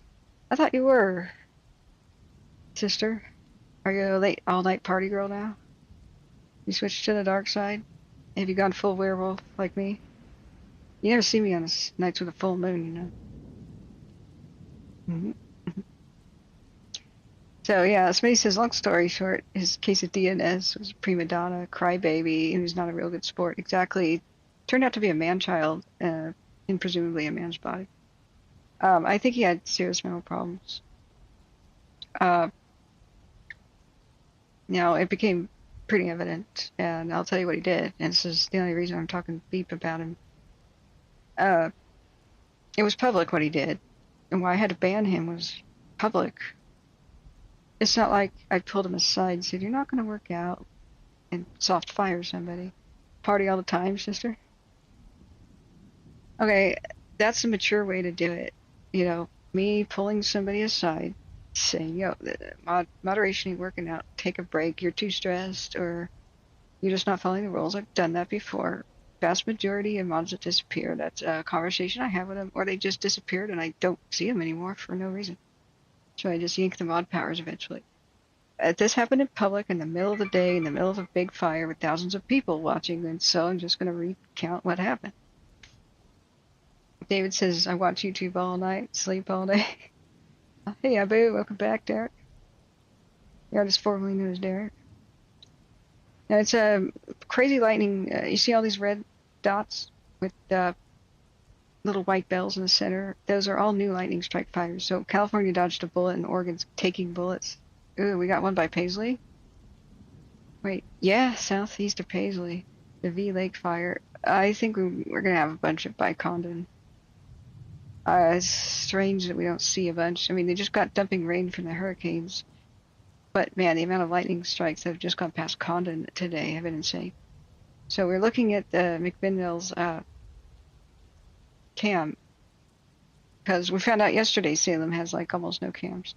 But Dallas and McMinnville have got a crazy amount of lightning strikes. Tillamook National Forest does, where the Tillamook burn was, has got them. There was a small fire by Vernonia the other day caused by down power lines. I'm just hoping it's more wet than I think it is out there. There just hasn't been any significant moisture west of the Cascades for Oregon in weeks. We just haven't had rains for weeks that mattered. So, I mean, we get high humidity recovery. It's been 54 degrees at night. There's a heater underneath my desk right now because I had the window open for a bit. But you see that line of death? All these lightning strikes. This is the foothills of the Coast Range Mountains. And if they get established in the foothills, they can run up into the Coast Range. Our critical red flag was the southwest, southern Oregon and southwest Oregon. So we got a big spot here where the different Florence and Reedsport kind of in a radar dead zone, but lightning I think is detected by satellite.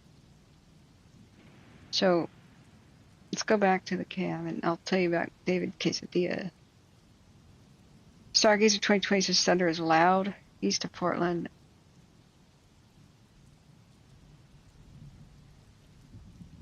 Okay, I've buttoned up the windows and I've got my noise canceling headset on, plus a loud heater on going on. So yeah, Stargazer, did it wake you? Have you been up?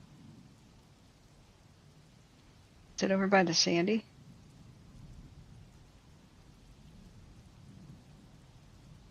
So I'm not seeing any current strikes, but if this is producing one by Happy Valley, I could hear that. Maybe I should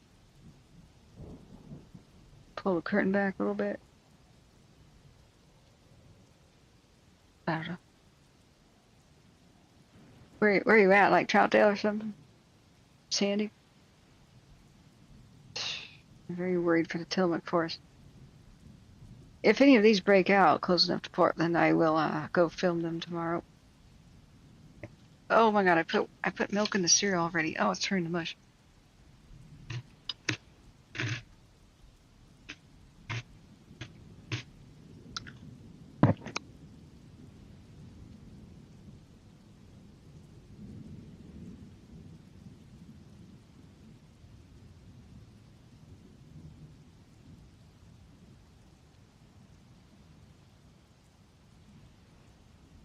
Oh, that was graceful. I just inhaled a Cocoa Crispy.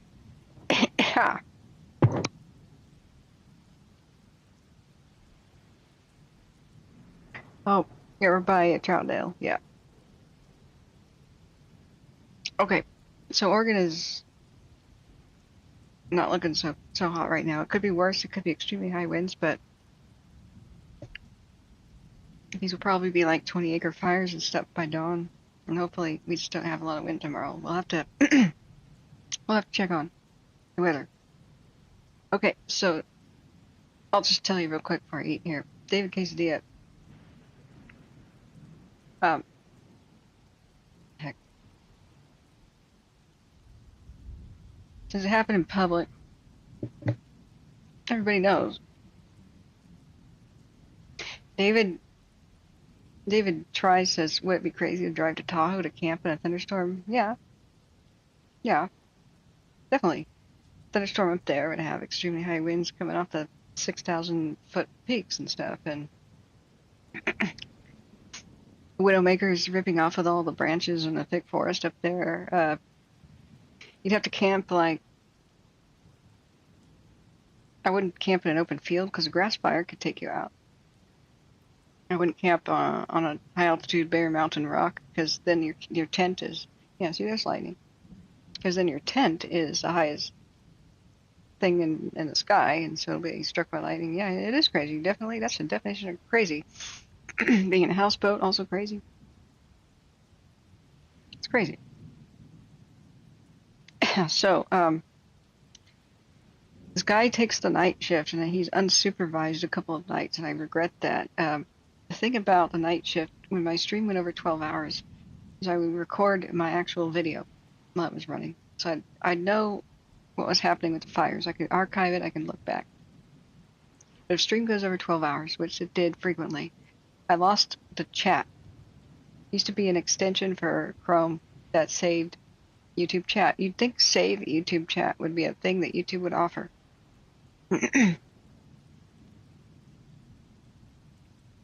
Abu says the outdoor guy on YouTube does it for fun, David. Oh my God. Oh, I'm sure. You know, I've seen a lot of guys on YouTube do things for fun. There's a guy who runs around poking deadly animals in the swamp at night, including crocodiles and banana spiders, cobras and stuff. Anyway, so I was like, hey, mods, how did it go last night? And usually only Smitty and his couple others were on the night shift. But sometimes he was by himself. So I had no idea what he was doing. After a couple of nights of this, he'd greet him in the morning. He'd be like, oh, hey, I can finally go to bed. Things seemed normal at first. But one day he started complaining his ass off. Said, how did things go last night? He goes, well, I was alone for 6+ hours when I really wanted to go to bed. I said, that's okay, you can go to bed. Sorry, you ended up alone. We'll try to rotate people in shifts, but that's okay. You can go to bed. It's a volunteer thing. You set your own hours. Big lightning strike north of the Columbia River. Let's look at a Vancouver cam then. Hotel Indigo Kirkland Tower at the Vancouver waterfront.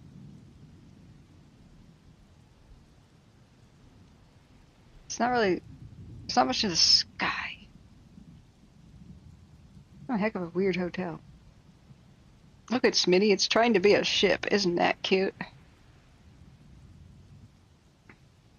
Architecture is stupid. Plenty of it in the Pacific Northwest. Alright. Is there any lightning? It may be just looking the wrong way.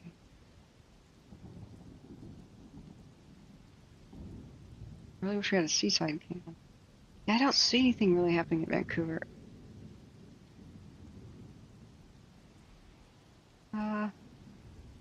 Okay. Let's go back. We still have it. Oh, there was a little bit. Just like clicked off. Dang it. But it's not impressive. You don't see much of the sky.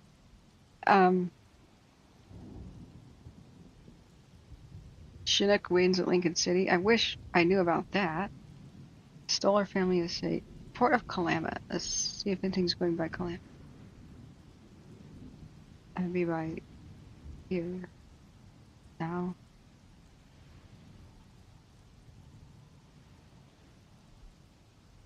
Aha! I think McMinnville's actually the best place to see the lightning. Let's go back there. Okay. So, David Quesadilla beeps and moans, you know. There's no rain, just lightning. Great, great. And the gorge, wonderful. Big wind tunnel of the Pacific Northwest. Okay. So he starts complaining. I said, dude, just go to bed. He keeps complaining. I said, I'm sorry that you felt obligated to stay there by yourself for 6.5 hours when you wanted to go to sleep, but really, you can go to bed. He keeps complaining, and I'm like, okay. If you don't want to be a mod, that's all right. He just keeps complaining. I finally said, would you kind of shut up about that? I heard you. I apologized. What do you want? In a nicer way. But I was starting to get a little bit ticked off. Because what bothers me about people is they act like they're a helpless little victim. There's only 2 things you have to do in life, which is die and make choices. So if you don't want to do something, then don't do it. You do not have to do anything. Now, if you would rather do that thing because the consequence is worse than not doing it, even though it's unpleasant, do it, but don't complain.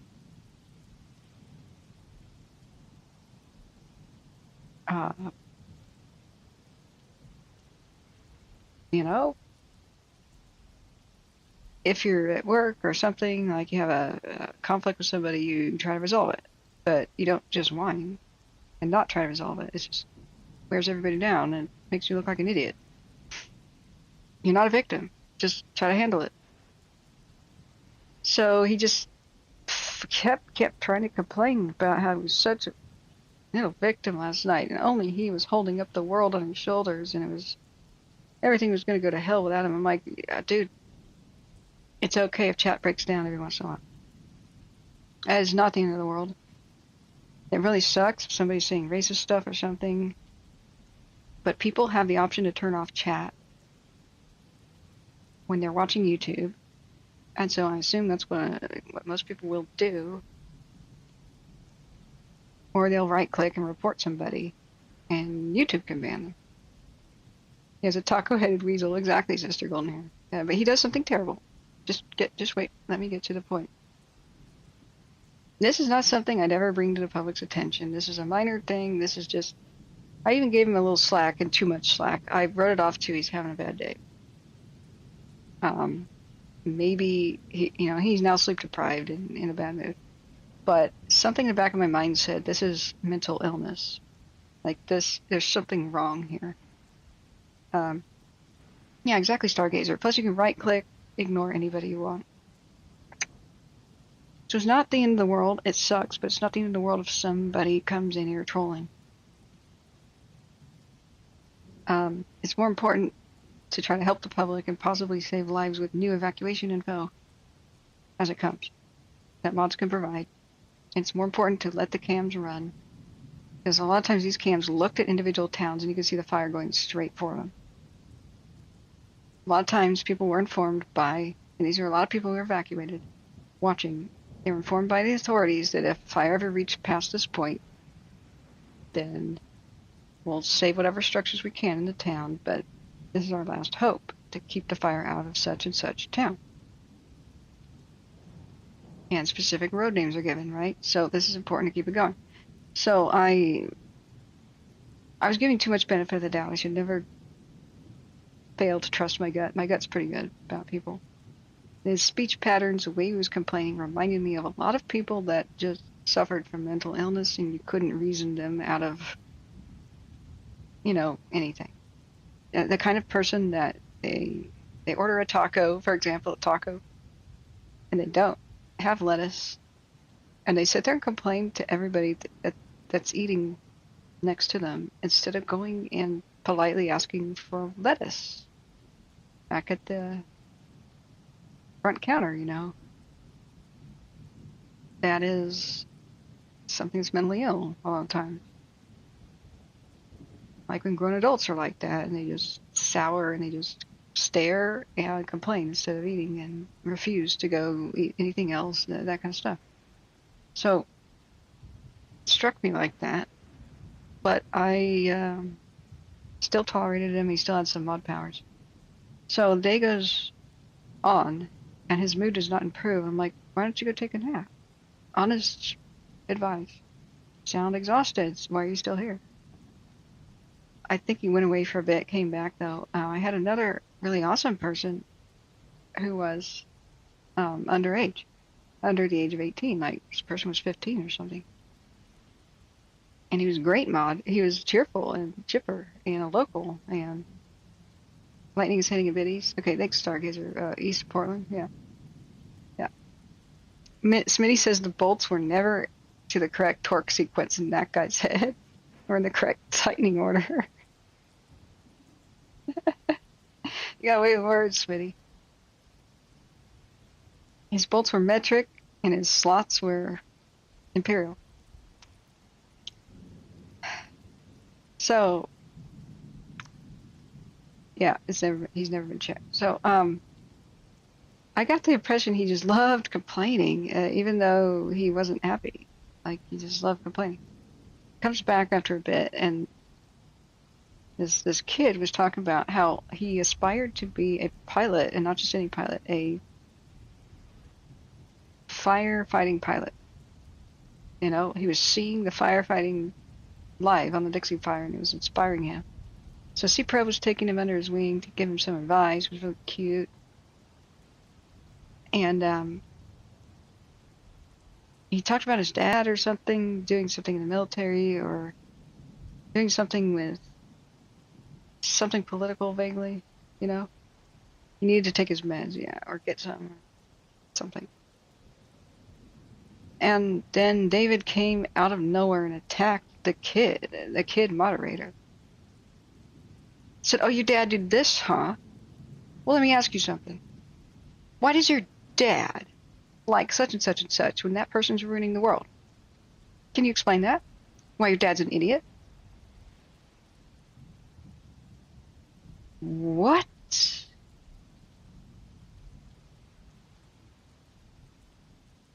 Wait, what? J.E. Cat, don't troll. Oh my god. J.E. Cat's like, you talking to me, Smitty? Yeah, it was crazy. Maybe you guys could refresh my memory. Like, it was just out of the blue drama where he attacks the kid for his own father's, whatever his father did, like his father's job or political affiliation or something like that. It was military or something. It was just bizarre. And I said, what the hell are you doing? Like, you're doing this? And so the kid backtracks and goes, and tries to defend his dad. I'm like, no, this ain't happening. You do not have to defend yourself or your dad. You're the awesome person here. You're the adult in the room. David, what the hell are you doing? David Quesadilla. And he starts whining to me about how, well, his dad did stuff I didn't like. I said, how the hell do you know that? It's because he's affiliated with something you don't like.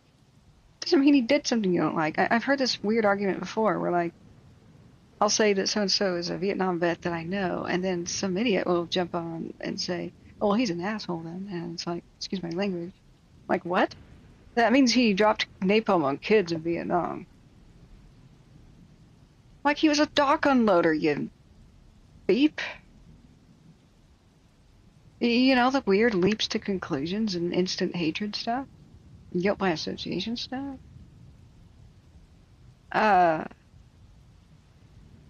So he just started reaming out the kid, just really laying into it. And publicly embarrassing him and trying to shame him. So I said, that's not happening. I said, kid, you're the adult in the room. You've been the best mod I've ever had, actually. Chipper. You know, you have good ideas. You have good suggestions.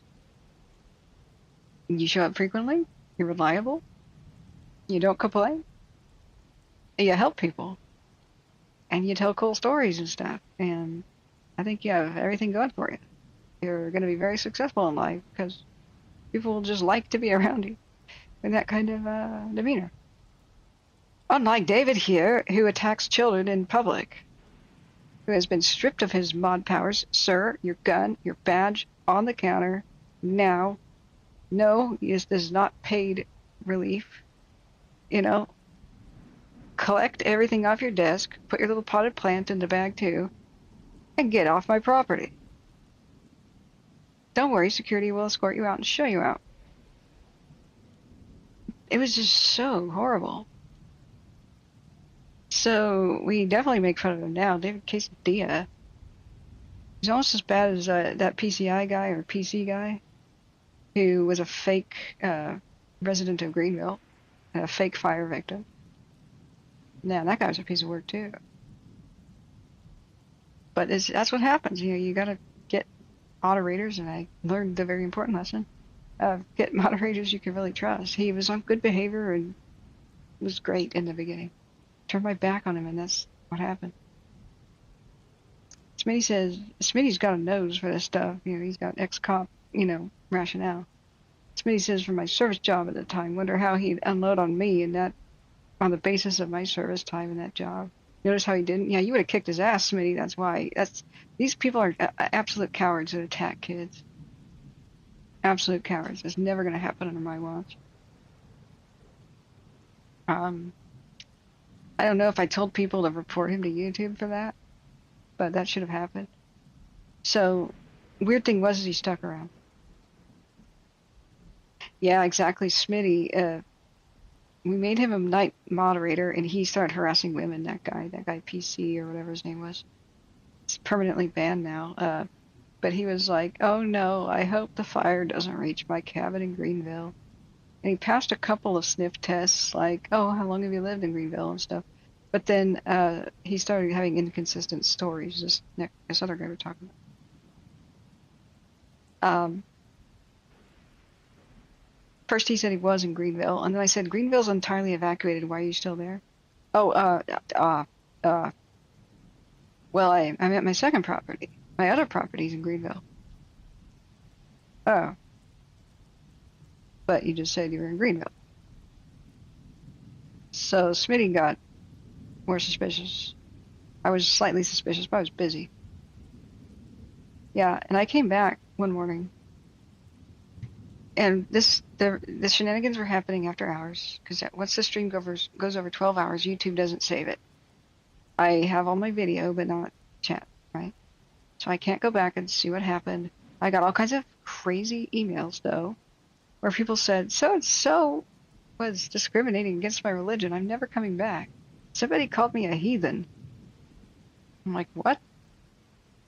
I'm like, everybody of every religion is okay and welcome here, and atheists too, as long as they're nice behavior. Like, what? We will not have religious debates here. That's not going to happen. Yeah, Greenville, North Carolina. Sister Golden says, psych nurse here. I would have smoked him out. There you go. Yeah, we needed you at the time, sister. But I gave people way too much of the benefit of the doubt. Now I have a really zero tolerance for weirdness. Negative energy weirdness, like bad vibe weirdness for people. That I no longer want to wait to find out what that's about. I just, that's always a bad plan. So we got a little bit of lightning in McKenzie. Let's go back. These storms are just hanging out in Oregon. They moved rapidly past California and southern Oregon, but they're just kind of lingering and slowing down. Now, what we want to see is rain accumulation. Nothing. It's basically dry lightning. Oh my god. Oh my god. We had rain accumulation out to sea. Thank you very much, storms. You're fired. Oh my god. I'm just waiting for fires to be reported all over the Coast Range.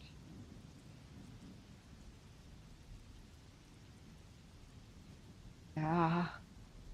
If Wendy is correct, we're in for something bad here. No wind. Yeah, there's almost no wind.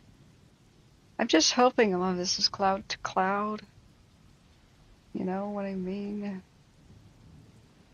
Back into McMinnville Cam. That's Seaside. There's McMinnville.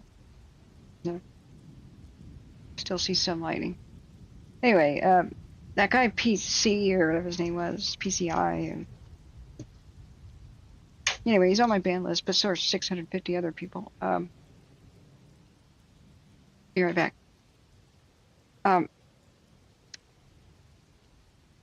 He was a night mod, and he always had these perfect excuses. He was on gentleman's best behavior when I was around.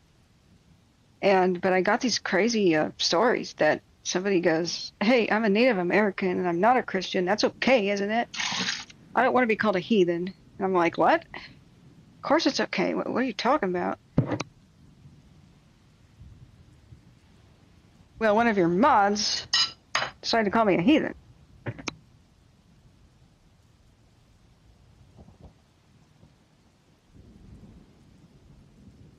I was like, "Okay, what mod?"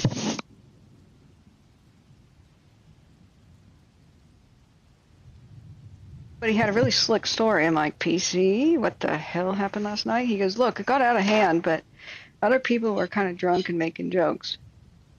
And so I made a joke about somebody, like, in a story being a heathen. And then somebody goes, 'You called me a heathen?' And I said, 'No.' He goes, 'Really? I wasn't doing it. She freaked out for no reason. She walked in on a conversation. It was out of context. He had all these slick excuses.' And I said, 'But really, you gotta apologize, dude. But really, all of you mods, stop freaking arguing with each other. If you don't like each other, you need to take opposite shifts. Be adult. You know.' So I should have paid more attention.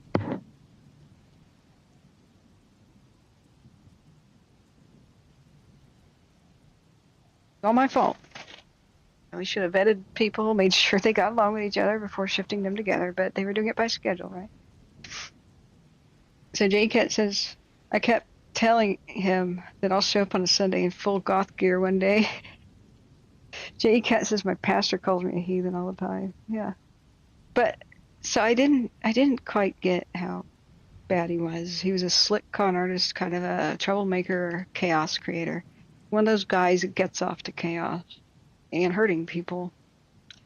And so he was just slowly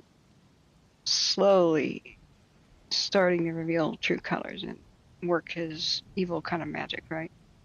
Now, when trolls walk in and they start using racial slurs or upsetting people that way, it's instant ban. But the patient ones are the most insidious. They're the most evil, you know. And mentally ill in a bad way, like narcissism, started acting evil. Covert, yes, exactly, covert. But he made himself center of attention like a covert narcissist type, right? It could have been histrionic. You know, who knows? There's a lot of bad things to diagnose out there. Could have just been just kind of twisted, you know. He always made himself center of attention. I'm a victim no matter what. Kept talking about, oh, the fire's getting closer and closer to my cabin. And what will I do if I'm homeless, kind of thing. And but not often, you know. If finally, after that happened, I really didn't know. I could not get to the bottom of who started what fight. It was like 4 people screaming at each other in chat, and I didn't have the chat. I just had 4 people's stories. So I said, guys, don't moderate at the same time anymore. That'll be great. So I just put them on the list of these people don't get along. And night after night, fire stream kept going after hours while I was sleeping. And then one day, the day came along, and he says, "Oh, I'm still in Greenville." Oh, Smitty has a story. Smitty has a scoop. Okay, I have long COVID, so you have to refresh my memory here. I have a good memory, but now I need a lot of prompts to remember what. I can't quite, you know. It's like always having the a word you know on the tip of your tongue. You're like, what's that person's name? I know them, but, you know. So Smitty says the heathen thing was about me. Really? And Terry Ann DL talking about our Indian relations in Greenville, simply, and that jerk was insisting on misunderstanding it. A woman said I was called a heathen, not the PCI guy.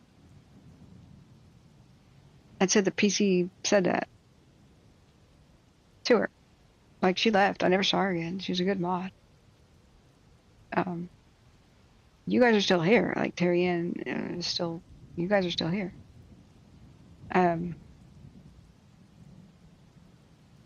Anyway, so I guess I would leave too if I was called nasty things. And the person who ran the channel didn't seem that concerned.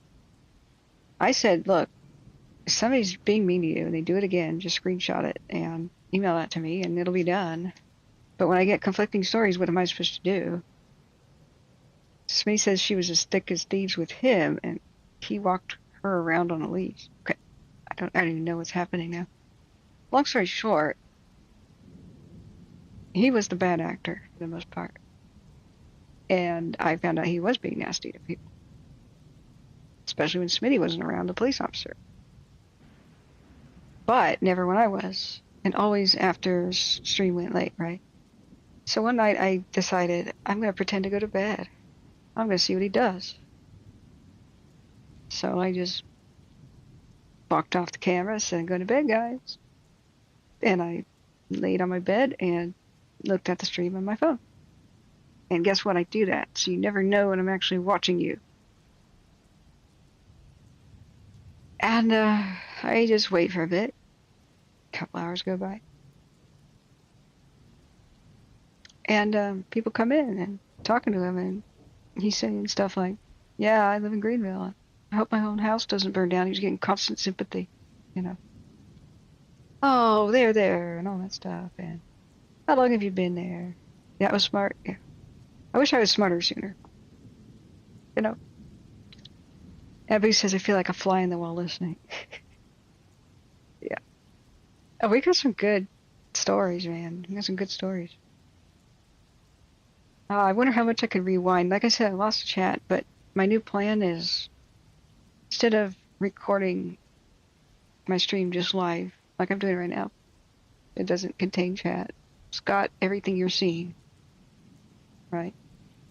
Instead of doing that just live, I've got another PC over there. All I got to do is, you know, put the dust out of it, and it's going to record chat and everything. It's going to record everything on its monitor, and I'm just going to put the whole YouTube broadcast, chat included, right on the monitor, and there will never be this problem again. I had that set up once. I just have to reset it up. So I sit in bed, I'm looking, and he's getting all kinds of sympathy, and I'm like, yeah, that's narcissists love that. You know, people where it's all me, me, me, me, me. I'm the only important person in the world, and they have no conscience, you know. So you never know if somebody's a true narcissist with a personality disorder, or somebody's just narcissistic, which means just an incredibly selfish person, self-centered, right? You never know. He's high on that scale. And this makes them feel great. Whenever they're center of attention for you, you know. So he's telling people about the home, and people are asking him, like, well, how long have you lived in Greenville? And he's like, oh, he dances around that question. Yeah, and that's what liars do. They dance around the questions where they forget what their previous answer was. Remember Smitty? He had a couple different answers eventually.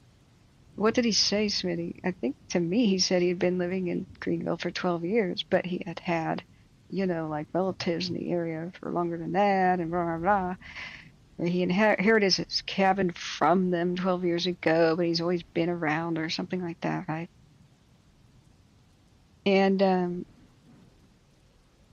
then finally, that's one of the ways we caught him when we asked a specific question, you know. So then next thing that happened was I do see him. get a little bit out of line. Somebody comes in. And he's like, "Oh, you're back," to that person. "Why are you even here?" I'm like, "What? What?" You know, he was like, "This information is for locals only. What are you doing here?" I'm like, "What the hell's this guy doing?" It just got kind of bad. And Smitty comes on. I'm like texting Smitty, "Smitty, watch this guy. Look what he's doing." So he was like chasing people away. And then people asking innocent questions start getting banned. Oh my God. So a lot of people had disappeared at this time that I really liked, and I was like, they came in here every day. Where are they? I'm like, okay, now I'm frantically checking my ban list, right? And for a long time, it just showed the same basic people I had banned. And then this is the moment that I went, oh my God, I didn't realize there was like a ... on the ban list. Like, it only shows you about 30. And then it's a ... And if you click that, it shows you the next 30 people. I went, oh my God. Then the next 30 people who are banned, and the next, and the next, and the next, and the next, and it kept going. And all these names are all the popular people who are donating to my stream, being helpful, being lovely, being wonderful, being supportive. He was shadow banning them. And my rule was, if you ban anybody, you tell me, you timestamp it, you know, after hours, and he screenshot it. So I could understand what the hell happened. I'm like, oh my God, he's banned about 135 people. Holy crap. I said, Smitty, dude, get him. Yeah, he was a channel buster, a channel destroyer. Is that what they're called, sister? People who come in and just try to destroy a popular channel? Yeah. Causing the most chaos possible. I bet he was laughing his ass off every time I said, hey, has anybody seen so-and-so? Where have they gone? I had told people, I had to tell people, it was embarrassing later, will you please email me if you got banned, like, and why you win and who did it, because you're going to be instantly unbanned. And that's why I had to keep a log of who was banned for what reason, like when I do it. Yeah. So I said, Smitty, get him. Watch this beeper, you know. And so Smitty starts asking his cop questions. He puts him through the ringer. Smitty says one of those Poison X mods came around as a troll lately. Wait, one did? Are you talking about right now? Because David Quesadilla, he stuck around, and every time I started a stream, there was a dislike immediately. Like before anybody else joined, he was a stalker. Yeah, Carney, I made you a mod once, but you disappeared, so I took it away. I don't want people's, you know, you never know if somebody sells their laptop or something and somebody opens it. And, you know, people have to check in with me, and I started rotating mods. Having everybody with all the powers at once made it much more difficult to figure out anybody might have been hacked or was a rogue mod or anything now. So I decided to rotate mod powers. But you kept getting banned, remember, Carney, because you were making laser jokes and space lizards and stuff. So I think somebody banned you, I thought, because you were serious, like a serious conspiracy theorist. So I made you a mod so you couldn't get banned, mostly. Smitty says, nope, King somebody here. He was a big banner. Yeah. King Elvis. That would be King Elvis. Yeah. He doesn't have mod powers now, right? I mean, I went through that with a comb after a bit. Tinfoil hats, yeah.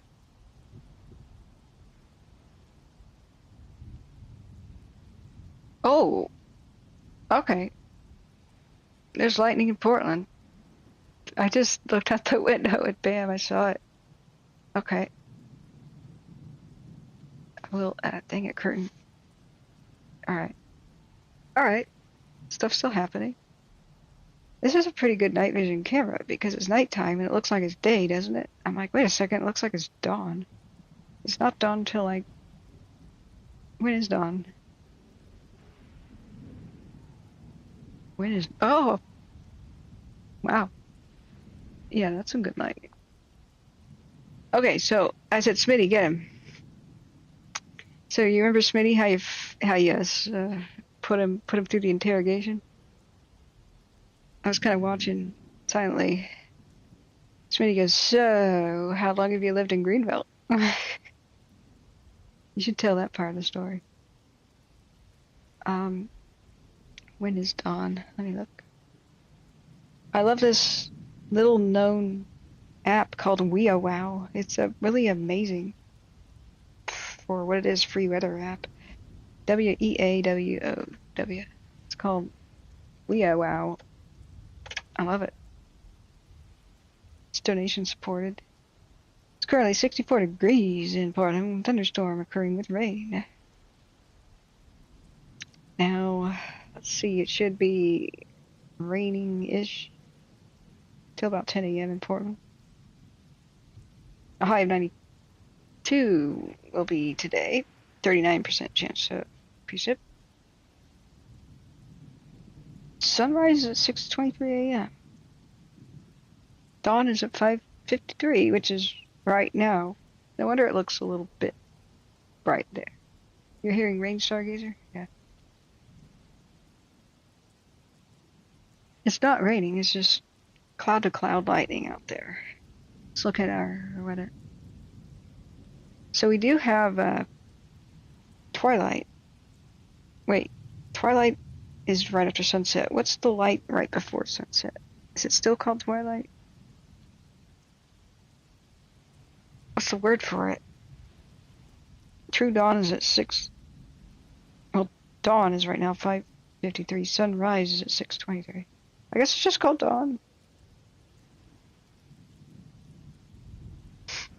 Okay. Thought there was another word. Something light. So we have a dead calm pretty much, with wind gusts of 3 miles an hour occasionally. Woo. 51% humidity. So that might be what saves the coast ranges, like the humidity amount. Maybe it rained a little bit before all these lightning strikes. But we should see significant lightning from the McMinnville Cam and others now. Whoa! Okay. That was something. Did my face just flash? Like, was there light in the room? Whoa! Oh, yeah. Okay, let's turn on the microphone again and turn off the fake rain. We got some real rolling thunder stuff. Whoa. Okay, let me set this up. Hang on.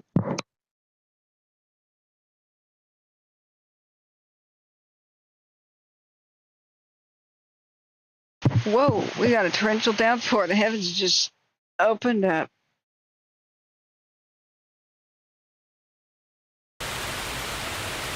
Yeah. Hear that?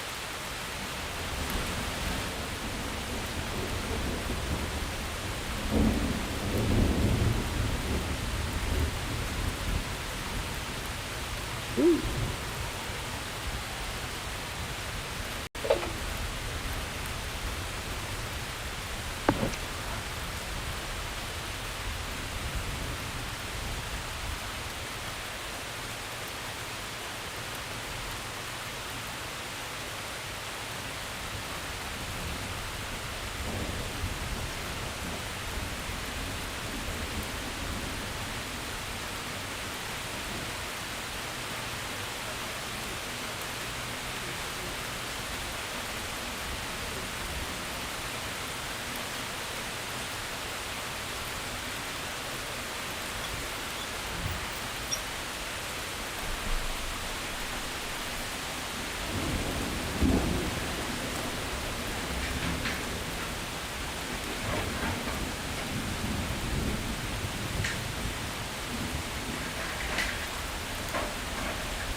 Yeah, I was trying to pull the curtains even further back. Okay, note to self. Make curtain tie backs. Okay. I hope you don't hear me through both mics. That'd be weird.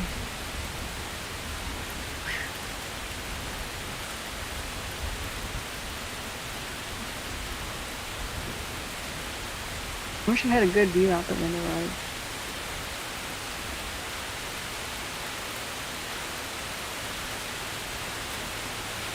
I just see a bunch of sky really. There's nearby buildings in the way, so we're not seeing. Yeah, we have to put lighting.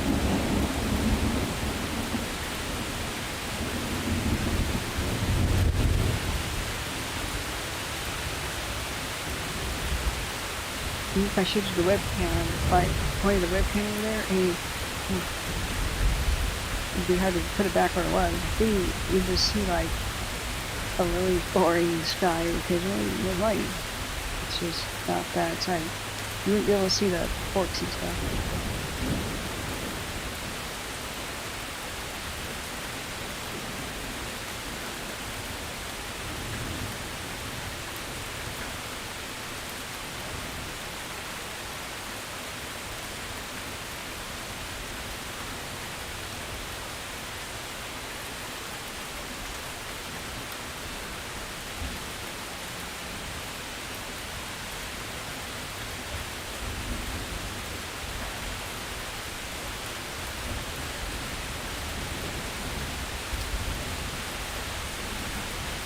Okay.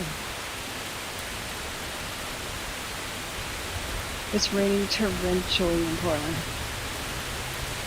Let's look at a Portland cam.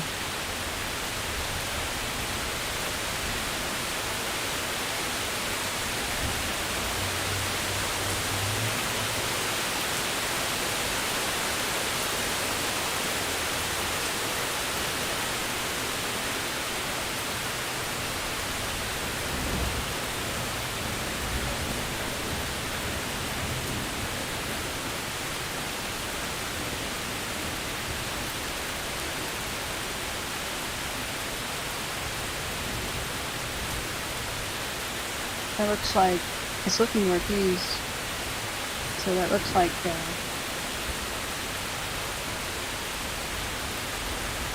want to see the bright side here.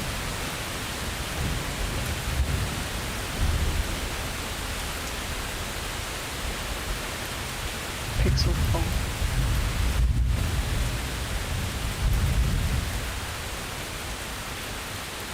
Dang.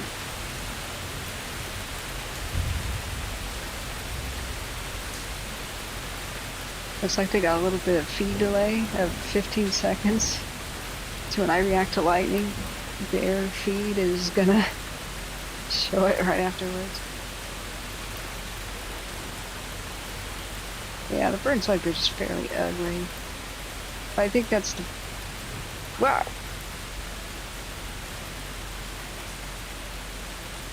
That was bright.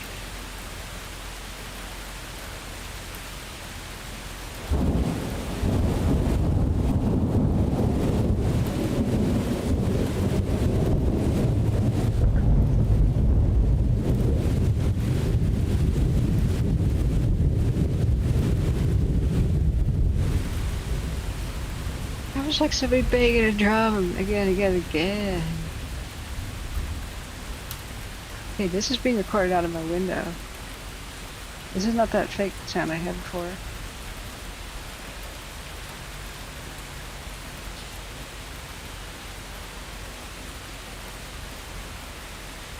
Wow. There's a flash. Guess you count the seconds, right?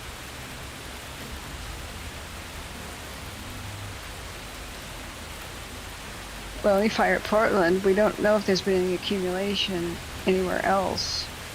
Now the lightning storms, they've all slowed down as they approached Portland and Astoria and Columbia, so that allows more rain to hit. They moved rapidly through southern Oregon and central and like the Lookout Fire area, so they potentially didn't really wet anything down. fire water, it's raining vodka. Yeah. Yeah. So yeah, there's no fires around Portland now, but yeah. So okay, it's pretty laser planes, yeah. So at the end of that, JCat said the story. We should finish our stories. JCat says the radar loop on the Weather Channel is showing a few areas of heavier rain showers over north central Oregon, but the areas are small. At the area to the western part shows lightning but no rain. Exactly.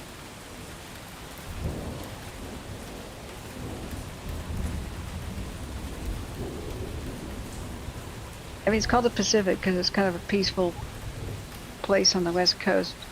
You don't get the crazy thunderstorms like Texas or anything. I'm always excited by them because you just rarely see anything like this on the west coast. Living in California, just had a couple of big ones in my childhood that I remember. When I actually visited Georgia and Texas and like eastern Oregon stuff. Whoa. This is gonna be big. 3, 2, 1. No. -1. -2. I would have thought that'd be loud thunder.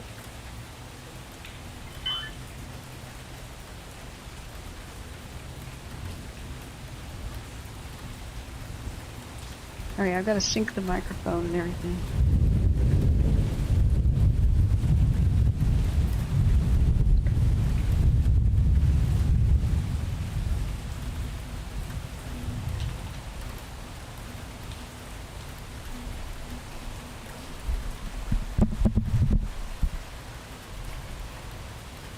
Yeah, noise canceling in my headphones doesn't take the rumble away. I feel it to the balls of my feet. There's a bunch of new flashes. I'm sorry, accidentally knocked that down. Okay. That's the Columbia. Oh, they moved around the cam. Okay. So this is the I-5 bridge. The Portland side.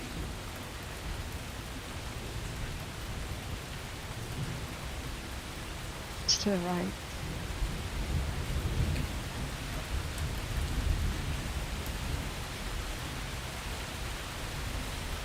Okay, friends, the last of that story about PCI or whoever he was, Smitty, remember how you smoked him out of his hole? Remember the question you asked him? I'm allowing you to tell the story, but if you don't, I'm gonna have to go with my fuzzy memory about it.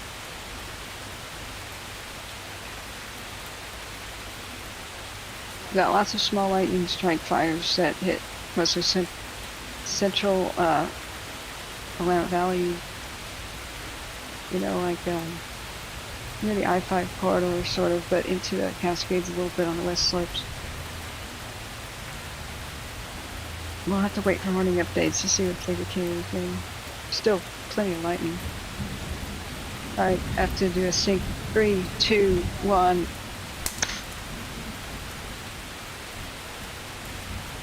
Audio, video, sync.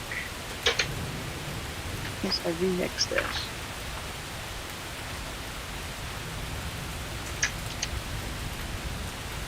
Timestamp 8 hours and 42 minutes into our stream. I am a beast if I don't say so myself.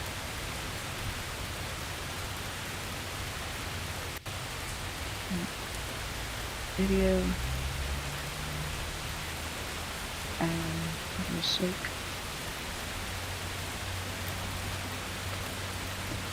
Okay. Lightning near Portland.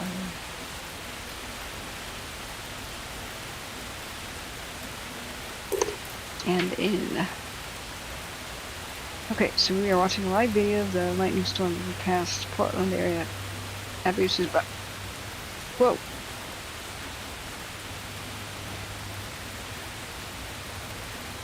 That was big. That might be a loud one.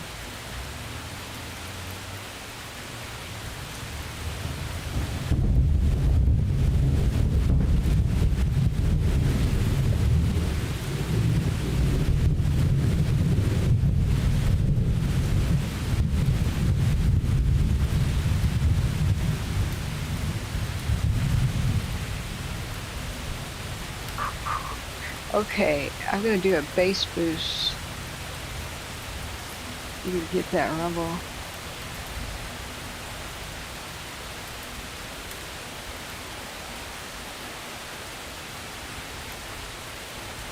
Ah, it's not picking it up.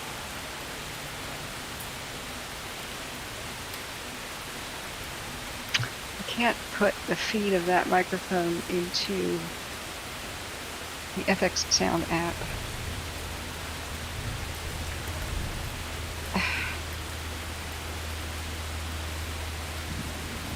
But it's not like, it's not picking the full.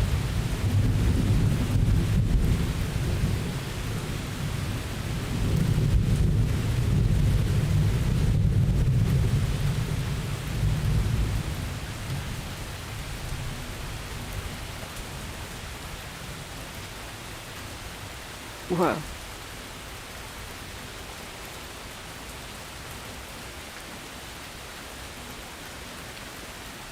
Okay.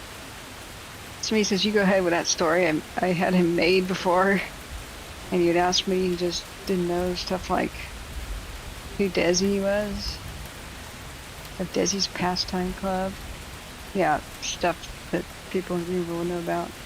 It's a bar and a laundromat, and the only one in Greenville, so how could you be from there and not know that? Exactly, it's not the world's biggest town. And then he slipped up and told somebody he was in Greenville, and that person walked in the chat and says, but Greenville's 100% evacuated, why are you there? And he banned that person. I was watching that. I pretended to be asleep. We're talking about 2021 stream with the Dixie fire. There was some bad mods we had that tried to ruin the channel. Because there's just sickos out there that... It's like the same league of the sickos that came in during the Dixie Fire community meeting on Zoom and crashed it, started calling everybody N-words and C-words.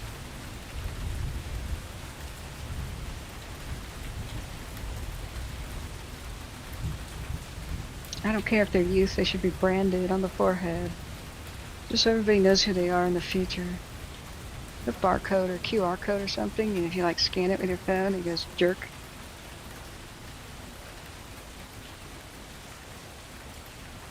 I'm kidding, but in a way, I'm that bitter.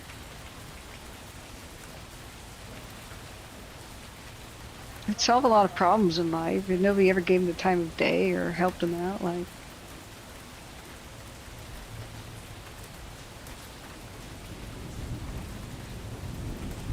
I have a dawn thunderstorm here.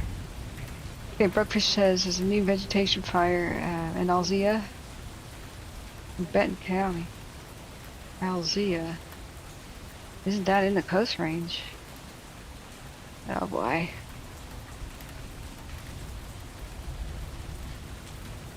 Yeah, I know exactly where that is. God. Yeah, some of our worst fears are coming true. We've got fires in the Coast Range in a time when it's especially dry, which is unusual. It's close to the highway though. I'm sure they can rush out there and get it. East of Waldport. So that's not high altitude or anything. That one's got a good chance of getting stopped. They started to erupt. We've got some of them up Crater Lake, kind of eastern flank of the Cascades. One of them over by Canyonville, southwest of Myrtle Creek area. A cluster west of Sutherland and Oakland and Oakland. You know, Oregon. This is the Coast Range. This is east of Coos Bay. This is problematic. I don't know that there's any major roads there at all. The Tyee Ridge Complex Fire. We've got others east of Glide, Oregon. And so Oak Ridge just breathed a sigh of relief with them getting a hold of the salmon fire, but there's vegetation fires, so.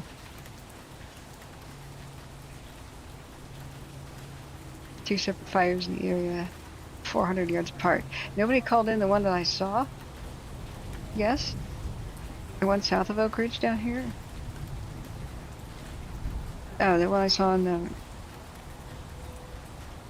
Caltopa. What's that? That's not 400 yards apart. Look at this broke fish. See, this is Oakland? Oak Ridge, excuse me. I keep saying that. This is the dam, south of town, south of the Middle Fork Willamette River. Just follow it down where it curves. There's a big hotspot. Right about the same time as was reported over there in the Boulder Creek Wilderness. So I don't know why this isn't like reported as a fire. We got no cams over there, but it's a bit odd.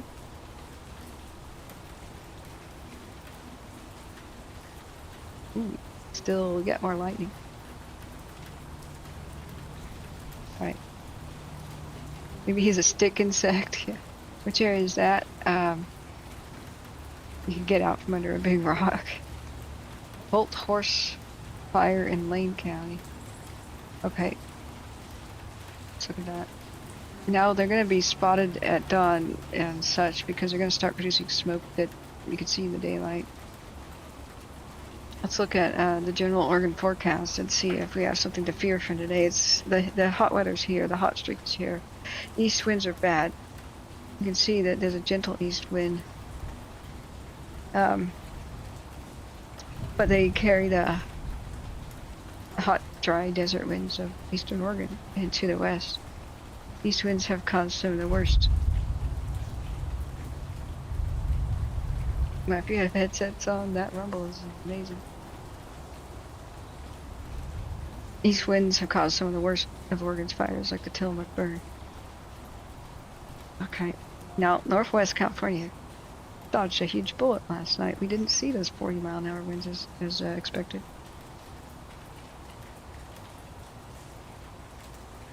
Dawn in Oregon.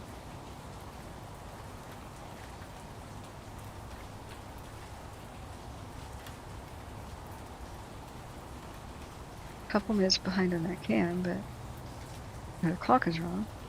Crazy thing is I keep seeing simultaneous lightning strikes out the window in Portland as I see on the cam. Now that one didn't line up, but it made me wonder if their clock was just wrong. They'd probably just have a feed delay. Damn, they really built up a lot of crap on the waterfront at Vancouver. I haven't been there in a while. Alright, let's look at where the lightning is passing. Still, the thunderstorms slowed down and now they're dumping rain in the Portland area. Port of Kalama should be seeing a lot of lightning right now and heavy rain. Let's look at that cam.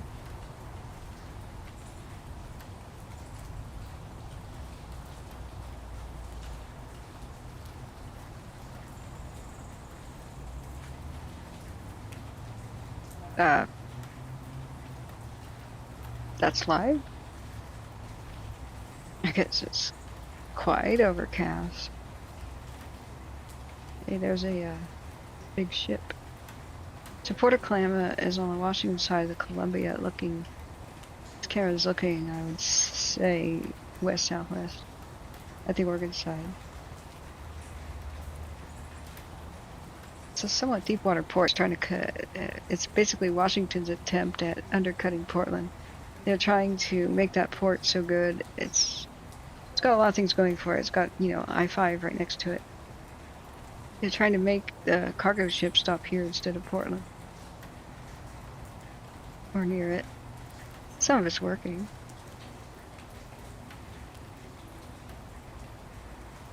It really was this tiny town, like, unfortunately it was a cute historical community by the Columbia that could have had all kinds of Wild West theme, you know, to it, but I-5 cut a line down the center and they raised not only did they raise the buildings, but they raised I-5 above, which doesn't make any sense. So nobody can really take an exit very easily and get on and off the freeway, so the whole town just watches all the traffic in the world go by. But now it's starting to revitalize with them doing stuff at the port. And Kalama is there. Down here's Portland and Vancouver. Now Columbia goes due west for a bit, but then it goes sharp north. And then curves due west again to get to Astoria. Sorry about the car sickness. Zoom out, but Windy does that sometimes. This is where the majority of the lightning is happening, like Hermiston, east of the Dalles, Arlington, Goldendale, a lot by Condon, a little bit by Madras. I haven't seen too much in the Blue Mountains, really. It's mostly been west of Ukiah, a little bit west of La Grande is still happening. Yachats, still some stuff creeping up the coast, up to Newport, west of Salem, and well into the Tillamook Forest. The Tillamook Forest got a million lightning strikes. I'm just praying that it got wet rain too. If we look at rain accumulation, I guess we can do the test now to see if the windy is correct.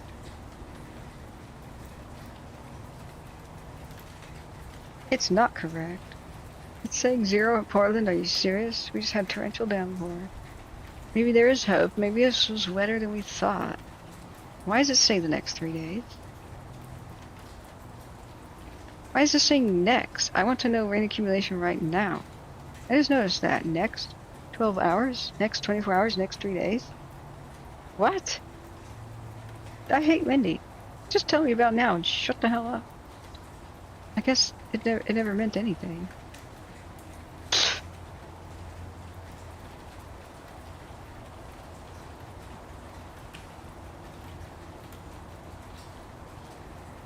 Wow.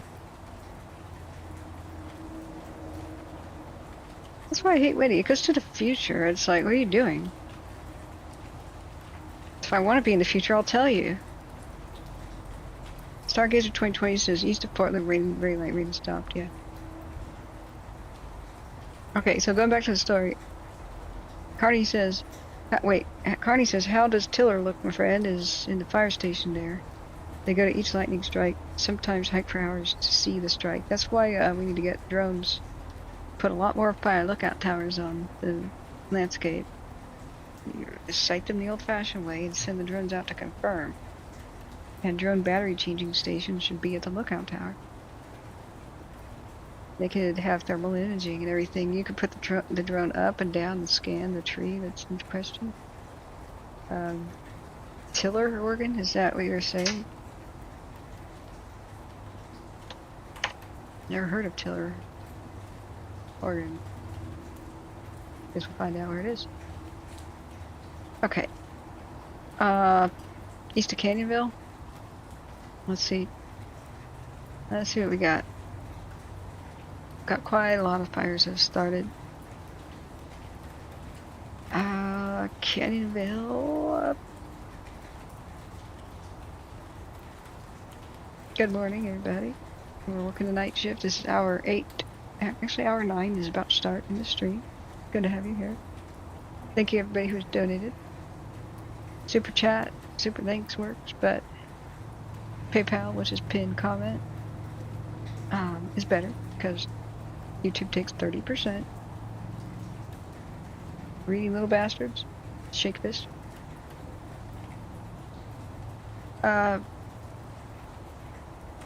Tiller, Oregon, watch duty. So far, only the Council 77 fire was reported, but it doesn't mean there isn't one because we had a string. Now thunderstorms go from Crater Lake, which has a little bitty thing, the Council 77 fire. So, so far so good, but we don't know for sure, Cardi. Look at the heat detection. I'm still thinking this is an unreported fire for some reason.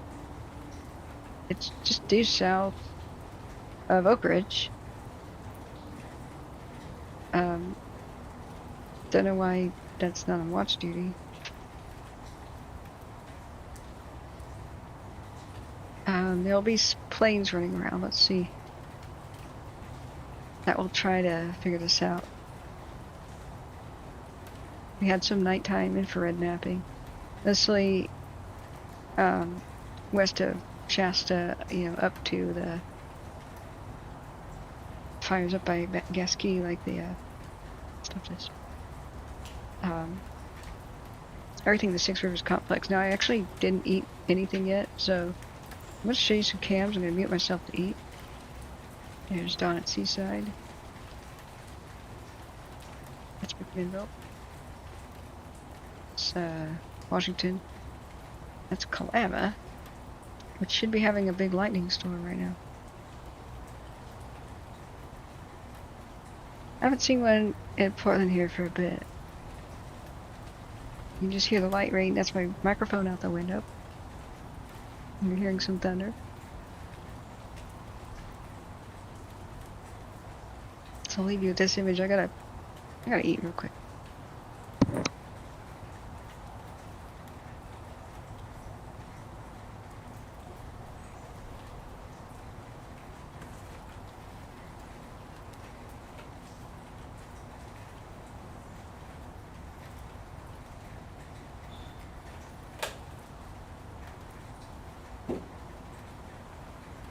Smitty, tell a story. I gotta eat.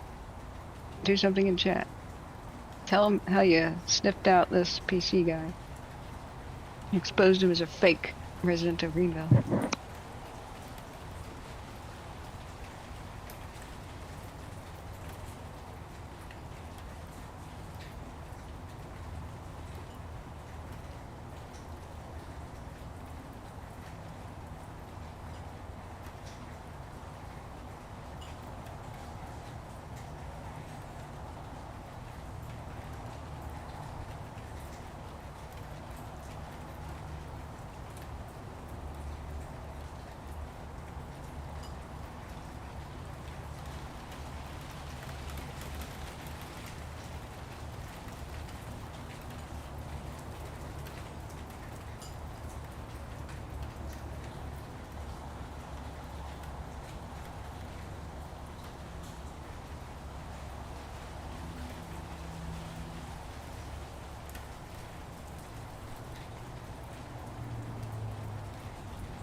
Okay, I'm going to keep this window open a little bit. There's a possibility we get more lightning in Portland. It's showing on windy. I still got to eat for a minute.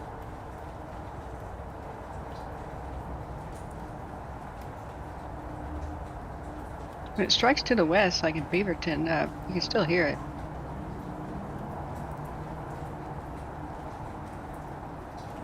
It may have just kind of gone past.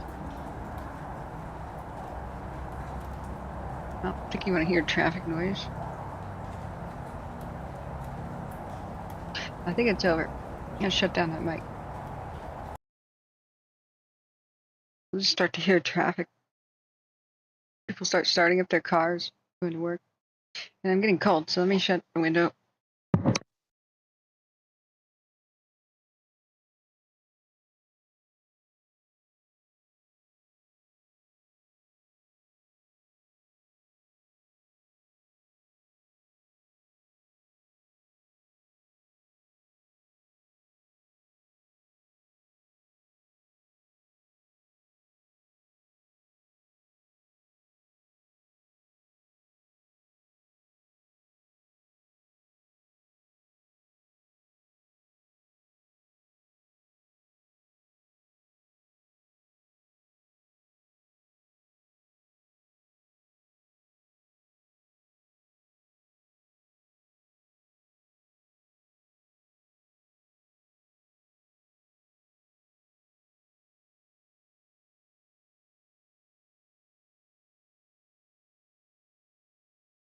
All right.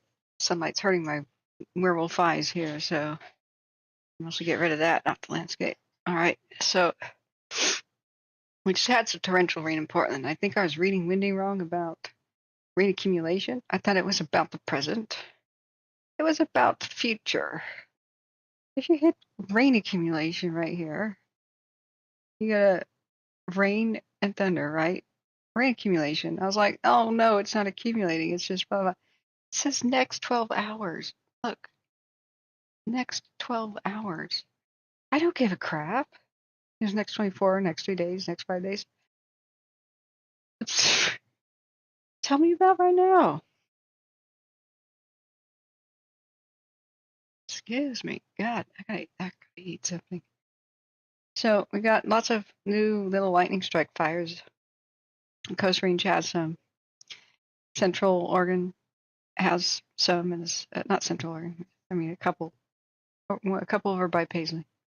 We got some east side of the Cascades running up north and south of Crater Lake.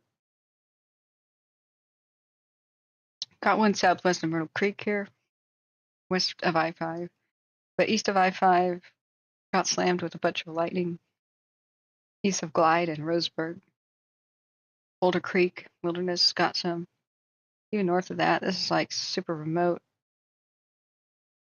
I think there is one. There's a hot spot, but it's not on watch duty yet. Just due south of Oak Ridge, south of the reservoir, right here,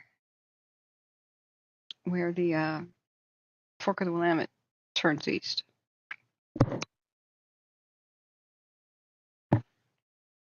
Excuse me. And got bunch in between I-5 and Coos Bay, like Roseburg and Coos Bay, but a bit to the north, and all the Tyee Mountain fires and complexes out here. So the good news is,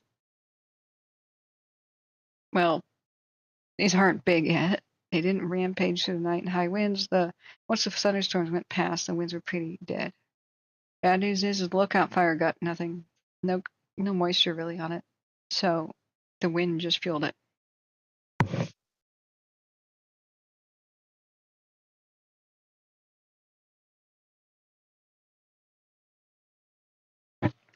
I'm sorry, perhaps opening the window was a mistake. Now I've got my allergies congesting me, but anyway, I need to go back to eating a little bit. We got something called the 26 fire northwest of Madras.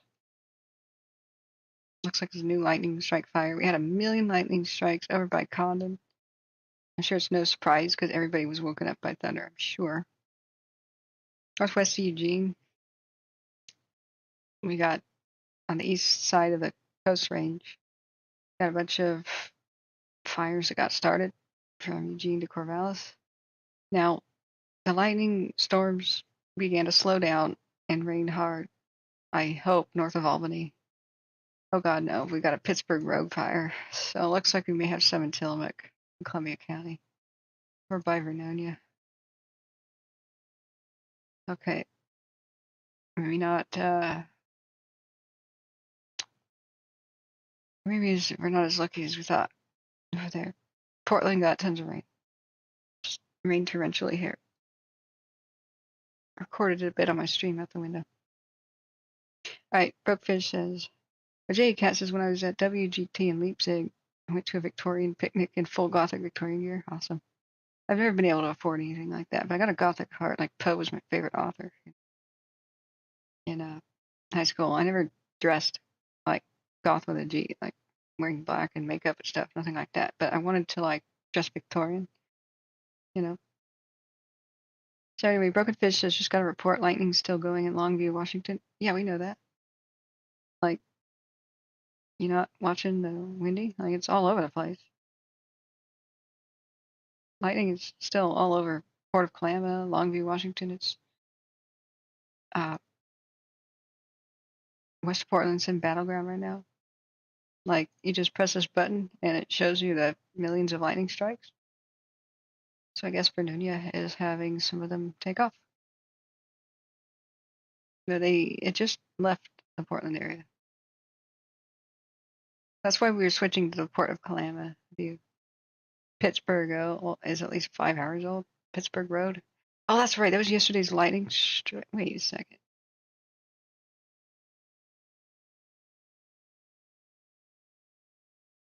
Did I just not notice it? Oh yeah, 15 hours ago. That's right. That's what I was saying. By Vernonia, they had a. Sorry, I'm just tired. They had a power lines down fire. Whew. Okay, crisis averted. But what's that? That is new. Camp Creek fire by the Bull Run Reservoir. So even though it torrentially rained in Portland, like I said, it's like a checkerboard. Where it did and where it didn't. Still waiting for a movie of the Telltale Heart. Wasn't there a decent one made for TV? I tell you what, when I was a kid, I watched something that scared the pants out of me. It was the detective story, and it was a murder mystery. Edgar Allan Poe invented the detective story, so everything Sherlock Holmes came afterwards because of him. So there's two cops, Boston or something like that, and the made-for-TV movies was pretty dang scary to a kid. It's a short story, you know. And these cops get called to the scene of a gruesome murder, and it's a Poe story, right?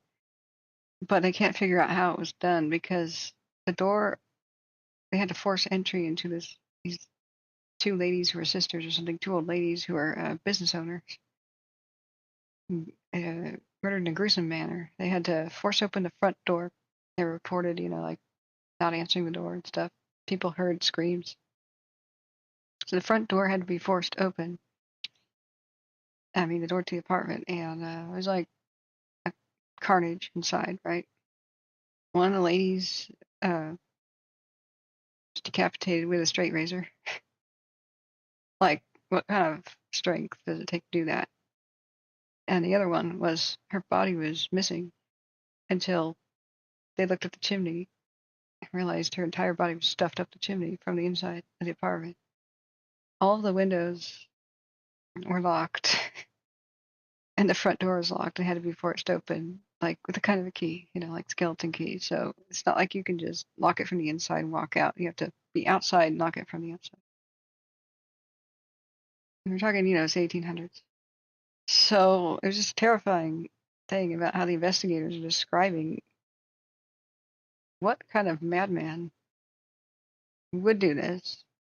There's money everywhere that was not taken. Valuables, paintings, coins, jewelry. Yeah.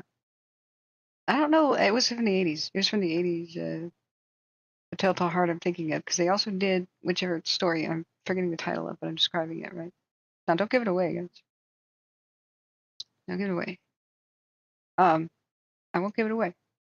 It's just pretty astounding who committed the murder.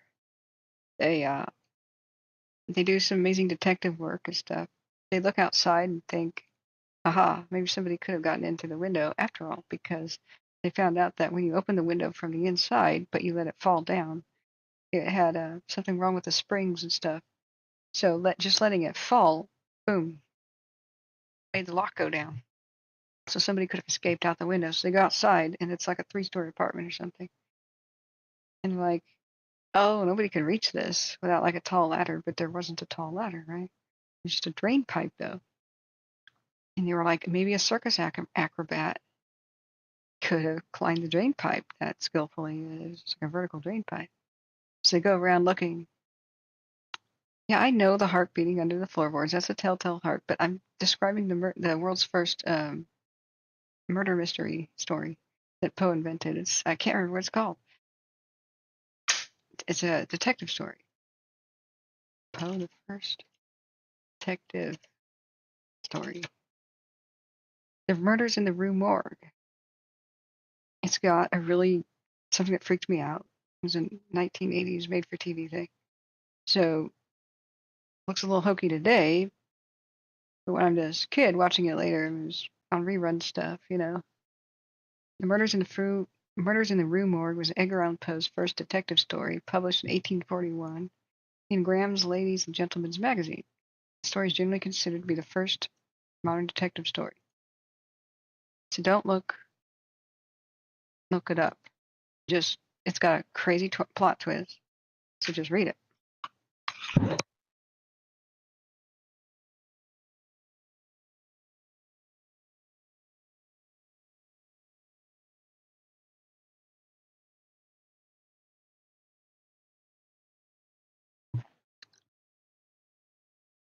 They figured some sort of circus acrobat could have climbed the drain pipe, or some sort of like a heavy weightlifter, or some big military man or something like that. But then they tested the drain pipe and it wouldn't support too much weight, so it couldn't have been a huge burly man.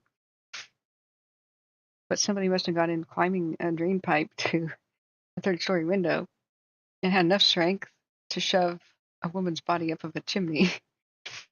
A very narrow one. We're talking like coal chimneys, right? In the 1800s, not wood-burning fireplace, like the little coal chimney. So it freaked me out. Even though it was a little bit of a hokey 80s thing. I was a kid, right? And that's how I really got into Poe. I was like, whoa, these are good stories. Now, I think the same made-for-TV stuff did The Telltale Heart. That's where this conversation happened from. Yeah, Nick, Portland and Oregon in general has gotten a lot of the fires smoke from Canada, but the Lookout and the Bedrock have been producing a huge amount. Let's look at them right now. Unfortunately, no real moisture, I think, fell on the Lookout. Let's do a 12-hour time lapse. Sunset, whatever. You can just see the crazy amount of smoke it's producing. Now, all these thunderstorms are pushing all the smoke north from all the fires to the south. So southern Oregon's getting the smoke from Northern California, and that's coming this way too. And then the Bedrock and the Lookout are producing this tremendous amount.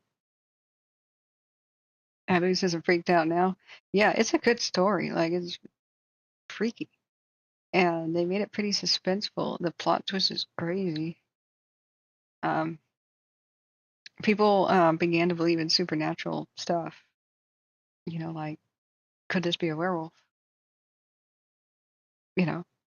Like the way the room was torn apart and everything was destroyed in that room, like a hurricane had gone through it. And they assumed robbery, but here's money and gold and jewels and coins bespattered with blood and gore, but not even $1 was missing. Not one pearl off of one necklace was missing. They put it all back together to see, well, what could have been the motivation for this in the detective story. They couldn't find anything that was missing. And they realized the decapitation was done with a straight razor that wasn't particularly even sharp. And it was done in a stroke. Like a shaving straight razor. So you can, if you're wondering what the hell can do this, yeah, you'll just enjoy the plot twist. But I should read that story. You guys want me to read that story one night? It's coming up on October. I figured I would do like a scary story every night. All of Poe is out of copyright. You want me to read it? I'll try to do it justice. I'm a crappy narrator, but I even screwed up the night before Christmas a little bit, but you want me to? This is the Lookout fire, and even though this stuff is active here, what really worries me is over here to the right. Why is this highlighted? Excuse me.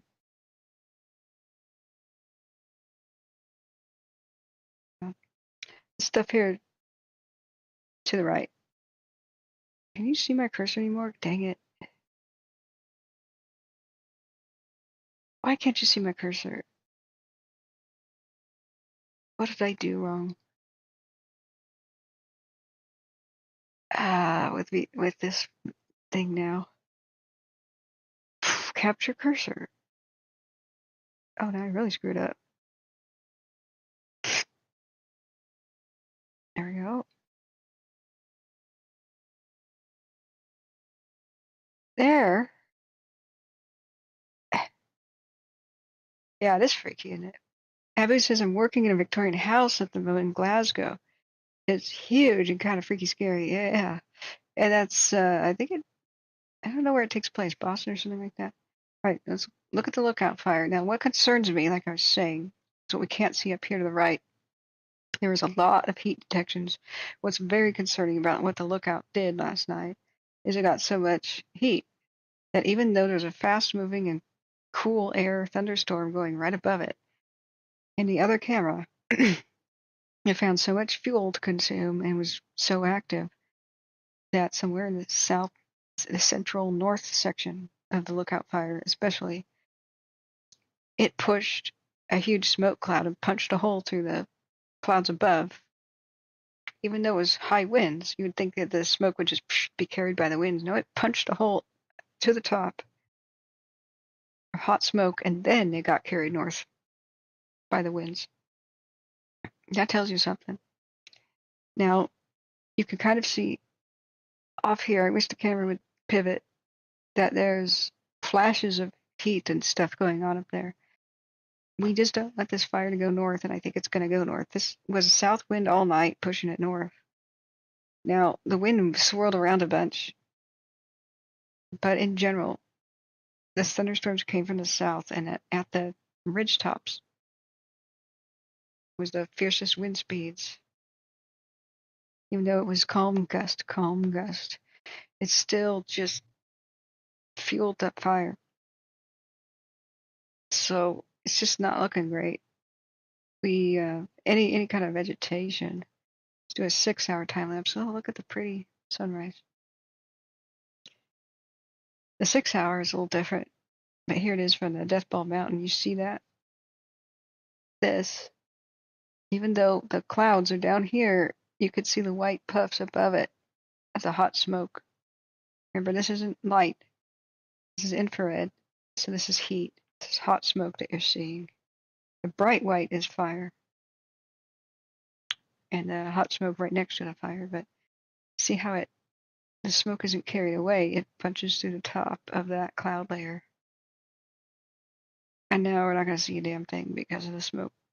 So we might be blind to, at least on this camera, to lookout fire the rest of the day. We still got a view here because I think the east winds might be strong enough to keep pushing the smoke west, and so this camera is east looking southwest. We might get a view of it a little bit here. That's 3 hours of the lookout, but the best case scenario would have been torrential rain on it, but no, torrential rain hit Portland instead. So while California dodged a huge bullet last night and we never saw anything get too active, in Northwest California, where we were supposed to have 40-mile-an-hour wind gusts, they did not develop. Most of the lightning stayed offshore. Some lightning hit, but it seemed to be where the fire had already been. So that's great. And none of the fires blew up. That was a great result for California. Not that I could tell on any of the cams anyway. We did see a little bit of extra heat happen only a couple places. One was by the Perch, which makes me wonder why the hell Orleans hasn't been evacuated yet. And I think what we figured out was it was one of those in the South Fork complex, but I can't tell because Watch Duty's not exactly mapping these very well. They're just all called similar things now. I believe it's the pilot that we were looking at. We saw some new heat, but we're waiting for our morning updates now.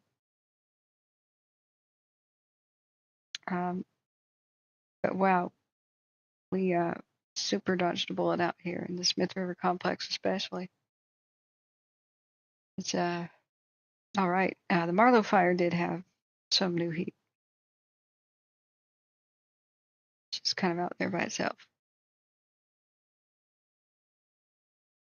And I don't think it's threatening towns and stuff. Elliott, I don't know what it's threatening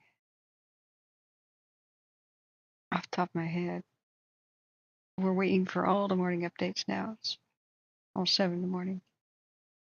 I'm still very hungry. Abu says our terminology is different, but I get it. Oh, like Carney's talking about shingles? Yeah. F7? What's F7G, Cat? Carney says I stop at Mill site to play disc golf. Oh, okay. Yeah, but it's going to be pretty dang smoky. And let's see if Coin has got like a early weather broadcast or something like that, or smoke outlook. Morning storms will give way to heat and haze. Yeah, 30 minutes ago.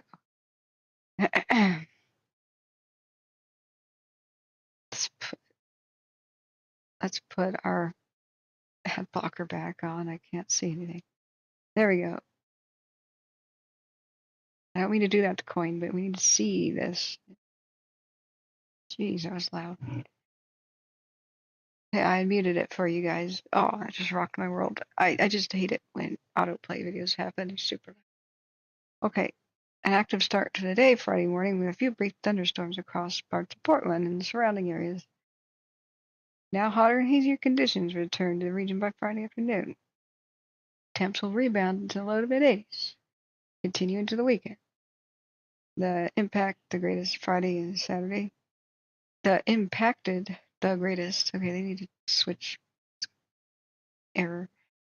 Okay, the greatest impact Friday and Saturday will be participants. The greatest impacted Friday to Saturday will be participants of Hood to Coast, which is a relay race from Mount Hood to the coast, and those spending time at the Oregon State Fair.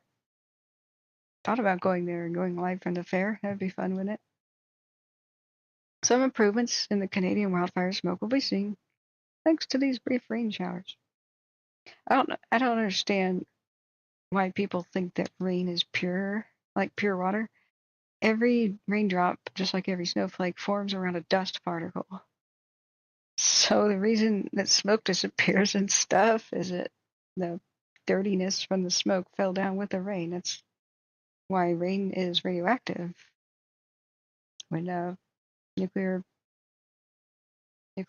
power plants explode like Chernobyl, and you need to stay the hell out of the rain. Like Fukushima. Anyway, rainwater is not pure, and it was like a headline months ago. I'm like, did people really believe that it was? What the hell? Anyway, a layer of haze is likely to remain over the region through Saturday. A lot of the wildfire smoke from us and from Canada just fell all over the city, is what that means. A hot and hazy weekend will remain through the area. Much cooler and cloudier weather is possible by the middle of next week. And false signs of fall are appearing. Afternoon highs will sit 5 to 10 degrees below normal, though. Yeah, like it's supposed to be around 100 now. Be 93 instead. Or are they talking about next week? I mean, August is when it's typical to have some streaks of 100 degrees, but anyway. Yeah, I guess maybe they're talking about next Tuesday through Thursday, because 79 is a weird high for August, but we've had a lot of this stuff. We've just been vacillating between much lower temperatures than usual and much higher. Not much, but the high stuff. So rain chances also return to the region starting Tuesday. The rain potential could reduce the wildfire threat briefly next week. Yay. Yay. Because nothing happened today. Where's my smoke map? I think that's a zoomer. It kind of does. Smoke. Let's just play it. So it was yesterday at 10 a.m. Here's smoke. Okay. J-Cat says, okay, I have a question for everyone. How do you play a ball with a pickle? I've tried playing and always get covered in pickle juice no matter what I do. They say pickleball's all the rage now. I actually went out to recycle my balls and cans, and at the recycling center, there was this guy who was moving, and he had a a lot of bottles and cans and stuff to return. And he had a bunch of other random items in his back of his pickup. I said, "Sir, would you happen to be moving?" He goes, "Yeah, actually." I said, "Are those broken electronics?" And he goes, "Yeah." I said, "Would you like to give them to me?" He goes, "Sure." I said, "I'll use it for my YouTube channel, a YouTube show called What's Inside It. Or maybe I'll resurrect them, you know?" He goes, "Oh, yeah, cool." And then he hands me a business card, too. He goes, "Have you heard of pickleball?" I'm like, what? And yes, people in Oregon just talk to each other like that. It's like a big, small town. And I said, "No, what's pickleball?" He goes, "Well, it's the newest craze. I'm closing my pickleball business here, but if you ever find yourself in, you know," and he hands me, takes a pen out and he like X's it out. He goes, "My phone number's the same, but I'm relocating to, I don't know where the hell he's going, like Washington State somewhere. If you ever find yourself here, we should play a game of pickleball. Tell your friends." It's like, okay. So apparently it's something the boomers like, but that's great. Keeps them active. I don't know, maybe it's cool enough for the youth. I doubt it though. C-Pro says, "Good morning. I was awakened prematurely by the thunder." Yeah, we got some good ones. I stuck the microphone out the window, C-Pro. Got some good rumbles. There wasn't enough bass really in the microphone. I can't wait to set up my mixer. With your kind donations, stream audio is going to get better and better. C-Pro says, "Pickleball was really hot in Florida a couple of years ago. It took 2 years to make it to the opposite corner of the country." Well, has it already died out in Florida? Was it just a flash in the pan, or did people enjoy it? And C-Pro, you want to give me some breakfast? Yeah. You were coming over today for some reason, right? But I need more than donuts. I need a big, substantial meal. I need like a big French toast. I need some bacon and some eggs. Do you have those things? Because I don't have any bread or anything. I think I got some eggs. I got some bacon. You can cook it. I can hand you some donation money. You can go get it for me, and you can get something for yourself. See, probe moved nearby. You know, it's still very popular. Pickleball is. The cruise ships all have pickleball courts now. Okay. Well, I'll have to find out what all this buzz is about, so I can be a cool cat. All right. So let's do tell me what you're here for, because as people come and go, I don't know which fires they're wanting to know about. The bad news for Oregon is a lot of new lightning strike fires started. We're waiting for morning updates. We're waiting for the aircraft to go figure it out. Now, it's mostly the Oregon Coast Range fires. Mostly happened, isn't it over by Drain? Let me see. We got tons of lightning by Drain. There's only one southwest of Myrtle Creek, the Council 77. East of Coos Bay. Is that by Drain? Drain got slammed with super thunderstorm stuff. Okay, it's southwest of Drain. It's west of Canyonville. It's Sutherland, basically. Just due west of Sutherland. Got a bunch. I expect they'll be finding more as some smoke hits. They should be looking right now with planes. Right now, because as smoke gets thicker and thicker, how the hell are you going to see them from the air? But very, very active. The lookout last night. This is very depressing. We saw lots of heat detections and went red for a bit. And it was so tremendously powerful, whatever was burning, that you see the white stuff up here. Right up here. Well, this dark stuff, remember, it's infrared. Everything dark is cool. So not even an extremely fast-moving thunderstorm with cool air and at least some moisture, not even that could cool off the hot smoke. There it is. You'd think it would just be taken fast, like the smoke would just blend in with the clouds and be taken away, and we wouldn't be able to see it, right? Well, it's burning something so hot that the tremendous amount of heat updrafts punch a vertical hole right through those clouds, and you're seeing them still hot on the top, even though it's gone through like a cool thing. It's like having a knife red hot on the burner or like in a forge and running your hand through cold water in the sink, if you're holding it with a tongue or something, and still having it red hot, like the water didn't do anything. So that's depressing. Portland got torrential rain for a bit, but not where we needed it in the lookout. We can never see the bedrock. We saw more heat spots on the lookout by far than anything having to do with the bedrock. So we've got some new fires east of Roseburg and Glide, Oregon, in the Boulder Creek Wilderness. This one I still think is unreported, but it's a real fire. What should I do about that? Like, I'm sure the county's out there looking, but why isn't it on watch duty? If you go to Oak Ridge, you were so happy that the salmon fire is just out, I'm sure. But it's just south of Oak Ridge. It's where the south of the reservoir, right where the fork of the Willamette there turns. It's right a little bit south. It's right here. So it's just over the border. It does seem to be what, Lane County? What border is that?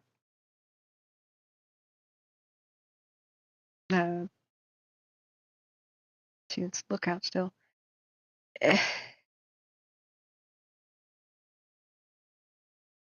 Yeah, Lane. It may be in Douglas, but it may be in Lane County. This is the margin of error. But it's right there on the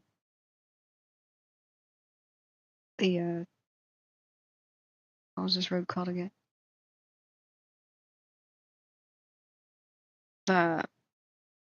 It's got a Forest Service in it. The 5850, and I believe the 5851 road. It's quadrangle 4 and 3. National Forest Map. Averages.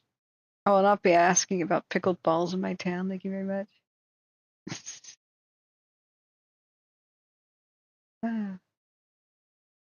C-Pro says, sure. I just need some coffee first, so I'll be ready to handle hot and sharp objects. You mean you're actually going to come over and cook me a grand breakfast?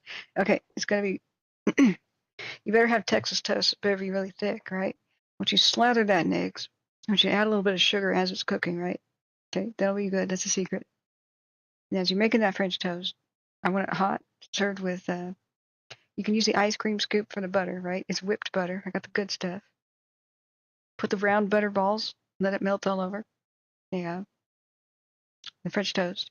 And then I want a little bit of sprinkling. I've got a sifter, powdered sugar. A little bit of powdered sugar. And eggs over easy. All right. Don't pierce the yolk. If you do, that's okay. I got more. Don't worry. Costco eggs are cheap. And let's see. Bacon, applewood smoked. It's in the fridge. No nitrates, of course. But I want it microwaved actually. And, you need to put it on level 8 because level 10, there's a burn spot in the center, and I almost burned down a house that way, but I learned my lesson. You put on level 8, it pulses. So you put 6 slices of bacon, you put like 6 different layers of paper towels underneath it, 6 layers of paper towel on top, you microwave it, it's good. Comes out nice and chewy, soft, with a little bit of a crisp to it, but otherwise perfect. And get over here and I'll make you coffee. C-Pro says, since it's your recipe, why don't you cook for me? I'm too important. Sorry. You're just a pilot. You just fly me around. I mean, you can be replaced, Chicky Baby, but my knowledge is it's only in here. It's only available in one place. Sorry. It's just the way the world is. You just chose the wrong career. But you're a good cook, and that means you're very valuable. You have value to society. I mean, would I be able to do this without good nutrition? It'd be impossible. I mean, I need to thank all the little people from time to time. And you're the biggest little person in my life. So when are you gonna get here? All right, sorry. Be right back, friends. Comedy hour is over. Portland doesn't have any more lighting. Oh, that's a bathroom vanity fixture. The power of advertising. It makes me want to get a bathroom vanity picture that looks like it's from the space age. What is this? That's okay. I'm gonna press it. What is this? Like, how does this work? Ah, the light is like that. This is so ugly. There's no woman in the world who wants that in their bathroom. I'm sorry. This is designed by men. For men. For the world's ugliest bathroom, also designed by a man. Look, the flowers don't make this female. This is not feminine. You can pencil them all you want. There's no woman who wants to do her makeup in there. I'm sorry. Sorry. Okay, so I'll leave you with a live cam of the weather, actually. Let's see where the lightning's going. So, yes, Oregon's on fire. We've got new fires. We're going to see how bad they are. There's still some thunderstorms ripping through Oregon. This is a 1 hour loop. Boise and stuff, and Idaho is getting some. Now, Condon has had massive amounts. Newport's got a little kiss of moisture and stuff. I don't hear any of that. I mean, everything's left Portland. But God, they don't need a lot of lightning over there where the Newell fire was. I guess there's not much more to burn anymore. Longview, Kalama, Astoria, Lookout, Olympia, and Aberdeen. It's coming to you. It's coming to Packwood, although that's probably sparse in habitation. Washington. Cardi says, I like the wool golf hat from Scotland. Yeah, with the little fuzzball on top. It's classy. Okay, I'm going to put back on so people don't think there's a dead silence thing. The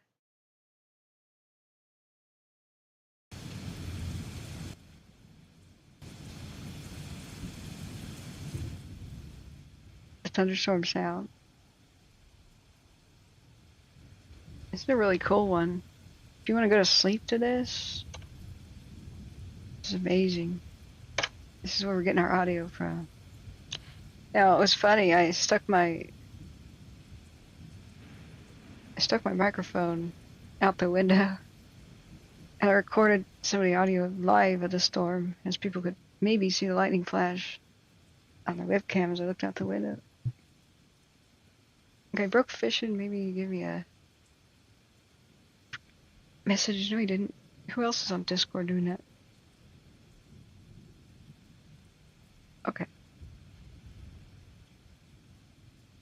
It's the Euro look. Yeah. Abby says, aye, laddie, wee woolly bonnets. I'm a wee bonny lassie. Totally. Davidson clan. Yes. Although I hear our castle's in ruins. Apparently we supported William Wallace at Battle of Stirling Bridge or something and got our clan pretty much eliminated in a light cavalry charge against pikes or something. Whoopsie. Okay. Best mohair socks from Canada are the best. Okay. Cashmere socks. You know what's really amazing is alpaca wool. Let me take my half-abandoned cereal bowl back to the kitchen. I did have a decent bit of food there. C-Probe, I'll make the coffee. You come over. That's what I gotta do. I gotta get some coffee. Starting to get a little fatigued.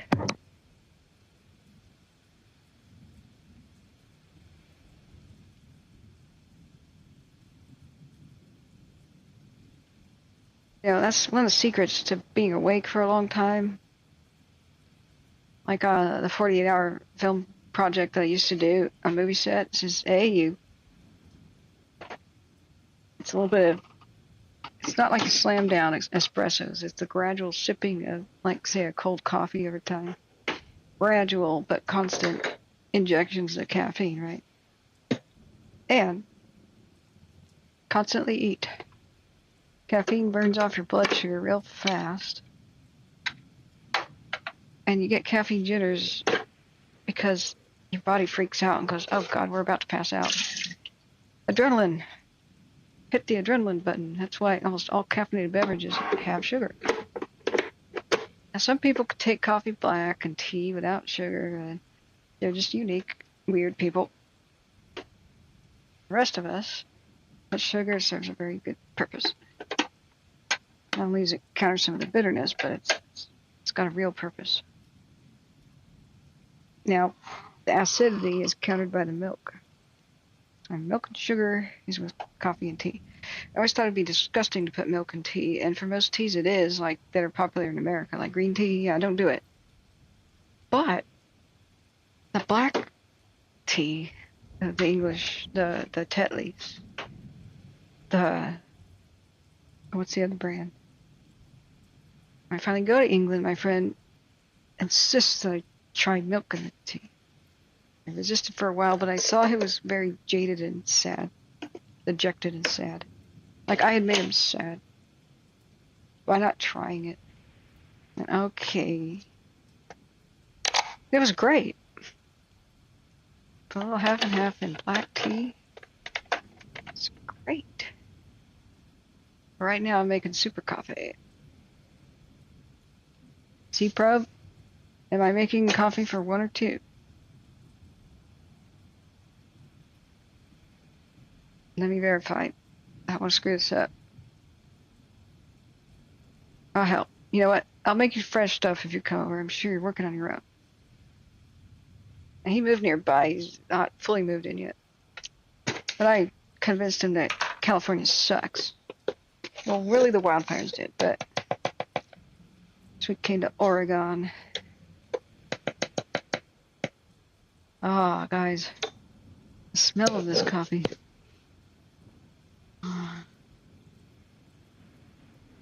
Yeah. It's truly an addictive substance. I'm not a person that needs it every day. Like I'll have an energy drink or tea or something. I do love that fresh coffee smell. Like smelling the package. Now, oh dear. Do I have enough bottled water for this? I found out, guys, remember where I was sick with my stomach back to back to back? A new scandal has just hit Portland. It just broke the news. Cryptosporidium bacteria is in the drinking water. And even though I was taking meals with people and they were not getting sick, I was the only one, drinking water and coffee and tea that I made from the tap. They were drinking wine and stuff usually. People like my mom. And they're not immune compromised like I am. I've got a light version of that. It's not super. If I go out a lot, I tend to get sick. I tend to get sick with like really minor stuff a lot. The weird thing during the winter was strange. But again. So that would explain that. Cryptosporidium bacteria in the Bull Run watershed, water supply of Portland. Great. How long have I been drinking that? It's been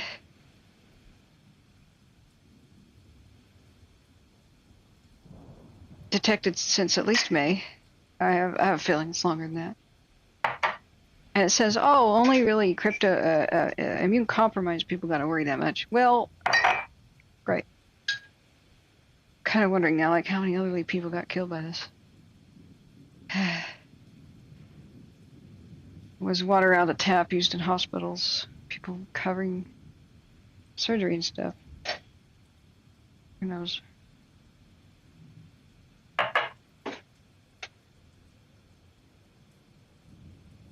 Great. Alright, trying to find a clean cup here.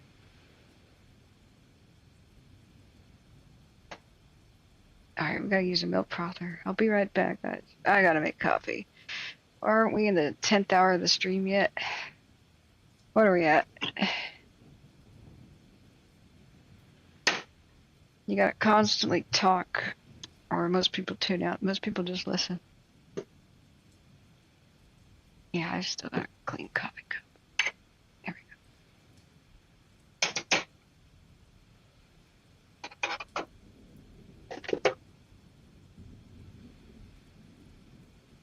Alright, let's froth that milk. We're gonna heat it up in the microwave first, otherwise coffee gets cold.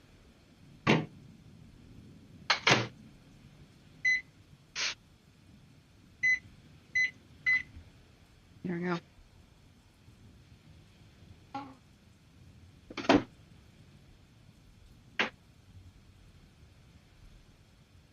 Love my Ninja coffee maker.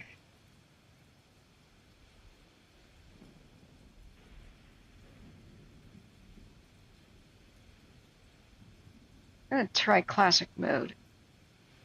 Should I do classic mode, specialty, or rich? Specialty is supposed to be like espresso. Rich just uses less water in the coffee, making it like thicker. Sorry about the beep. I'm gonna go with specialty. I've tried. Now check this out. This is a milk frother.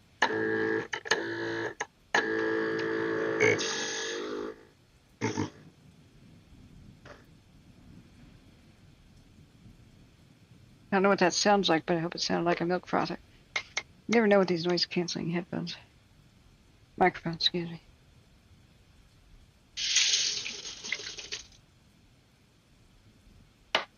Oh yeah. Specialty coffee. Here we go. One specialty coffee is coming up.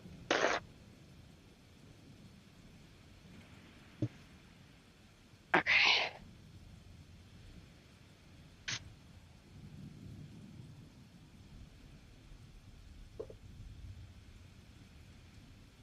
Oh yeah, I hear it.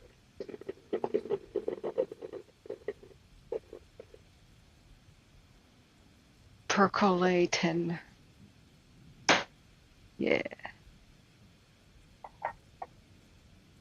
It's percolating.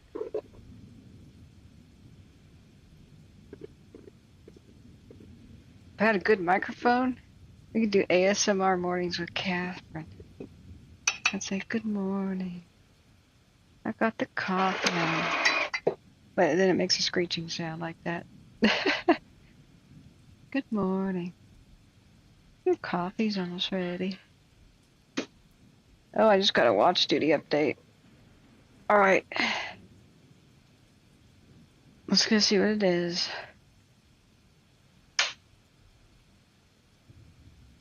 Let's go see what it is.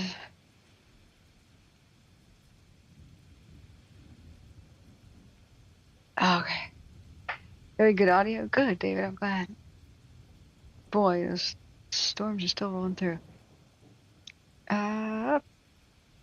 Talking about coffee is real conversation. You know what? I found a really good cheap coffee. You know how store brands sometimes are name brands without the proper label? Safeway's coffee, dark roast is okay and everything's great, but the medium roast is insanely good. Like, I'll have to go over and show it to you. I was like, whoa, that's unusual. Closing in on the 10-hour mark. Yeah, thanks. Thank you, Smitty. Socks were for the rich kids. Okay, so you know what causes blisters? Is cotton socks. Cotton is actually not a soft material. We've all been brainwashed by advertisements to think that it's a soft material. It really isn't.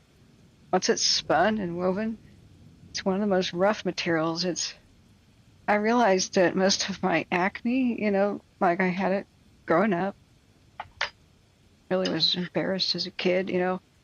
Most of it's caused by cotton pillowcases that I was sleeping on. I switched to a silk pillowcase. It's mostly gone. I was like, whoa. It's basically you move around in your sleep on your pillow, And cotton grinds dirt and oil deep into your pores because it's kind of micro tearing your skin.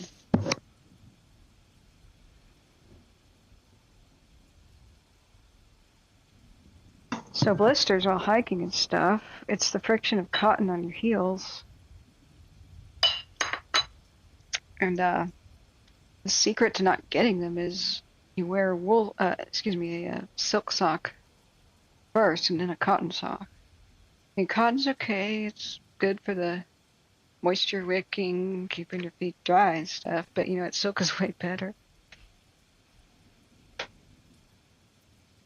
Ideally, it would be a silk sock and then a rabbit fur over the top for not getting blisters, but having your insulative properties and yet not too hot,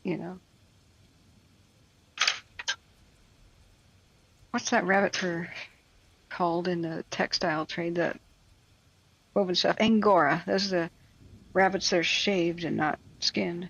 Angora. Really good stuff. But llama will do you well too. Llama and alpaca wool. It's actually got better insulative properties than sheep. Sheep stuff is just garbage. I'm sorry. There's this new merino wool propaganda campaign that says it's good for you too. But just cut that kind of wool out of your life. It's just there to irritate your skin. It's got irritants in it. So people have a straight up allergy. But it's rough, itchy, and bad. And not that insulated. Just how thick the sheep are gives you a clue. I mean, yeah, we give them extra wool for breeding, but it takes a lot to keep them warm. But alpaca, Angora, llama is the good stuff. You just wouldn't know about it because they don't have the money for the big propaganda campaign or cheap industry stuff, I'm trying to no longer wear those fabrics. So far, my skin is loving it. It's mostly my cotton pants rubbing against my legs that cause the chicken skin bumps on my legs. If I wear flax or some other kind of pant, it doesn't happen. All right. I just have to talk about random topics when I'm in the kitchen because I can't monitor. We're back now. Let's go back to the fires. Now, which fires do you guys want to know about first? When you come in, just tell me what fires you want. Hey, Kate Garcia, how you doing? Good to see you. I'm happy you guys are here. Even though I've been streaming live for 10 hours. I like it. It's worth it to hang out for you guys. With you guys. Okay, I'll come back to life with some coffee. I really like the specialty mode on the Ninja coffee maker. Yeah. My friend Deep Fries, Carney says, green coffee and coconut oil, perfect roast in a temp-controlled oil. Really? Now there's a cold brew, but what's green coffee? That sounds intriguing. There's a cold brew setting on my Ninja, but I don't know what to do with it. I don't know what it's about. I've always wanted a vacuum coffee maker, though. It does make the tastiest coffee, like traditional coffee. Those were what were popular before Mr. Coffee came out with, like, the electric plug-in. But, that's a video we want to see, says Abu. Yeah. Carney says, I must be the last person on earth that wears thin silk sock underwool socks. Best combo for a day for outdoor work. Yeah. Well, I'm going to try to make it a comeback. Carney says alpaca's okay. It's not as fine as mohair or cashmere. Yeah. I may concede that, but the price, It's a poor man's cashmere. Did I ever tell you about my stepmom and how she's... Oh, my God. I go to my dad's place. My dad is classic cars. He used to kind of trade in them back when he had his big shop up in the hills of California, I go up there to help him out with the cars, right? He goes, let's do a wash. I said, cool. So he goes, can you go get some of the chamois? I'm like, where are they at? Dad goes, oh, in the big trunk. We had that big trunk in the cabin at Lake Alvenar. Yeah, we're not going to be able to see much today. I have to look out on that side. Let's see from the east. Yeah, east side's cooking. Now you can see the wind has changed a bit. Sort of, we got an east wind pushing a lot of the smoke west to the Willamette Valley, which is going to be great. I'm going to put the air cleaners on max today. Now, I opened up the trunk to get chamois to dry the car. And there's a sweater in there. I'm like, uh-oh, somebody must have taken off their sweater and got put in with a box of the chamois. And I looked and there's another sweater and I went, what the hell? I read the label because it's the softest thing I'd ever felt in my life. Nice, pale white, creamy wool sweater. It looked like it would fit me. I picked it up and I looked, it's cashmere. It says 100% cashmere, some fancy brand from Nordstrom. So I wish I could do it right now, just the coffee spit, reaction I had. I said, Dad, there's a cashmere sweater in here. He goes, oh yeah. Like you knew about this? Yeah. Why is it in here? There's nothing wrong with it. Oh, well, your stepmom didn't like it anymore. What? Did it ever occur to you I'm the same size?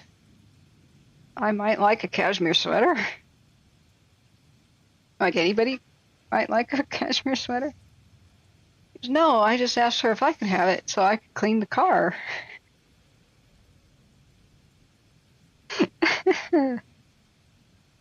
Dad. So I looked at it, and sure enough, it had like green stains in it now, like on the other side from like car wax and stuff. Yeah, Nick Isles says bamboo fabric is real soft, but it's so full of chemicals. You don't want to know, Nick. It's not green in any way. To turn bamboo into that, there's some really seriously bad chemicals made. Okay, let's see if we have any other cams. We tried looking all night, though. Oregon just doesn't have good cams. Let's try to see anything of these new lightning strikes. Mary's Peak, I think it rotates. Yeah, it's yellow. Although, doesn't that kind of look like a fire, or is it low-lying clouds?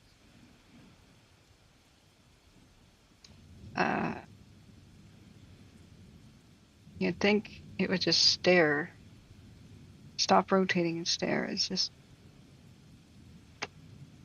could be a fire, it could be clouds.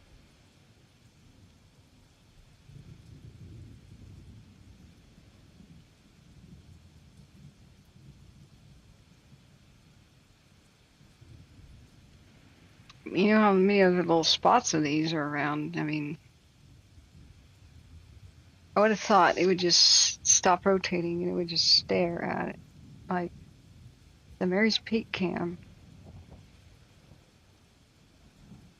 It's just southwest of Corvallis. On the Alzea Highway. Now, Alzea had a fire near it. So, right around here, just northeast of Alzea.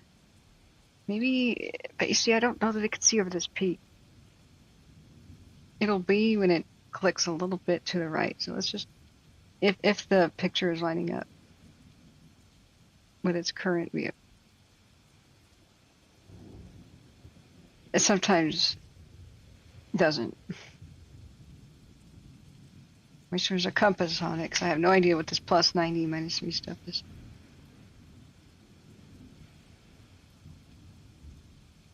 I think the fire would be behind that mountain that was to the left. Yeah, this big old mountain in the way. Can't see it. All right, what else? 2 cams on lookout, none on the Bedrock. Dead Mountain still has retardant splashed all over it. From God knows when. All these positive names like Death Ball and Dead Mountain. Harness Mountain. Rotating around. Now, in between Coos Bay and just north of Roseburg are some fires, but we have no cams.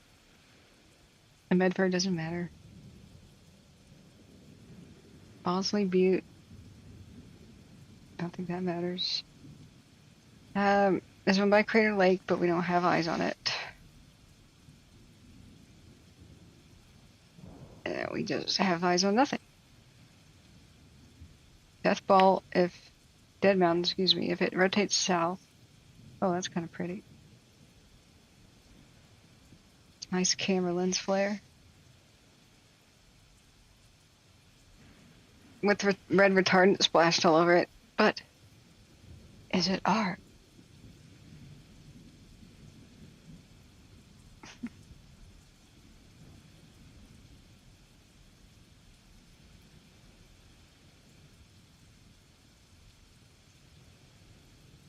Okay. Now we can't see Jack. Wait. Yeah, that's maybe just a cloud over there. Low-lying clouds filling the valleys. It's going to be so hard to detect the lightning strike fires today. I don't know what they're going to do. They may all be sleepers that we detect later. Maybe the clouds will burn off in the afternoon. But I suspect it's a hell of a lot more than we're seeing. So if you just tuned in or anything, the word is California, Northwest California, you dodged a major bullet yesterday. The 40-mile-an-hour wind gusts did not really develop. Oregon took the bullets. So we've got Blue Fire and Hepsi Mountain, east of Medford, sort of. Got the Mason Fire, which over there by Crater Lake, Council 77. I'd imagine, though, that we'll start seeing a lot more. The clouds are hiding them. Between North Bend and Roseburg, got a mess of them. A lot of lightning ran up the Coast Range. It's running up the Coast Range of Washington right now. A lot of it ran up the west side of the Cascades, which is super dry. And so we're wondering what that did, but did any moisture fall in the lookout? Nothing that we could really see made any kind of difference. So, got an east wind today. Let's see what the forecast for NOAA is for McKenzie Bridge.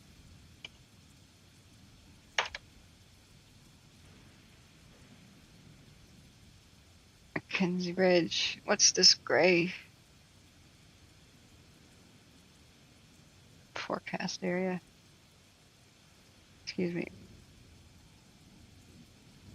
Okay. What is this? We still got red flag. Wow. There's still red flag around Mount Adams. A little bit in Oregon west of the Dalles. Temps are expected to warm to the 90s across the Columbia Basin and surrounding foothills this weekend with the hottest temperatures Sunday and Monday. Mountain and high elevations get to the upper 70s and 80s, which is a bit unusual. We've still got red flag there. So let's go to McKenzie Bridge.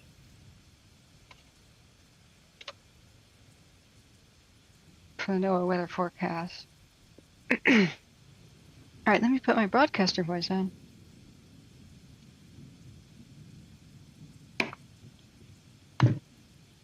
Alright, friends. Are you ready for the forecast? Your local forecast office is Portland, Oregon. There is a hazardous weather condition. Air quality alert. Current conditions at Pebble, also known as McKenzie Bridge. Humidity is 88%. Wind speed is east at 3 miles an hour. The dew point is 47 degrees Fahrenheit. Today, a slight chance of thunderstorms and then areas of smoke. High, 89 degrees. Tonight, areas of smoke and then haze. Low of 57 degrees. Today,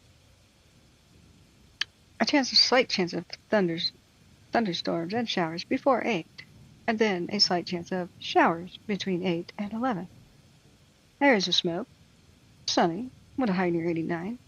Calm winds, becoming west, 5 to 8 miles an hour in the morning. Chance of precipitation is 20%. Tonight, there will be widespread haze between 1 a.m. and 3. Areas of smoke before 1 a.m. and then areas of smoke after 3 a.m.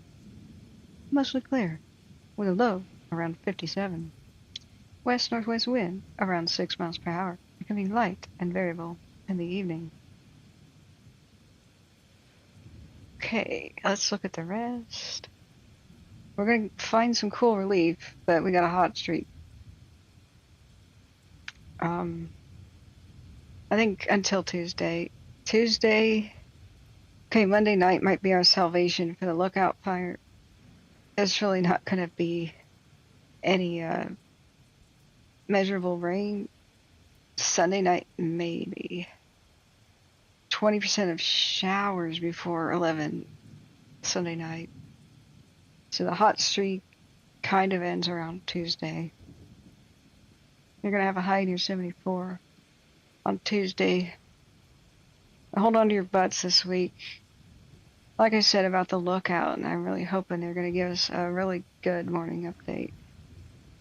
I think, wait a sec. There's a small lightning fire south of McKenzie Bridge. Be right back. I got a Linn C probe. Great. So lightning struck just south of McKenzie Bridge. We're going to find more throughout the day, guys. Good morning. You here to make my breakfast, huh? The kitchen staff. Wait. Tell it to the microphone. Everybody loves you. The kitchen staff is clocked in. Thank you. You're so wonderful. Here's your tip. It's Monopoly money, but I'm good for it. I'll give you a free hotel on Boardwalk, okay? Yay, C-Pro's gonna cook for me. Thank you, friends, for the kind donations. Professionally done, Abby says. Thank you. No, not since you put dirty dishes in the clean dishwasher. No, it's not. Okay. I suppose I should have ran that overnight. But it really interferes with the streaming. You don't want to hear wow, whizzle any more than I do. Okay, friends, expect a lot more fires to be popping up all over Oregon as they're detected. I guess the early morning low clouds have got to burn off, and I'm sure they will, because we're having highs in the 90s almost everywhere again. It's going to be muggy and gross. Although we had a somewhat pink sunrise. Now, okay, what I said right as he was knocking is I think we must kind of admit that the lookout might run all the way to the Santiam. As they have, they put level 1 on notice for a reason. It's good that they did this. A nice sobering reality here is they don't have any good east-west roads to try to stop the fire from spreading north. I'm sure these lines got tested hard last night.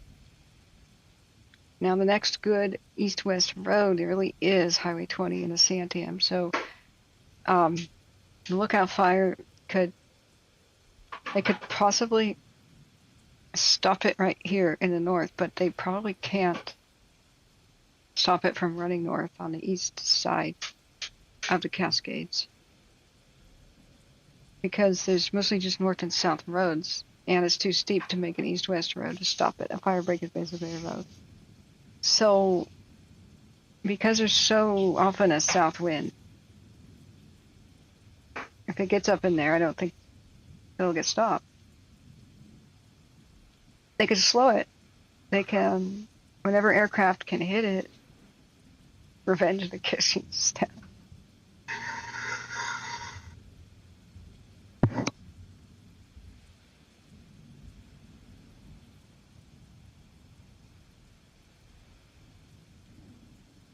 Okay, I spared you most of the garbage disposal. He likes to put rocks in there, I swear. Abu says I'm gonna get frogs for breakfast.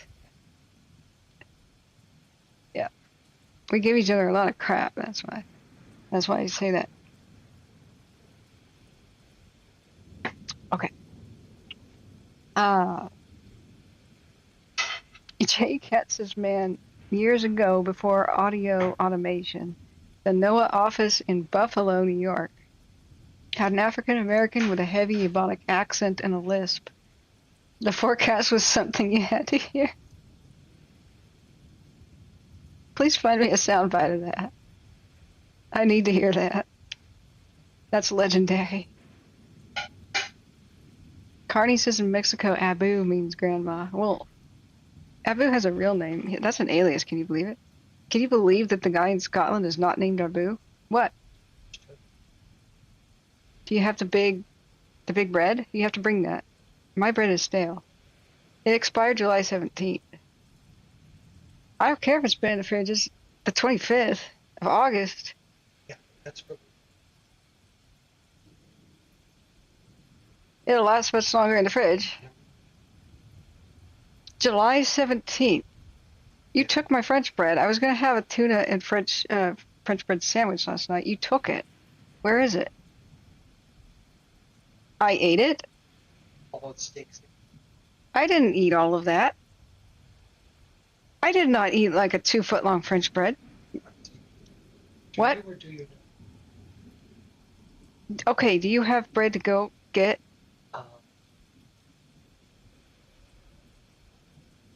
What do you mean it's not safe for me?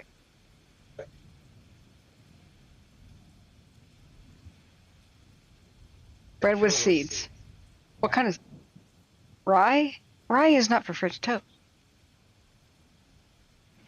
For that bread that you don't want the bread Jewish rye French toast? or the thick Texas toast style. Yeah, but it's okay. I have to inspect. Yeah, Broken Fish is reporting on the new fires. We'll look at that in a sec. I'm gonna leave you real quick with the 1-hour loop of the thunderstorms moving away. But there's still some stuff going on in Oregon. California is pretty clear. But hold your butts, Olympia, Washington, and Yakima. Look what's coming your way, Yakima. That's a lot. I know it's pretty hard to see, so I'll just zoom in. That's a lot of lightning strikes in there. Okay, let me go see if he's going to kill me with this bread. It wouldn't be the first time he served me rotten food. Remember the raw steak that you made for me that one time? No wonder I'm messed up. All right, give me that. Let me see. What? Tough customer. Oh yeah, I like my meat actually cooked. I am a tough customer. Say that again. Tough customer. Yeah. God. All right, let me sample that. It smells a little. Shut up! Don't grin at me like that. It smells. Okay, what? Why don't you do that on camera? No, I don't want to look ridiculous. I'm smelling bread, sampling a little bit like a bird. Just put it in my mouth. I don't trust you to sample it. I don't know about this.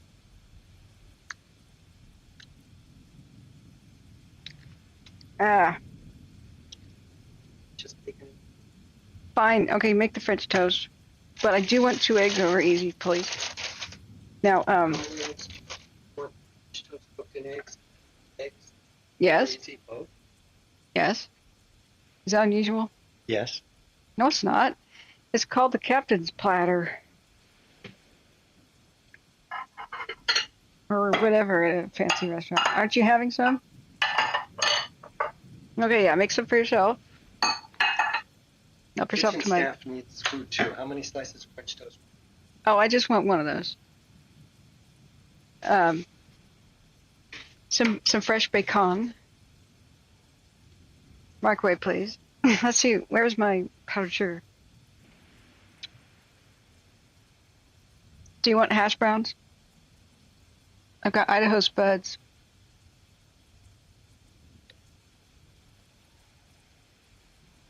You don't like Idaho spuds?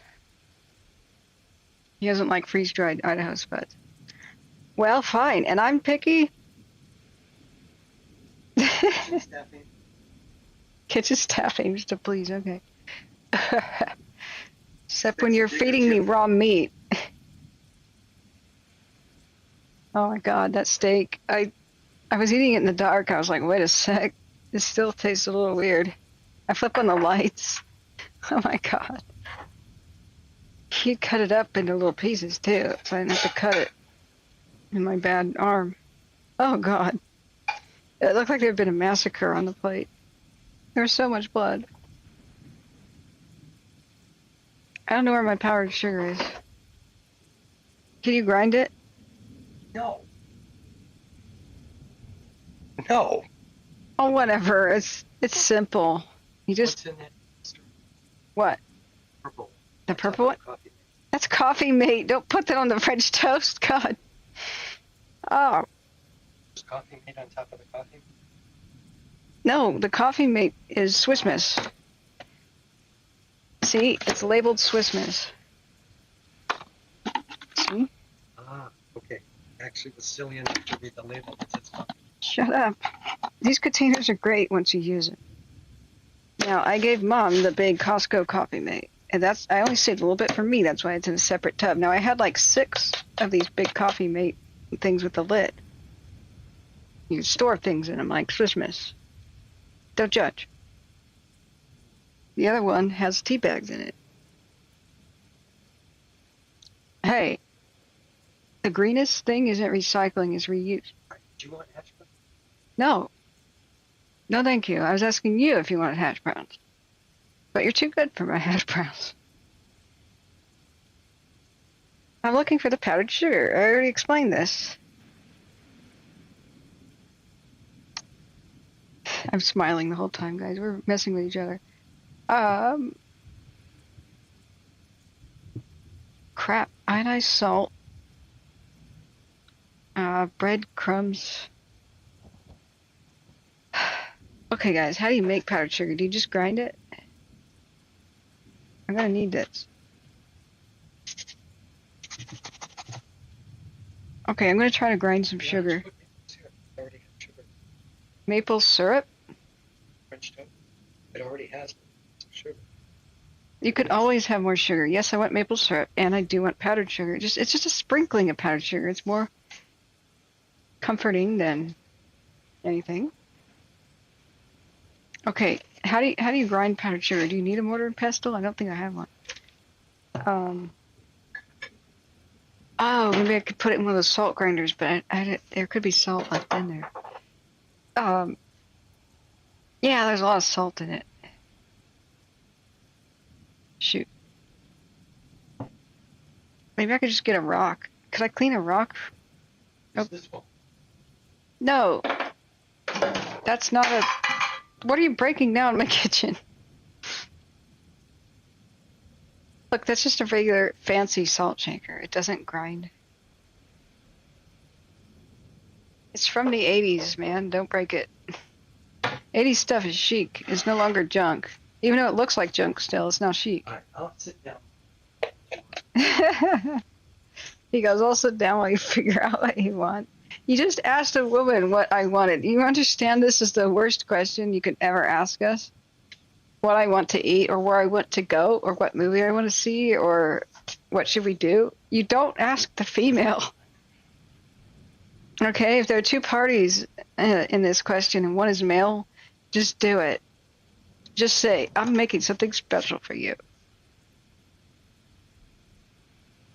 He just repeated me now. Oh my God, that's hilarious.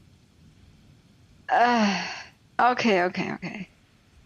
I'll just do without the powdered sugar. Duty calls, I have to get back to it. But really, how do you make powdered sugar? Oh, I had some. Got coconut stuff. Hey, I've been alive for more than 10 hours. I'm taking a break. People just tuned in. They're like, why don't you talk about fires? I'm just taking a break. I'll be right back. I want powdered sugar on my toast. This would make me happy. This would truly make me happy. An agave. I got organic Trader Joe's coconut sugar, but it's brown. It just doesn't have it.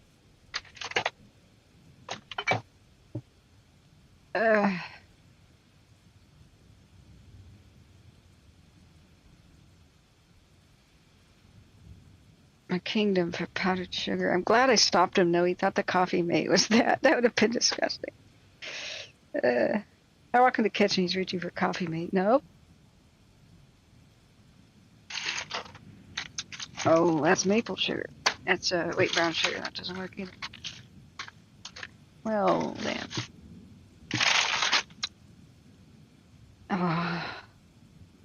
Okay, white flag. Go ahead. Go ahead and do your thing.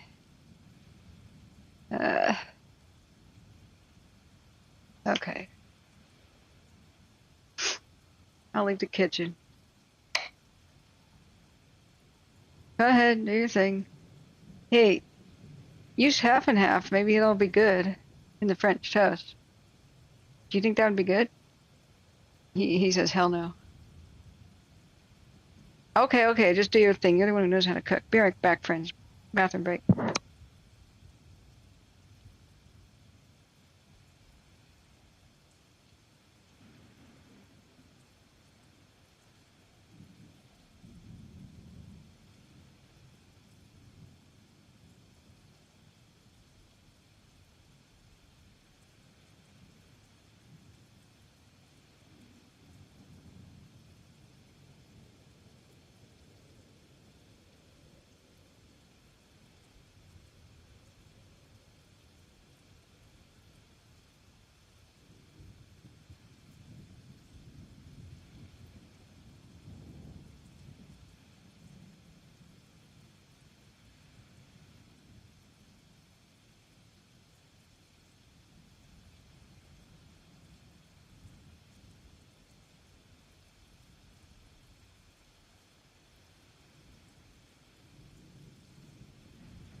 Okay, friends, we're back.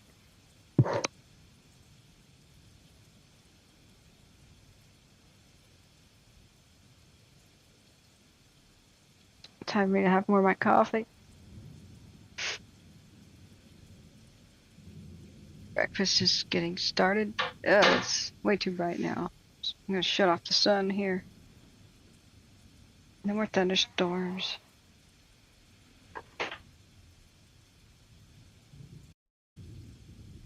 What? How many 2, please.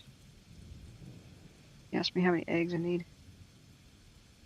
Eggs, many eggs. You ever see Watership Down? Kihar the bird. Okay. All right. We're on the 10th hour. We've been live for 10 hours and 30 minutes. So, we got choices. Here's your copycat. Think you have it. Hey, JR, good morning. Good morning. Brad P, good morning again. Okay. Yeah, it's now the morning, Abu. We can't be adult with speech anymore. Thanks for grabbing that, Barb. So, yeah, I'm hoping that David's C-Probe is not making me frogs for breakfast. He possibly is. I'm going to talk to him, but no, we banter a lot. Okay. So, J.E. Cat says coffee made is good on chocolate ice cream. Really? Okay. Okay, so we have a decision to make. We always restart the stream when we reach like at least the 12th hour mark because YouTube will not save a stream that goes past 12 hours. If it goes slightly past like 12 hours and 20 minutes, it'll still save the stream, but it'll cut it off at the 12th hour. Like nothing past that will be saved. If it goes on much more, then the entire video is wiped from YouTube. And as soon as I end it, it goes away. So we always have to restart. Now we have some choices. What would you like? We have some hours, perhaps, until we get morning updates. Organ fires are the hardest to track because of the lack of cameras. Meaningful cameras. I mean, we've got our Death Bowl, but look at it. It's our current view of Death Bowl Mountain. Now we're looking at the lookout. Now, there's still something very disturbing on this image. Can you see it? Do you see what I see? This is disturbing. So, on infrared, it shows it better. The lookout was just fed by the winds all last night. It had a bunch of lightning all around it. So it looks like there is a lightning strike fire south of McKenzie Bridge up on the hill. And I'm sure they'll pounce on it. Maybe they're already on it. But the disturbing thing is watch right here. Well, in the night. Still happening in the day, but watch right here. Smoke punching up over the top of the cloud layer. See? That's current. So the lookout fire, even though last night we had, I mean, you should get to a good still image of it. That's kind of a good one. Well, there. Infrared shows everything that's cool in the darkest colors, darkest shades. So right here is the cloud line that hugs the tops of the mountains, right? You can see it's incredibly cool. It's just high altitude, cool winds, right? Pregnant with some moisture. Has some moisture. And everything light is either light or it's heat in an infrared image. So this hot smoke. And you would think that it would just drift north with this cloud layer right here. Mix into it, kind of, in the best case scenario, if the fire wasn't that active, we wouldn't see anything like that. We just see this dark layer right here, cooling off the fire, adding a little bit of humidity. No. What we hoped for was rain too, but no. We just had the winds. The winds fanned it up so much that this is hot smoke that had so much heat throwing it up into the sky, coming up from below. So much stuff burning that the hot smoke punched a hole up through even the cool clouds. reached up higher in the atmosphere than the cloud layer and then started drifting north. That's what you're seeing. That's what's disturbing. Now, nighttime is when there's supposed to be more humidity, supposed to be more, dewy stuff. Usually winds die down in the night, and there's a much lower temperature at night. So the fire triangle, what a fire needs is fuel, oxygen, and heat. Heat makes fires more intense, just like daylight heat, summer heat. And even though it was ridiculously cool in those clouds, it burned like crazy. And even now, right now, we can still see the hot smoke punching over the top of the cloud layer. It's just not good. So we've got an east wind now meeting a north wind, or a south wind that's blowing everything to the north, up in the higher atmosphere. So this is just bad news. We had lots and lots of heat detections with the lookout all throughout the night, meaning it kept triggering the satellites with saying this is intense. So this is looking to the southwest, the east side of the fire looking to the southwest, and off camera to the right we saw a lot of flashes from fire up there, which is north, and I just don't think we can totally see. We're not seeing the fire at its very north perimeter.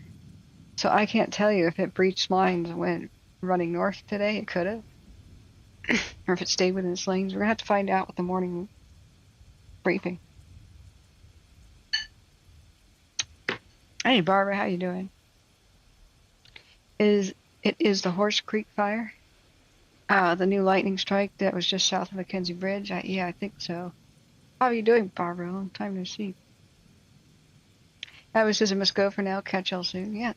Thanks for being here, Abu. You're pretty cool. Jay's cat says my doctor just called and wants me to go do a urine and blood test at 9 p.m. tonight. Does it glow green? J.E. Cat unfortunately got exposed to radiation. What job was it, J.E. Cat? Are you comfortable telling us?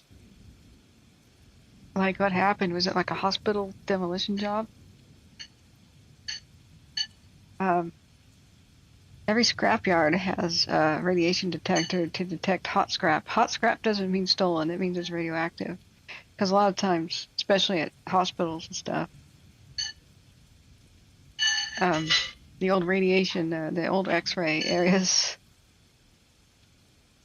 and places where cancer treatment was done can be contaminated. So every single scrapyard has got a radiation detector. And during Fukushima, some people dragged radioactive boats from Japan all the way to scrapyards where the radiation detectors went off, and everybody went, "Oh my God!" Just, damn. Everybody was warned too. There's signs all over the beach. Don't touch any of the washed up debris. It's from Japan. It's radioactive. But some people scrapped it. Tried to scrap it anyway. Yeah. I'm glad you're doing great, Barb. Where were you located again? I've got long COVID, so even though I know some things, I have to have memory prompts. I'm recovering. Thank God. I felt like COVID was going to shave off 25 IQ points for the rest of my life, but it's coming back. Full memory of who I've met and all that is coming back. I can't hide it. It's like a lot of people I've known. First of all, I was offline for 6 months. Critically, very ill. Not critically, but... Oh, look at that storm. Big lookout cam. That's way eastern Oregon. That's beautiful, though. Let's do a time lapse. If eastern Oregon doesn't have a bunch of fires, then that's a miracle.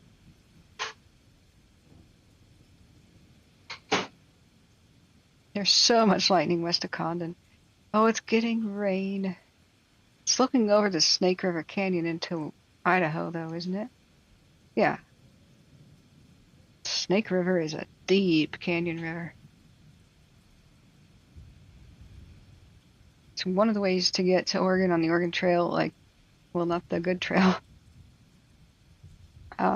You're wandering through the desert and mountains of Idaho, and the people on that trail before the South Pass was discovered through the Blue Mountains, they'd be on the Snake, and there's this amazing movie called, God, it had Charlton Heston in it, didn't it? I think it was about being on the road to Oregon in the pioneer days. Yeah, I think that's. Well, they're getting rain though, at least.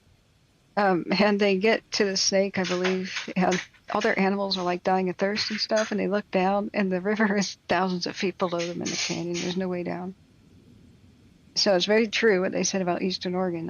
All of the rivers and stuff are way, way down because the Ice Age floods, glacier melt, removed all the topsoil and cut the river channels and creek channels really deep. Like Eastern Oregon used to have topsoil up to here, it just doesn't anymore. It's very possible to die of thirst while looking at water in Eastern Oregon because you can't get down. That's a pretty cam now. I don't know that there's been any fires breaking out in the Blue Mountains at all, which fingers crossed they haven't. We're still waiting for the complete inventory of what lightning did to Oregon last night. So we got a small one sort of southeast of Paisley. We've got some by Crater Lake. We got one northeast of Medford. Blue Fire in Sky Lake Wilderness, just west of Klamath Lake. Council 77 fire, I don't know if it's a done deal or whatever, but it's southwest of Myrtle Creek. A lot of them east of Coos Bay, almost all the way to I-5, in the Coast Range. Yeah, we've got a lot of lightning strike was west of Eugene. There's a bunch by Drain, but I don't see any fires exactly by Drain. So we got the Holt Horse Fire, kind of by Alzea. Vegetation Fire. Wait, that's the one by Alzea. The other one's by Alzea Road. I think that'd be relatively quick to get to. There's a road that goes most of the way, and then it looks like a trail. They may have pounced on it in the night. There's heat detections just south of Oak Ridge, but no actual, significantly south of Oak Ridge actually, but no actual fire on watch duty yet. I don't know why, but it's south of Oak Ridge. Yeah, there's that heat spot right there. I don't know why it's on its own fire. So Oak Ridge is up there. So as you look at the reservoir, keep going straight south, even though the river turns. Got another vegetation fire detected there. Some more heat, I guess. Let's compare that to Countopa. Like I said, we're just waiting for them to be spotted by aircraft and stuff and verified. It's going to be a long, all-day process, and they may not even discover all of these for a couple days. We have this heat stuff. Some of these lightning strike fires are probably smoldering and trying to take off. But they don't have enough oxygen, and maybe their fuel is a little damp, maybe a little bit from the rain of these thunderstorms. But as it becomes 90 degrees today, or 95 degrees all over western Oregon, and starts drying out all the fuel, if the fire survives, it could take off running a couple days after the lightning strike. Because now it has dry fuel, especially if the wind picks up. So you're going to have a hard weekend. But relief may come in the form of rain on Tuesday. It's a possibility of it Monday night, like a 20% chance near McKenzie Bridge and a Lookout Fire and a Bedrock. But Tuesday they might actually get some moisture. But hold on to your butts till then. So it's kind of hard to see the heat detections here. But California dodged a bullet. I don't think anything really happened with activity with the California fires. We can look at Wild Frontier, 6-hour time lapse. The Smith River Complex, but boy, California, the 40-mile-an-hour wind gusts did not develop. Even though there were some wind gusts up on the hills, like we're now looking at California, there was a stroke of good luck that most of what looks like the Kelly and the Coon fire, the hilltops had already burned, and the main fire was down in the drainages, which was away from the wind. That's just awesome luck. So that's Wild Frontier 2. Where's Wild Frontier 1? There it is. Let's do another 6-hour time lapse. So this one looks south from Camp 6. In town of Gaspee.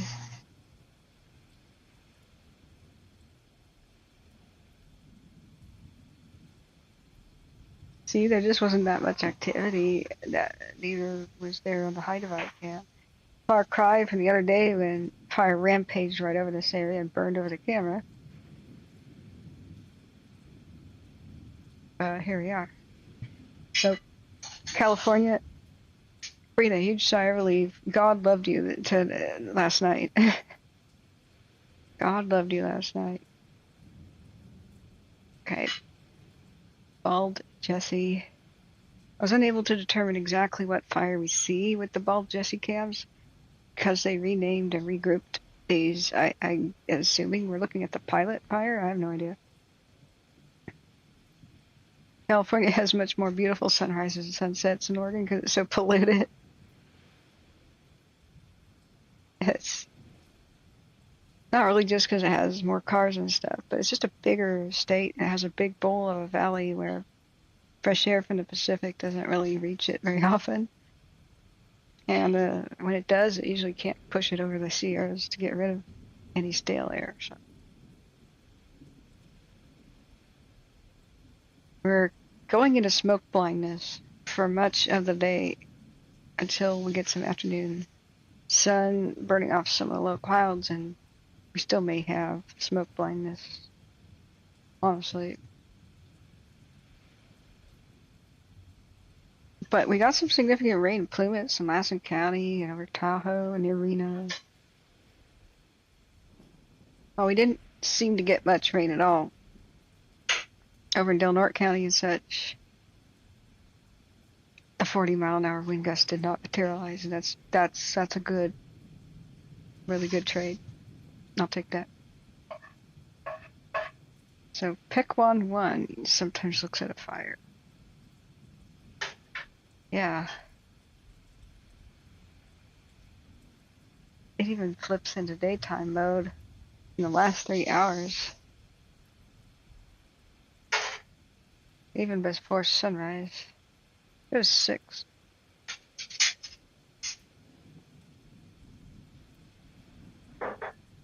Yeah, I can't really see anything.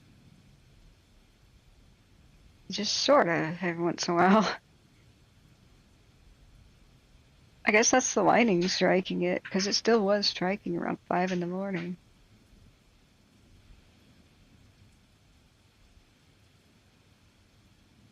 Now it's dawn, by 7:30 and whatnot.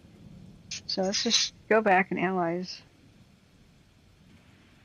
frame by frame the Pequon 1 cam.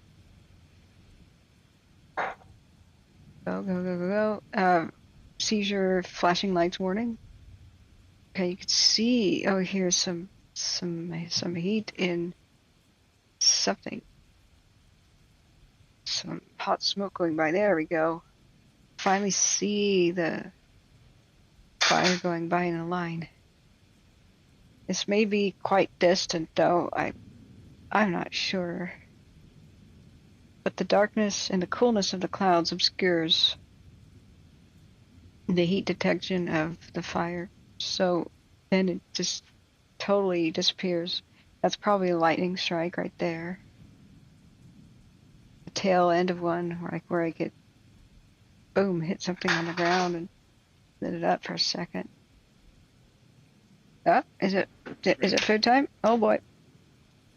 It's food time. What I was saying earlier is we gotta restart the stream at some point. you guys probably don't want to see me eat. So what I'm wondering is, should we take a break? If we have a video to watch, like some new morning update, let's do it. But I'm thinking maybe we should just restart the stream. Do we have updates for, say, thank you, Captain Potter breakfast. It's just not here yet. The breakfast of champions favorite, yes. Oh boy, thank you, Z-Bro. Oh boy.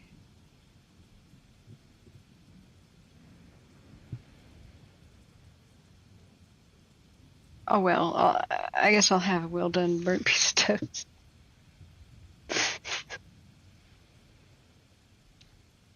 I'm not gonna give any crap. This is good enough. Can I have a small cup, please, for the maple syrup? He just sat down with his own breakfast. He goes, "Are you serious?" I really don't want to pour maple syrup all over the keyboard again. That was unfortunate. He's all saying, "I'm poor, overworked, underappreciated kitchen staff." With a smile, he said that. Oh, let's take Tylenol. Okay, Jay says, Mac 10 says, I've been to the headwaters a time or two. The road is so narrow in the canyon, you pull your mirrors in. Ooh, of the snake or the Willamette, Mac 10? Welcome, by the way. Oh, yeah, Barbara, that's right. Yeah. The Fire Safe Council just awarded $3.5 million to build fuel break projects and clean up all the storm destroyed trees around homes of elderly and disabled and low-income folks. We are busy. Awesome. Okay. What? Somebody said use de-icing sugar on my on my French toast? Yeah, somebody told me to use de-icing sugar on my French toast. Oh, wow.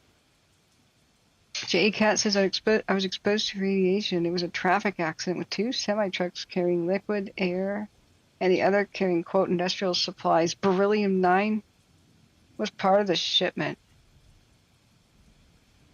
Oh, God, J. Cat. I was going to say beryllium is part of what is most deadly to scrap.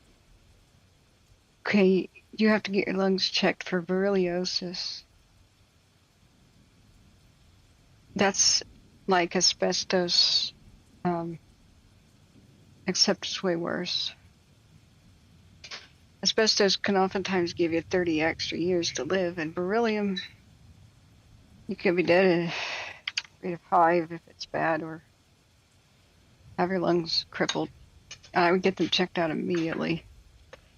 That was a scandal at Hanford. They didn't give enough PPE equipment to the workers at the big nuclear, uranium enrichment place in Hanford, Washington, where they made stuff for the bomb. The nuclear waste ghost town. Mac 10 says, oh, the head of the snake. Yeah, there is that one road that's like the 1-lane road. They used to have a ferry boat service there. There were like ferry boat landings on the snake. That's hard to believe, but wow.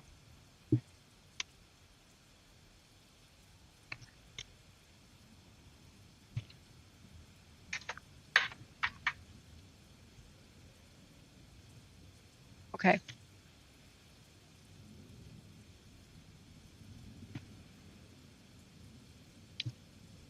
I have an idea. Let's take a 2-hour break. I'll give our mods time to rest too. And I'll give some time for us to come back when we have something to watch, we have something to look at. I'm just repeating myself as people come in. We don't have a lookout fire update yet. We can see almost none of the fires in Oregon, even though we see the heat spots where lots of lots of lightning has caused lots of fires. As the sky clears and they get the aircraft out, they're going to find a lot more. So far, the majority are south of Albany. Portland got torrential rain. The DC-10 on the ground. DC-9? At Hillsborough Airport? What? At Hillsborough Airport, there's a DC-9. A tanker. Pardon? A tanker, a DC-9 tanker. Yeah, see, probably was sweet. Amazing. It's not too far. I could drive out there and look at it. I bet it takes off, though. Wow. Okay, what I was saying, Troutdale area's got somewhat 10-acre fire, but for the most part, these stayed south of Albany. Wherever the 26 is over there. Now we still have red flag somewhere. Let's look. Yeah, he's saying your food is still warm. Okay, guys, that's it. I've skipped too many meals covering fires. I've worked hard. And he goes, I worked hard to make it. Okay, yes. Oh, wait, we still have red flag. From roughly almost by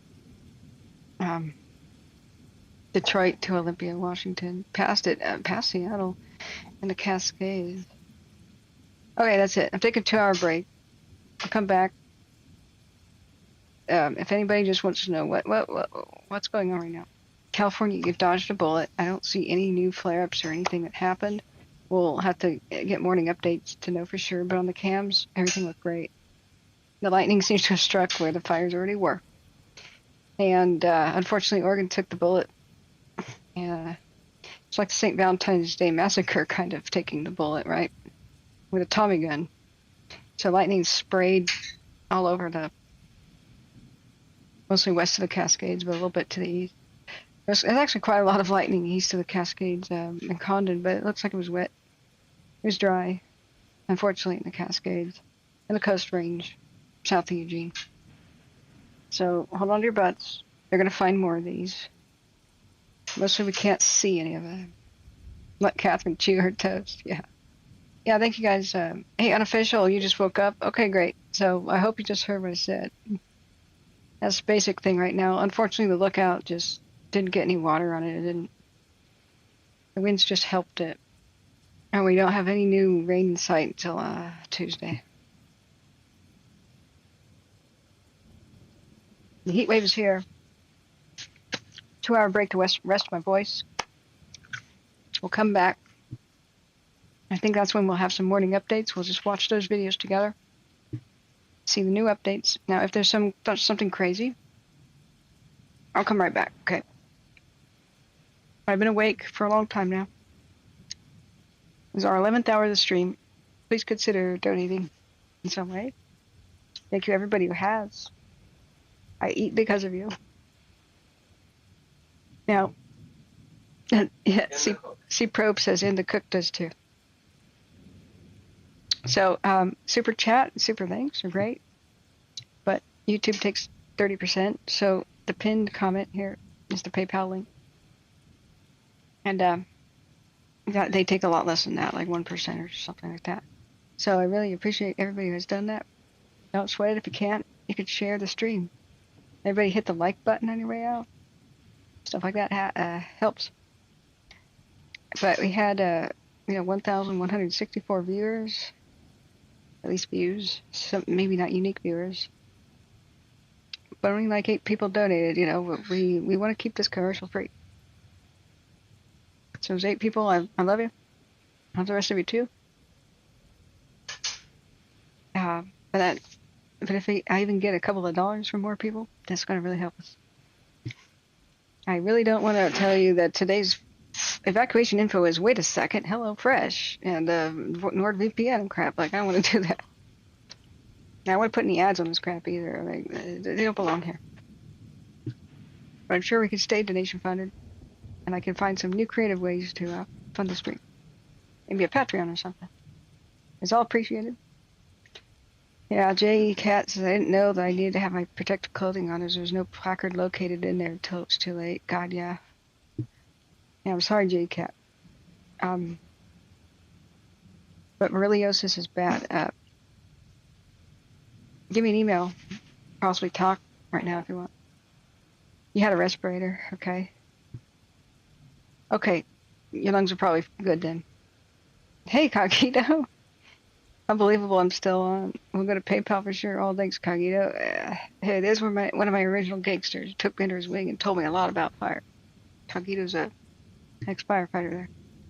Cogito, I've taken a 2-hour break because we are deaf, dumb, and blind on the new Oregon lightning strike fires. They're all over the place. We saw thousands of strikes, but we could see almost nothing on the cams. Like, I'll leave you with, but here's something disturbing, Cogito. The lookout fire, even though there's a layer of cold wind here over the top of the mountains, the lookout fire was just fueled by all that wind, and it punched. It had so much fuel that it burned. It punched all the way through the top of the clouds, the cool clouds, and the hot air went above them, the hot smoke. Yeah, I can't talk for 12 hours straight and keep my voice, or 11. I'm on the 11th, so 2 hours of a break. And see, now that it's dawn, look at that. There's still smoke punching all the way through those layers and not cooling down, still maintaining the heat and getting higher. I don't know if they're going to be able to stop the lookout fire from going north at all. It tested the lines last night. We got to wait and see what happened, but it's very honest. It's sobering. The somewhat new evacuation zones go all the way to Santan Highway, and that's a long distance. I mean, that's more than an hour's drive between Corvallis and Eugene on I-5, going 65 miles an hour. There's a big chunk of land. And there just aren't any good east-west roads until you get to Highway 20. Cogito says probably from that same tall cumulonimbus, yeah. From that, yeah, it's just, yeah. Unofficial says the lightning has entered my sector. Washington, lots of lightning, hopefully no new fires. Yeah, we've got red flags still in Washington. A lot of it expired for California and Western Oregon, but the Cascades of Oregon and then up towards Seattle are still on red flag. You know, including Mount Hood, just a little bit south of Mount Hood, almost from Detroit Lake to Seattle, almost to Everett. So hold on to your butts, guys. This area by Longview that has red flag still got tons of lightning not too long ago. It torrentially downpoured though in Portland, but a lot of it was dry lightning everywhere else. Portland didn't need the downpour, everywhere else did. So there's a show. This is a different camera view of Death Ball Mountain. And that's the lookouts fires going crazy. We have a small fire just south of McKenzie Bridge. I'm sure they're pouncing on it. It's called the Horse Creek. Oh, there's a second one. Oh, the 393 MR. So we will be back in 2 hours, so around 10:30, 10:45. Maybe 11 if I need a nap or something. I may need a nap. We'll come back. And I hope you do too, Kagyu. How have you been? Where have you been? Good morning. My food's getting cold. So here we go. We'll talk to you guys soon. Good luck. California, you missed a bullet. Oregon, you just took some. We'll come back and see. We just have to see how bad it is when the experts talk to us because we don't have cams. So good luck, you guys. See you soon. 10:30, 11. See you then.